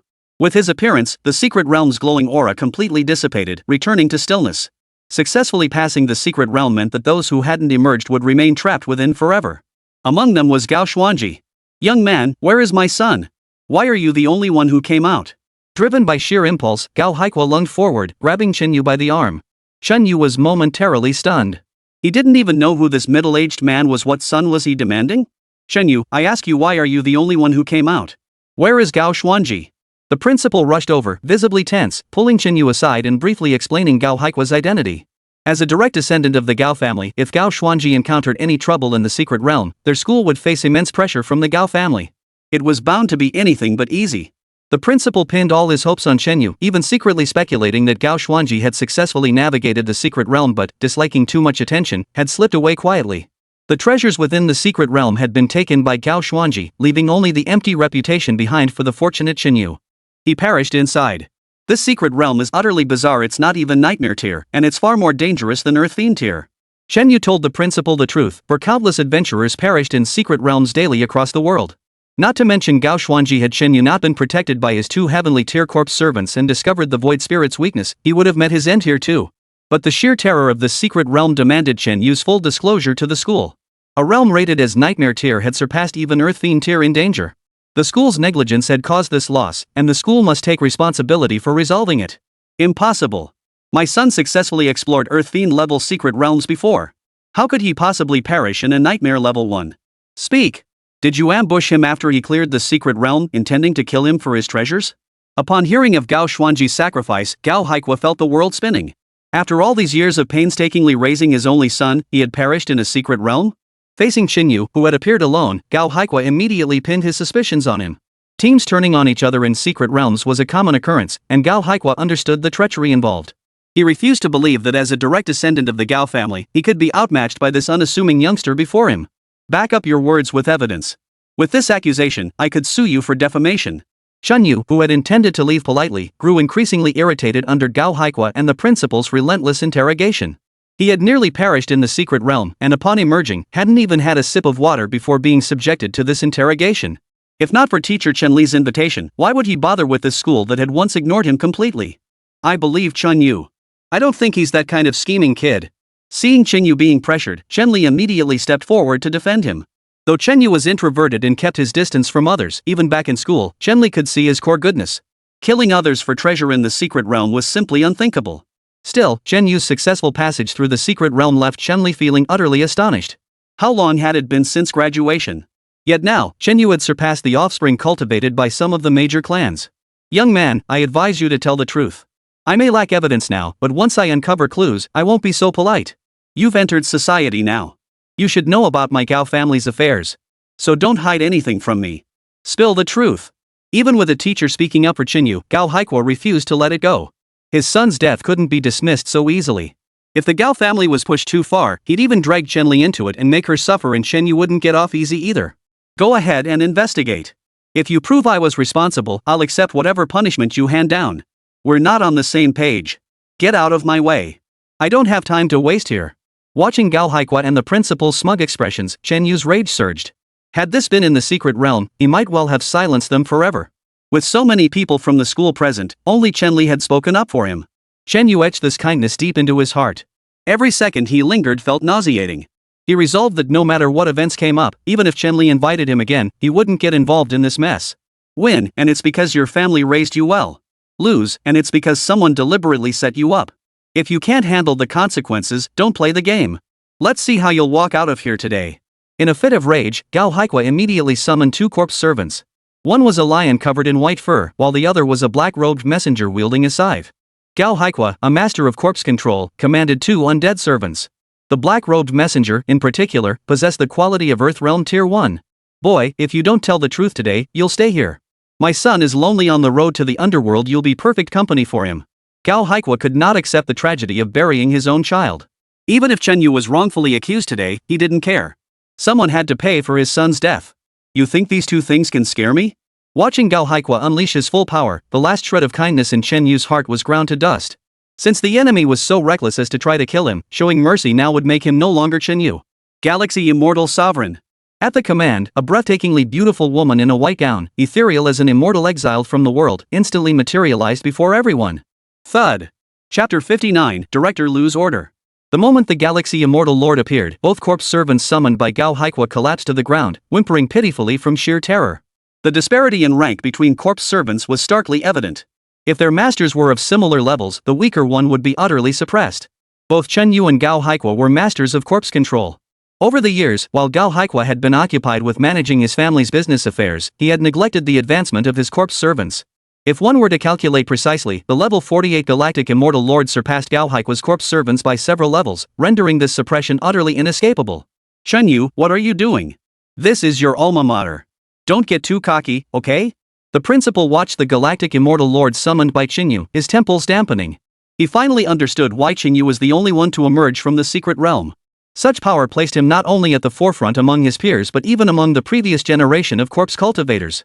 But fearing the Gao family's influence, the principal dared not let Qingyu act. Gao Xuanji's death in the secret realm would bring endless trouble to their school. If Gao Haikwa were also harmed here, the Gao family would likely unleash their full might, and his tenure as principal would come to an abrupt end. I don't wish to fight, but if anyone pushes their luck today, I won't tolerate it. I've said what needed to be said. If you continue to push me, don't think we'll both go down together. The fish may die, but this net of mine? It won't break. Shen Yu's cold gaze swept over the assembled crowd. Even the classmates who had mocked him in the secret realm dared not utter another word. Even the Gao family's undead servants were suppressed. Their undead servants were no match for Gao Haikwa's. As he spoke, Shen Yu pulled Shenli close to him. Even if every single one of these people died, it wouldn't faze him. But the homeroom teacher was a decent person. Shen Yu wasn't one to kill indiscriminately.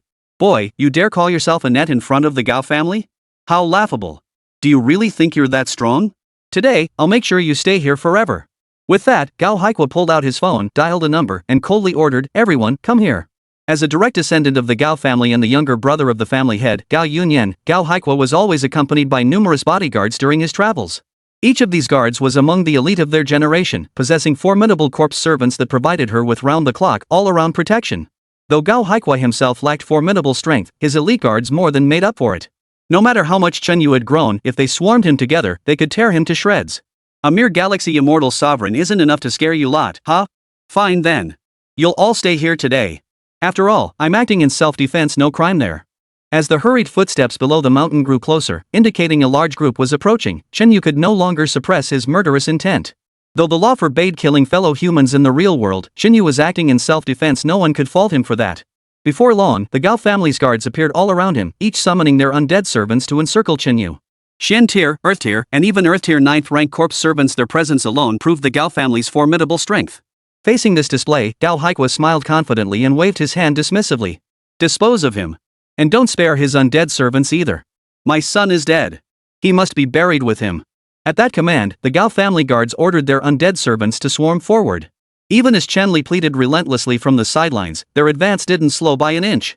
The Gao family could kill someone and avoid punishment by handling the aftermath. That was Gao Haikwa's confidence. Freeze. Bureau 749 has arrived on orders. Anyone who resists will be shot on sight. Just as Chen Yu prepared to unleash the Galaxy Immortal Lord's skill to drown the area, Qin Mo's sharp command rang out from behind. Gao Haikwa paid no heed to a woman's voice, but the mere mention of Bureau 749 made him think twice about acting recklessly. Gao Haikwa squinted his eyes as he watched Qin Mo approach, his trembling body betraying his struggle to contain his rage. After examining Qin Mo's credentials, Gao Haikwa gritted his teeth and declared, Bureau 749 may indeed have authority over any matter within the Dragon Nation, but my son was murdered by him. An eye for an eye, what's wrong with that? Gao Haikwa, your son died within the secret realm. Without direct evidence proving Chen Yu is the killer, you have no grounds for retaliation. My presence here is by Bureau Chief Lu's orders. Chen Yu is a pre-selected member of Bureau 749. Watching Gao Haikwa's face flush crimson, Qin Mo produced Lu Jinglin's credentials once more, holding them before the man's eyes. His bloodshot eyes widened in shock. Lu Zhenglin was a pivotal figure in the Dragon Nation, holding absolute authority over Bureau 749. No one dared forge a Bureau 749 credential, and Lu Jinglin's credential was especially off-limits. The fact that Lu Jinglin's credentials were in Qin Mo's hands proved that this powerful figure had appeared in the Demon City. But who will take responsibility for my son's death? He was in the prime of his youth. Was he to be sacrificed for nothing? Though apprehensive, Gao Haikwa refused to back down. With things escalating to this point, he and Chen Yu were now sworn enemies. Regardless of whether Chen Yu was the killer, Gao Haikwa was determined to eliminate him and in doing so, rid himself of a significant thorn in his side. You may have the Gao family search for any trace of evidence. Even if they uncover the slightest clue related to Chen Yu, we will not show favoritism or compromise our integrity. But until the outcome is confirmed, Director Lu insists Chen Yu's safety must be guaranteed. Facing Gao Haikwa, Qin Mo showed not a shred of deference, or rather, such a figure wasn't worthy of her attention. Serving as Chen Yu's assistant was merely a task assigned to her. Qin Mo's position was far too high for such trivial matters. After speaking, Qin Mo walked over to Chen Yu. Before he could respond, she grabbed his arm and pulled him away. Come back with me. Director Lu is waiting for you in the car. Qin Mo dared not make too much noise. After all, given Lu Jinglin's status, if too many people knew his whereabouts, it would inevitably cause disruption. This time, Lu Zhenglin had come solely because of Chen Yu's reappearance. Bringing Chen Yu over was sufficient. Chen Yu, an internal candidate for Bureau 749? Good heavens! What kind of student have I taught? This identity, what will become of him in the future? Chenli stared blankly as Chen Yu walked away, completely dumbfounded by the explosive news. If she told her friends later that Chen Yu, a member of Bureau 749, was her student, how incredibly honored she would be. Meanwhile, the principal and the students who had mocked Chen Yu earlier all looked downcast upon hearing the news. Such an outstanding student, an alumnus bound for greatness all because of their earlier attitude, they would never cross paths again. This loss felt almost as agonizing as missing the jackpot by just one number on a lottery ticket.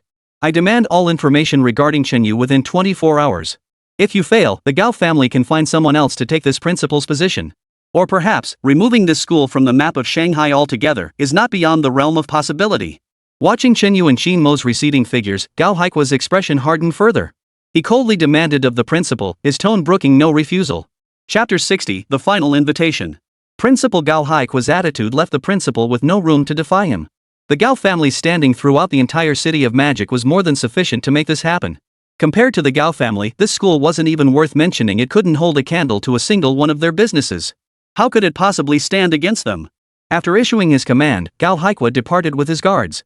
The devastating news of his son's death in the secret realm must be conveyed to his elder brother.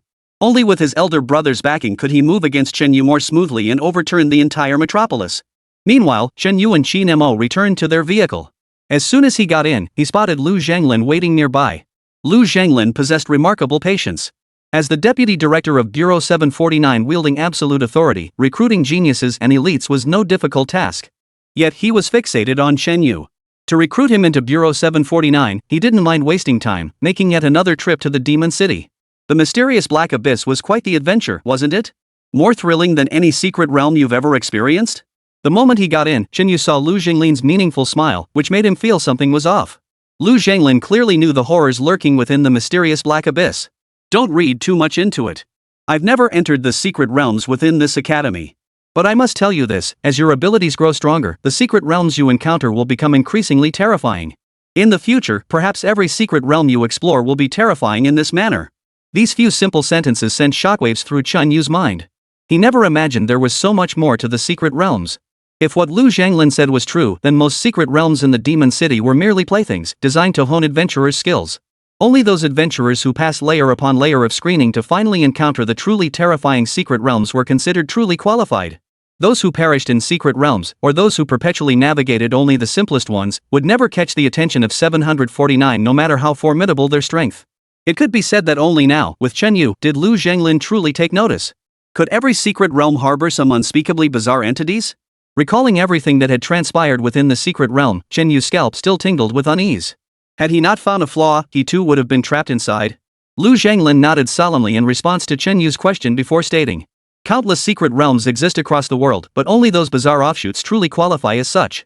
The truth behind them may be the spark, or perhaps the very source of calamity itself. We are still exploring it to this day. Bureau 749 has long pursued this underlying truth, and countless heroes have sacrificed their lives in the effort." Lu Zhanglin's expression remained composed, yet his voice trembled slightly as he spoke. Beside him, Qin Mo's eyes glowed faintly red. Over the years, whenever a fragment of clue deliberately left by the enigmatic forces was discovered anywhere in the world, countless gifted individuals were dispatched to investigate. It could be said that fewer than 1 in 10 who entered these truly terrifying realms survived. Among them were the close friends of survivors, and even loved ones who perished within. During her time in the logistics department, Qin Mo had frequently witnessed the deaths of her friends within these realms. Even after witnessing it countless times, she could never grow numb to it. Besides, you should have obtained a fragment of the Enigma's will. When Lu Zhanglin mentioned this item, Chen Yu could no longer maintain his composure.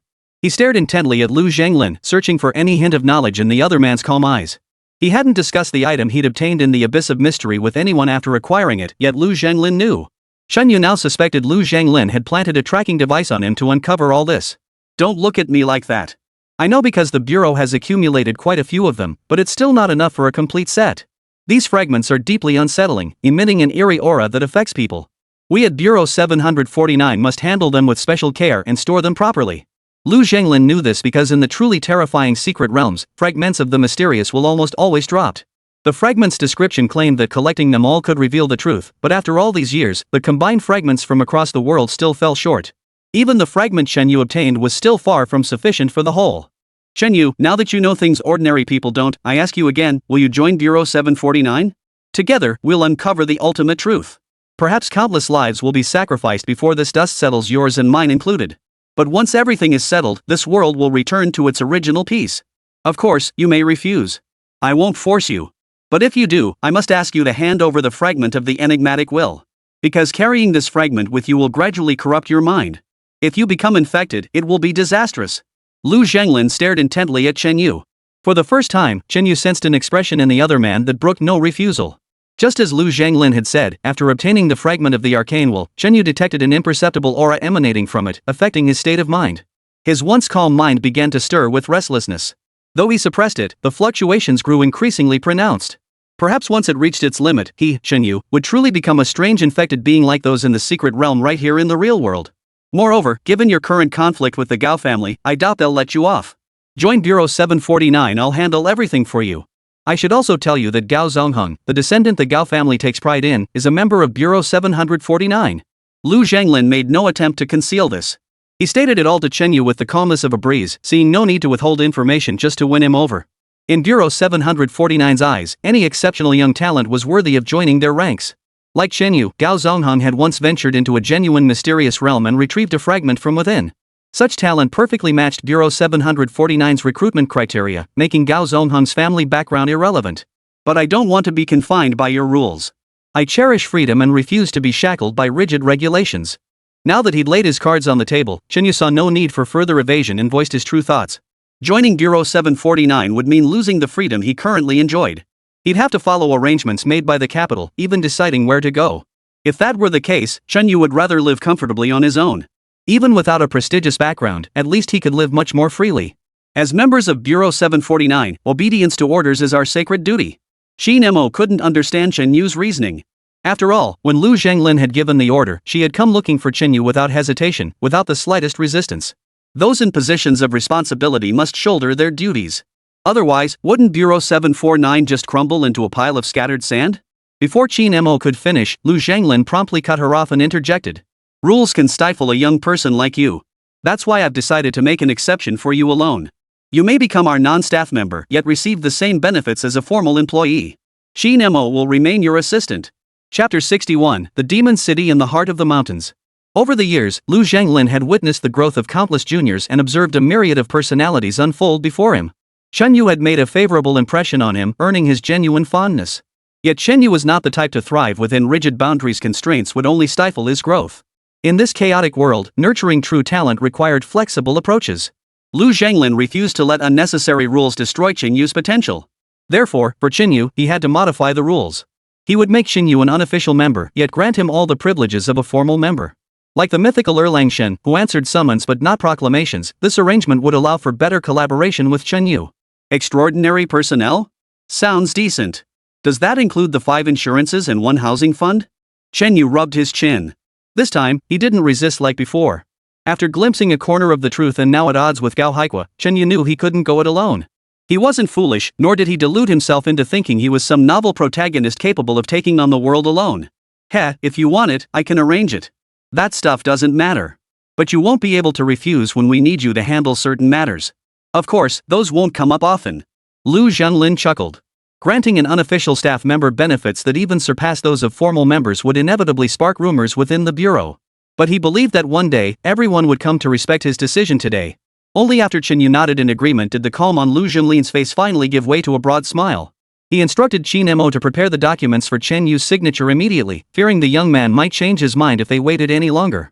Afterward, Chen Yu didn't stay in the car. He got out and walked home. The experience in the secret realm, combined with the tense standoff just now, made him desperately need some fresh air to ease the tension. Director Lu, is all this really worth it? Our bureau has no shortage of elite talent, and many have made their mark elsewhere. Besides, I want to return to the bureau and do my proper job. I don't want to waste my time in this hellhole. After Chen Yu left, Xin Mo immediately voiced her thoughts to Lu Zhanglin. She truly didn't want to continue being his assistant. Lately, witnessing Dong Xan openly flaunting her affection for Chen Yu daily had been a constant dose of heartbreak for Xin Mo. And now that she knew of Chen Yu's immense power, Xin Mo felt utterly speechless. In his presence, her status as a master of the corpse sex seemed like a sham. Xin Mo just wanted to return to her post, numbing herself with mountains of work to suppress her restless heart.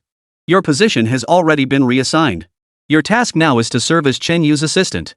Remember, keep a close eye on that kid Chen Yu. Once his abilities are fully revealed, all factions will take notice.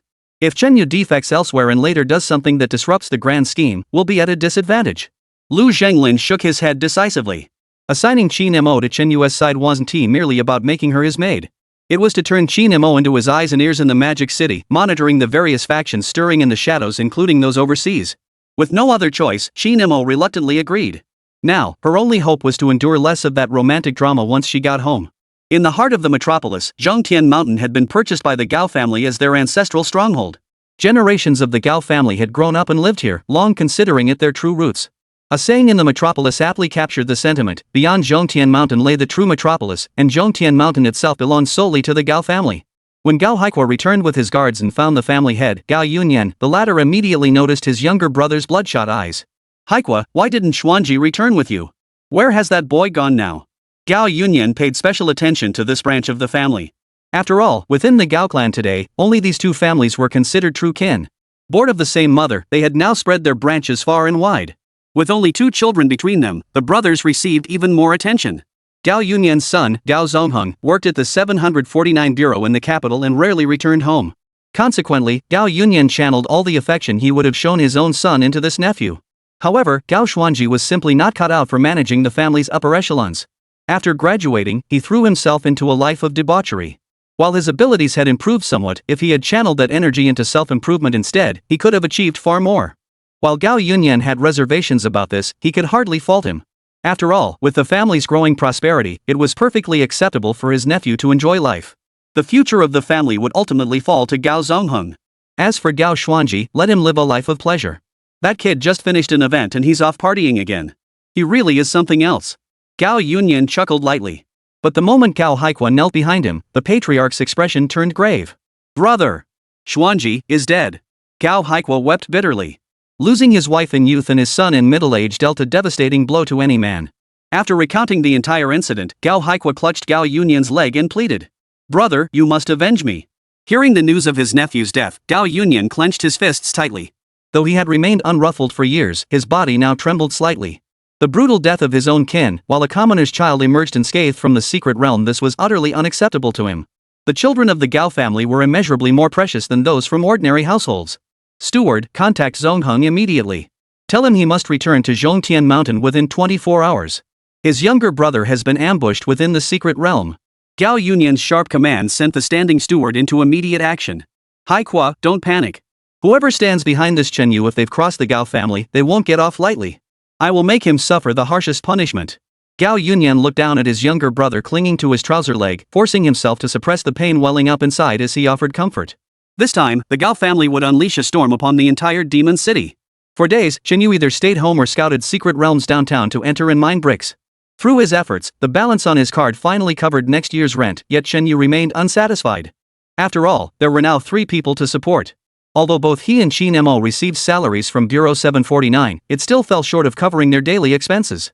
Dong Xian was now staying with him full-time, and her daily expenses alone accounted for the lion's share of the household budget. Shen Yu had no choice but to explore the secret realms even more diligently. However, during this period, the underworld's divine empress had been training Dong Xian to master her current physical capabilities, and the results were already promising. Having reached the Xian stage, Dong Xian could now control her body with ease, and her strength had increased dramatically. It could be said that even if Dong Xian encountered an elite among the corpse riders, summoning their undead minions wouldn't be able to harm her in the slightest.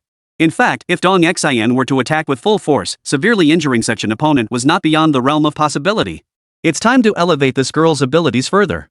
Within the secret realm, Chen Yu glanced at the items scattered on the ground. He picked up only a few before being transported away by a beam of light. Chapter 62, each calling their own? Now that Chen Yu was exploring the secret realm, he no longer picked up every single item dropped by bosses to sell. His discernment had sharpened considerably, and some items were genuinely worthless. On several occasions when he brought items to the registration desk for sale, the staff would subtly ask if he was struggling financially. This made Chen Yu feel rather embarrassed, so now he too began selectively picking up items. However, after experiencing the sinister black abyss, Chen Yu truly realized that compared to this secret realm, the nightmare-level secret realms in the city center were all trash. He could even clear them with just a single appearance of either the Galactic Immortal Sovereign or the Mystic Shadow Sovereign. The sheer ease of it all felt unnervingly unfamiliar. Meanwhile, after Chinyu repeatedly cleared secret realms, his 3 corpse servants had reached level 49. Just one more level, and they could advance their professions. Once that happened, he'd gain another corpse servant, sending his combat power soaring once more. Emerging from the realm, numerous people spotted Chinyu and swarmed around him.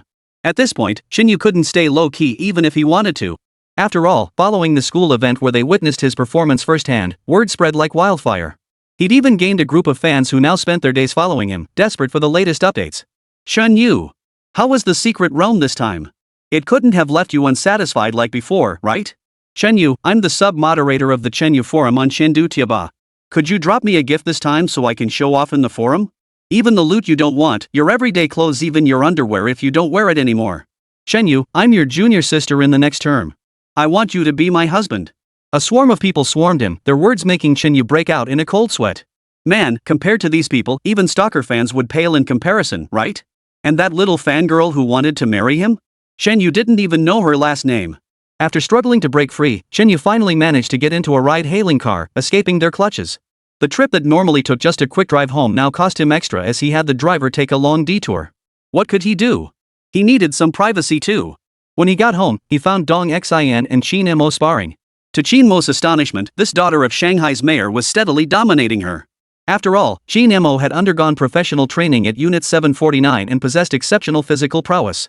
Dong Xin, though appearing slender, unleashed explosive power that nearly overwhelmed Qin Mo. What she didn't know was that Dong Xin was holding back against her. If she'd thrown a full power punch, it would have caused internal injuries. Chinyu, what on earth did you feed this girl? She's gotten way too strong. After training, Qin Mo, drenched in sweat and wearing a form-fitting tank top, approached Chinyu. Usually, Qin Mo dressed to cover her entire body. Now, seeing her, this capable woman's figure was actually quite impressive, with her curves prominently displayed. You call this strong? She can get even stronger. Chinyu smirked. In his view, Dong Xin was merely at the initial stage.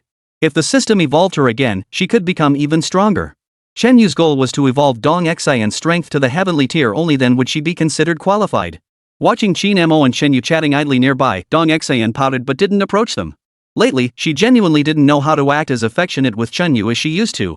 During her training with the Underworld Beauty Emperor, she'd learned that Chenyu's 3 corpse servants, or rather, his 3 women, were required to address him as master. Now that their relationship was out in the open, Dong Xian had been subtly reminded by the Underworld Beauty Emperor that she should no longer address him by his given name. In the Empress of the Underworld's eyes, the master was the greatest being. To call him by his name outright was a grave offense. Dong Xian considered herself Chenyu's woman, and her previous habit of calling him by his first name was indeed inappropriate. Yet calling him master felt somewhat off, while not addressing him as such left her uneasy. I call you master, you call me sister, we each have our own titles, Dong Xian mused, unsure how to broach the subject with Chenyu. At this thought, the woman's cheeks flushed crimson, as if slightly tipsy, making her look utterly captivating. Did you train too hard? Go drink some water and take a shower. Seeing Dong Xian's flushed cheeks, Chenyu had no clue about her thoughts, assuming it was just from exerting herself too much earlier. Sure. Want some too? Dong Xian looked up at Chenyu, her dazed eyes beyond her conscious control. Whatever came to mind, she blurted out. This made Qin Mo blush with embarrassment. Did they have to flaunt their affection right in front of her? The mere thought of a couple's bath made even the stoic Qin Mo's mind drift to vivid, sensual images. Knock knock knock. Just as Chenyu hesitated over how to respond, a knock sounded at the door. Qin Mo quickly extricated herself from the awkward moment and went to answer it. Ha? Gao Zongheng, why are you back? Qin Mo was taken aback by the visitor.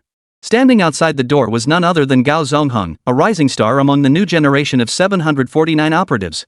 Gao Zongheng had become a master of the corpse sect before turning 30, his prowess ranking among the elite within the entire bureau. After Chi-Chu's execution, the bureau had considered adding Gao Zongheng to the dragon capture team to replace Chi-Chu's position. Some bureau leaders even speculated that within 3 years, Gao Zongheng's achievements would be boundless. Taking control of the dragon capture team and becoming the clan leader wouldn't be mere talk. Huang Ju, why did you follow Gao Zongheng back? Could it be some bureau assignment? Qin Mo turned her gaze to the man behind Gao Zongheng, puzzled. Logically, if there were any missions in the Demon City, she should have been the first to know. As a probationary member, Huang Ju hadn't formally joined the bureau yet. He hadn't even secured the status of an auxiliary staff member, making him ineligible for assignments. Probationary members must remain on standby at headquarters at all times and are forbidden from appearing in the outside world without permission. Qin Mo, stop playing the authority card. You're not with the bureau now. There are things you shouldn't be discussing. Gao Zongheng shot Qin Mo a cold stare before barking the reprimand, then continued. Huang Ju has been assigned to me by the section chief. If I say he's qualified, he can shed his probationary status and join the bureau. As a member highly valued by Bureau 749, Gao Zongheng enjoyed considerable privileges, including having personnel assigned by leadership to accompany him. From the moment Huang Ju entered Bureau 749, he had actively sought to curry favor with Gao Zongheng. The reason was simple: Huang Ju was also from the Demon City. His abilities were lacking, and escaping probationary status seemed impossible for him in this lifetime. His only chance for change was to find someone powerful to latch onto, someone who could recommend him. Moreover, as a direct descendant of the Gao family destined to inherit the entire clan, Gao Zongheng represented an opportunity Huang Ju couldn't afford to miss. Who knows? Once Gao Zongheng took the reins of the Gao family, he might even grant Huang Ju even greater benefits. Tell Chen Yu to come out and see young Master Gao. We've come to his doorstep. Does he intend to hide like a turtle forever? With Gao Zongheng backing him, Huang Ju grew arrogant, paying no heed to Qin Mo as he barked orders at her. Chen Yu, I know you're home. If you don't come out now, even if young Master Gao doesn't punish you, I will make sure you suffer. Chapter 63, One punch severely wounds the corpse servant. With Gao Zongheng backing him, Huang Ju was utterly arrogant. Even knowing Qin Mo held a higher position within the bureau than himself, he felt no fear. After all, this was the Demon City. With Qin Mo currently on an external assignment, the Gao family still ruled the roost here. Huang Ju, do you truly believe I can't punish you here? Have you memorized the bureau's regulations regarding disrespect toward superiors? Qin Mo's expression turned icy. Watching Chen Yu and Dong Xian's lovey-dovey antics these past few days had already grated on her nerves, leaving her desperate for an outlet. Huang Ju's ill-timed appearance gave her no choice but to vent on this unfortunate soul since she couldn't reprimand Gao Zongheng. Qin Mo, I'm only here for Qin Yu. This has nothing to do with you. If you persist in meddling, don't blame me for being rude. I doubt Section Chief's son would speak in your defense either. Seeing Huang Ju locked in Qin Mo's sights, Gao Zongheng silently positioned his bodyguard behind him. Huang Ju was his man. Even when scolding a dog, one must respect its owner. How could he allow anyone to arbitrarily discipline his subordinate? Section Chief's son, whose real name was Sun Xing, was the head of the United Front Work Section. It was Sun Xing who had discovered Gao Zongheng back in the day. After becoming a full member, Gao Zongheng had followed Sun Xing, prioritizing his orders above all else. In terms of rank, Qin Mo stood above Gao Zongheng but below Sun Xing. Even she felt some apprehension when mentioning Section Chief's son. Everyone in Bureau 749 knew Sun Xing fiercely protected his own, especially those within his department. Even Lu Zhanglin couldn't easily discipline them. Chen Yu, come out immediately. Do you really expect a woman to shield you? Are you even a man? Gao Zongheng bellowed, and before Chen Yu could react, Dong Xian immediately charged out. Inside the room, she had overheard the exchange and knew Gao Zongheng's background, but she couldn't care less. Anyone who dared to boss Chen Yu around was provoking her. How could she allow Chen Yu to suffer such humiliation right beside her? Gao Zongheng, I advise you to leave immediately. My Chen Yu doesn't know you and has no desire to know you. Stop interfering in our lives. Gao Xuanji's death had nothing to do with Chen Yu. If your Gao family wants to pin this on him, I'll be the first to refuse. Dong Xian had learned of the Gao family's upheaval from her father, Dong Yao. Following Gao Xuanji's death, the Gaos had even pressured Dong Yao. But now Dong Yao stood firmly with Chen Yu. Regardless of Chen Yu's involvement, he could not compromise with the Gao family. Thus, Dong Yao also warned his daughter to remind Chen Yu to be cautious outside and avoid being ambushed by the Gao family. You think being the mayor's daughter gives you the right to yell at young Master Gao? He couldn't care less about Mayor Dong. Young Master Gao is absolutely right. That Chen Yu only dares to bring women to back him up. He doesn't even have the guts to show his own face. Upon seeing Dong Xian, Huang Ju immediately stepped forward to lord it over her, feeling quite smug inside. After all, in his previous position, even meeting Dong Yao had been impossible. Now, by staying close to Gao Zongheng, he could even look down on the mayor's daughter. This move not only boosted his own prestige but also demonstrated loyalty to Gao Zongheng. Huang Ju was determined to be part of it. You're asking for a beating, kid. Dong Xian erupted in fury, instantly activating her system-enhanced super strength. Her slender arms bulked up noticeably in an instant. Watching Dong Xian's movements, Huang Ju sneered with disdain. He'd ruined countless women like her before. Didn't every one of them end up begging for mercy beneath him? Master, let me handle this girl. Don't waste your energy, it's not worth it. Huang Ju stepped forward immediately, summoning his undead minion to tackle Dong Xian to the ground. Xian Tier 1, Tiger-tailed bee. A massive bee materialized before Huang Ju, its entire body covered in tiger-like markings. Beside its stinger, a tiger's tail swayed menacingly in the air. Responding to Huang Ju's command, the tiger tail bee flapped its wings and charged toward Dong Xian. Yet Dong Xian showed not a trace of fear in the face of the corpse servant's attack. Her relentless training with the underworld's Empress of Beauty had honed her enhanced physique, making her combat skills far more proficient than before. Her sparring partners were all heaven-tier undead servants. How could a mere mystic-tier undead servant before her possibly catch Dong Xian's attention? Get lost. With a sharp command, Dong Xian unleashed a punch. Before the tiger tail wasp could even react defensively, the heavy blow slammed into its body. Watching Dong Xian's actions, Wang Ju couldn't help but sneer coldly. For a human to confront a corpse servant? That was nothing short of foolish. Even the weakest yellow-tier undead servant wasn't something a human could easily defeat alone, let alone a mystic tier 1? Young Master Gao, if you ask me, how could Mayor Dong, who was so wise all his life, have such a foolish daughter? And sending her abroad to study? With a brain like that, she probably can't even hold a candle to someone obsessed with romance. Her studies must be utter crap. I bet she slept with countless foreigners overseas. She might even be black by now. No sooner had Huang Ju's mocking words fallen than his tiger tail hornet crashed to the ground like a. Its once powerful wings were now mostly shattered, and even its massive body had been flattened by a single punch. Dong Xian remained standing where she was, breathing heavily but otherwise completely unharmed. Green blood still clung to her knuckles stained from the tiger-tailed wasp's wounds. It really works. Dong Xian was overjoyed. She never imagined the results of her training under the underworld's Empress of Beauty would be so remarkable. She was merely a woman, yet her current strength could cripple a Xian-tier corpse servant with a single punch. Wah! Young Master Gao, my strongest zombie servant is done for. You have to avenge me, young Master Gao. Examining the tiger tail hornet's injuries left Huang Ju sobbing like a fool. He crawled to Gao Zongheng's feet, clinging to his legs as he wailed. The tiger tail wasp was Huang Ju's strongest zombie servant, yet it couldn't even withstand a single punch from Dong Xian. This tiger tail hornet had cost him every last penny he saved. With the corpse servant now damaged beyond repair, his strength plummeted. This time, joining Bureau 749 was utterly hopeless. Dong Xian, you forced my hand. Seeing his servant suffer such humiliation, Gao Zongheng flew into a rage. He never imagined the two women by Qin Yu's side would be so formidable. In the tense atmosphere, Gao Zongheng immediately summoned his corpse servant, a heavenly tier first rank being, the prematurely aged sword immortal. An old man appeared, half his body intact while the other half revealed exposed skeletal structure. Clutching a broken wooden sword, he emanated a fierce and piercing aura. The surrounding area echoed with the sound of blades shattering. In an instant, countless slashing cracks appeared on nearby surfaces. If the prematurely aged sword immortal truly attacked, both Qin Mo and Dong Xian would perish at the hands of this heavenly tier corpse servant. Hold your hand. What kind of skill is bullying women? Did your Gao family climb to its current position by bullying the weak and fearing the strong? At that moment, Chen Yu emerged from the room, towel in hand, drying his damp hair. He glared at Gao Zongheng with palpable displeasure. Chapter 64, Your Final Chance. His delayed arrival was because Chen Yu had gone straight home after emerging from the secret realm and hadn't had time to tidy up properly. He'd taken a quick shower during his free time, only to walk out and witness this scene. When it came to women, Chen Yu always treated them with utmost courtesy. Even towards Gu Siyu, whom he despised, he had never raised a hand. But Gao Zongheng showed no mercy toward a woman, and his lackey Huang Ju was even more despicable, bullying others under his master's authority truly revolting. This Bureau 749 sure had its share of trash. Chen Yu, you finally dared to show your face. I thought you'd hide until I left before daring to appear. Gao Zongheng sneered at Chen Yu, his casual demeanor only deepening his discomfort.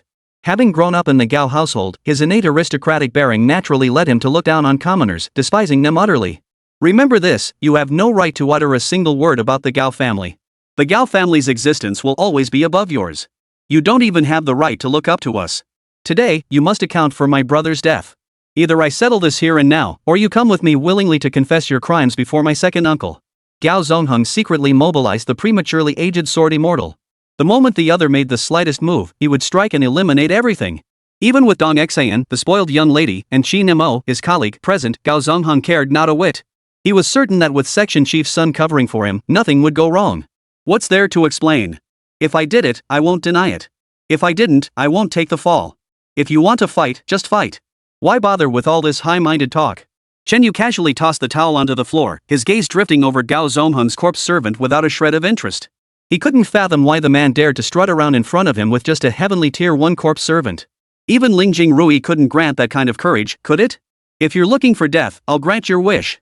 Gao Zongheng cut to the chase, unleashing the full might of the prematurely aged sword immortal. The surrounding air crackled with icy sword chi, shattering the glass windows across the room into spiderweb like cracks from the sheer force. Qin Mo tried to shield Chen Yu, but Gao Zongheng's corpse servant was too powerful. She could only protect herself. Dong Xian stared in horror at the heavenly tier corpse servant's prowess, frozen in place by sheer terror. Only Chen Yu shielded her body behind him. With a flick of her thoughts, the mystic shadow mistress materialized instantly. The skill whisper of the netherworld activated, and a faint murmur from the depths of hell echoed throughout the room. The arrogant sword immortal, who had been boasting moments before, was suddenly locked by the mystic phantom lord's skill. The broken sword in his hand abruptly halted, and his murderous aura was forcibly dissipated. The damage from Whisper of the Netherworld continuously appeared above the prematurely aged sword immortal's head. With just 2 more seconds, this heavenly tier corpse servant would be destroyed by the mystic phantom lord. Stop! Watching the corpse servant's health bar plummet to critical levels, Gao Zongheng bellowed urgently. This prematurely aged sword immortal was his most formidable corpse servant. Even a lion gives its all when hunting a rabbit.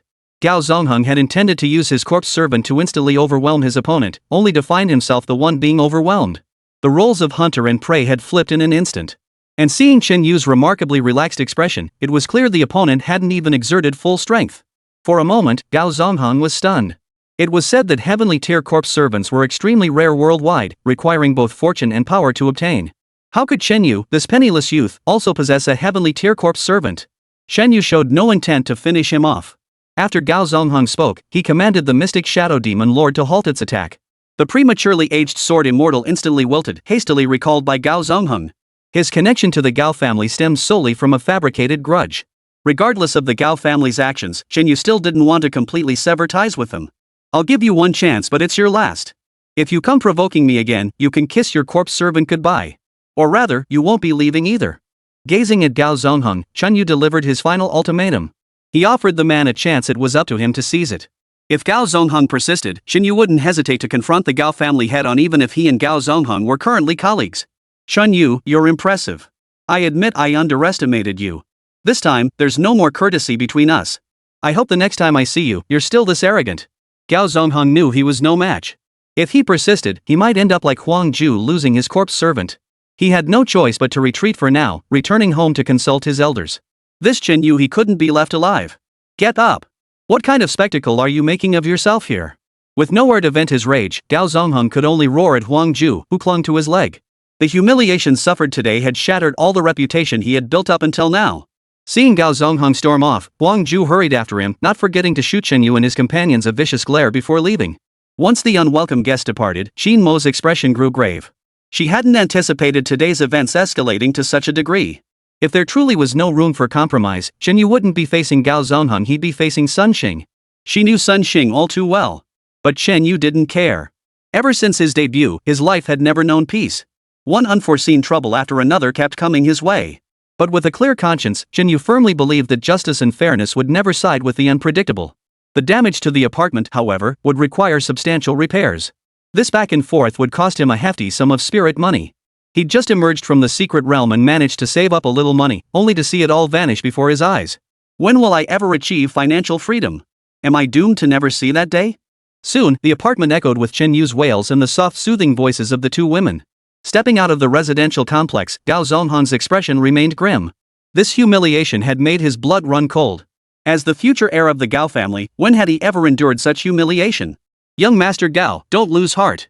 Just go back and explain everything to the old master and the others. With the Gao family's power, crushing Chen Yu will be as easy as squashing a bug. I'll stand by your side, young Master Gao, and witness the moment you destroy Chen Yu. Huang Ju had lost his corpse servant, yet he still fawned obsequiously beside Gao Zongheng. His chances of joining Bureau 749 and securing a powerful patron rested entirely on the Gao family. Huang Ju dared not take this lightly. But Gao Zongheng paid no attention to his lackey. He pulled out his phone to make a call, then ordered Huang Ju to drive back to Zhongtian Mountain. Inside the Gao family council chamber, Gao Zongheng stood before his father, Gao Yunyan, head bowed like a child, silent. He knew full well that no matter how well he fared in the outside world, upon returning home, he still had nothing to boast about before his father. That friend of yours is quite capable. He could be useful to the Gao family in the future. He's just a Xian tier corpse servant. I'll send someone to let him pick out an Earth tier corpse servant later. That should compensate him for his loss. After learning everything, Gao Yunyan casually waved his hand, showing not the slightest concern. His Gao family had stood tall for so many years that they truly didn't think much of a mere Xian tier corpse servant. By the way, what exactly did Section Chief Sun tell you? Remember this, within the entire Bureau 749, you may disregard anyone else's orders. But Section Chief Sun, you must obey him. Treat him as you would treat me. Chapter 65, Love must be distributed evenly. Gao Yunyan's expression was stern now, all traces of his earlier fatherly demeanor gone. If his son was the hope to elevate the family to its zenith, then Section Chief Sun Xing was the pivotal force propelling that ascent. Gao Yunyan understood deeply that Sun Xing hadn't chosen to place Gao Zongheng by his side because he cared about their family's wealth.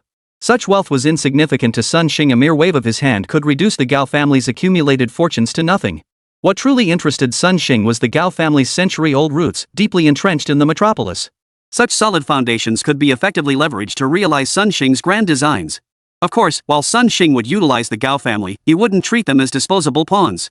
He assured Gao Yunyan that if a 749 branch were established in the Demon City, Gao Zongheng would be its ruler. Once that happened, the Gao family's status would soar to unprecedented heights. Even if all the efforts of their ancestors were combined, they couldn't match the merit of this single achievement. Therefore, not only Gao Zongheng, but even Gao Yunyan, indeed, the entire Gao family must follow Sun Xing's lead. The section chief told me he'll be arriving in Shanghai in the next few days to push forward the upcoming operation. He won't tolerate me disrupting his plans. Facing his father, Gao Zongheng responded with meticulous precision, though inwardly he seethed with displeasure. If he followed Sun Xing's demands to maintain stability, he wouldn't be able to exact revenge for the humiliation Chen Yu had inflicted upon him. As a direct descendant of the Gao family and its future head, Gao Zongheng could not tolerate any disgrace lingering upon him for too long. But now Sun Xing forbade it, and his strongest zombie servant, the prematurely aged Sword Immortal, was no match for Chen Yu's zombie servant. His only hope now rested with his father. With his father's backing, there might still be hope. Since it's section chief's son's order, you'd better calm down. Once everything settles, even if you don't bring it up again, I'll take action to make that brat Chen Yu pay. Recently, the family found you a corpse servant, a heavenly tier second rank specimen. If we give it to you, you'd better not defy our wishes during this period. As he spoke, Gao Yunyan produced a key. Behind the door it unlocked lay the formidable corpse.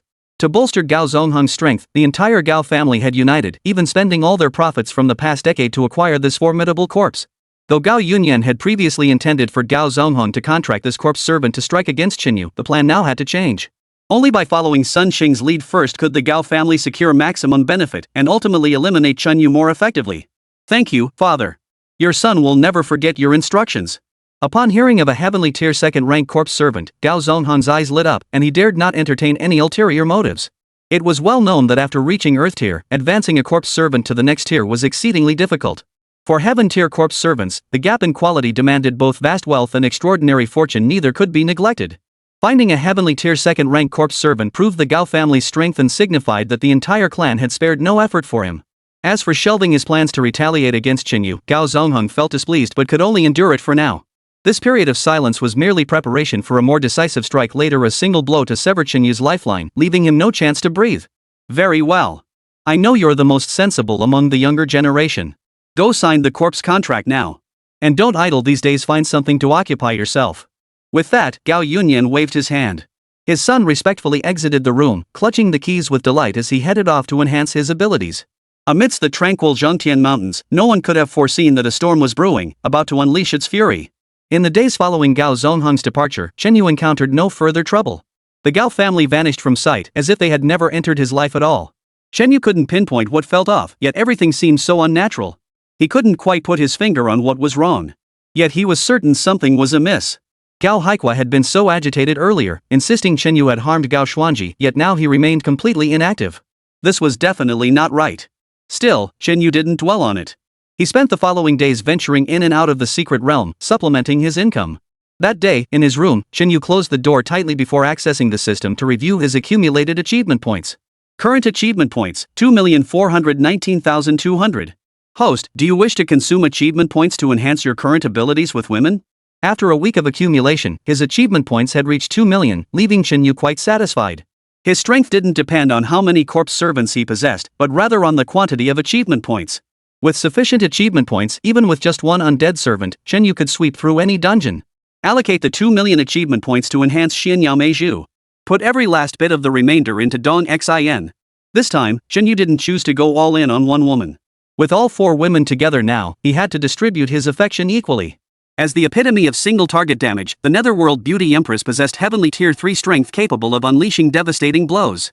The Galaxy Immortal Sovereign's area of effect skills now dealt considerable damage too. Even against the void deities lurking in the mysterious black abyss, she could grind out impressive damage numbers over time. Only the Mystic Shadow Enchantress suffered from a limitation. Her curse-based skills only multiplied damage by the attribute value. While still effective, this had become a noticeable weakness in the current context. Chen Yu had glimpsed the true, unsettling truth unfolding, and to survive within it, the Mystic Shadow Queen's current power was utterly inadequate. As for Dong Xian, being human, she only possesses Xian tier strength after one system evolution. Such quality is even more insignificant. Chen Yu even feared that if he were gone too long, Dong Xian's current strength wouldn't be enough to protect him. Therefore, enhancing these two women was now the absolute top priority. Confirmation successful. Initiating evolution. Please wait. Ding. Evolution successful. Dong Xian, human, Xian tier 9. Strength, 600. Agility, 800. Vitality, 1200. Skill, superhuman strength. When the system announced Dong Xian's evolution results, Chen Yu craned his neck as if choking on something. Over 400,000 achievement points just to boost her from Xian tier 5 to Xian tier 9? Are you kidding me, bro? That many achievement points would have brought at least a noticeable change to a corpse servant, yet Dong Xian remained stuck within the Xian tier quality range.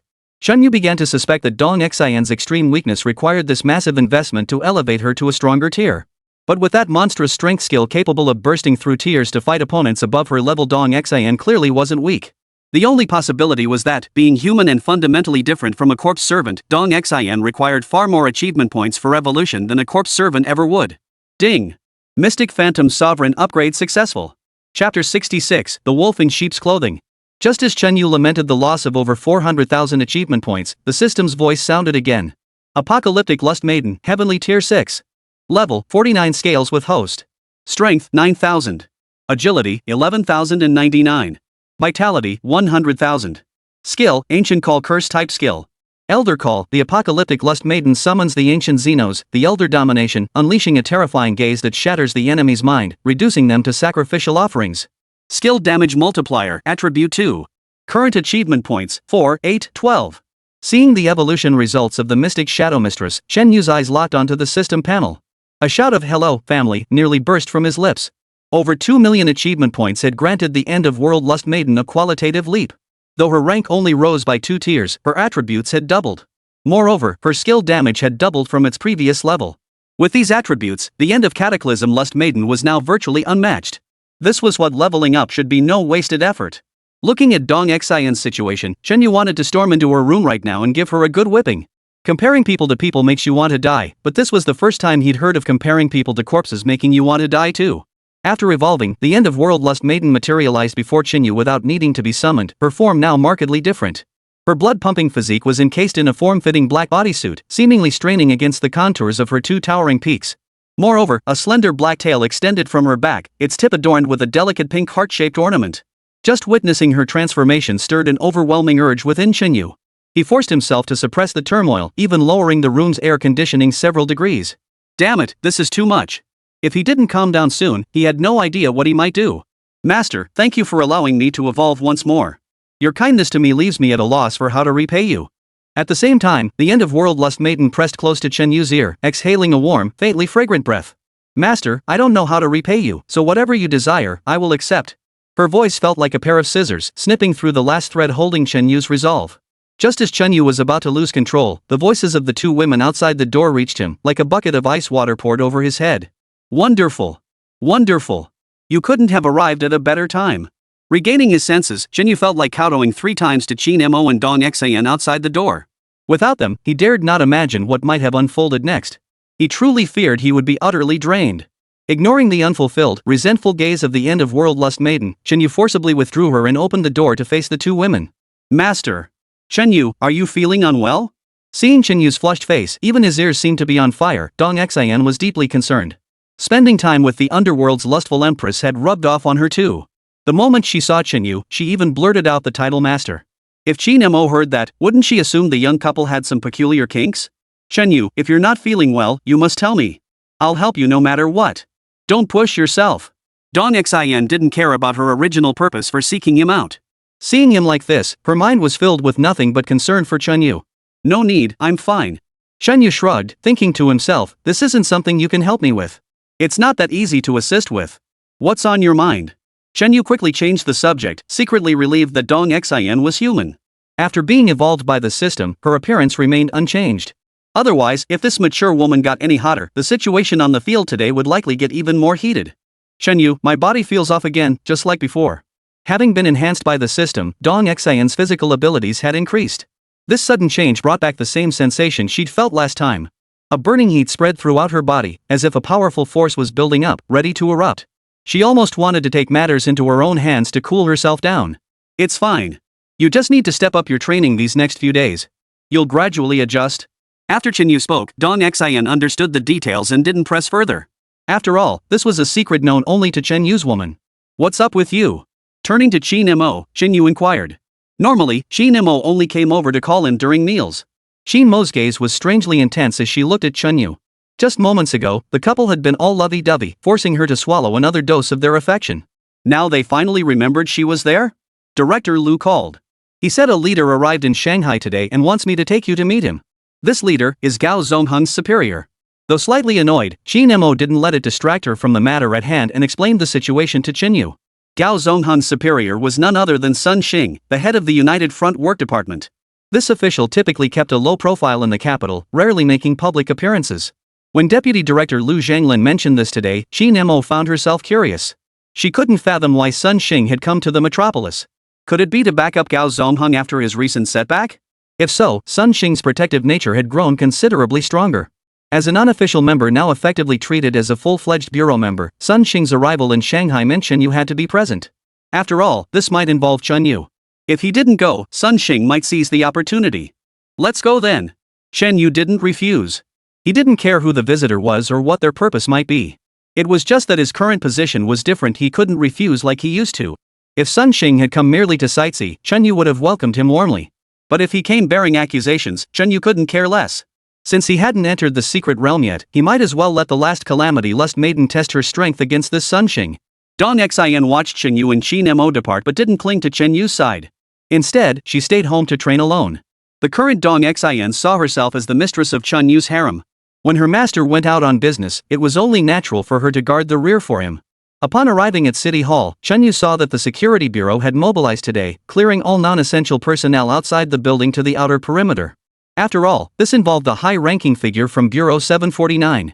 Mayor Dong Yao dared not take it lightly, instructing Yu Changping to secure every corner.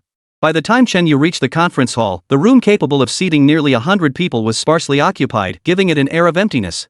Deputy Director Lu Zhanglin of Bureau 749 sat at the head of the table, with Mayor Dong Yao seated next to him. Across from them sat a man radiating confidence and vigor.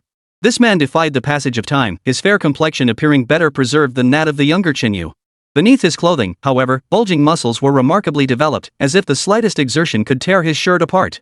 Seated beside him was Gao Zongheng, whom Chen Yu recognized immediately.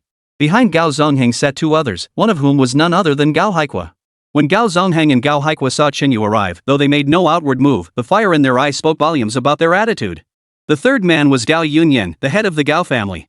Compared to these two relatives, Gao Yunyan appeared remarkably affable. Upon seeing Chen Yu, he even offered a friendly smile. A wolf in sheep's clothing. Chapter 67, one sentence, and his status changes? Observing Gao Yunyan, the head of the Gao family, an instinctive revulsion welled up within Chen Yu. Compared to the other two members of the Gao family, Chen Yu believed this patriarch was the ruthless type who devoured everything, leaving no trace behind.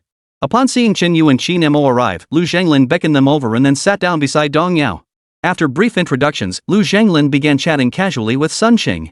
Though he was the deputy director overseeing all operations of Bureau 749, Lu Zhanglin knew that even if Sun Xing's status was below his own, he dared not show the slightest disrespect. The entire operational structure of Bureau 749 was arranged by Sun Xing. If this section chief were to make even the slightest misstep, the entire bureau would descend into chaos. Therefore, Lu Zhanglin never interfered with matters within the established protocols. He had to maintain balance and live up to the weight of his responsibilities. Section Chief Sun, you must have business here in the Magic City? You're always working even during holidays back in the capital. Why else would you be sightseeing? Though he hadn't been stationed at the bureau for years, Lu Zhanglin remained well informed about internal affairs and understood the minds of these individuals. Director Lu, your insight is truly sharp. My visit to the Magic City this time is primarily for the greater good. Sun Xing made no attempt to conceal his purpose, stating it plainly. Years ago, we planned to establish branch offices, but we never took action. Now that our generation is getting older, we might as well pave the way forward, so the younger generation below us can follow this path. Wouldn't you agree, Zongheng? As he spoke, Sun Xing patted Gao Zongheng on the back, startling him into an immediate stand to respond. Observing Sun Xing's gesture, Lu Zhanglin had already pieced together the gist of the plan. But before he could speak, Sun Xing cut him off and continued. This kid has been with me for several years now. In terms of both character and ability, he's top-notch in my book. I estimate that in another 5 years, he'll ascend to the rank of Corpse King and reach my level. Director, Bureau 749 has always prioritized talent. I see no need for further deliberation. Let's establish the branch office in the demon capital, with Gao Zongheng as its manager. Once he grows sufficiently powerful, he could even return to the capital to take over the heavy responsibilities of my United Front Department. At that moment, Sun Xing laid out his entire plan, presenting Gao Zongheng to Lu Zhanglin in a way that left the latter no choice but to agree. A prodigy who attained professional zombie master status before 30 would shine brightly anywhere. Moreover, Gao Zongheng was now effectively Sun Xing's disciple, a background that spoke for itself. With him managing the branch, backed by Sun Xing, who among the branch members would dare harbor any dissenting thoughts? Hearing this, Xinyu turned to Lu Zhanglin, who had previously made similar remarks about Dong Yao, and fixed his gaze on him. Xinyu held no particular interest in this branch manager. What surprised him was the realization that opinions among Bureau 749's upper echelons were far from unified. The reason action hadn't been taken for so long was precisely because of these conflicting opinions. Lu Zhanglin, unable to weigh the pros and cons, had no choice but to delay again and again. But now, with Sun Xing and Gao Zongheng pressing him directly, failing to resolve this matter could brew even greater unforeseen complications. Zongheng has shown remarkable capability these past years. I've been keeping an eye on the vacant position in the Dragon Capture team specifically for him. That unit is the cream of the crop within our bureau. Assigning Zongheng there would be the only way to ensure his talents aren't wasted. Lu Zhanglin had prepared for this scenario. If Gao Zongheng were to take charge of the branch office, the distance between the metropolis and the capital would prevent him from staying constantly informed about developments here. If too much time passed, the branch members might come to recognize only Gao Zongheng or follow only Sun Xing's orders. Only the Dragon Capture team remained a unit Lu Zhanglin could control at any moment. Even if a tidal wave erupted, he could still suppress the waves. The branch office should indeed be established. I chose Shanghai as the first location and have already selected the personnel. Shen Yu is a promising young man, comparable to Gao Zongheng. Though still a corpse-controlling specialist, his abilities are truly outstanding. He's not quite ready for the Dragon Capture team yet. Let him gain experience at the branch office first. As Lu Zhanglin spoke, he smiled at Chen Yu. His choice for branch manager remained unchanged. Even if Chen Yu wasn't truly under his direct command, no unforeseen complications would arise. He was the most suitable candidate. Hearing this, Dong Yaokai felt a weight lift from his chest. If his prearranged son-in-law failed to become the branch manager, he'd have a serious talk with Lu Zhanglin afterward. The moment the words left his mouth, Sun Xing and the 3 members of the Gao family all turned their gaze toward Xinyu, each pair of eyes conveying a different meaning. They all knew Lu Zhanglin had taken a liking to Chen Yu and intended to recruit him, but none had anticipated that Chen Yu would be thrust into such a crucial position so soon after arriving. Especially Gao Zongheng, his eyes practically shot sparks at Chen Yu. Chen Yu had humiliated him earlier by suppressing him, and now he was competing for a position in the branch. This hatred made it irrelevant whether Gao Xuanji had actually died by Chen Yu's hand. Were it not for Lu Zhanglin and Sun Xing seated right there, Gao Zongheng would have summoned the corpse servant he'd just contracted to pounce and kill him. This is bad. That boy is far too young, he doesn't even qualify to enter the bureau. Director, you assigned Qin Mo to guard him, and I already had my reservations. But knowing how much the director values talent, I couldn't bring myself to object. Still, establishing a branch office is no trivial matter, it can't be decided so lightly. Sun Xing shook his head in refusal, though he didn't appear overly agitated. After all, his status spoke for itself. He didn't need to fight tooth and nail like others, a simple expression of his views was enough to sway many decisions. Let Zongheng handle it. I'll fly back tonight to sign the strategic agreement. Let's get this branch office up and running sooner rather than later to see how it performs. Sun Xing's gaze remained calm. Just as he rose to wrap up the meeting with his decisive stance, Lu Zhanglin suddenly interjected. What if I told you I've already signed off on this decision? Chen Yu will serve as the head of the first branch. Qin Mo will assist him as deputy, helping Chen Yu quickly familiarize himself with all branch operations. This order takes effect immediately. All necessary funds will be allocated directly from the Beijing headquarters.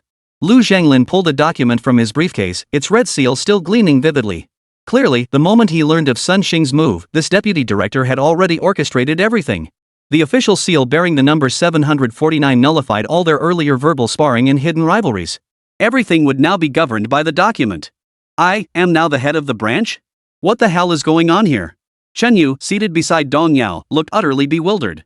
The two men's covert rivalry had nearly lulled him to sleep. He hadn't been paying attention to the deeper implications.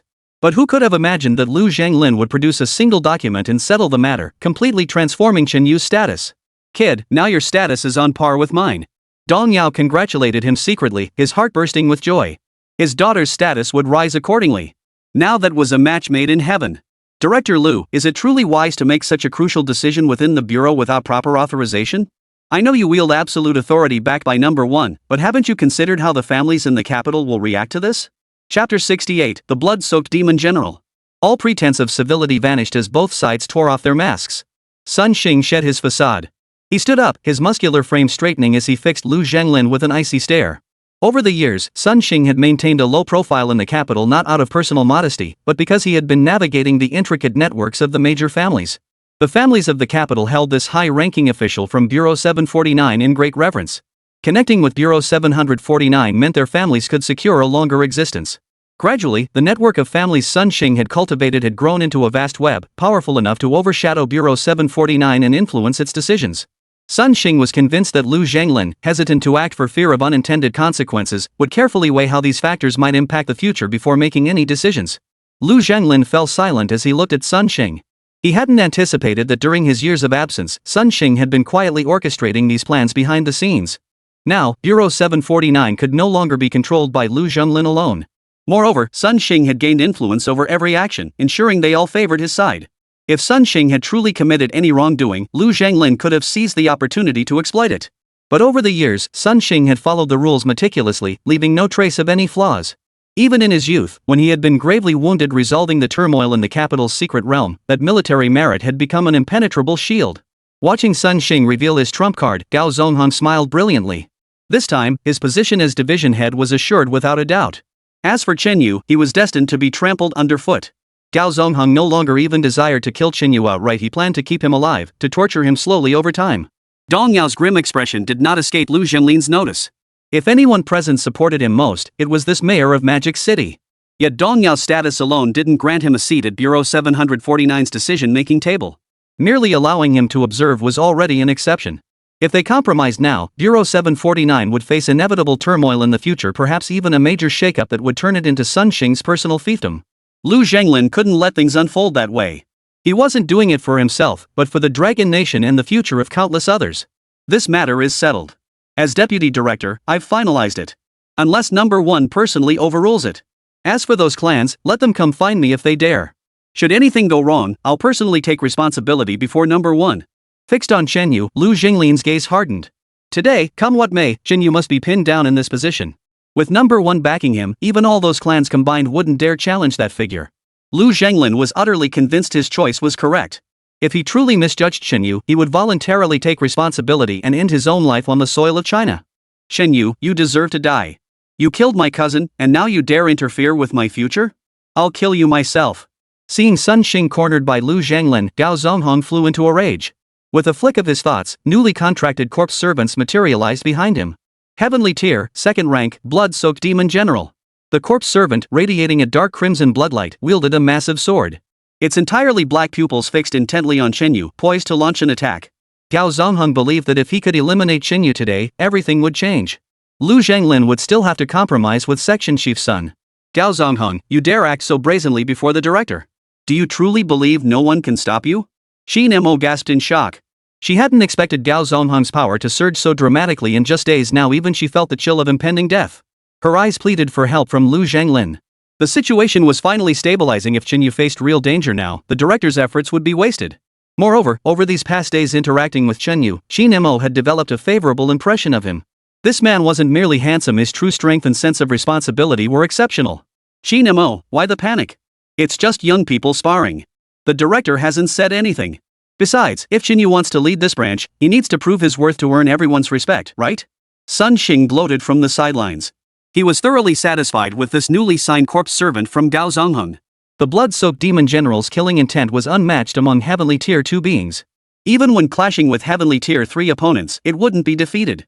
Even Sun Xing's own Heavenly Realm 4th tier zombie servant grew tense upon sensing the blood-soaked demon general's aura. If you dare to move, I'll make sure your Heavenly Realm Tier 1 minion meets an end even more miserable than the last one. Go ahead and try. Chen Yu remained utterly unmoved as he watched the blood-soaked demon general, focusing solely on shielding Dong Yao. After all, Dong Yao was far too weak. If he were caught in the crossfire, it could even disrupt the operations of the demon capital. As for a mere 2nd-tier Heavenly Realm corpse servant, he couldn't care less. Such trash wasn't even worthy of serving as practice for his woman. Show off. I'll make you fly. Gao Zongheng, enraged, immediately commanded the corpse servant to charge forward. Suddenly, a blood-red glow erupted from the blood-soaked demon general's massive sword, seeming to warp the surrounding space itself. The corpse servant leapt with all its might, the blade pointing straight for Chen Yu's head. The intense aura reduced the conference room's tables and chairs to dust. Just as the blood-soaked demon general's blade was about to strike, before Chen Yu could summon the apocalyptic lust maiden to slay him, Lu Zhanglin produced a staff from nowhere. He slammed it heavily onto the ground, and a wave of warm light surged forth. The glow enveloped everyone, instantly bringing a sense of calm and peace. Even the raging blood-soaked demon general quieted. Despite Gao Zongheng's repeated commands, the blood-soaked demon general refused to attack again. The undead servant eventually retreated behind Gao Zongheng, ceasing all movement. You have reached that level. Feeling Lu Zhanglin's intervention, Sun Xing's face twisted in horror. As a Lich King himself, he could instantly sense the profound shift in Lu Zhanglin's power. The level Lu Zhanglin now occupied was a realm coveted by billions, one that had been nearly impossible to attain since ancient times. The corpse saint. We're all just kids. Casual skirmishes are one thing, but going all out is another matter entirely. Lu Zhanglin didn't answer Sun Xing's question. His calm, carefree smile only heightened the latter's anxiety. Sun Xing was deeply concerned. If Lu Zhanglin truly reached the corpse saint realm, would the families of the capital still support him as steadfastly as they did now? After all, the corpse saint realm allowed one to disregard certain rules, reaching true supremacy. To a corpse saint, these united families would be nothing more than a drop in the ocean. Gao Zongheng, I know you're unhappy. Chen Yu joined the bureau later than you. Why is he in charge of the branch? As deputy director, I cannot show favoritism. If you truly feel unjustly treated, then let us settle this through a contest. If you prove stronger than Chen Yu, I'll reconsider handing this branch over to you. How does that sound? Once the commotion subsided, Lu Zhanglin stowed his scepter. To Chen Yu's astonishment, the scepter vanished from Lu Zhanglin's hand without a trace. Still, he shot Lu Zhanglin a resentful look. He never wanted to take charge of this newly established branch in the first place. Why force it upon him, dragging him into this mess? Moreover, had Lu Zhanglin not intervened earlier, Chen Yu had already planned to have the end calamity lust maiden destroy that blood-soaked demon general outright, crushing Gao Zongheng beneath her feet and teaching her a lesson about the unbridgeable chasm between them. An insurmountable gap. I dare not contradict the director's decision. But since that's the case, let us two compete. That way, the director will see that I am the most suitable candidate. Chapter 69, The Bionic Mirror's Secret Realm. Seeing Lu Zhanglin's tone soften, Gao Zongheng seized the opportunity and immediately agreed. The only chance to seize control of the branch lay in this contest to crush Chen Yu beneath his feet. With the corpse servant of the blood-soaked demon general in his grasp, Gao Zongheng possessed absolute confidence. Sun Xing remained silent beside him. As his subordinate, one must possess courage.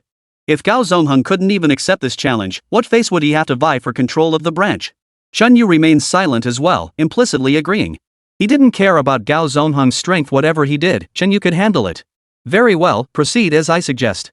But forcing you into a life or death duel is hardly the way to go. Bureau 749 values every talent we have. At this point, Lu Zhanglin shot a glance at Sun Xing before continuing. Since the Gao family has their own bionic simulation realm for training their offspring, we'll deploy a mirror simulation realm for you two to compete in. Here are Earth-themed grade simulation chips from Bureau 749. Insert them into your equipment. This will be your challenge. Whoever reaches the boss first and successfully defeats it wins. The upcoming branch office in Magic City will be placed under the winner's command. As he spoke, Lu Zhanglin produced a precision chip. It seemed as though he had anticipated every possible outcome and held them all within his grasp. The Bionic Secret Realm was a specialized training device for adventurers, jointly developed by various nations years ago. Upon activation, adventurers within the Bionic Secret Realm would be immersed in its environment, experiencing exploration identical to that of a real secret realm. However, the bionic wilderness posed no threat to human life. Should the system determine death, the adventurer would exit the simulation, concluding their trial. As a family with a legacy spanning over a century, the Gaos naturally possess the equipment for the Bionic Secret Realm. They use it daily to train the younger generation, ensuring they perform more outstandingly when they enter society. However, regarding the advanced mode of the simulated environment, the Gao family currently only possesses the difficult level. After all, the simulation chips are prohibitively expensive, and even the Gao family cannot afford to replace them casually. Even so, this demonstrates the family's formidable foundation. Their children gain a head start over others from the moment they are born. In that case, let us all head to Zhongtian Mountain. We shall see who truly stands out as the most exceptional. With that, Lu Zhanglin rose to his feet, followed by everyone else. Only Dong Yao hurried forward, clearly displeased with Lu Zhanlin's attitude. Old Lu, don't accuse me of overstepping. We agreed on this earlier. Now you want a competition? What's this about? Chen Yu grew up under my watch. Don't you trust my word? Dong Yao was thoroughly annoyed. He knew the Gao family's influence well. Even as mayor, he couldn't act rashly. But Lu Zhanglin was, after all, the deputy director of Bureau 749. Could he possibly be afraid of the Gao family or that Sun Xing fellow? If Chen Yu truly couldn't match the Gao family, Dong Yao wouldn't have let his daughter leave. After all, the young couple's relationship was strong, and he had high hopes for Chen Yu. But the thought of his son-in-law missing out on a high-ranking position because of this minor incident made him want to berate Lu Zhanglin right then and there. Why so little faith in your own chosen son-in-law? Does Chen Yu really rank below that Gao family brat in your estimation? Lu Zhanglin responded with a calm smile. The results aren't in yet. Let's not jump to conclusions. Even if Chen Yu fails, he's still a member of my Bureau 749. Behind them, Sun Xing stared coldly at Lu Zhinglin's retreating figure, a shadow of unease rising within him. He yanked Gao Zonghong closer and, before the other could speak, pressed an object into his hand. I've explained its purpose before. During the trial, if you detect even the slightest irregularity, hold nothing back. Only when that kid is completely eliminated can the branch be absolutely under your control. Remember, don't let me down. Sun Xing gripped Gao Zonghong's hand tightly, whispering sternly into his ear. The intensity made cold sweat break out on Gao Zonghong's brow. Having served Sun Xing for years, Gao Zonghong knew his superior's temper all too well. Failure to satisfy him would bring consequences more terrifying than any anomaly lurking within the secret realm. Chen Yu and Qin Mo brought up the rear. Seeing Chen Yu's relaxed expression, Qin Mo began to worry. She didn't know if the Gao family had prepared any additional tricks, but Chen Yu's complete lack of caution was extremely dangerous. While she wasn't worried about Chen Yu's speed in clearing the secret realm, what if the Gao family struck midway? How could Chen Yu possibly guard against that? Thus, the group boarded the vehicle and drove to Zhongtian Mountain. This small mountain range, spanning hundreds of acres, seemed like a sharp sword thrust into the heart of the demon city. The small mountain range was proof enough of the Gao family's influence within the city. After several turns, the group arrived at the Bionic Secret Realm area, a site spanning over 1,000 square meters, constructed solely for the purpose of building the simulated realm. Gao Yunyan inserted the chip entrusted to him by Lu Zhanglin into the device. Before long, two identical glowing rings materialized before their eyes. Mirrored realms, identical in eeriness, identical in bosses, even the simulated paths were replicated to perfection. The only difference lay in the test subjects themselves. Their performance within would determine their ultimate success. Let's go! Lu Zhanglin waved his hand decisively. Chen Yu and Gao Zongheng each entered their respective secret realms. At the center of the arena, a massive projection screen descended, broadcasting their real-time actions within the secret realms. Gao Zongheng immediately summoned the blood-soaked demon general. His vigilant stance and combat readiness earned Sun Xing's approval. The reason Gao Zongheng had been chosen as his right-hand man was precisely because his demeanor mirrored Sun Xing's own youth. For years, Sun Xing had been laying the groundwork for his own ambitions, leaving him no time to start a family. He was utterly alone. If Gao Zongheng succeeded, Sun Xing even entertained the thought of adopting him as a son. It all depended on whether Gao could prove himself worthy. Why do Chen Yu's corpse servants look different? Qin Mo watched the projection with confusion. She had seen Chen Yu's 3 corpse servants before, all-powerful heavenly-grade quality. These 3 left a deep impression on Qin Mo. Yet the corpse servants summoned by Qin Yu in the Bionic Secret Realm now felt utterly unfamiliar to her. A voluptuous figure with a pronounced S-curve, clad in form-fitting black attire. A pink heart adorned the tip of the tail protruding from her pert behind. The sheer allure made even Qin Mo, a woman herself, feel her body temperature rise. She firmly believed that as a corpse control specialist, Chen Yu had already reached his limit with 3 corpse servants.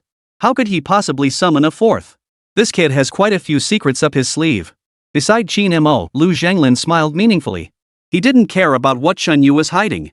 The only thing he wanted to see now was what kind of visual spectacle Chen Yu would deliver. Contestants, the secret realm officially begins. Every 30 seconds, a wave of undead will appear, each wave increasing in strength, but none exceeding the 3rd tier of the heavenly realm. Survive 30 waves to summon the final boss. Defeat the boss to complete the trial. Good luck to all. Chapter 70, Wasting Time? Simultaneously, within the Bionic Secret Realm, an alert sounded, alerting Chen Yu and Gao Zongheng present. Bureau 749's training regimen was intense, and the Secret Realm chips trials were particularly rigorous. Yet Gao Zongheng merely smiled confidently, showing not a trace of nervousness. He had been trained in this level of Secret Realm by Sun Xing before, and the zombie tide attacks were a breeze for him.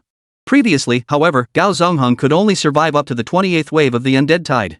His prematurely aged sword immortal ability could only sustain him until the 28th wave before exhausting completely. Now, however, with the blood-soaked demon general in his arsenal, Gao Zongheng's power had surged dramatically. He was confident he could effortlessly survive every wave of the undead horde and face the final boss. On the projection outside, everyone could see Gao Zongheng rubbing his hands together, itching to get started as he waited for the zombie tide to arrive. This filled Gao Yunyan and Gao Haikwa with immense pride. Their young heir had finally grown to a level they themselves could not match. Should he one day take control of the 749 Bureau branch within the demon capital, the prestige of the Gao family would soar to unprecedented heights, with no possibility of decline. In stark contrast, Chen Yu appeared far more relaxed. With the apocalyptic lust maiden guarding him, he even considered taking a nap. Director Liu, is this the young man you selected? These youngsters these days are truly unpredictable, heh. Rest assured, Director Liu. Once Zongheng takes control of the Magic City branch, I'll make sure he thoroughly disciplines Chen Yu's laziness. He'll be capable of standing on his own 2 feet someday. Sun Xing glanced at the indifferent Lu Zhanglin beside him, a trace of disdain curling his lips. With Chen Yu looking like that, how could he possibly match up to Gao Zongheng? He wasn't even fit to lick his boots. As he spoke, Sun Xing deliberately emphasized certain words, his tone dripping with threat. After all, he knew he might not be Lu Zhanglin's match, so he took it out on Lu Zhanglin's man instead. Xin Mo's gaze turned cold upon hearing this. Just as she was about to reprimand him, Lu Zhanglin cut her off. Don't waste time. The trial has begun. Within the bionic secret realm, the first wave of the undead tide surged forward. Countless zombies pressed together, charging like a towering wall, relentlessly closing in. Gao Zongheng, seeing this, immediately urged the blood-soaked demon general forward. With a swing of its sharp, dark crimson blade, it cleaved a gap through the horde. Instantly, the horde surrounded the blood-soaked demon general. Gao Zongheng summoned his remaining 2 zombie servants to relieve pressure on the demon general from the outer perimeter. From his very first move, Gao Zongheng demonstrated exceptional command. Under his control, the 3 zombie minions fought in concert, gradually weakening the pressure of the undead tide. Meanwhile, on Chen Yu's side, even as the corpse tide pressed in, only the last calamity lust maiden remained as his sole corpse servant. Watching the corpse tide surge like waves, Chen Yu calmly inquired, "Can you handle this alone?" "Rest assured, master. With you by my side, I won't mind whatever comes my way." The last calamity lust maiden turned with a radiant smile, like a vibrant blossom, leaving the few watching the projection outside momentarily stunned. They could clearly see that Chen Yu's zombie servant seemed far more lifelike than Gao Zongheng's. Some even wondered if it was truly a corpse servant at all or perhaps a living person Chen Yu had brought inside. The end of catastrophe lust maiden spread her hands, murmuring silently. Ancient, oppressive calls echoed across the 4 corners of the void. Instantly, the space began to warp, as if something was about to tear through the fabric of reality at any moment. Suddenly, the undead tide halted inexplicably before Chen Yu. These zombies, whose expressions had been numb and limbs rigid, now displayed looks of terror and madness. One by one, the corpses began hemorrhaging at an alarming rate. Each had dealt over 10,000 points of damage, their health bars unable to withstand the influence of the ancient call. Chen Yu watched this unfold with a helpless smile.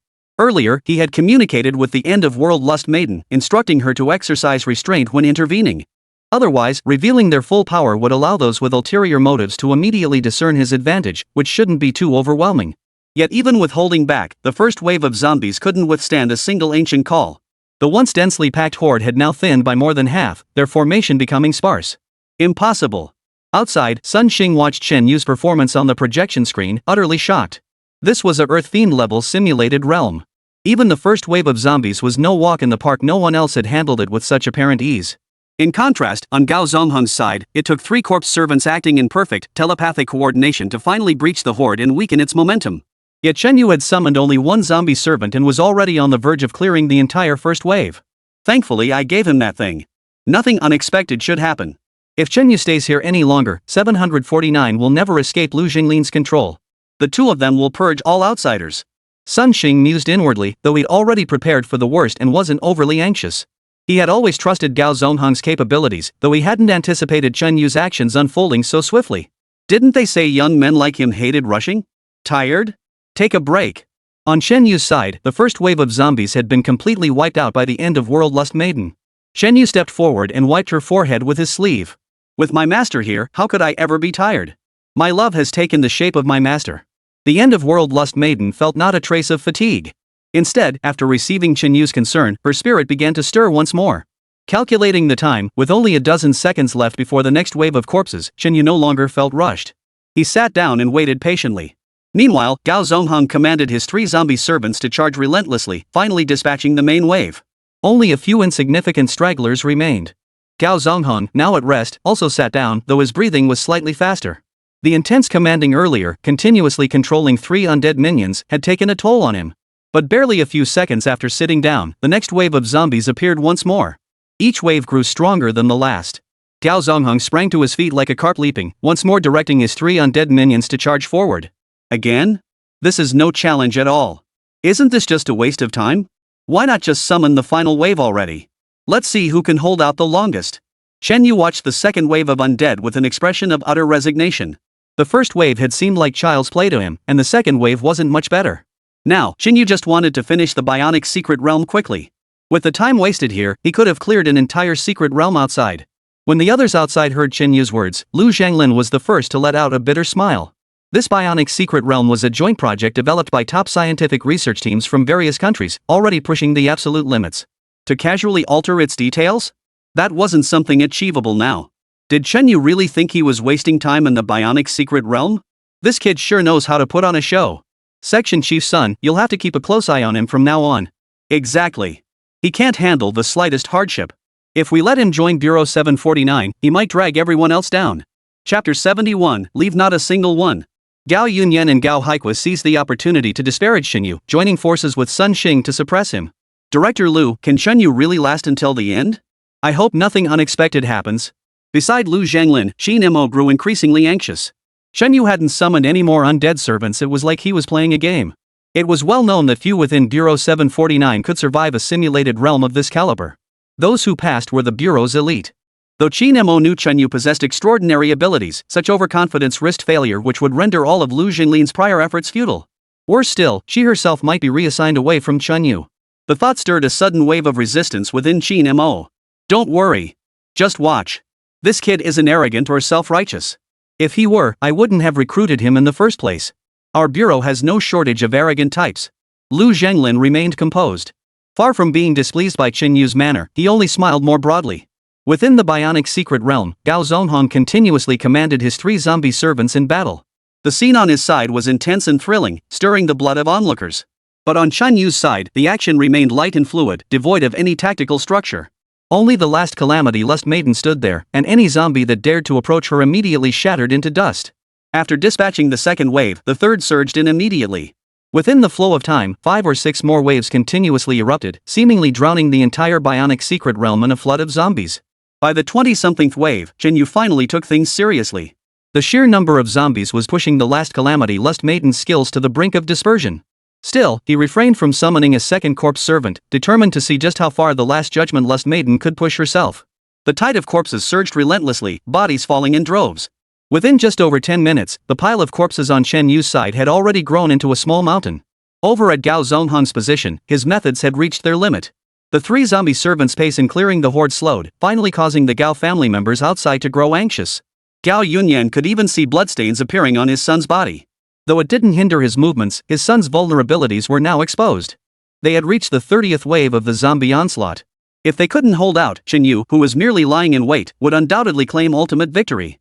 After the 30 waves were completely cleared by the 2, Gao Zonghong seemed to lose most of his strength, collapsing exhausted onto the ground.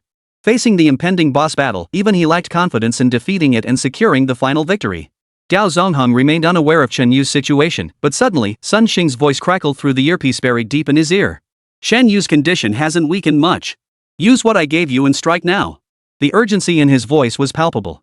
Outside the battlefield, Sun Xing had lost all patience. The moment of truth had arrived. Gao Zonghong was holding on by a thread, while Chen Yu was merely using the boss's imminent arrival as a chance to regroup. If the boss truly appeared, Chen Yu might not succeed, but Gao Zonghong would certainly fail. If that happened, he would lose this opportunity, and the Magic City branch would have nothing to do with him anymore. Section Chief's son, what are you doing? Hearing Sun Xing speak to Gao Zonghong within the bionic secret realm, Xin Mo immediately stepped forward, pointing at Sun Xing and shouting. She had long suspected some scheme was afoot, but never imagined Sun Xing would have the audacity to state it so openly. What are you freaking out about, girl? Everything I've done is for the greater good, without a shred of personal gain. Heaven and earth can bear witness. Since Director Lu can't make the right choice, I'll choose for him. Only those who laugh last are the ones Bureau 749 needs. At this moment, Sun Xing cared even less about Lu Zhenglin's opinion. If he succeeded today, nothing he had done could be questioned, not even by Lu Zhanglin himself. Earlier at the municipal headquarters, he had given Gao Zonghong a jamming chip and a stamina restoring potion. Drinking the potion would instantly replenish all physical energy. Though its effects lasted only 10 minutes, followed by 3 hours of extreme physical exhaustion, Sun Xing couldn't care less. 10 minutes was more than enough time for the dust to settle. By then, victory would be theirs. Would Lu Zhanglin really sacrifice a genius like Gao Zonghong over a dead man? The interference chip was specifically designed to forcibly shut down the secret realm. Destroying the chip would force the secret realm to halt, causing all trial participants inside to be affected by an electric current, resulting in temporary paralysis. Only the person holding the chip would remain unaffected, a crucial part of Sun Xing's plan. Sun Xing, do you understand the consequences of your actions? Lu Zhanglin spoke calmly, his gaze towards Sun Xing devoid of emotion. Why should I care about that? This world has always been ruled by the victor. The one who laughs last bears no consequences. Director Lu, I know you're powerful now, but you must understand, if you eliminate me and Gao Zongheng, what will happen to Bureau 749? Can you really afford the consequences? Driven to utter madness, Sun Xing shed all pretense. He leveraged his position to threaten Lu Zhanglin. As head of the United Front Works Section, he had cultivated numerous agents within the Bureau. Even several members of the Dragon Capture team were his protégés. With Lu Zhanglin rarely present at the Bureau, these operatives followed Sun Xing's directives. Should anything happen to Sun Xing, they would undoubtedly unite in a show of force. Gao Zongheng, what are you waiting for? If you want to be the winner, stop thinking about anything else. Seeing Gao Zongheng hesitate, Sun Xing barked again. This time, Gao Zongheng steeled his resolve, decisively activating the chip in his hand and downing the stamina potion. In an instant, his earlier exhaustion vanished completely. Due to the interference chip, the entire secret realm abruptly terminated, revealing the original arena. Qinyu, trapped within, was paralyzed by the chip's interference. Though painless, it rendered him completely immobile. At that moment, Gao Zongheng approached him, his blood-red pupils fixed intently on Qinyu. 3 corpse minions charged toward him as well. Qinyu, I won't blame you for my brother's death. But you dare not compete with me for anything. A lowly scum like you belongs wallowing in the filth. I am destined for greatness. What right do you have to challenge me? Die. Let everything return to how it was at the beginning. You don't deserve to live. Gao Zongheng's twisted grin was eerie. To Qinyu, he seemed transformed into a malevolent specter, a scourge incarnate. 3 corpse servants, led by the blood-soaked demon general at the forefront, charged forward with blinding speed. The massive sword in the demon general's hand emitted an intense crimson glow, poised to claim lives. Faced with this situation, Lu Zhanglin's brow furrowed deeply. This was the first time since arriving in the demon city that he had encountered such a grave and dire situation. Reaching out, Lu Zhanglin prepared to draw his scepter to crush the chaos before him. But then, from the paralyzed Qinyu, pinned to the ground and unable to move, came a desperate shout. The lustful women of the final calamity, not one shall be spared. Chapter 72, Law-Abiding Citizen. Paralyzed from head to toe, Qinyu summoned nearly every ounce of his potential to utter this command, causing his heart to pound wildly. The end-of-world lust maiden's body suddenly radiated a chilling aura of darkness. Her bewitching eyes blazed with the furious flames of the underworld. She swiftly closed the distance to Qinyu and unleashed the ancient summoning with all her might. The tranquil void erupted with shattering sounds as it abruptly fractured. Countless tentacles extended from within, revealing a massive, single eye that scrutinized all creation. Quick, someone! Quick, someone! Gao Yunyan cried out, summoning all the guards of Zhongtian Mountain. These guards unleashed their respective corpse servants, filling the area in an instant. A powerful fear gripped Gao Yunyan's heart.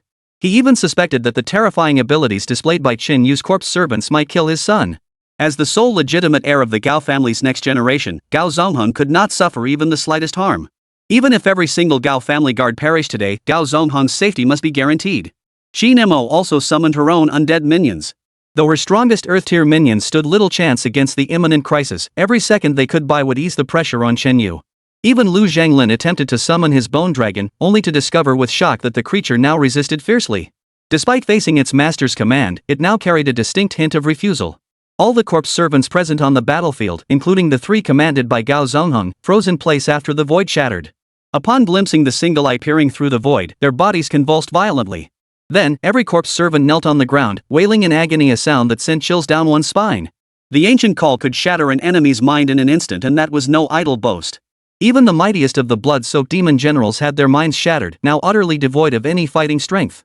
Then, damage numbers flashed above the heads of countless undead minions.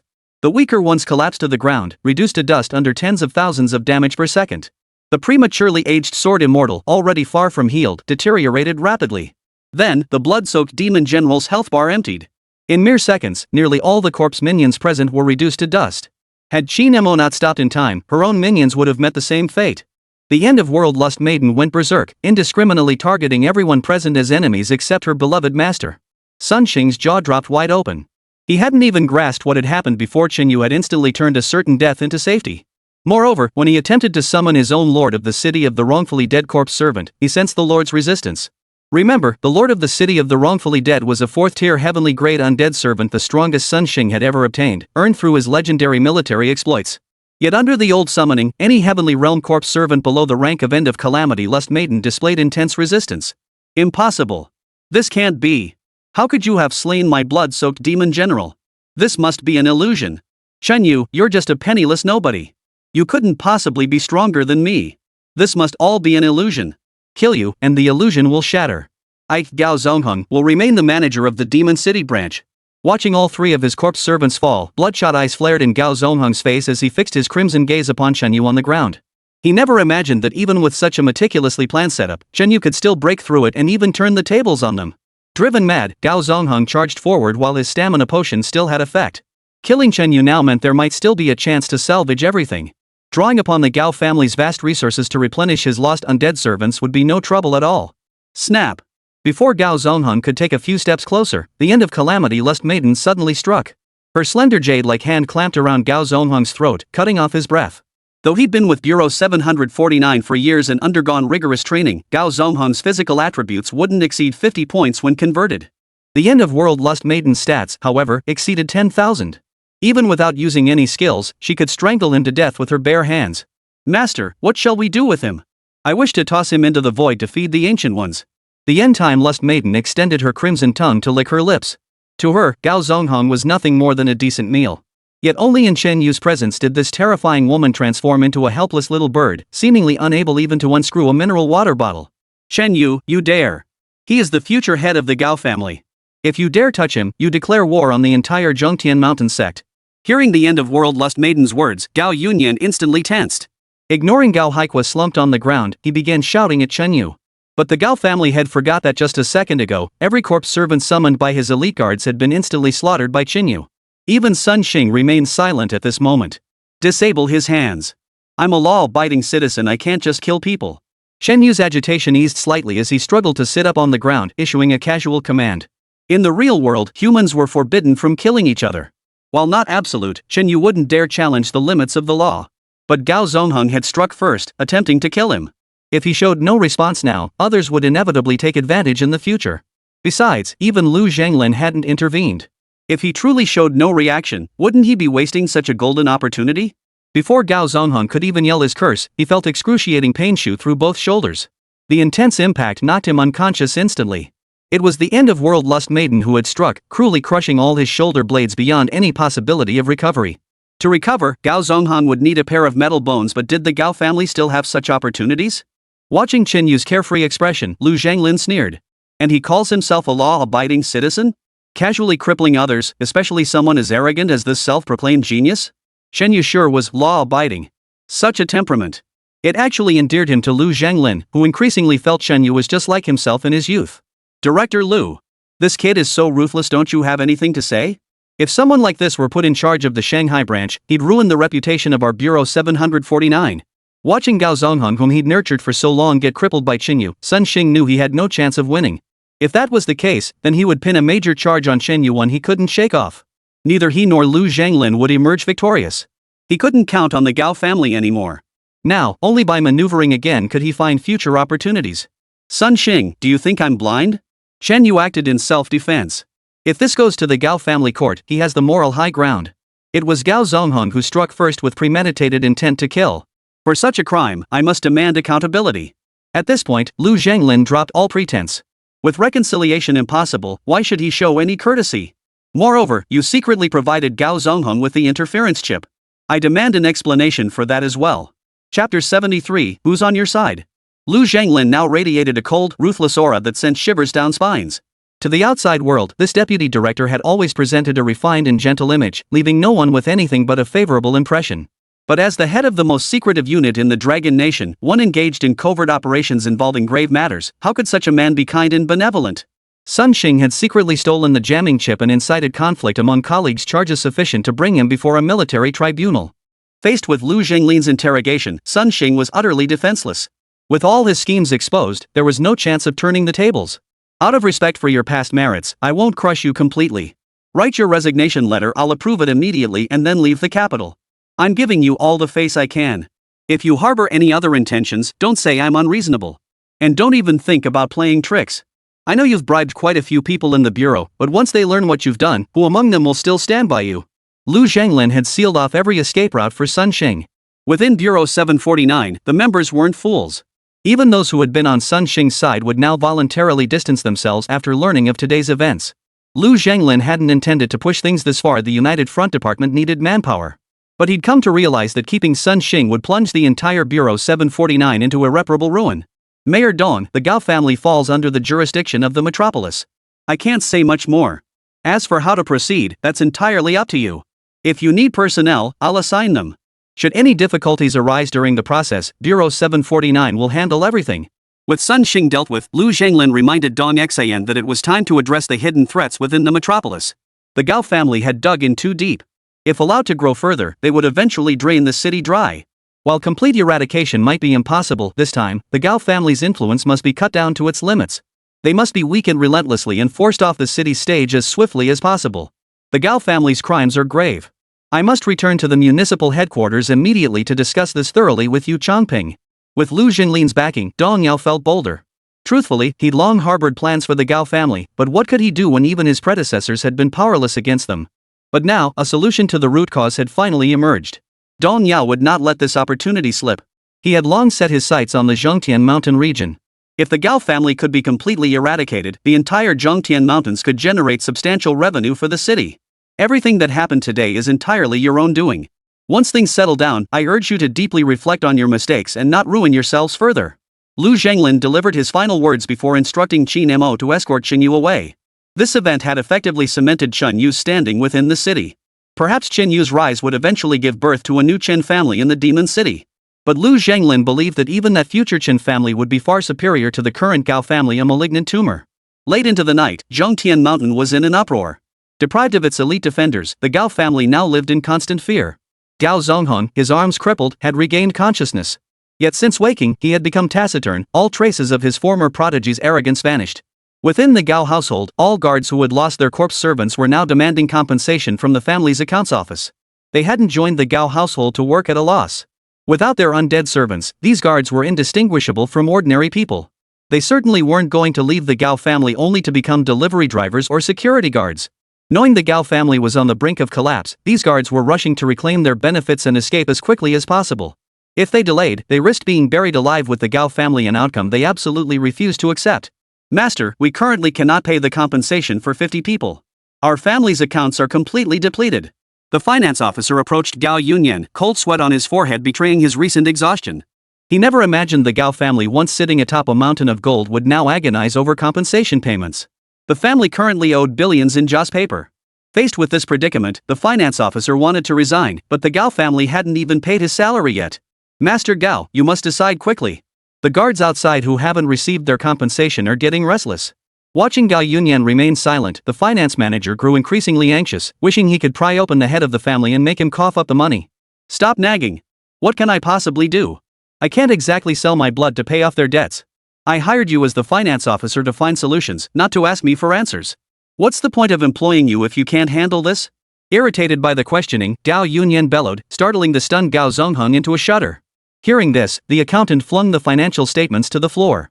The Gao family was no longer worth his fear. The municipal authorities had already begun deliberating the Gao family's charges. Within 24 hours, the verdict would be announced citywide. Given this, the accountant resolved to join the ranks of those enforcers, forcing the Gao family to surrender every last shred of value. If you can't beat M, join M. Section Chief's son, what course of action should we take next? With no other choice, Gao Yunyan could only glance at the gloomy Sun Xing beside him and cautiously inquired. Now that the Gao family's decline was irreversible, though Sun Xing had also been forced to resign by Lu Zhanglin, Gao Yunyan believed that this section chief's son, who had operated in the capital for years, must still have other avenues. Perhaps the family's Sun Xing knew in the capital would lend a helping hand. If just one of them contributed a few tens of millions in Jaws paper, it could give the Gao family a chance to revive. Us? Who said anything about us? Sun Xing turned to stare at Gao Yunyan, his eyes devoid of any trace of respect. In his eyes, this family head was now no better than an insect. Given the current predicament, Sun Xing didn't even know how to handle his own situation. How could he possibly be tied to this unlucky bastard from the Gao family?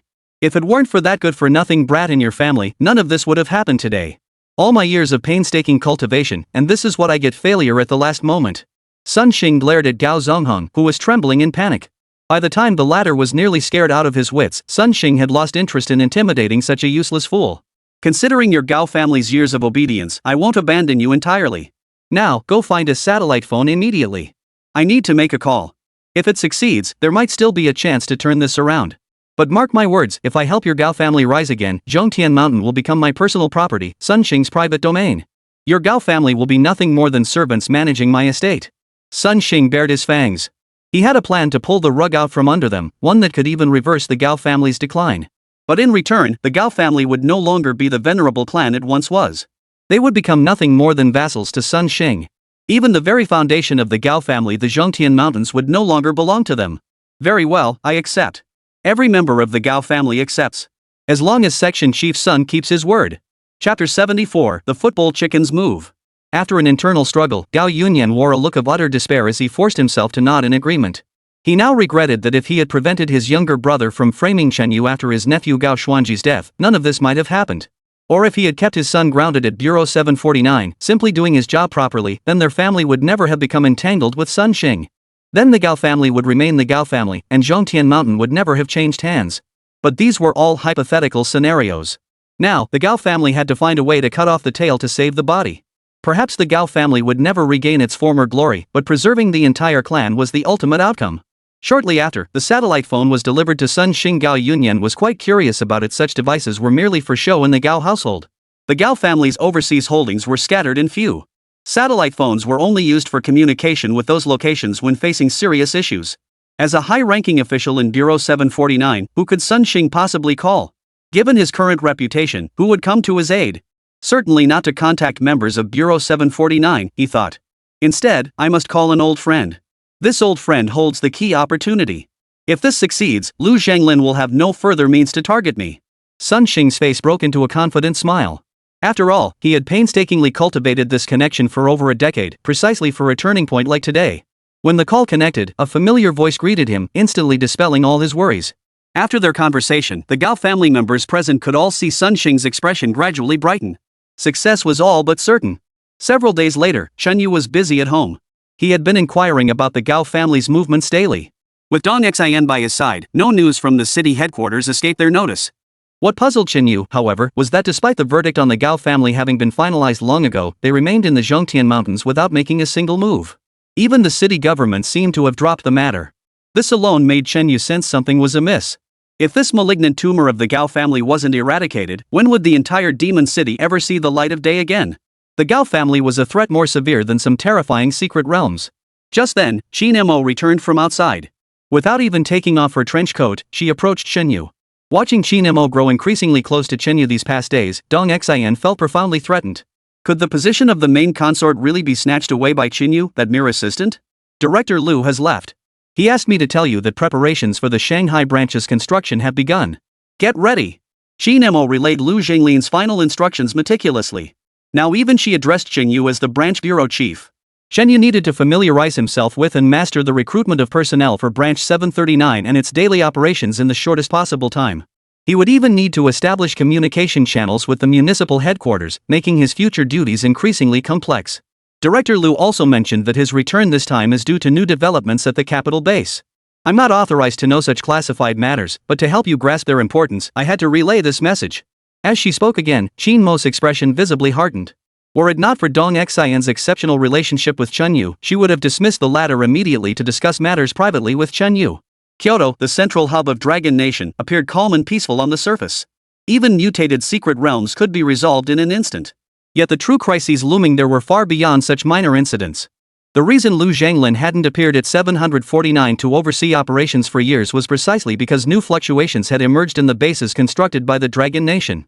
When countless terrifying secret realms suddenly emerged across the world, a core secret realm also appeared at the central hubs of every nation. This realm was unique and the most terrifying. Even in ordinary times, its monstrosities could freely spill into the real world, wreaking havoc upon humanity. To safeguard the people, nations established bases to guard this terrifying realm. Over the years, countless heroes bravely stepped forward, sacrificing their youth to reduce its turbulence. Lu Zhanglin was one such warrior. Under the leadership of Number 1, they sacrificed their youth to finally bring the realm under control. However, decades ago, someone accidentally discovered that these core sanctuaries of different nations could connect with one another. By entering the realm, they could travel from their own realm into another nation's. Thus, malicious politicians began instigating skilled operatives to infiltrate rival nation sanctuaries and sow chaos, triggering frequent upheavals in those domains. As an ancient nation, the Dragon Kingdom refused to resort to such underhanded tactics. Yet unable to withstand the schemes of other nations, it could only deploy sufficient masters to ward off the danger. This time, Lu Zhanglin had received orders from above, forcing him to depart hastily without even time to oversee the procedures at the branch office. Director Lu said that one day, you two will join the real battlefield. This isn't about profit, but about the people.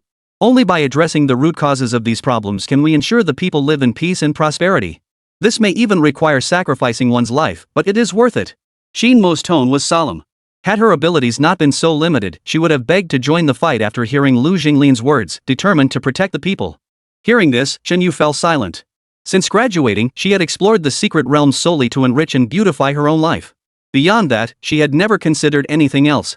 Yet who could have predicted that one day she would reach this level, her vision no longer clouded by mundane interests. Yet now she was merely a corpse-controlling specialist. How long would it take to reach the stage Lu Zhanglin described? As for Lu Zhanglin, rumor had it he was at the level of a corpse saint, something Chen Yu dared not even dream of achieving. Even with the system, reaching that stage would be incredibly difficult. There's one more thing. When Qin Mo spoke again, Chen Yu felt a wave of dizziness wash over him. Why were there so many things happening today? If she laid it all out at once, he doubted he could even process it all. This is serious. Word is that those Japanese bastards from the Footbasin Chicken Gang have been sneaking into our magic city these past few days. Seeing Chen Yu's impatient expression, Qin Mo pouted playfully, finally snapping him back to attention. Even Dong Xian, who had been watching Qin Mo and Chen Yu's playful banter moments ago, now craned her neck to listen intently. The Gao family's recent suspension by the Municipal Bureau stems directly from the Footbasin Chicken affair. This is highly classified information. If Bureau Chief Lu hadn't disclosed it, even Mayor Dong wouldn't dare mention it lightly. Qin Mo continued with a troubled expression. There are reports that Footbasin Chicken has developed a new invention. With this invention, they can trigger mutations in the secret realm, causing it to transform. That must be why Footbasin Chicken dares not appear openly. Instead, they're sneaking in to launch an operation against us. They still refuse to accept their past defeat, always scheming to reverse the outcome. Chapter 75, Qin Mo is in trouble. Recalling this historical episode, not only Qin Mo but also Chen Yu and Dong Xian felt deeply moved. Back then, the Footbasin Chickens exploited the Dragon Nation's weakness to launch a massive invasion, committing a series of heinous crimes that provoked the wrath of heaven and humanity. But the Footbasin Chickens never imagined that even in those darkest days, the people of Dragon Nation never succumbed to despair. They resisted in waves, driving the enemy from their homeland and rebuilding their prosperity.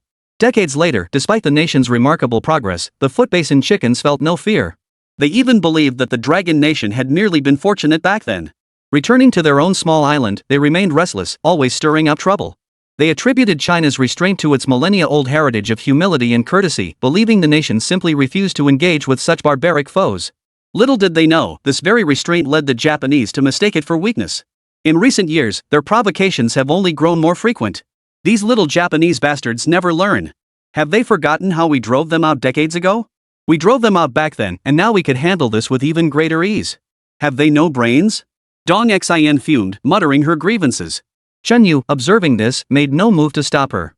Though he disliked getting involved in major affairs, whenever the topic turned to those Japanese bastards, his blood boiled with fury.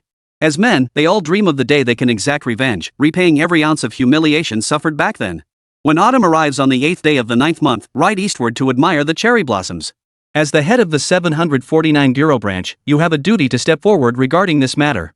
The municipal headquarters naturally can't interfere too much in such matters, or else those opportunists will start spreading all sorts of nonsense again. Qin Mo stated the primary reason: Dragon Nation's vast territory and abundant resources not only fostered countless talents but also harbored numerous foreign agents. These big shots don't care who they suck up to as long as it's outside Longwa. They think the air over there is sweet. If relevant authorities intervened, it would inevitably spark public scrutiny on both sides. That's why the Taiwanese sent people to sneak in. None of them had legitimate identities. Previously, such matters were handled by personnel dispatched from the capital by Bureau 749.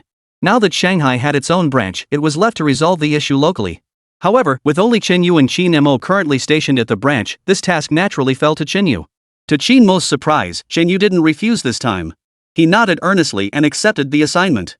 The very words chicken foot basin had awakened ancient Eastern blood within Chen Yu. He would not let them run rampant. I'll be observing their movements covertly over the next few days. You need to swiftly clear out the mutated secret realm to prevent further losses for Shanghai. Shin Mo moved with practiced ease, having executed numerous similar missions during her time in the capital. Shen Yu, meanwhile, immediately began packing his belongings, preparing to head to the mutated secret realm for inspection. The recent changes in the Demon City had the municipal government scrambling. With the sudden surge in secret realm mutations, Mayor Dong Yao dared not delay, immediately ordering the activation of the elemental defense system. The Security Bureau mobilized all available personnel, evacuating residents near the sanctuaries and gathering them in relatively safe areas to prevent further casualties. Dong Yao had been feeling rather frustrated lately. Under normal circumstances, he would have contacted Chen Yu long ago to investigate the details. But now, as the head of Magic City's 749 branch, Chen Yu held a position practically equal to his own. Dong Yao felt awkward about reaching out to him as casually as before. What he didn't know was that Chen Yu had already cleared several secret realms and drawn some conclusions. The methods employed by the Footbasin Chicken faction could be described as indiscriminate application. Even the most ordinary secret realms were being mutated using their newly developed technology. The anomalies within the secret realms underwent mutations that amplified their power. Entities originally at the first or second tier of the yellow rank could now reach the fourth or fifth tier. These enhanced anomalies grew increasingly violent, frequently erupting into chaos and destabilizing the secret realms. Fortunately, the enhancements remain within his control, and for now, they pose no real challenge. Chen Yu. That day, just as Chen Yu cleared a nightmare-level secret realm, he spotted Dong Yao, who had come to inspect the site. After days of relentless work, Dong Yao had neglected his appearance entirely. His sparse stubble gave him a weathered look. Even his temples bore a few more strands of snow-white hair. Dong Yao had expended considerable effort during this period. Chen Yu, you've been impossible to track down lately. Even Cinny had no idea where you'd gone. I figured you'd be near one of those mutated secret realms. And today, I actually found you here. The exhaustion on Dong Yao's face faded considerably upon seeing Chen Yu. With this designated son-in-law by his side, his work would become considerably easier. Beside them, Yu Changping stood guard in his bomb-proof suit, now acting as Dong Yao's bodyguard. There was no other choice. With the city in turmoil lately, who could say whether the mastermind behind it all might target Dong Yao? If that happened, the entire municipal government would be paralyzed, and the city itself would be in grave danger. Mayor, don't worry. I've already mapped out most of these mutated secret realms. The city has defense mechanisms in place. There won't be any major disruptions. We. Bureau 749. As long as we apprehend the mastermind behind this, we can resolve the crisis completely. Chen Yu's current position demanded a different approach. He could no longer speak freely as before. Before taking action, he had to explicitly state his affiliation. Only then could he act with greater boldness and avoid interference from those with ulterior motives. Those little bastards have gone too far. If I were 10 years younger, I'd go to that island and slaughter every last one of them. Yu Changping gritted his teeth, his anger boiling over. Though middle-aged now, his fighting spirit remained undiminished. You're middle-aged now, why spout such childish nonsense? If someone with your status went to that Wuji island, those with ulterior motives would twist your actions beyond recognition. Dong Yao shook his head with a bitter smile. Their status granted them immense power, yet it also bound them from living freely like ordinary people. Trampling the Eastern Crystal, not just Yu Changping, even Dong Yao yearned for it. Just then, Chen Yu's phone rang abruptly. After answering, his expression instantly darkened with fury. Shin Mo, something's happened. Shin Mo's voice on the other end was weak and strained. She could barely manage to give Chen Yu a location before hurriedly hanging up. Before Dong Yao and Yu Changping could exchange another word, Chen Yu turned, summoned the Milky Way Immortal Lord, and instructed him to call forth the Star River soaring. Chen Yu mounted the Star River and sped away, leaving only a blur in his wake. What's gotten into that kid? Old Yu, don't ask. Hurry up and send more men to find Chen Yu's destination. Seeing Yu Changping still looking curious, Dong Yao barked sharply, instantly snapping Yu Changping back to alertness. Chen Yu usually carried himself with an air of calm detachment. Such agitation today meant something was seriously amiss. As mayor, how could Dong Yao ignore this? How could he neglect the head of Division 749, his own designated son-in-law? Chapter 76, still living in the Qing dynasty? 10 li outside the city defenses, before the abandoned secret realm. Shin Mo sat weakly on the ground, 3 lifeless corpses of her minions sprawled beside her, utterly defeated and incapable of further combat. Ha ha ha ha. A weak woman trying to stop us? How laughable. Just wait. This secret realm will mutate soon. Once the monstrosities inside emerge, they'll surely cause you some trouble. Mr. Yamasa, this girl looks decent. Why not take her back as a gift for Okamura? He adores women from the Dragon Kingdom. Once Okamura's done playing with her, we can sell her to that film producer we know. Making some movies out of her wouldn't be bad, right? Before Shin Mo, 2 lecherous men rubbed their palms together, eyeing her from head to toe. Her outer garment clung to her sweat-soaked body. The intense struggle had drained Shin Mo's strength, and now the sweat-soaked fabric clung to her body, accentuating her curvaceous figure. Yoshizawa, that's a brilliant idea. After Okamura's had his taste, I want to try this woman's sweetness too. The two men stared at Shin-mo, not as if she were the enemy who had just fought them, but as if she were prey they had already claimed. Shin-mo, though utterly drained and weak, spat contemptuously at them. Following Chinyu's instructions, she had been investigating the smuggling activities of the Footbasin chicken people around the Demon City all this time. She never expected to run into them head-on today. Even summoning all three corpse servants couldn't stop them from tampering with the secret realm. She called Shinyu to explain her predicament, though she harbored no illusions about his arrival. Her sole wish was for him to exercise greater caution in the city center. Deep down, Shin-mo didn't want Shinyu to come here. Though she knew his strength, the enemy's corpse servants were simply too bizarre. Despite being merely Earth tier in rank, they unleashed power comparable to Heaven tier. Shin-mo feared that if Shinyu came here, something unexpected might happen.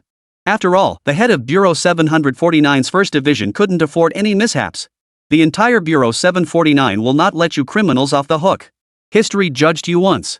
Now it's the people of our dragon nation who will pass judgment. Just wait.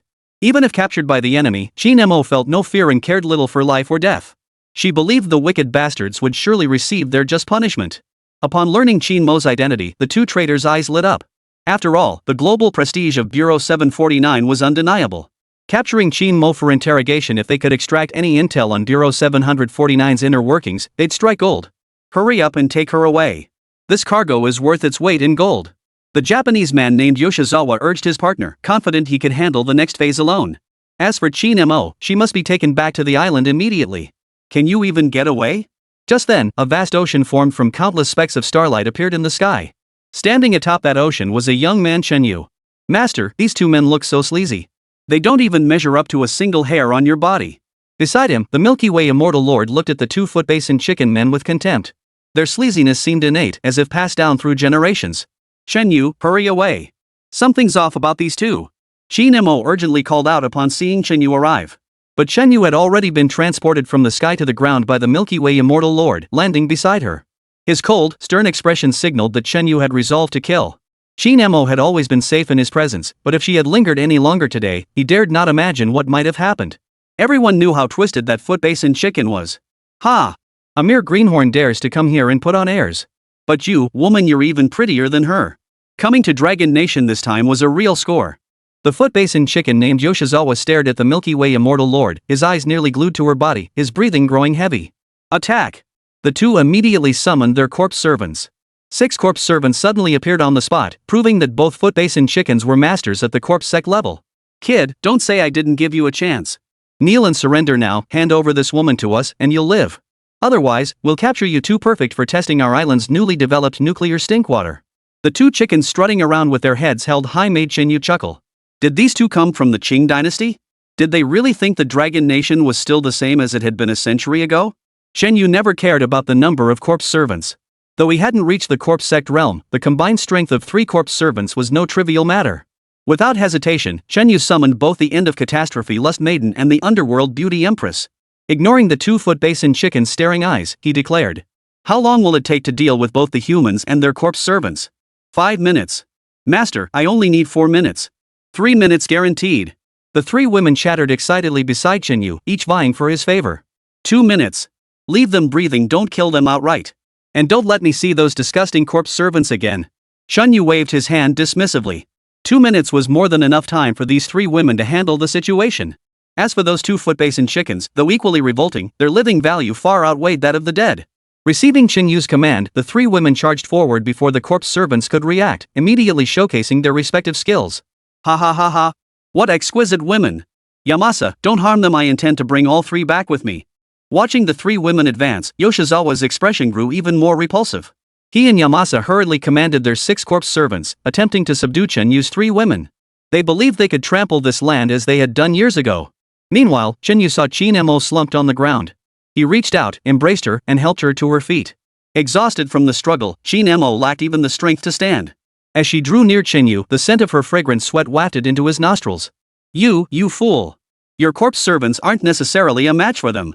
Why didn't you just defend properly in the city center? Being this close to Shinyu for the first time made a blush rise on Shin-mo's cheeks. She could even feel his warm breath. But the thought of dragging Shinyu into this dangerous venture filled Shin-mo with guilt. If anything happened to him, she would blame herself even more. Something's off about these 2 corpse servants. They're unleashing power beyond their rank. Leaning against Chen Yu's shoulder, Qin Mo cautioned him. It was precisely because of this anomaly that all her undead servants had fallen to them. Chen Yu, too, had noticed the peculiarity of her undead servants. Logically, with 6 Earth-tier undead servants, his 3 women should have been able to handle them with ease. But a full minute had passed. Affected by the last Calamity Lust woman's skill, the 6 corpse servants were dazed and confused, yet they hadn't completely lost their combat effectiveness. Jiza, these 3 female corpses are surprisingly strong. If we keep them fighting these 3, we might not succeed. How about giving them another dose of the reagent? Chapter 77, More Professional Than You. Seeing the formidable strength of the 3 women, the playful expression on Yamasa's face gradually faded. He hadn't expected such formidable corpse servants to exist within the demon capital, nor had he anticipated that their own servants already enhanced once with the reagent still seemed to be no match for these opponents. After speaking, Yoshizawa nodded solemnly. They had been sent here on Okamura's mission. Failure was not an option. Suddenly, 3 syringes materialized in each of their hands. They decisively summoned their respective undead servants back to their sides, then plunged the syringes deep into the servants' necks to inject the contents. In the blink of an eye, the corpse servant on the footbase and chicken side contorted into a more ferocious expression, letting out a hoarse, fierce roar as its body began to swell. Beneath their skin, clusters of dark red surged relentlessly, like molten lava poised to erupt at any moment. Using all 6 reagents was a painful sacrifice for the 2 footbase and chicken men, but victory demanded swift action. At the command, the 6 undead servants charged forward with a sudden, fierce assault. This time, their power was amplified several times over. Master, these corpses have grown incredibly powerful. I sense their power surpasses mine. Master, I'll send you 2 away first. We can return to deal with them later. Upon witnessing the corpse servants' enhanced strength, the Galaxy Immortal Sovereign, the Underworld Beauty Emperor, and the End-of-World Lust Maiden all grew tense.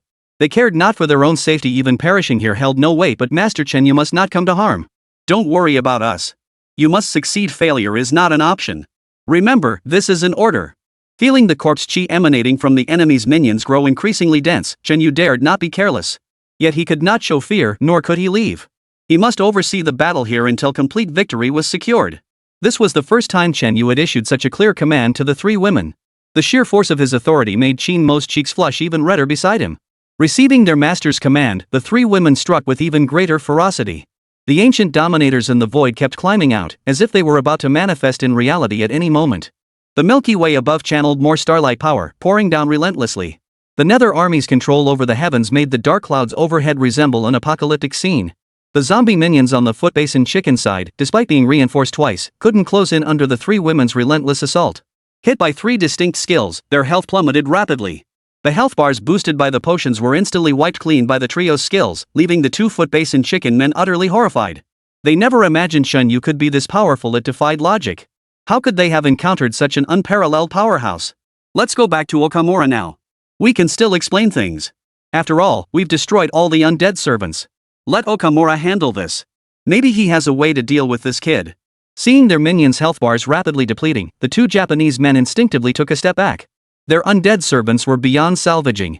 Survival came first now. With Okamura involved, all hope wasn't lost yet. Seize them. Break both their legs so they won't even think of running. After the 3 women completely depleted the health bars of the 6 undead servants, Chen Yu issued another order. Instantly, the 3 women materialized before the 2 Japanese men and decisively shattered their thighs. Holy! Even Qin Mo struggled to stomach the gory scene, cowering like a frightened rabbit in Shan Yu's embrace. Though raised within Bureau 749, Qin Mo had mostly adhered to humanitarian principles. How could she have imagined Shen Yu would be this ruthless?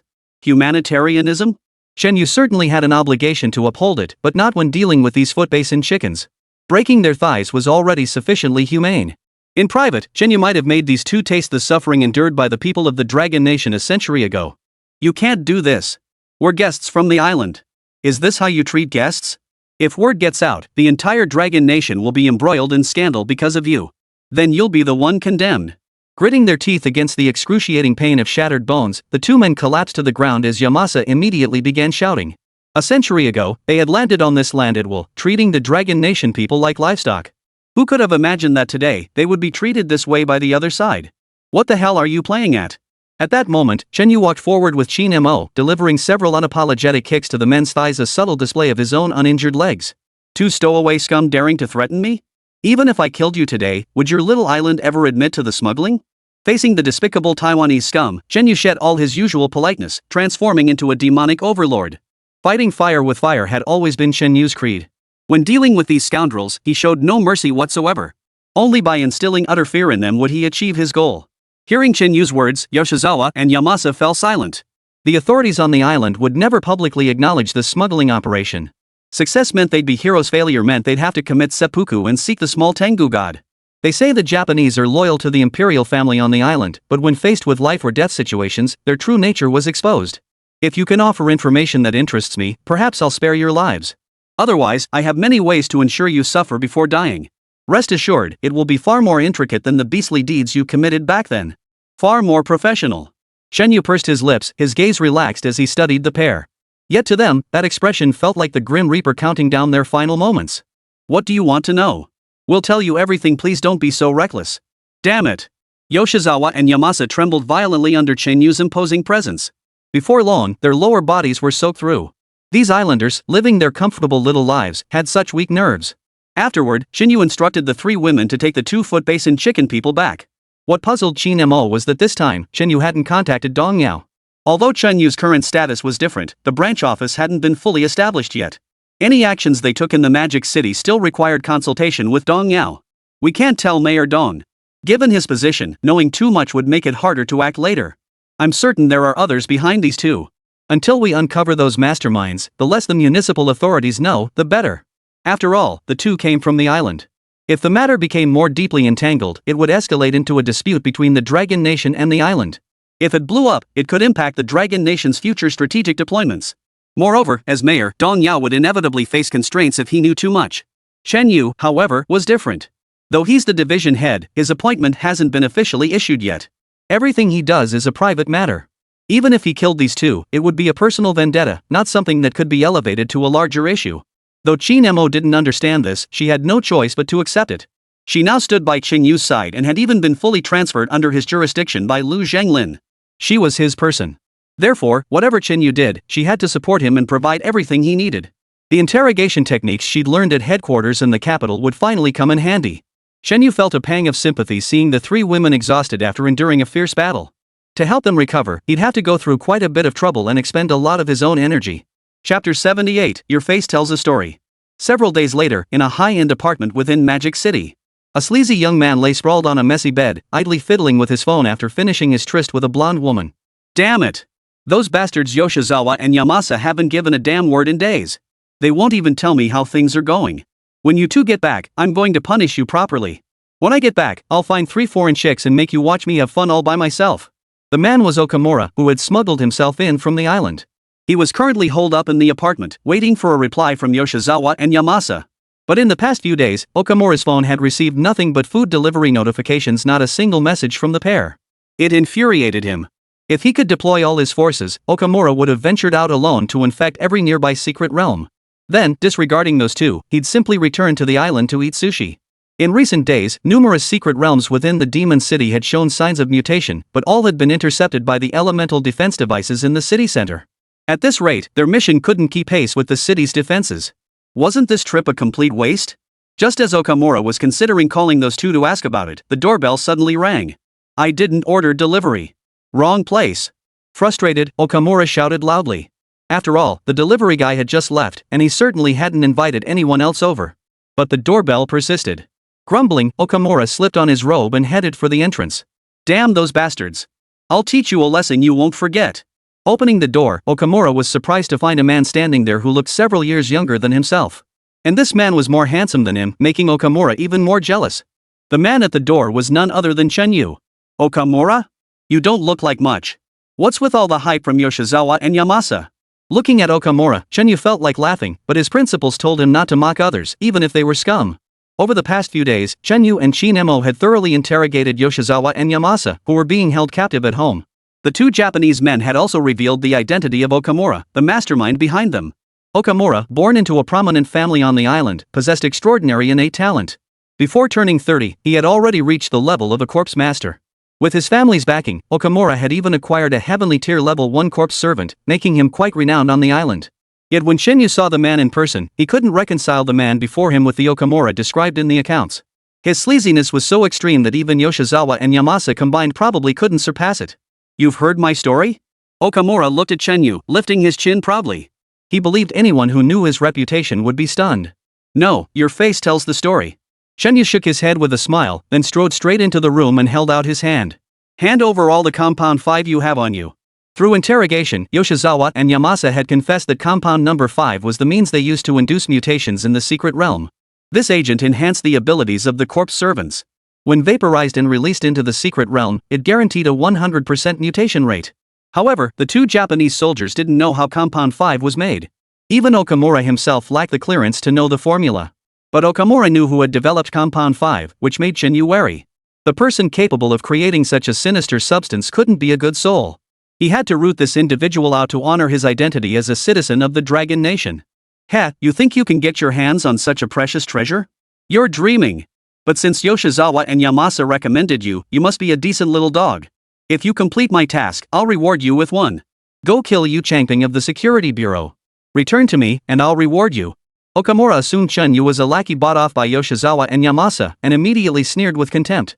A century ago, hadn't it been because of scum like this that the people from their tiny island had managed to set foot on this land? Without delay, Okamura presented a demand, not a hardship, but a requirement. Due to Yu Changping's strict oversight, the Japanese had failed in multiple attempts to sneak across. Only these 3 had managed to slip through. That's why Okamura despised Yu Changping. If not for fear of causing too much commotion, he would have personally assassinated him. Are you a dog's brain? I told you to produce compound number 5, so why are you babbling nonsense? Shenyu frowned, his expression turning cold. Only then did Okamura realize the man wasn't on their side. Yoshizawa and Yamasa were completely under the other man's control. That Shaoji fellow has some skill, but it's nowhere near enough to hold a conversation with me. With that, Okamura summoned his heavenly tier level 1 corpse servant and immediately injected it with a dose of compound 5. The other 2 corpse servants were mere supporting players in Okamura's eyes. Only this heavenly tier corpse servant possessed true combat capability. Moreover, 1 corpse servant was more than sufficient to deal with Shenyu before him, let alone 1 infused with compound number 5. Instantly, the heavenly tier corpse servant emitted a blood-curdling howl. Witnessing this, Shenyu was secretly astonished. While Yoshizawa and Yamasa's undead servants had gained strength after using compound 5, their power remained manageable. But this heavenly tier corpse servant before him had undergone a qualitative leap in power. It was not to be underestimated. Once I subdue you, I have a way to find out where those 2 brats are. At the same time, I'll transform you into a zombie servant too. Rest assured, you'll be pleased with your transformation. Serving my family henceforth will be your greatest honor. Okamura commanded his zombie servant forward. The enhanced heavenly tier zombie servant stomped its foot, shattering the smooth floor tiles into pieces. Shenyu dared not take this lightly. He swiftly summoned the End of Cataclysm Lust Maiden, casting the ancient summoning to disrupt the undead servant's movements.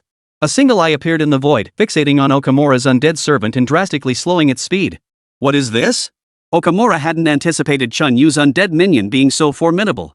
Even the sight of that eerie single eye in the void affected him. Unseen by Okamura, Chenyu now twisted the ring on his finger.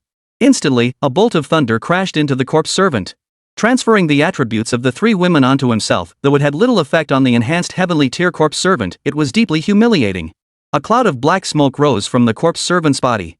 Enraged, the heavenly tier corpse servant attempted to accelerate its attack on Shenyu, only to be further hindered by the influence of the End of Cataclysm Lust Woman, its movements growing increasingly sluggish.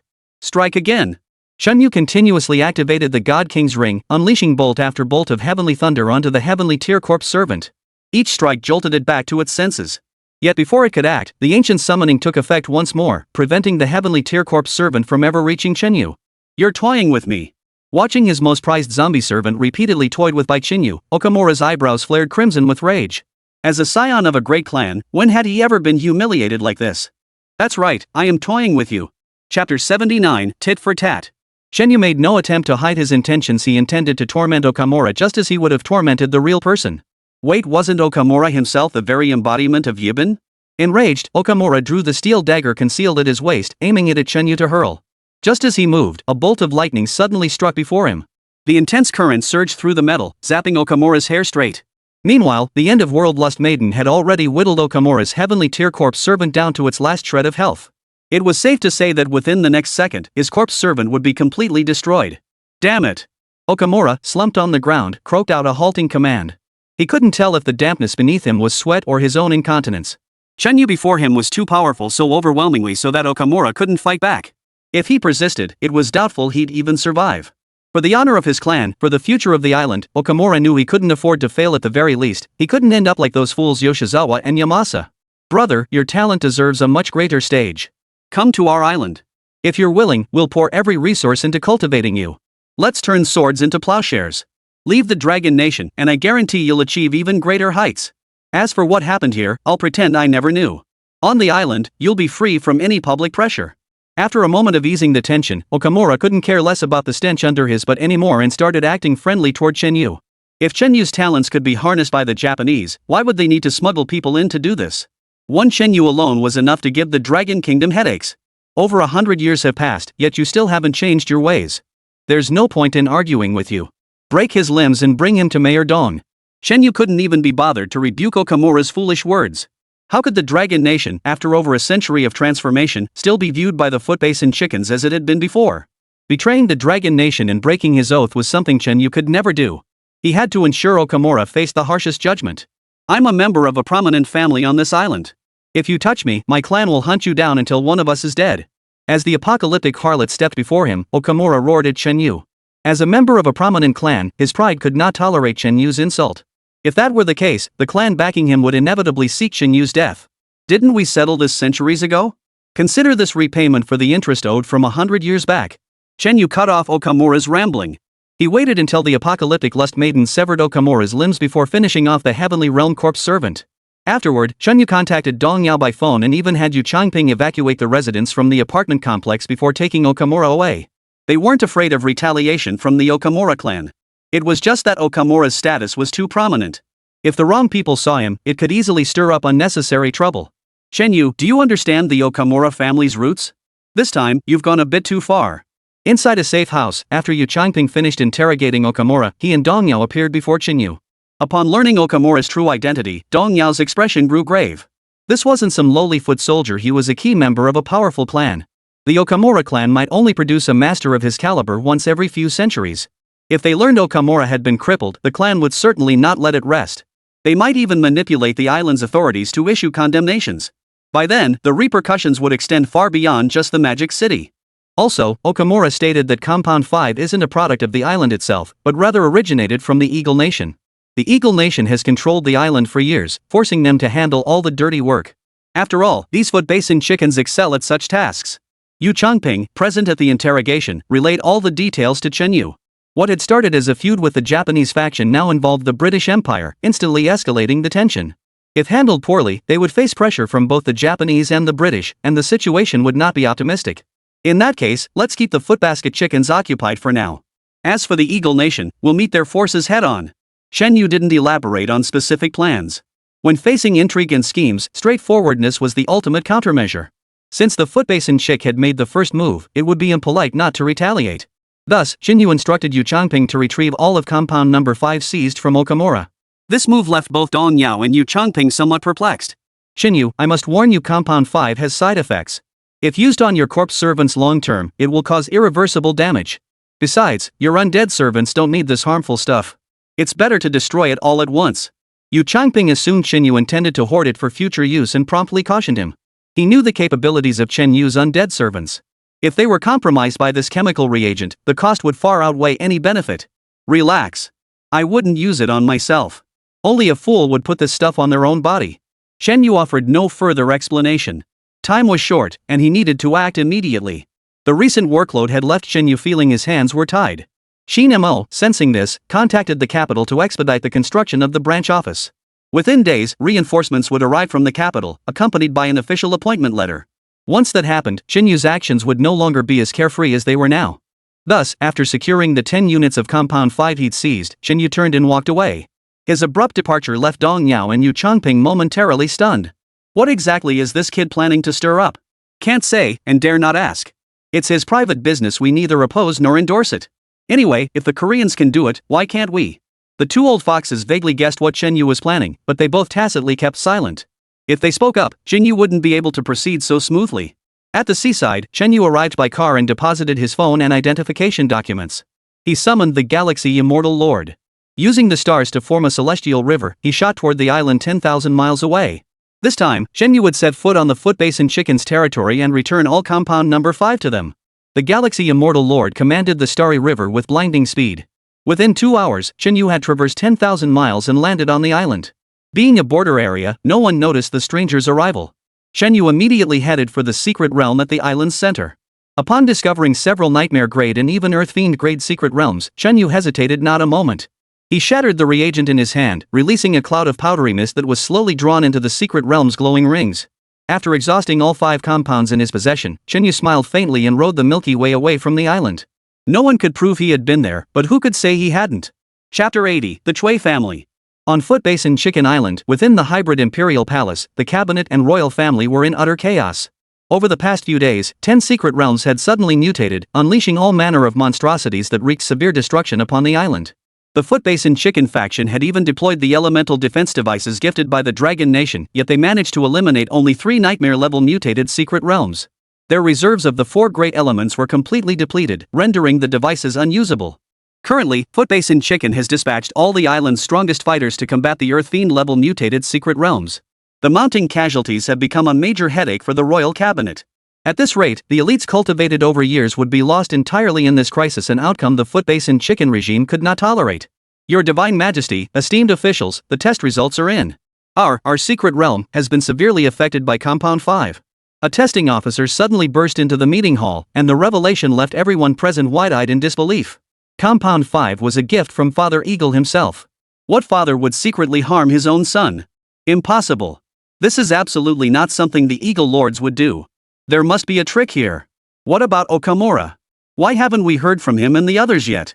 Right. The problem must be over there. It's definitely those people's doing. After the initial shock, the Imperial family and cabinet began analyzing the unexpected turn of events. Okamura and his group had been allowed to sneak out with tacit approval. Their successful escape had convinced everyone they were bound to succeed. But who could have foreseen that not a single word came from the Dragon Kingdom? Instead, our own backyard was burning hot, leaving us no time to spare. Those Gina people must pay the price. We islanders will make them pay. Quickly contact Lord Temurin. Inform him of our predicament and urge him to devise a solution. In the end, the royal family and cabinet had no choice but to issue orders. After all, this entire scheme had been the brainchild of Father Eagle himself. Originally, they were supposed to restore the glory of the Footbasin Chickens. Now, how had they nearly sunk this little island? When the son is in trouble, the father can't just stand by. Dragon Nation, Magic City Hall. Numerous dignitaries gathered at the Municipal Hall today for the inauguration ceremony of Division 1, Branch 749, the Magic City branch. As the division head personally selected by Lu Zhanglin, Chen Yu and his deputy Qin Mo attended in full formal attire. Even Dong Xian dressed elegantly and sharply for the occasion. Moreover, members dispatched from the capital headquarters had arrived in Magic City today, bearing appointment letters to formally confirm Chen Yu's position. This meant that from this day forward, every action Chen Yu took was no longer a personal endeavor. His decisions would now carry weight with the headquarters in the capital. Reflecting on how little time had passed since graduation yet his status had undergone such a dramatic shift, Chen Yu felt a sense of bewilderment.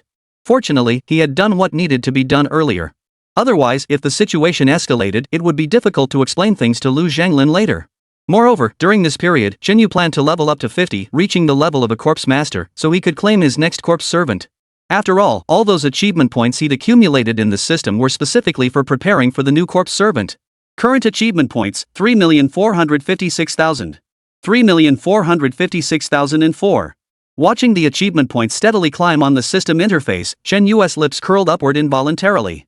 Now that he had 4 women, those achievement points felt downright sexy. He was already fantasizing if those points could jump by 1,000,000 every single day, that would be pure bliss. Heard the buzz? That Footbasin Chicken place is buzzing with activity lately. Still got a few Earth Fiend level secret realms left to crack. Beside him, Qin Mo's voice was low, audible only to Chen Yu. Qin Mo knew exactly what Chen Yu had done during the day he vanished after obtaining compound number 5. To say the events on that island had nothing to do with him would be absurd. In the past, Qin Mo would have sternly stopped him. But now, she wouldn't do that. Even if she found crucial evidence, it wouldn't prove anything. After all, that was Chen Yu's personal action back then. What did it have to do with Chen Yu, the current branch head? Besides, Qin Mo trusted Chen Yu wouldn't leave a shred of evidence for others to find. Chen Yu nodded silently in response. Though he heard whispers, he didn't possess the detailed knowledge Qin Mo had. But Chen Yu didn't care. It wasn't his problem anyway. Even if that little island sank, he'd just be living the good life. Just then, a convoy of SUVs pulled up outside.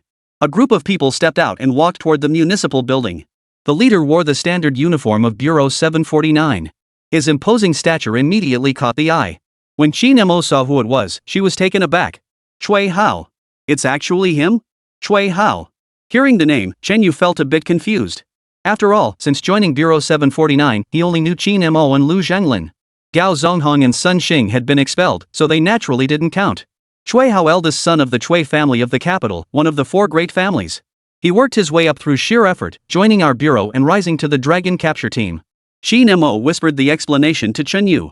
She had inquired about who was coming here earlier but hadn't received a clear answer. Qin Mo never imagined Director Lu Zhenglin would arrange for Chui Hao, a man of such pride, to be assigned to work alongside Chen Yu. As the eldest son of one of the four great families of the capital, Chui Hao had been the focus of immense attention since childhood. It could be said that his extraordinary destiny was sealed from the moment he was born. But Chui Hao was a man who never relied on family connections. Through relentless hard work, he became a master of corpse control and began exploring secret realms.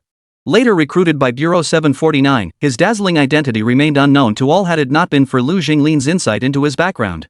Yet within the Bureau, Chui Hao never flaunted his Chui family status with arrogance. He climbed the ranks step by step through sheer effort alone. In his eyes, no privileged elite possessed any inherent nobility. Only true strength was the standard by which he judged others. The Chui family has never meddled in current affairs, much less interfered with the capital's direction. But this time, with Chui Hao's reassignment, the Chui family likely won't stand idly by. As Qin Mo analyzed the situation, Chui Hao approached Chen Yu. After a standard salute, he handed over the appointment letter. His hand extended casually, his attitude appearing dismissive. Qin Mo observed his expression, which was thick with skepticism. Chen Yu, you are hereby appointed as head of the Magic City branch. Headquarters has sent me to assist you. Chui Hao's tone was cold, devoid of any respect due to a superior, and everyone present noticed it. As the new branch head, being publicly humiliated by a colleague who had just arrived, the members attending the ceremony began watching the spectacle unfold. They were certain that if today ended like this, Chen Yu's position as head would become nothing more than a figurehead in the future. Chui Hao, what kind of attitude is this? Is this how you were taught to address your superior, Team Leader Fong of the Dragon Capture Unit? Chapter 81, To establish authority, you must suppress. Seeing Chui Hao's defiant stance, Qin Mo immediately stepped forward, her expression turning stern. Her fate was now intertwined with Chen Yu's. If Chui Hao had the upper hand over Chen Yu, no one in this branch would heed Chen Yu's commands in the future. Qin Mo, I truly don't understand how you've become like this. You joined the bureau after me, so I could understand if you were less mature back then. But you grew up under Director Lu's guidance. Why are you now following a child's lead and acting recklessly? Regardless of how others perceived it, Chui Hao voiced his true thoughts without a second thought, heedless of any potential repercussions. Having served in Bureau 749 for years, Chui Hao knew this organization harbored hidden talents. His own ambitions dared not challenge its masters. He was grateful to be part of the Dragon Capture Unit, content with no greater ambition than helping Dragon Nation achieve freedom sooner. But upon learning that Chen Yu had been appointed head of the Magic City branch, Chui Hao's perspective began to shift. Fueled by his family's deliberate and inadvertent remarks, his resolve only grew stronger. Why would a rookie who had just joined Bureau 749 become a branch head? Especially one who started as an unofficial member. Chui Hao had toiled within the bureau for years, climbing to his current elite status through countless achievements and even felt he might plateau there. Yet this young upstart, Chen Yu, had reached such heights before turning 20, with future achievements seemingly boundless. Chui Hao naturally resented this. If not for the bureau's orders, he wouldn't have come to meet Chen Yu of his own accord. Listen, Chui Hao, this is Director Lu's order. Director Lu has foresight, and Chen Yu deserves his trust. It's all perfectly reasonable. Qin Mo continued to argue on Chen Yu's behalf, only to draw a cold laugh from Chui Hao. Director Lu is indeed far-sighted, but he hasn't appeared in the public eye for years. He's long since lost touch with how rapidly this era is changing. Within the bureau, only Qin Mo and Chen Yu knew about Lu Jinglin's affairs in the core secret realm. Chui Hao certainly had no right to know. Chui Hao believed Lu Zhenglin had been secretly cultivating his power all these years, and by stepping back from the bureau, he had lost touch with the overall changes within Bureau 749. Assigning Chen Yu was a mistake. Agent Chui, today marks the inaugural day of the branch's establishment. If you have something to discuss, let's speak privately after the ceremony, shall we? I know you value your pride and I don't wish to humiliate you, but if you continue disrupting the ceremony, I'll have no choice but to assert my authority. Just as Qin Mo was about to continue, Chen Yu patted her shoulder and walked over to Chui Hao, leaning close to whisper in his ear. Chen Yu's demeanor startled Chui Hao. After all, once people learned he was the eldest son of the Chui family, they treated him with utmost courtesy. But Chen Yu had started with courtesy before taking a firm stance. His words left Chui Hao unable to refute them, even elevating the matter to a higher level. But how could Chui Hao allow a young upstart to dictate his actions? If word of this reached the capital, his colleagues back at headquarters would laugh him to death. Chen Yu, you truly aren't suited for this position. I suggest you submit your resignation early, or return to being an external staff member. It'll save you the embarrassment. Otherwise, you won't be able to manage this branch. When you cause more trouble for headquarters in the capital, who's going to clean up your mess? Cui Hao pressed relentlessly. The spring breeze on Shen Yu's face finally melted away, replaced by a bitter chill. If reason and negotiation fell on deaf ears, then he'd have to use his own strength to force the other party to submit. Shen Yu understood all too well that if such a troublemaker wasn't silenced promptly, he alone could throw the entire branch into chaos without any external interference. At the same time, Shen Yu suspected Lu Zhanglin had deliberately arranged this situation. Perhaps it was to establish his authority, or perhaps it was to have him handle some troublesome matters for the bureau. Shen Yu, if you want this leadership role, you'll need to show some real skill. How far do you think you can go just riding on Director Lu's favor? I doubt you're even as good as our team members. Cui Hao yanked a team member from behind him to his side. Observing the expressions on every team member's face, Shen Yu concluded these people currently answered only to Cui Hao. The team member Cui Hao had pulled over also shot Shen Yu a scornful look, showing no deference whatsoever to his position as leader. With Cui Hao's protection and the backing of the entire Cui family behind him, this team member genuinely held no respect for Shen Yu. You think his strength surpasses even my undead servant? If you think you're up to it, I'll let this one corpse servant spar with you. Let's see what kind of prowess this guy from headquarters actually possesses. In an instant, the Milky Way Immortal Lord materialized beside Shen Yu. His autumn water eyes bore a cold stare at Cui Hao and the others, while the intense killing intent radiating from his body erupted without restraint. A heavenly tier corpse servant. He wasn't lying after all. This heavenly tier corpse servant isn't just any rank either, such a grade is rare even within the country. Who would have thought this Shen Yu actually has some skill? Feeling the wave of killing intent erupting like a heat wave, everyone present, whether attendees of the ceremony or Cui Hao's team members, couldn't help but inwardly gasp in astonishment. Shin Mo beside them was also tense beyond belief. She knew Shen Yu's temper all too well. If he truly lost control today, the first branch of Bureau 749 would be the laughingstock of the entire organization. You think you're better than me? Why don't you summon all your undead servants and see? But let me warn you, if your undead minions all perish, I'll expel you from the division immediately. Your abilities are unworthy of working here. Shen Yu's cold gaze fixed on the team member Cui Hao had dragged over. The man swallowed hard with obvious effort before quickly stepping away from Cui Hao. Bureau Chief, it's my fault. I don't have the strength to fight you head-on. I admit defeat. This team member knew full well that if it came to blows, his two corpse servants would likely be instantly slaughtered by Shen Yu's Milky Way Immortal Master. Moreover, judging by Shen Yu's expression, this wasn't a joke. If anything happened to his corpse servants, he would undoubtedly be fired. He had worked hard to reach his current position. Though merely a team member, he brought honor to his family. Getting fired on his very first day? That would be an utter disgrace to any immortal. Shen Yu was favored by the bureau chief, who backed him in everything. Cui Hao, meanwhile, had the backing of a prominent Beijing family. Neither side was in a position where they'd be left with no options. Why bother tangling with these two? Time to make a run for it. Cui Hao, if you still aren't satisfied, you can try again. Only this time, it seems these team members aren't willing to get involved. As soon as Shen Yu finished speaking, Cui Hao turned to look. There, the members he'd brought from the capital were all standing at a safe distance, clearly terrified of being dragged into this mess. Seriously, didn't they even bother to check Shen Yu's reputation in the Magic City before coming? What does the Cui family need to know? When the Cui family rose to prominence, the capital was still called Yin Kingdom. Why would they care about some Shen Yu? Haha, looks like we're in for a show. Chapter 82, Level 89 Corpse Servant. The attendees from various circles who had come for the inauguration ceremony grew excited upon witnessing the sharp confrontation between Shen Yu and Cui Hao. Yet they also worried if Shen Yu truly offended the Cui family, would the Demon City face repercussions because of him alone? Though Cui Hao never involved his family in external affairs and forbade them from interfering, he was still the eldest son. Shen Yu, it's only now that you've earned my respect. Perhaps it's that reckless boldness of a newborn calf that piqued Director Lu's interest? Very well. Today, I'll show you just how naive your ambitions for that deputy chief position truly are. Facing Shen Yu's heavenly tier corpse servant, Cui Hao showed no fear.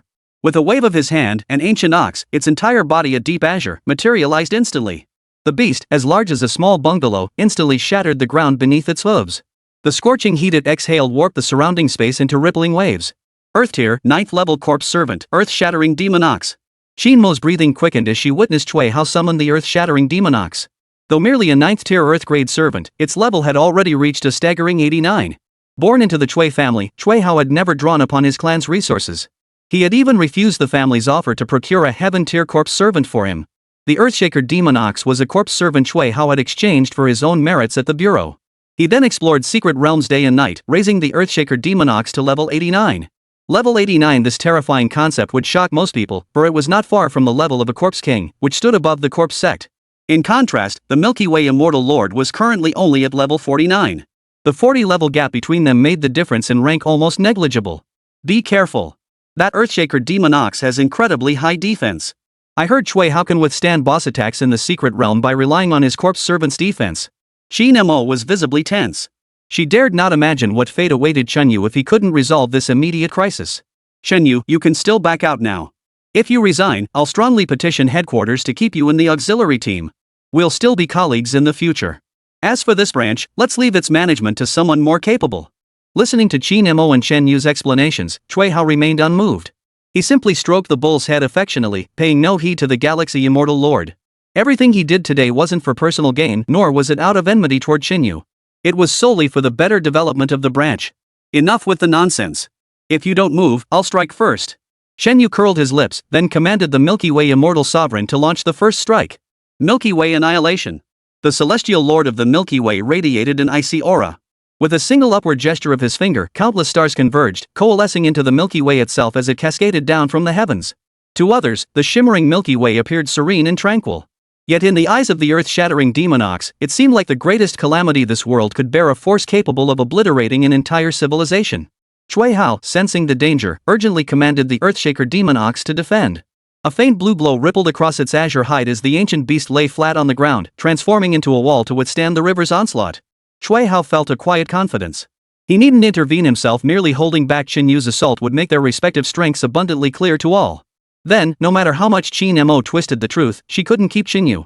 She'd have to watch him forced to resign. This defense is truly formidable. Watching the torrent of stars gather, only to be neutralized upon striking the earth-shattering Demon Ox, Qin Yu stroked his chin and nodded in affirmation. Such defensive prowess was worthy of a Earth Fiend tier boss. Some bosses were even inferior to Chui Hao's undead minions. Chui Hao is truly formidable. To possess such strength without relying on family influence, most people simply can't compare. Looks like Shen Yu's in for trouble. Chui Hao hasn't even made his move yet and already has things this under control. If he does, Shen Yu probably won't be able to stop him. Shen Yu worked so hard to get where he is today. Who would have thought he'd have to resign right after taking office? The surrounding spectators watched the unfolding events with collective sighs.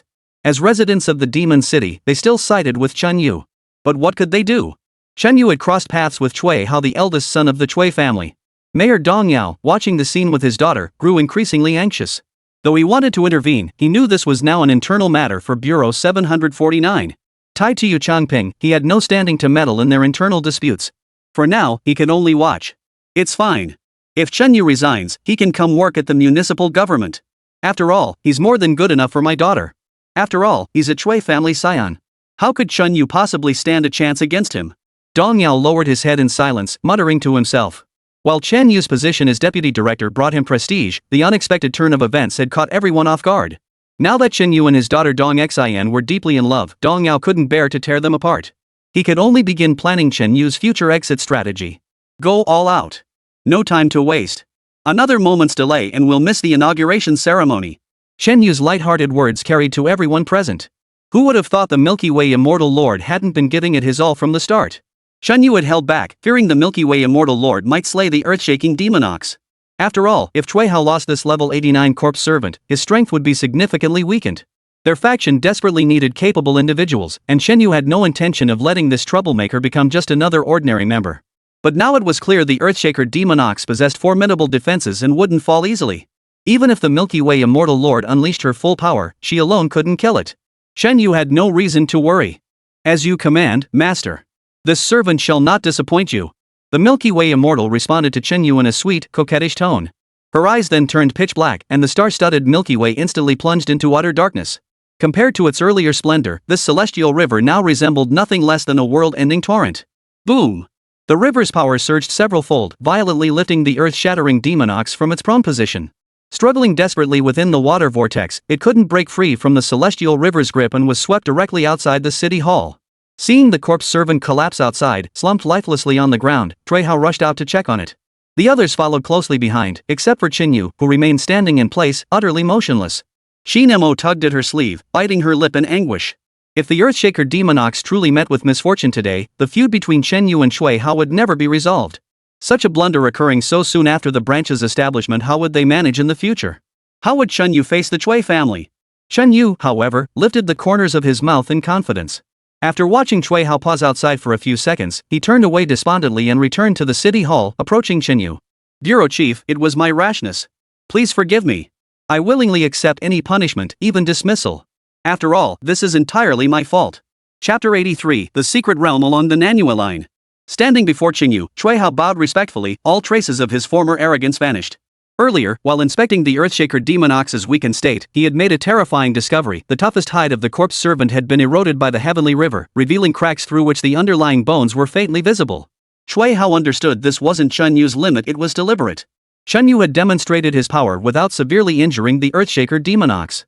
Moreover, had the injuries been any more severe, he feared only his clan could repair the corpse servant. Now, Chui Hao understood the gap between himself and Chen Yu. Even with his vastly superior rank, he was still no match for Chen Yu. Chui Hao was an upright man who refused to back down.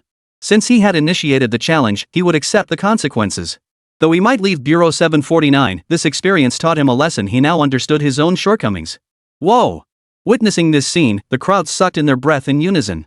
They never imagined Chen Yu's strength could force the eldest son of a prestigious family to bow his head. By demonstrating his power, solidifying his position, and forcing Chui Hao to concede, Chen Yu would become unshakable within Bureau 749. Colleague sparring is perfectly acceptable, but there's no need for this. Director Liu summoned you here to help resolve Shanghai's difficulties. Seeing Chui Hao back down, Chen Yu refrained from pressing his advantage. With the Magic City branch already understaffed, forcing Chui Hao out would only make daily operations even more difficult. Chen Yu wasn't afraid of retaliation from the Chui family. He could see that Chui Hao harbored no personal agenda toward Bureau 749, and such loyalty was rare and valuable. But on the day of your meeting, you deliberately provoked your superior. That cannot go unpunished. Do you have any objections? However, Chen Yu wasn't ready to let the matter drop. After all, he intended to remain in his position as branch chief. If he failed to establish his authority now, similar incidents would inevitably resurface in the future. He, Chen Yu, had no time for petty squabbles. Such potential threats must be nipped in the bud. Chui Hao nodded firmly in agreement. He accepted the dismissal and was prepared to bear all consequences. Effective immediately, you forfeit 6 months' salary. Your planned promotion to squad leader is revoked. You will revert to squad member status pending further review. However, you will retain your captain's duties. Should your performance prove satisfactory, your captaincy will be reinstated. To outsiders, Chen Yu's punishment seemed severe. A single sentence had stripped Chui Hao of his special status. Yet Chui Hao knew this punishment held little sway over him. The salary issue was no obstacle for a scion of a prominent family. Grateful for Chen Yu's kindness, Chui Hao saluted him with military precision. He then presented a bracelet in the bureau chief's uniform, holding them out with both hands before Chen Yu. The Bureau 749 uniform, crafted with special technology, could withstand one full power attack from a ground realm 7th layer or lower opponent. The bracelet, a globally co-developed storage device, contained a 5-square-meter space capable of holding everyday items and treasures obtained from secret realms. Such ultra-tech bracelets commanded prices so astronomical that even noble families dared not casually purchase them for their members, their cost rivaling half a year's GDP of the Demon City. Yet for vital figures, the authorities naturally ensured comprehensive protection. Even at immense cost, it was preferable to risk any mishap befalling these key individuals. After the matter was settled, the ceremony concluded smoothly. Everyone returned to the branch building designated by Dong Yao and began their official duties. The position of branch chief proved a headache for Chen Yu. He was inundated with paperwork daily, some documents leaving him utterly baffled. Given this workload, reaching the level of a corpse sect master was out of the question. Right now, even finding time for a proper night's sleep felt like a luxury. So Chen Yu cheerfully passed the workload on to Qin Mo. As his deputy, she had an obligation to handle these documents. But Qin Mo hadn't anticipated that Chen Yu would dump every single task on her, leaving him free to sit back and do nothing. Truly a man without a care in the world. Chen Yu, you bastard. In the bureau chief's office, Qin Mo stomped her feet, hands on her hips, seething with anger. Seeing this, Chen Yu stuck out his tongue, feigning ignorance of the details, while outside he encouraged the team members to work hard. Director Chen, I need to speak with you. Is now convenient? At that moment, Chui Hao approached Chen Yu, his meaningful gaze making Chen Yu distinctly uncomfortable. I don't stand on ceremony around here. Just call me by my name. Calling me boss makes me feel old. Hearing the title Director Chen gave Chen Yu goosebumps. He never dreamed anyone would address him that way. Chen Yu possessed no official authority, nor did he seek it. To him, these members were colleagues. There was no need for rigid hierarchy. It was enough for everyone to understand their roles internally. Otherwise, if words and actions didn't align, managing this branch would become difficult. So Chen Yu pulled Chui Hao to a cafe outside the building. They ordered something simple and began talking. There's new information from the South Vietnam side. A secret realm there, straddling the border, belongs to both us and South Yu. In recent days, several elite guards have appeared around the secret realm, all blonde-haired and blue-eyed, clearly not South Vietnamese. They're barring our people from approaching the secret realm, threatening our border and effectively shrinking our territory. Chui Hao and Chen Yu spoke with grave expressions. The actions of those foreign devils were nothing short of challenging the Dragon Nation's bottom line. The border was a boundary meticulously drawn by nations long ago. For decades, no one dared to deliberately cross this line. Consequently, the Dragon Capture Task Force from the capital headquarters dispatched numerous members to negotiate, even leading to clashes. Yet, none returned. Now, with Liu Zhanglin and the other Dragon Nation leaders all occupied with the core secret realm, the border issues with South Vietnam had been shelved. This left Chui Hao deeply dissatisfied. As a Dragon Nation citizen, one must shoulder certain responsibilities. Chui Hao had previously volunteered to go to the South Yu border, only to be refused by team leader Fong. After all, Chui Hao's status was unique. Should anything happen to him there, the Chui family would certainly not let it rest. Internal strife and external threats would only entangle Dragon Nation further in conflict. They certainly did not want the Chui family meddling in their internal affairs. That's why Chui Hao had remained inactive all this time.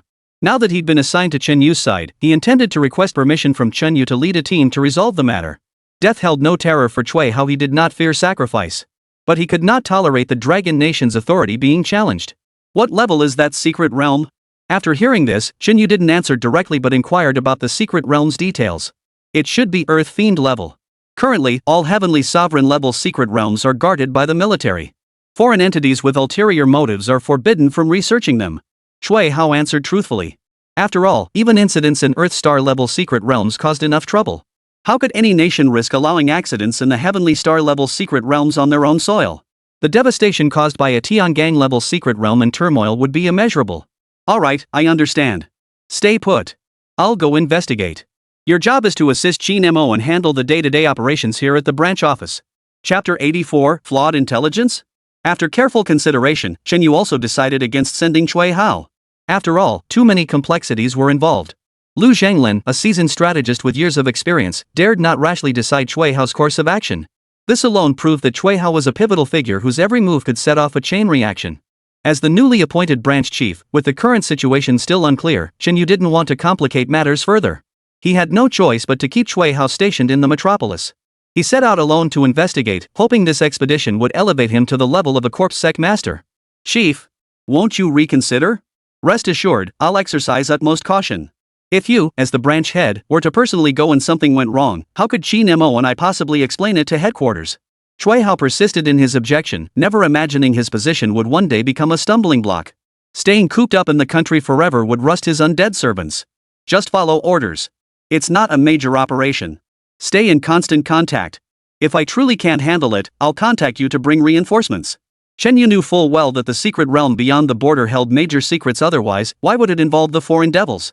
Those people, seeing an opportunity to profit, would naturally want a piece of the pie. They could also use it to suppress the Dragon Nation. They'd be more than happy to do so. This complicated the situation considerably. With the Korean situation escalating, going alone would indeed increase the danger significantly. But this was the only way to prevent internal mishaps. It was the best solution Chen Yu could think of at the moment. Seeing that discussion yielded no resolution, Chui Hao could only agree. After leaving the cafe, he repeatedly reminded Chen Yu to contact him immediately if anything happened. Upon learning of Chen Yu's plans, Dong Yao summoned him to dissuade him from going personally. After all, his status had changed. Chen Yu's importance was self-evident. If anything happened to him, it would be a tremendous loss for the entire Dragon Nation. On the southern border, those foreigners are preparing something unknown. If you go in blindly, you might walk right into their trap. Liu Zhanglin hasn't rushed to handle these matters because he has absolute confidence. You should stay out of it. Dong Yao's stance was unwavering. While he claimed it was for Chen Yu's safety, his primary concern was actually for his daughter, Dong Xian. Now that Dong Xian was staying at Chen Yu's home and rarely returned to visit her elderly father, Dong Yao couldn't help but lament that she was truly like water poured out, gone forever. If something truly happened to Chen Yu, wouldn't his daughter be left a widow? This young couple hadn't even enjoyed a few good days together. Rest assured, I know what's at stake. This is also a trial for me, a chance to advance within the corpse sect. I've just taken office with no achievements to my name. If things continue like this, people will inevitably gossip. Might as well seize this chance to earn some merit. Chen Yu shook his head with a smile. He didn't care about those merits. As a Dragon Nation citizen, he simply couldn't accept the provocation. Seizing this chance to reach the level of Corpse Master was something Chen Yu simply had to do. Dong Yao had no choice but to arrange for Chen Yu to board the earliest flight to the border. He specifically assigned Yu Chongping to escort him, watching until the plane took off before returning to the city. Along the Longyue border, a secret realm spanning both nations stood out starkly. On this side, a group of South Vietnamese clutched their truth, guarding the area alongside one eagle-branded man. Beside this eagle flag-bearer stood a man none other than Sun Xing, the very person forcibly expelled by Lu Zhanglin. After leaving the Gao family, no one among the current Gao relatives knew Sun Xing's whereabouts. They had clung to him as their last hope, yet when the family purge finally came, Sun Xing never appeared. No one could have imagined Sun Xing would appear here, and the Eagle Nation man beside him was none other than Temlang. Brother Temlang, we've been guarding this place for so long without seeing anyone else from Dragon Nation. Why don't we just pull out? With you here, the Dragon Nation can't stir up much trouble anyway. Why make such a big deal out of this?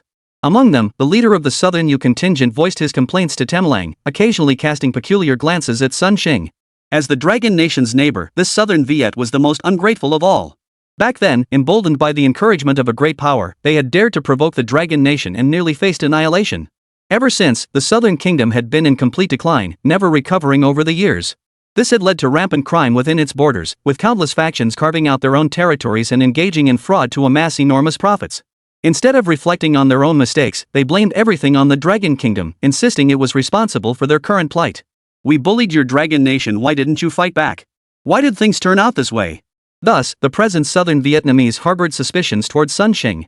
They refused to believe he had genuinely been expelled from Bureau 749 within the Dragon Nation. Some even suspected he might be a spy gathering intelligence here. Very well. You may leave now, but I must remind you of something. Unfazed by the Southern Vietnamese's suspicions, Temlang waved his hand dismissively and continued. However, any benefits gained in the future belong solely to our great Eagle Nation. Don't even think about laying a finger on them, and don't entertain any other schemes. What the Dragon Nation achieved back then, we can surpass. We can even make you vanish from the map forever. Temlang hailed from the Eagle Nation, and the inherent cruelty and greed of Westerners were vividly embodied in him. He never intended to involve South Vietnam in this affair. After all, this was the Dragon Vietnam border, and he was the one who had come here. Therefore, he could only keep South Vietnam as a puppet by his side. This provided him with justification, making all his actions appear legitimate. Hearing this, a group of South Vietnamese men shrank back, carrying truth to the side, too afraid to complain. They knew full well that Temlang wasn't just bluffing, he was genuinely ruthless. Son, you said Longwo was making moves, but days have passed, why still no news? Could it be that your changed status has made intelligence gathering less reliable than before?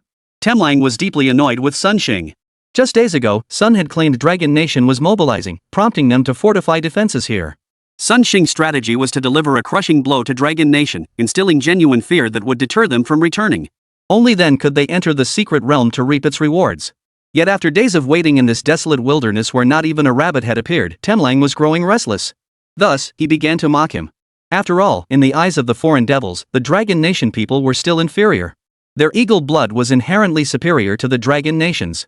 Had it not been for Sun Xing's status, he never would have accepted his recruitment. Impossible. Though I'm no longer in that position, my intelligence network has been honed over years. All these years, all this money I've spent, wasn't it all for today? Chapter 85, The Dwindling Value. Faced with Temlang's skepticism, Sun Xing's emotions flared. After years in Bureau 749, he deeply resented anyone questioning his competence. Though forced to resign by Lu Zhanglin, the intelligence network Sun Xing had secretly built over the years remained intact.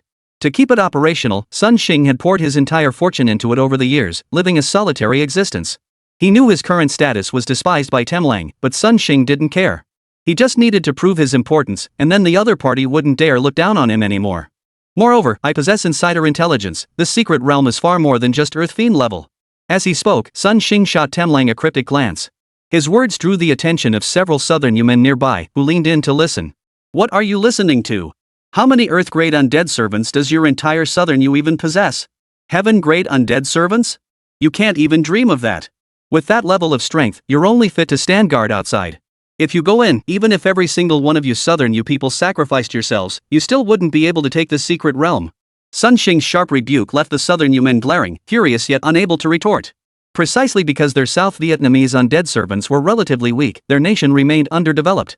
Had the quality of their undead servants matched others, they would have risen long ago. What's the deal with this secret realm? Spill it, my friend.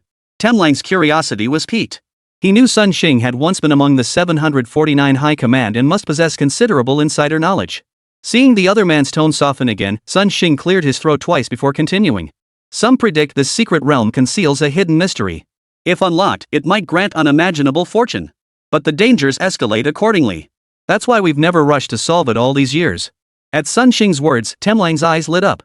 If what Sun Xing said was true, then this trip wouldn't have been in vain. Successfully exploring this secret realm and seizing its opportunity would likely see the entire Eagle Nation elevate him to its highest pinnacle. Son, my dear friend, if your words prove true and you successfully explore this secret realm with me, the entire Eagle Nation will ensure you are richly rewarded. I'll even petition for your immigration to the Great Eagle Nation, freeing you from your current lowly status. Temlang's promise filled Sun Xing with joy. If he truly became an eagle, wouldn't he rise above everyone else? What he couldn't achieve back in Bureau 749, he could finally accomplish now. Look! There are people over there. At that moment, a sharp-eyed southern Vietnamese spotted a lone figure steadily approaching the border from afar, a Dragon Nation national. He was alone, appearing by himself, a highly unusual sight. That's Chen Yu. As the figure drew nearer, Sun Xing scrutinized him closely. His eyes immediately shot bloodshot. If not for Chen Yu, he wouldn't have suffered such a drastic reversal of fortune. Even now, he could still wield considerable power. And Gao Zonghong wouldn't have fallen into such despair. Now in control of the Magic City branch, working in tandem with him, the entire Dragon Nation would be within his grasp. Upon hearing Chen Yu's name, Temlang paused in surprise before his mouth fell open. This name was familiar to him too. His student Hunter had been defeated by this very Chen Yu. It was precisely because of that incident that Chen Yu had risen to prominence. But Hunter had paid a heavy price. He was still evading his creditor's search, and even Temlang couldn't reach him. Meanwhile, Chen Yu, near the border, remained unaware of the schemes unfolding far away.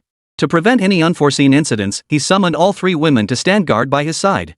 Current achievement points, 5,184,000. 5,184,004. Do you wish to spend achievement points to enhance your ability to possess women?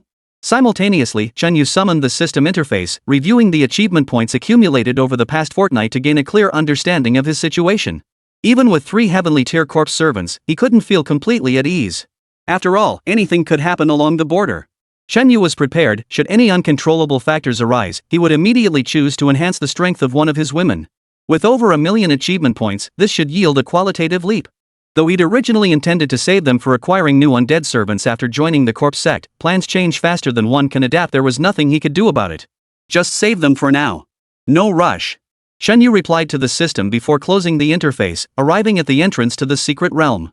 The colossal secret realm's light ring towered as high as a 3-story building, leaving Chen Yu inwardly astonished. Simultaneously, a familiar sensation washed over him. Chen Yu was certain this secret realm was no ordinary place.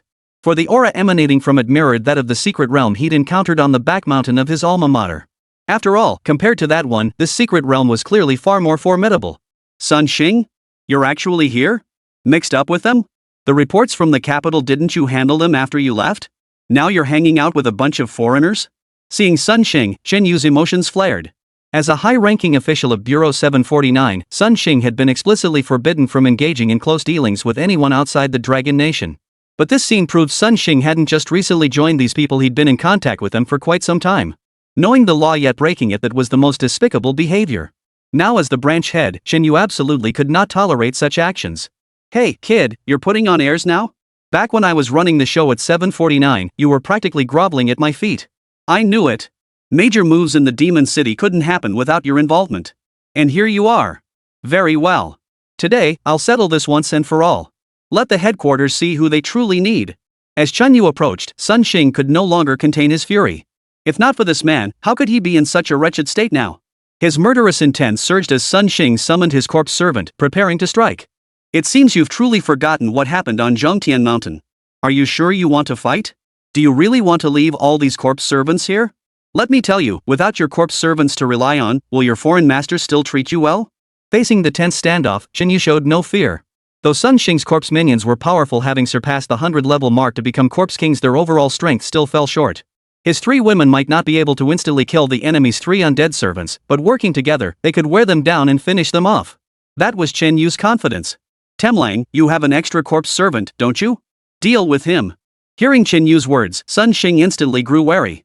He didn't argue because Chen Yu hadn't spoken falsely. Losing his high-ranking status in the 749 Bureau had already begun to grate on Temlang.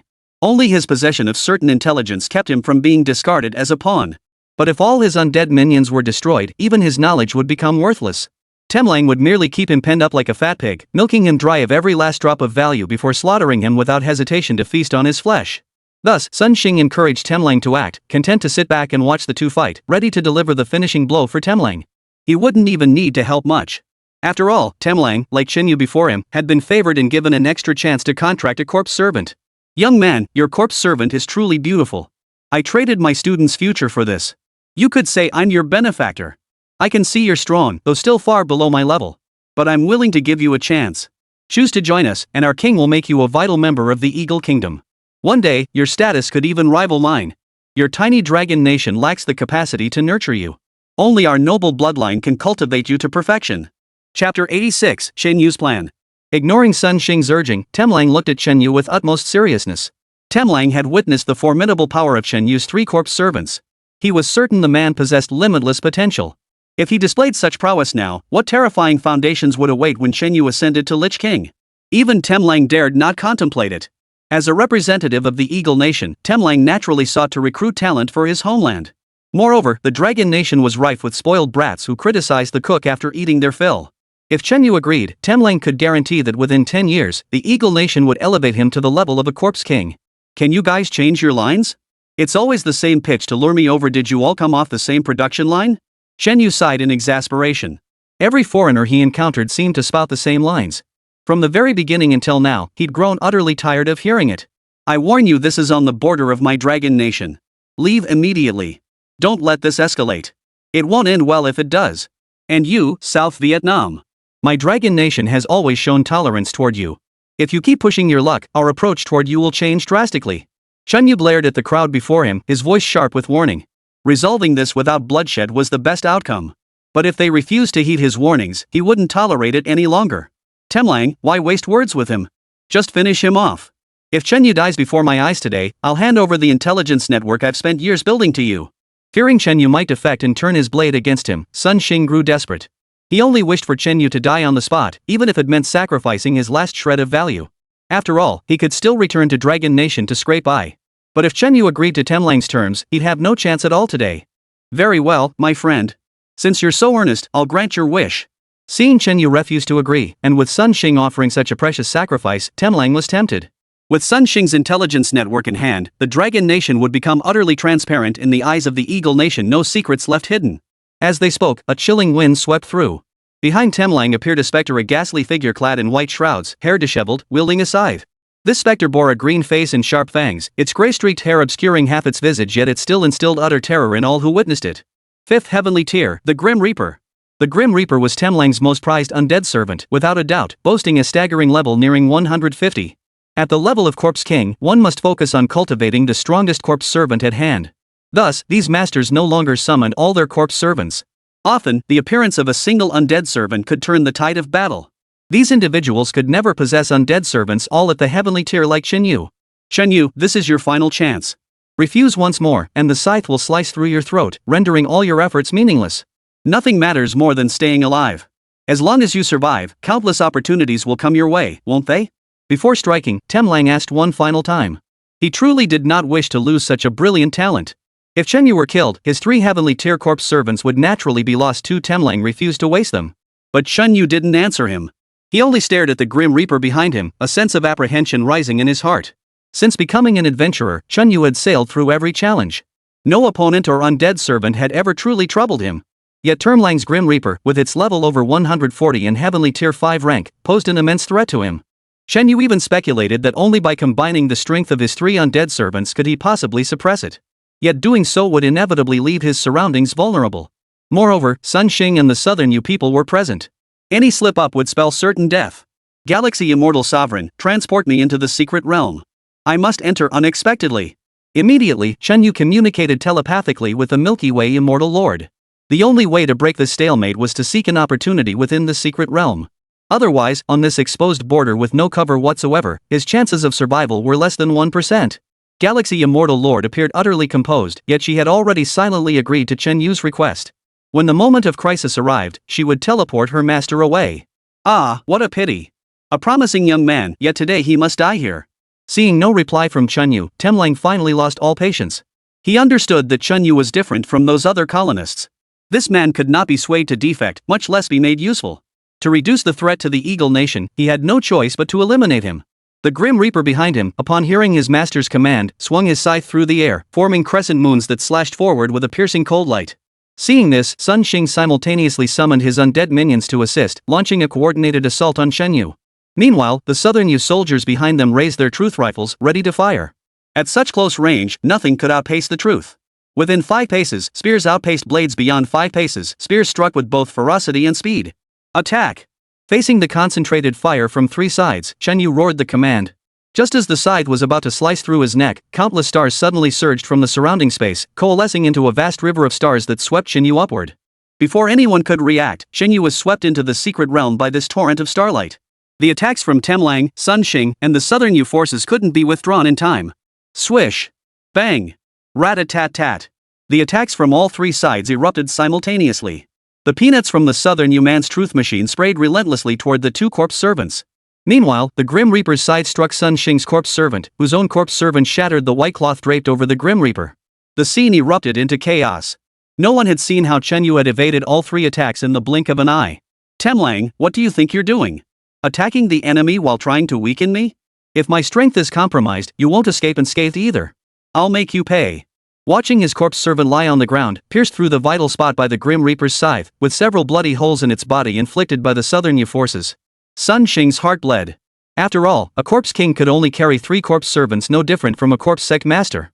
Losing one, now his most powerful heavenly tier corpse servant, severely weakened Sun Xing's own strength.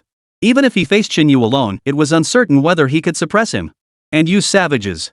Good for nothing but causing trouble. Sun Xing glared viciously at the panicked Southern Yu men trailing behind. If not for fear of triggering a brutal Southern Yu retaliation, he would have left them here to rot. Enough, Sunday, stop acting like a child. You know well that battlefields change in the blink of an eye, anything can happen. As allies, I'd never turn against you. This mess is all Chen Yu's doing. For now, let's hurry into the secret realm. Once everything is resolved, follow me back to the Eagle Kingdom. I'll find you a better corpse servant, won't I? Chapter 87, The Indescribable Truth. Watching Sun Xing's furious expression filled Temlang with disgust. Had Shenyu not chosen to oppose them, Temlang would have dealt with Sun Xing completely right then and there. But Temlang held back. After all, Sun Xing still held valuable intelligence networks that could be exploited. Temlang resolved that once Sun Xing handed over his network and they returned to Eagle Nation, he would force the man to purchase a corpse servant at exorbitant rates. With his extensive connections to underground organizations and the mafia, once Sun Xing got involved, Temlang would rake in substantial referral fees. After all, this wasn't his first time pulling such strings. Even Hunter's student loans had involved Temlang's meddling. He was quite adept at it. Listening to Temlang's words, Sun Xing remained oblivious to the others' ulterior motives. But now, Chunyu was the priority. They had no choice but to enter the secret realm in pursuit. As the light circle was about to vanish, the 2 leapt with all their might into the secret realm, ignoring the stunned southern Vietnamese men still standing outside. After all, these men couldn't even produce an Earth-tier zombie servant. They were utterly insignificant in Sun Xing and Chen Yu's eyes. What should we do now? Keep waiting? I want to go home. It's been ages since I had a proper meal. Go back? Forget it. If the general finds out we turned back midway, he'll beat us to death. After much internal conflict, the Southern Yu men ultimately stayed put, forced to wait until the trio emerged from the secret realm. If Chen Yu emerged first, they'd open fire without hesitation. If Temlang and Sun Xing came out first, perhaps they might take pity and share some loot.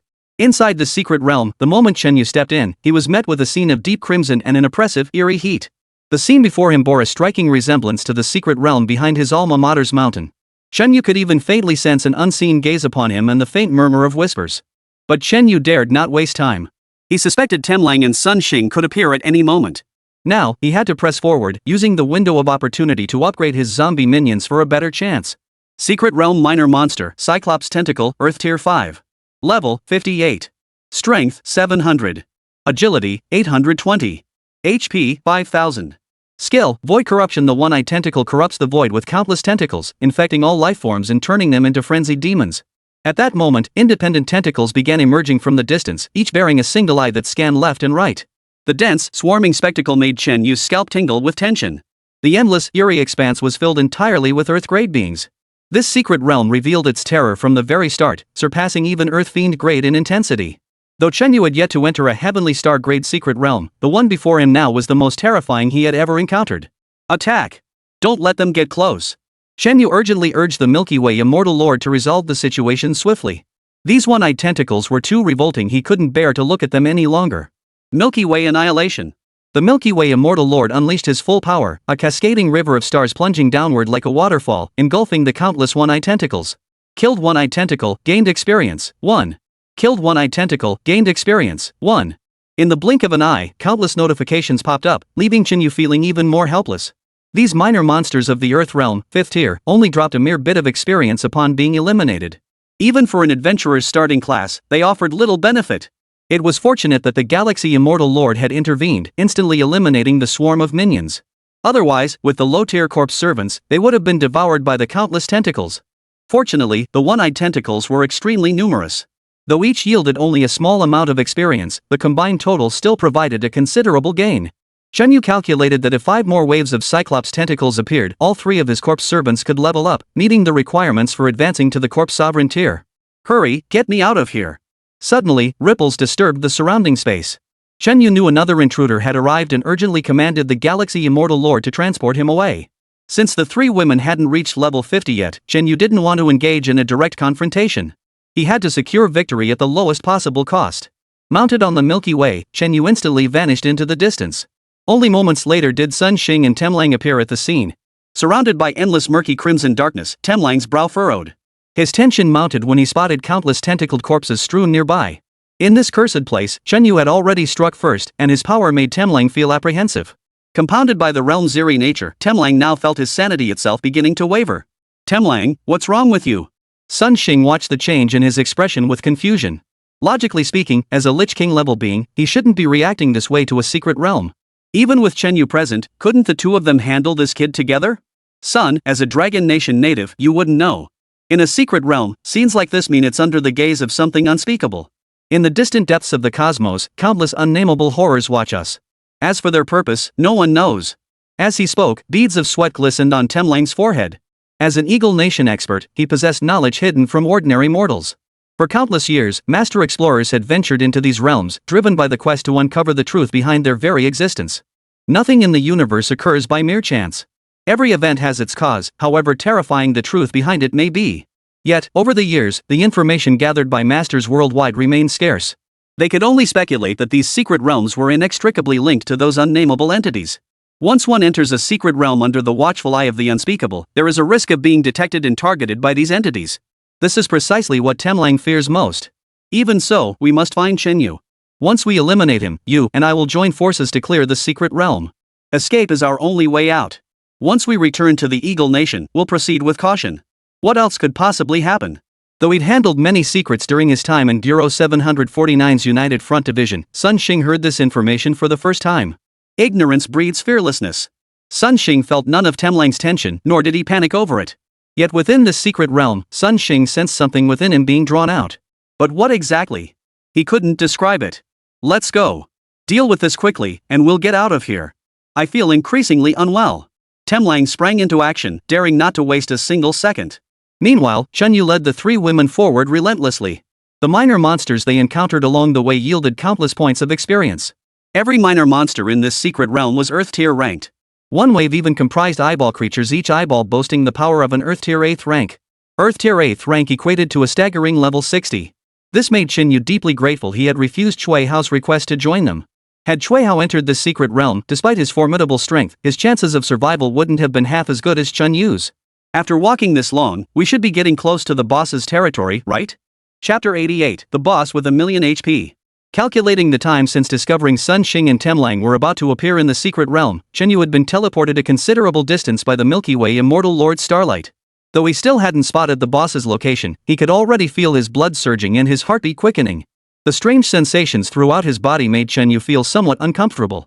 All of this was due to his reaction to drawing near the boss.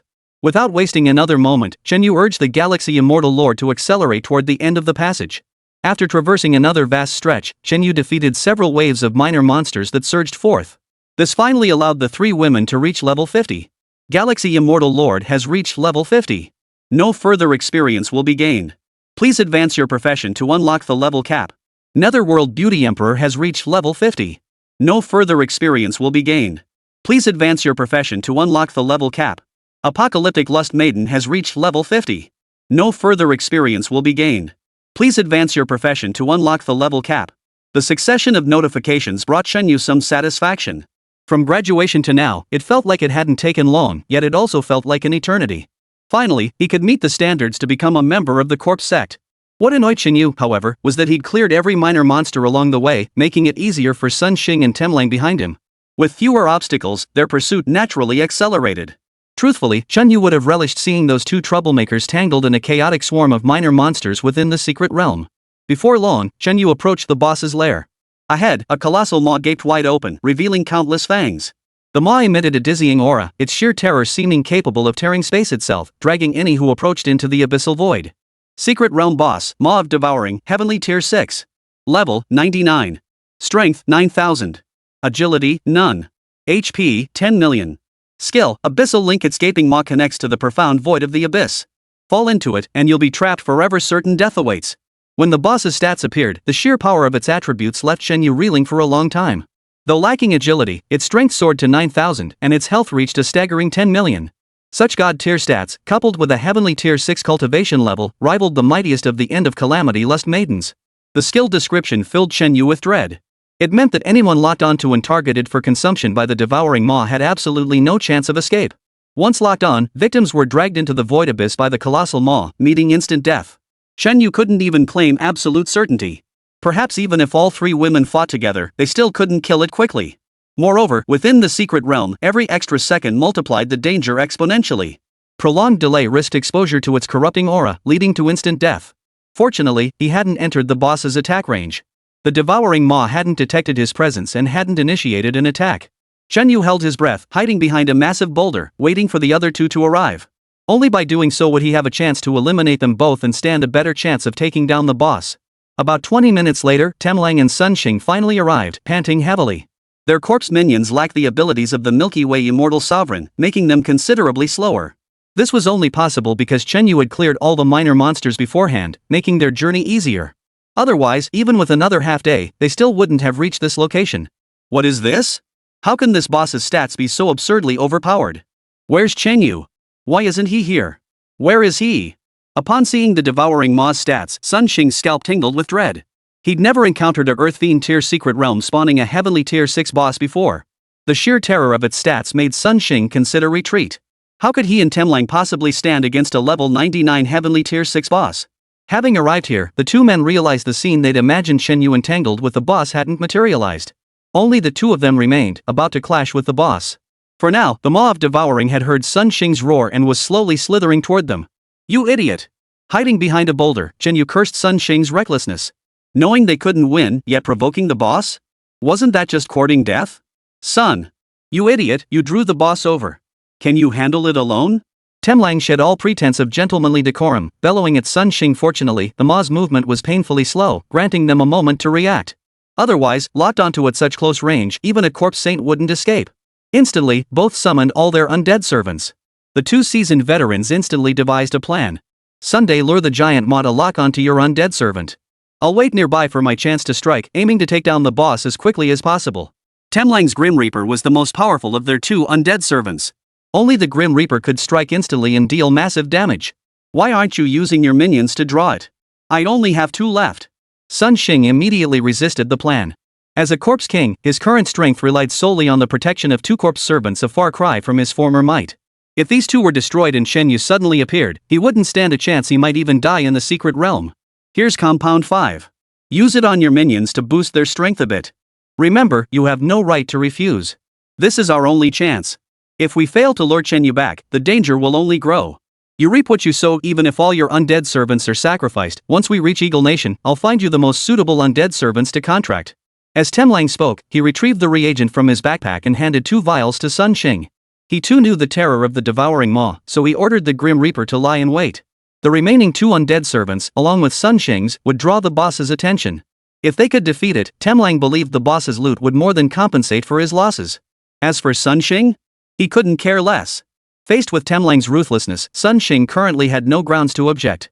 He could only follow the plan and administer compound number 5 to the remaining 2 undead servants.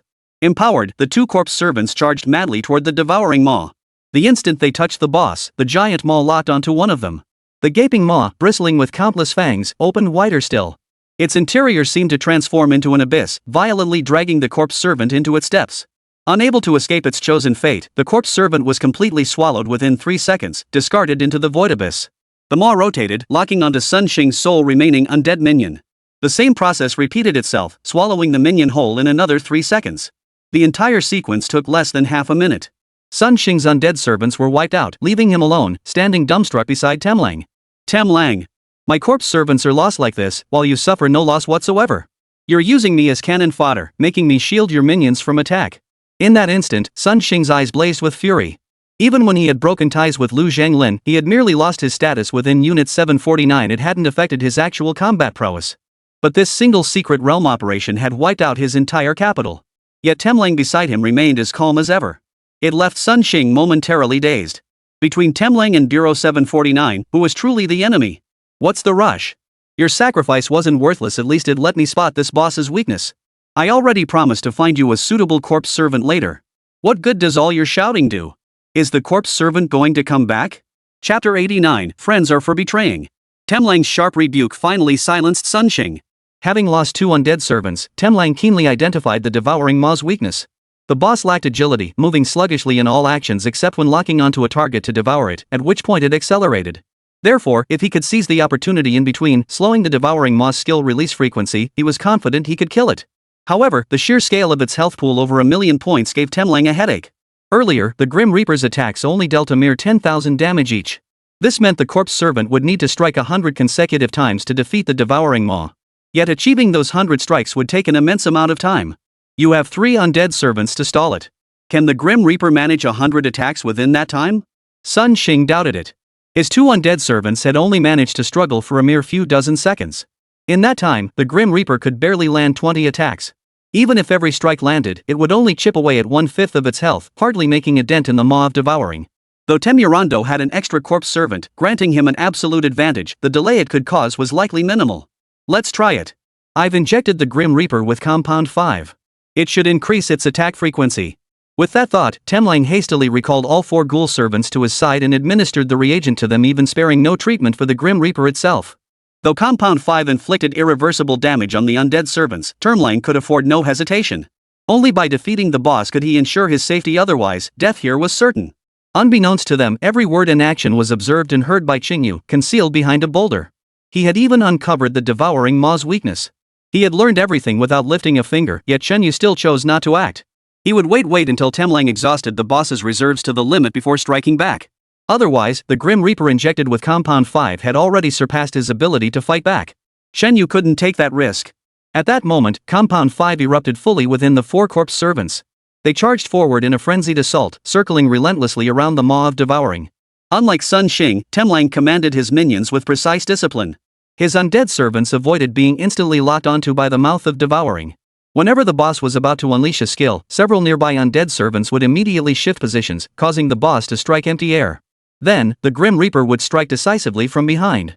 Controlling the undead minions, Temlang dared not even breathe loudly, focusing intently on his commands.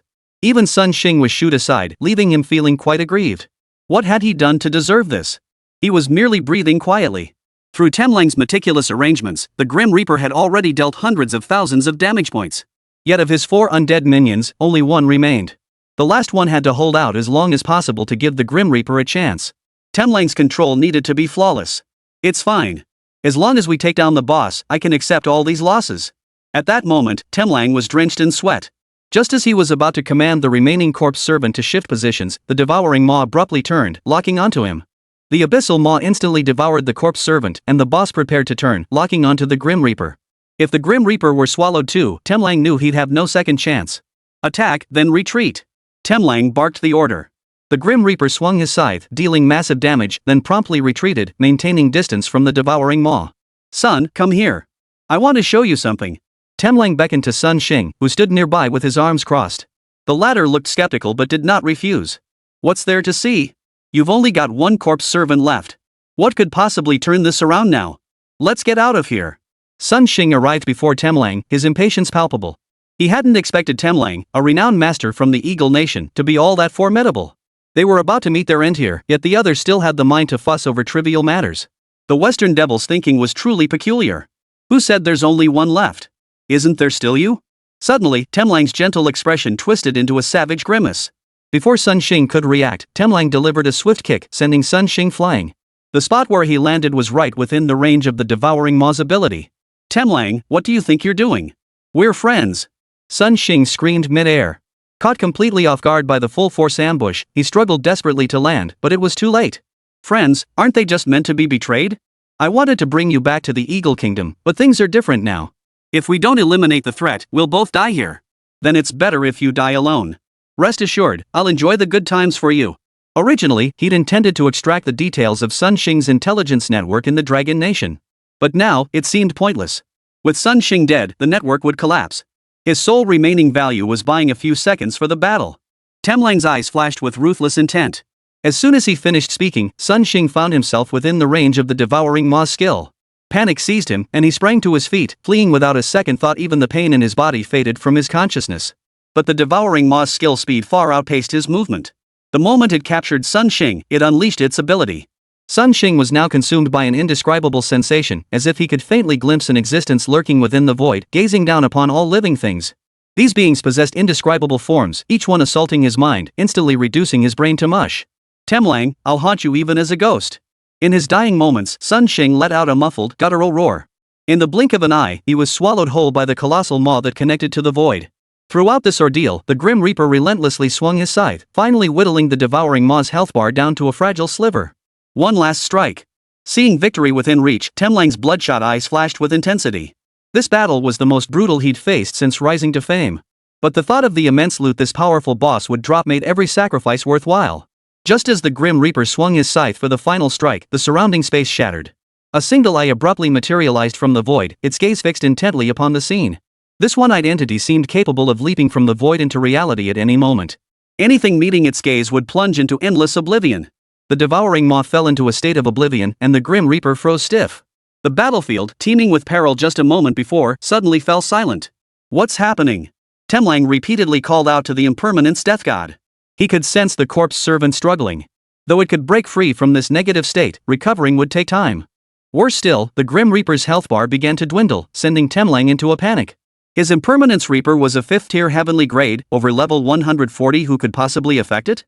Could it be that this abyssal maw possessed hidden abilities that hadn't manifested before? Chapter 90, The Abyss Has Remembered You. At this thought, Temlang felt a wave of despair wash over him. After all, the shadowed realm of the unspeakable origin truth was a place where the impossible could become reality. If the devouring maw truly possessed hidden abilities, survival today was utterly impossible. Yet seeing the boss show no further action only deepened Temlang's confusion. Could this situation not be the boss's doing? When a figure emerged from behind the boulder, Temlang's eyes widened so much his eyelids nearly split. Shenyu, you were hiding here all along. Temlang never imagined Shenyu would play such a clever trick, hiding right under his nose, completely undetected until now. Shenyu's sudden appearance made it clear that everything unfolding before them was directly connected to this despicable Dragon Nation brat. You're despicable. Sacrificing your own allies to achieve your goals? People like you deserve to die. Shenyu's loathing for Temlang deepened. While he despised Sun Xing too, Sun Xing had never once schemed against this foreign devil. The latter, however, showed no hesitation when striking. He had never regarded Sun Xing as human. Enough nonsense. Sun Xing is dead and won't come back to life. Besides, I eliminated a menace for your Dragon Nation. Shouldn't you be thanking me? Temlang sneered with disdain. He felt not a shred of remorse for Sun Xing. If blame was to be placed, it was solely on Sun Xing for being such a piece of trash. Otherwise, he wouldn't have been treated that way. Shenyu, you've got the upper hand now, but you're still no match for me. How about this? We make peace, take down the boss together, and split the loot evenly. Sound good? Mutual destruction is less satisfying than mutual gain. You're far more valuable than Sun Xing. Temlang knew the odds of turning the tables on Shenyu were slim in this situation. The opponent's undead minions remained unaffected, while he was left with only the Grim Reaper, still unable to shake off his negative status. He couldn't continue confronting Shenyu and had no choice but to seek peace, buying time for the next move. Peace? So you can sell me out later, just like you did to Sun Xing? Besides, I can handle this boss. Why should I split the loot with you? Shenyu wasn't swayed. He'd seen through the other's true colors. Making peace now would be suicide. Fine. I won't take a single drop from the boss. It's all yours. Seeing reason was futile, Temlang relented. He only sought Chen Yu's help to break the unfathomable Reaper's control so he could escape. Only by escaping the secret realm would he have more opportunities. After all, the southern Vietnamese were waiting outside. Temlang was certain that with the threat of the eagle, the southern Vietnamese wouldn't dare resist him. Once Chen Yu stepped out of the secret realm, he could immediately open fire. Who could resist the power of truth? Take care of his corpse minions and grab the boss while you're at it. Chen Yu ignored Temlang entirely. He commanded the underworld's Empress of Beauty to eliminate the lingering remnants of the battlefield, bringing this farce to a definitive end. The moment the Nether Army's sky-darkening skill shrouded the realm in shadow, Temlang's heart truly froze with dread. A youth not yet 20 possessed such overwhelming power. Even in his prime, Temlang had never come close to Chen Yu's caliber. Temlang cursed Sun Xing and that missing student hunter in his heart. Why did they have to provoke this young man, Chen Yu? But the conflict between them was irreconcilable. If he didn't go all in now, there might be no second chance. This thought twisted Temlang's face into a savage grimace. He suddenly lunged forward, a tactical knife appearing in his hand as he stabbed toward Chen Yu. Temlang was a former Special Forces soldier, exceptionally well trained in physical conditioning. He had left active duty solely for financial gain. Chen Yu, on the other hand, was merely a recent graduate, no match for a professional like him. Temlang's speed caught the Galaxy Immortal Lord off guard. By the time he had barely begun to gather his stellar power, the tactical knife had already descended upon Chen Yu's chest. Master! The Galaxy Immortal Lord let out a piercing scream. If anything happened to her master, she wouldn't want to live either. Though she had died once before, dying again would be no different, and this time, it would be eternal death. No one would ever be worthy of binding a contract with her again. Chen Yu, blame yourself for not knowing your place. Who did you think you were, provoking everyone? Your death is for the best. In this chaotic world, living is nothing but suffering. I'll bear that suffering for you. Temlang struck again with all his might. The dagger plunged straight down. With the combined force and speed, even Chen Yu had no hope left. He was a corpse tamer, not a god. How could he possibly dodge? Whoosh! Whoosh! Whoosh! Just as the blade pierced his clothing, an octopus-like tentacle erupted, shattering the tactical knife before violently flinging Temlang backward. Within Chen Yu's storage bracelet, the bizarre necklace he had obtained earlier shattered instantly, its eerie glow fading into darkness. The Earth-grade treasure-quality bizarre necklace could withstand one fatal attack. Though only once, it had reversed Chen Yu's certain death. Put! Temlang, lying on the ground, felt a sharp pain in his chest and spat out a mouthful of blood. His once robust body now slumped limply. He struggled to lift his head, staring at Chen Yu with utter disbelief in his eyes. His full power strike should have been enough to kill this kid before him. Why had it failed? Kill him. Having faced death's door, Chen Yu had grown utterly cold-hearted. Since the other had initiated the attack, he saw no reason to show mercy. He wasn't a saint. When facing those who held a life or death grudge against him, Chen Yu never showed mercy. Chen Yu, do you really think you've won? Kill me, and more eyes will be on you. You won't escape. Even if you eliminate every enemy in the future, this world will never let you go. You have gazed into the abyss, and the abyss has remembered you. The moment you stared into its depths, your fate was sealed. As the Galaxy Immortal Lord drew near, Temlang erupted into a maniacal, incoherent cackle, his words a disjointed jumble of heaven and earth, utterly incomprehensible. But Chen Yu didn't stop the Milky Way Immortal Lord. Even if there was some hidden meaning in his words, he had no interest in knowing it. Temlang must die. Stellar energy washed away Temlang's soul. Meanwhile, the end-of-world lust goddess and the underworld beauty emperor had also dealt with the boss and the Grim Reaper. The secret realm was finally successfully neutralized. Just as the swallowing maw crumbled to ashes, a searing will suddenly ignited within Chen Yu's mind. The sheer madness, fury, and tearing sensation made him feel as if his skull would explode. When you gaze into the abyss also gazes into you and remembers you. Unable to withstand this overwhelming pressure, Chen Yu's knees buckled, and he collapsed to his knees. Seeing this, the Milky Way Immortal Lord swiftly flew over, gently supporting her master. Are you all right, master? Why are you bleeding from your nose? Is it because we're dressed too lightly? You haven't been properly cooling down these past few days. After helping Chen Yu up, the three women gathered around him, staring at his pale lips and the crimson blood trickling from his nostrils. Indeed, the master had been holding back for far too long. Chapter 91, General Chab. Chen Yu struggled to his feet, the dizziness finally receding. Wiping the blood from his nose, Chen Yu finally believed this world was truly unnerving.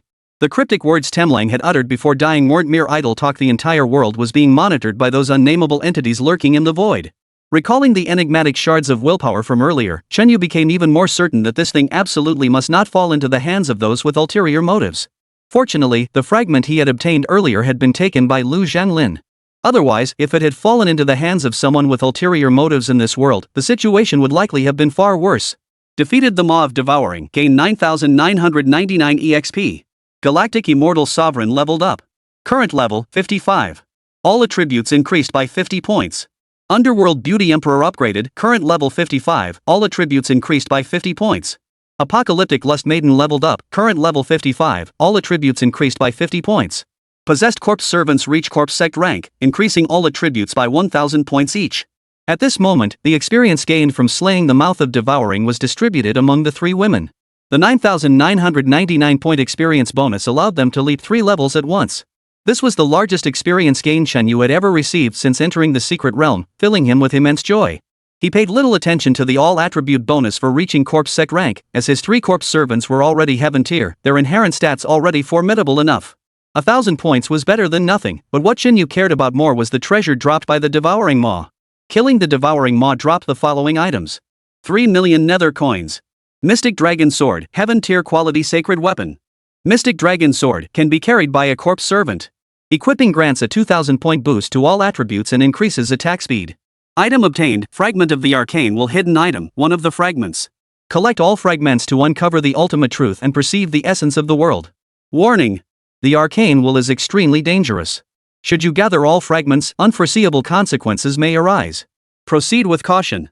Another fragment of the Arcane will. Seeing the shard lying on the ground, Shen Yu felt his breath grow heavy. This fragment was now a crucial clue linking to the very truth of the world itself. In fact, upon seeing the fragment, Shen Yu scarcely cared about the 3 million spirit coins or the sacred martial weapon that could boost his attributes by 2,000 points. He casually tossed the mystic dragon sword to the underworld's Empress of Beauty, then flung the 3 million spirit coins into his storage bracelet before carefully securing the fragment of the mysterious will. This fragment must be handed over to Lu Zhonglin. Perhaps only an existence of that caliber could grasp the truth behind it. My master truly favors me most. Bestowing such a treasure upon me proves my importance. Clutching the sword, the underworld beauty empress yearned to shower Shen Yu with kisses right then and there. She vowed silently to guard her master's gift with her very life. It's time to go. As the teleportation circle materialized, Shen Yu no longer felt the ease he had at the start. He knew he had been detected by the unnameable entities lurking within the void. Perhaps that presence would ignore him. Or perhaps, sensing Shen Yu as a threat, they were already preparing to crush this danger before it could fully mature. The instant the portal transported him away, he saw the surrounding area was under heavy, real-world security. And these forces weren't from the Dragon Nation. Nor were they preparations made for this secret realm. It seemed this massive deployment had been arranged specifically for him, Shen Yu. Only this kid emerged? Temlang and that Dragon Nation man both perished within the secret realm? A head poked out from atop a tank, staring at Shen Yu's emergence with disbelief. This was General Chabu of Nam Viet. After receiving reports from his soldiers, he had dispatched his elite troops to converge on this location. Chabu knew full well of Temlang's formidable strength and Sun Xing's extraordinary abilities. Yet he never imagined that 2 such powerful figures could be taken down by this youth before him. Moreover, the Southern Yu faction had already recognized the extraordinary nature of this secret realm. Greed seized Chabu, and he resolved to keep Shen Yu trapped here upon his emergence, claiming all the benefits for himself. If he succeeded, all of Nam Viet would look to him as their leader. After all, in this fractured nation, only the strongest held the most secure position. General, you must remain cautious. That youth compelled even Temlang to treat him with utmost vigilance. The soldiers who had guarded this place before, upon seeing Shen Yu's figure, dared not let him off lightly, even with Chab present. They were mere mortals, while Shen Yu could strike fear into even a Corpse King level expert. They dared not even pretend otherwise. Bull. I'm not scared of him. One shot from me could blow the kid to smithereens. What does he have to fight me with? With overwhelming firepower backing him, Chab felt no fear toward Shen Yu. He refused to believe Shen Yu could withstand the impact of truth with his undead minions. Kid, don't say I didn't give you a chance. Hand over every treasure you obtained in the secret realm. If you do, I'll let you return to the Dragon Nation. Otherwise, you'll be stuck here on this border forever. Chabu glared viciously at Shen Yu while ordering the tank gunner to aim at him. The slightest sign of resistance, and the shells would rain down on this brat. Forced seizure and plunder you Southern you truly never change your ways. Back then, you were beaten into retreating with your tails between your legs. Do you think today, with only me here, you'll succeed? Facing the locked-on cannon barrel, Shen Yu showed no sign of panic. The faint smile on his lips left Chab utterly perplexed. Kid, this is heavy artillery, the kind that can level skyscrapers. Don't you fear it at all? At least pretend to be scared. Where would that leave my reputation as a general? Take out everyone here. Within 1 minute, I want no one breathing except me. At his command, 3 women instantly materialized beside Shen Yu. Staring at the 3 stunning beauties, Chap's eyes nearly popped out of his head. Young people these days are something else. Venturing into such a dangerous secret realm, and he still has to bring along a few beauties to show off? Wait, this kid wants those 3 women to eliminate his entire army? He must have lost his mind in this secret realm. Heh, you'll learn what I, Chabu, am capable of. Even after killing you, I'll still take everything you have. Kid, this is your choice. Don't blame me, and I won't give you another chance. Fire! At Chabu's command, the tank's barrel erupted with searing heat. Yet in an instant, the star river forged from the power of the cosmos plunged the temperature to freezing. Even the shells inside froze solid within the barrel before they could be fired. No matter which button the tank crew pressed, they couldn't control the tank. General, the tank seems to be disabled. Chapter 92, Combat Readiness Room Number 1. The tank commander's voice trembled. Having fought alongside Chabu in South Vietnam for years, this was the first time he'd witnessed such a phenomenon. That a single individual could instantly destroy the kinetic energy of a heavy tank and simultaneously cripple several surrounding tanks. You bastard, what the hell are you playing at? Chab stared at the tank commander's horrified expression, yet his mind refused to accept that this was real. He was certain that once he emptied his Gatling gun's magazine, he could riddle the enemy with bullets like a honeycomb, and all illusions would vanish. But in the next instant, the apocalyptic harlot's detached gaze swept over everyone present. The Ancient One in the void materialized instantly, tearing through space and engulfing all the defenseless souls within its grasp. Chab felt his mind go completely blank. He tried to pull the trigger, but his fingers refused to obey, instead bending backward with a sharp pain surging from his core. Worst of all, though he felt the excruciating pain radiating from his fingers to his heart, he couldn't express it. Instead, his face contorted into a maniacal grin. What the hell is this kid? Why? Why does he possess the power to shake my entire army? Beneath his impassive expression, Chabu's mind churned with relentless thought. The fear he refused to acknowledge within himself now intensified. But the underworld's Empress of Beauty appeared, sword in hand. With a single stroke, she severed his head, sparing Chab from ever having to think about these things again. In a mere 50 seconds, the 3 women had disposed of the entire garrison. Such effortless execution left them feeling no exhaustion whatsoever. Let's return. This place, manhwa, is destined for no progress. Let them fend for themselves. Having dealt with the trouble, Shenyu wasted no time and headed toward the border airport. Only Chabu had provoked him, and after dealing with him, Shenyu saw no need to involve others. Upon arriving at the airport, Shenyu did not board the flight to Magic City. Instead, he sped straight toward the capital. For everything he had experienced within the secret realm was impossible to forget. He knew that if the truth behind it all wasn't uncovered swiftly, this world would eventually be toyed with and collapsed by those entities. He could die. Countless others could die. But their descendants, those children who had never seen true sunlight, must not be harmed. Their generation had to get things right, so future generations wouldn't have to live in fear. As for his friends in the Demon City, Shenyu hadn't explained the situation to them either. The whole affair was too bizarre. The fewer people who knew, the better. After disembarking the plane, Shenyu contacted Lu Zhanglin. Even knowing Lu was currently in a tight spot, he urged him not to give up. Only when the casual convoy from the capital headquarters appeared at the airport did Shenyu finally relax. Director Chen, you really know how to put on airs. Did you expect me to personally award you for clearing the secret realm on the border? Lu Zhanglin stepped out of the car, his expression still amiable, but his tone betrayed clear dissatisfaction. This period was their busiest time, requiring them to not only resolve issues within the core secret realm but also confront the constant provocations from the Footbasin chickens. Shenyu diverting his attention at this critical moment left Lu Zhanglin thoroughly annoyed. News of Chen Yu's earlier trip to the border had long reached Lu Zhanlin's ears. Anything happening in Dragon Nation if he wanted to know, he knew. Director Lu, please don't mock me. I've come here today with important matters to discuss. Seated in the vehicle, Shenyu broached the subject directly without reservation. After all, the headquarters personnel Lu Zhanglin had brought along were all trusted confidants. With that, Shenyu produced the fragment of the sinister will and recounted every detail of his encounter within the secret realm. Hearing this, Lu Zhanlin's expression grew grave. Though he hadn't experienced it himself, as deputy director of Bureau 749, he'd heard of similar occurrences many times.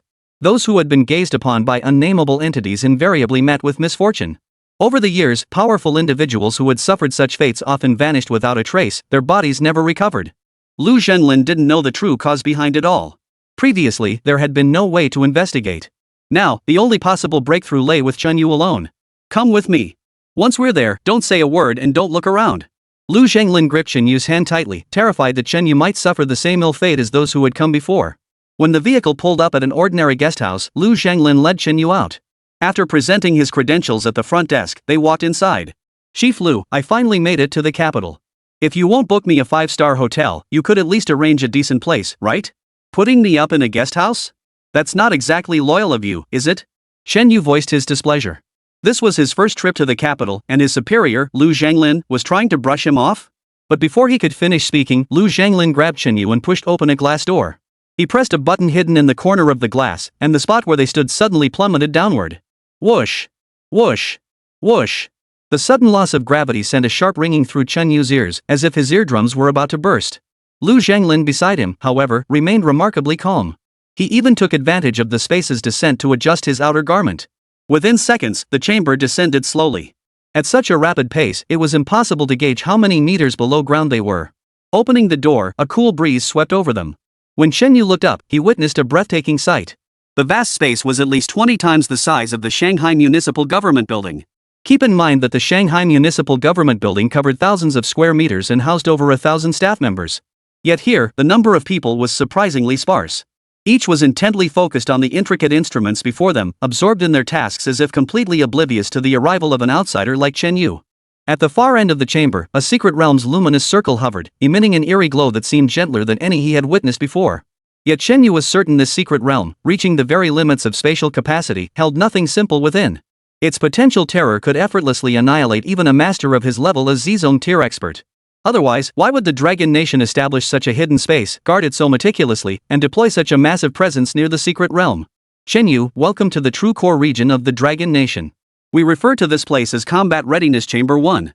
The core secret realm Qin Mo mentioned earlier is precisely what you saw before. It is the very foundation of our Dragon Nation. Follow me inside. Someone is waiting for your arrival. Lu Zhanglin introduced the place to Chen Yu, but the latter's silence surprised him. Was the usually composed Chen Yu truly stunned speechless by the spectacle before him? Chapter 93, the grand finale. What's the matter? Too stunned to speak? Lu Zhanglin lifted his chin, feeling a surge of pride. He recalled the same expression on his own face when he'd first been brought here. Only by coming here could one be truly recognized. Those who arrived here would dedicate everything to the Dragon Nation without reservation.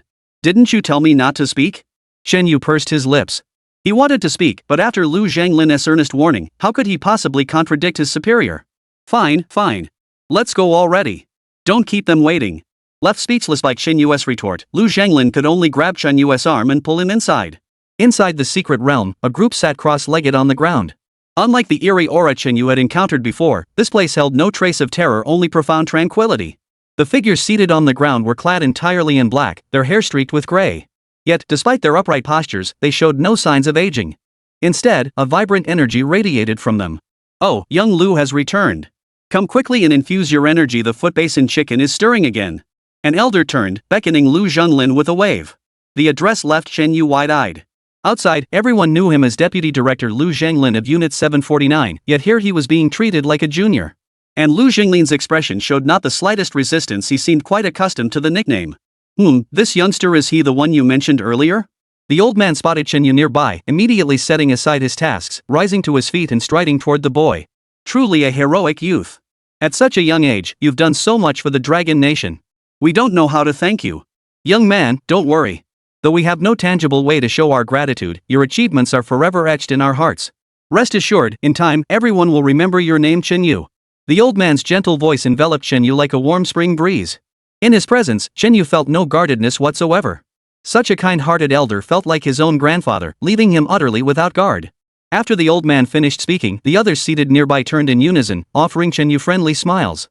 The fact that Lu Zhanglin had brought him here proved that Chen Yu was now one of them. After all, Lu Zhanglin had cultivated numerous prospects before, but none had met the minimum standards and were ultimately discarded. Only Chen Yu had caught Lu Zhanglin's eye in such a short time. This wasn't a gamble. Lu Zhanglin had recognized something extraordinary in Chen Yu. Chen Yu, aren't you going to thank number one? Lu Zhanglin promptly reminded Chen Yu from the side. After all, this affable elder was none other than number one, the highest-ranking figure in the Dragon Nation. Dragon Nation was a country aspiring to universal harmony, a goal countless martyrs had fought for. As the supreme leader, number one would even sacrifice his own life upon succession, consistently identifying as number one both domestically and internationally to express unwavering conviction. Ha! Chen Yu never imagined the gentle-looking elder before him held such an awe-inspiring identity.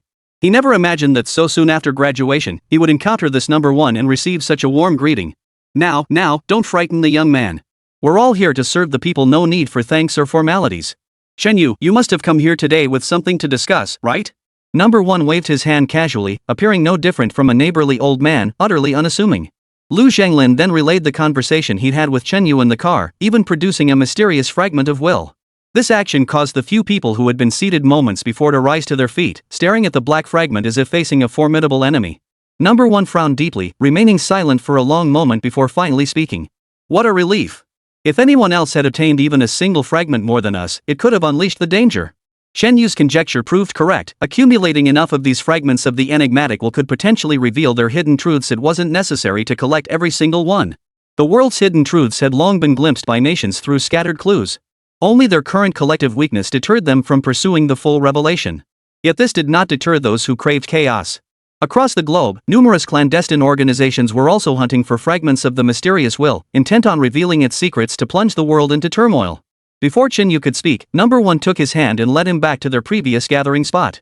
Amidst the group sat a specialized purifier, slowly emitting white mist that washed over the darkness within. Upon closer inspection, the vessel contained countless fragments of the sinister will stored within. These are all the fragments our dragon nation has found so far. Many heroes sacrificed themselves to retrieve them.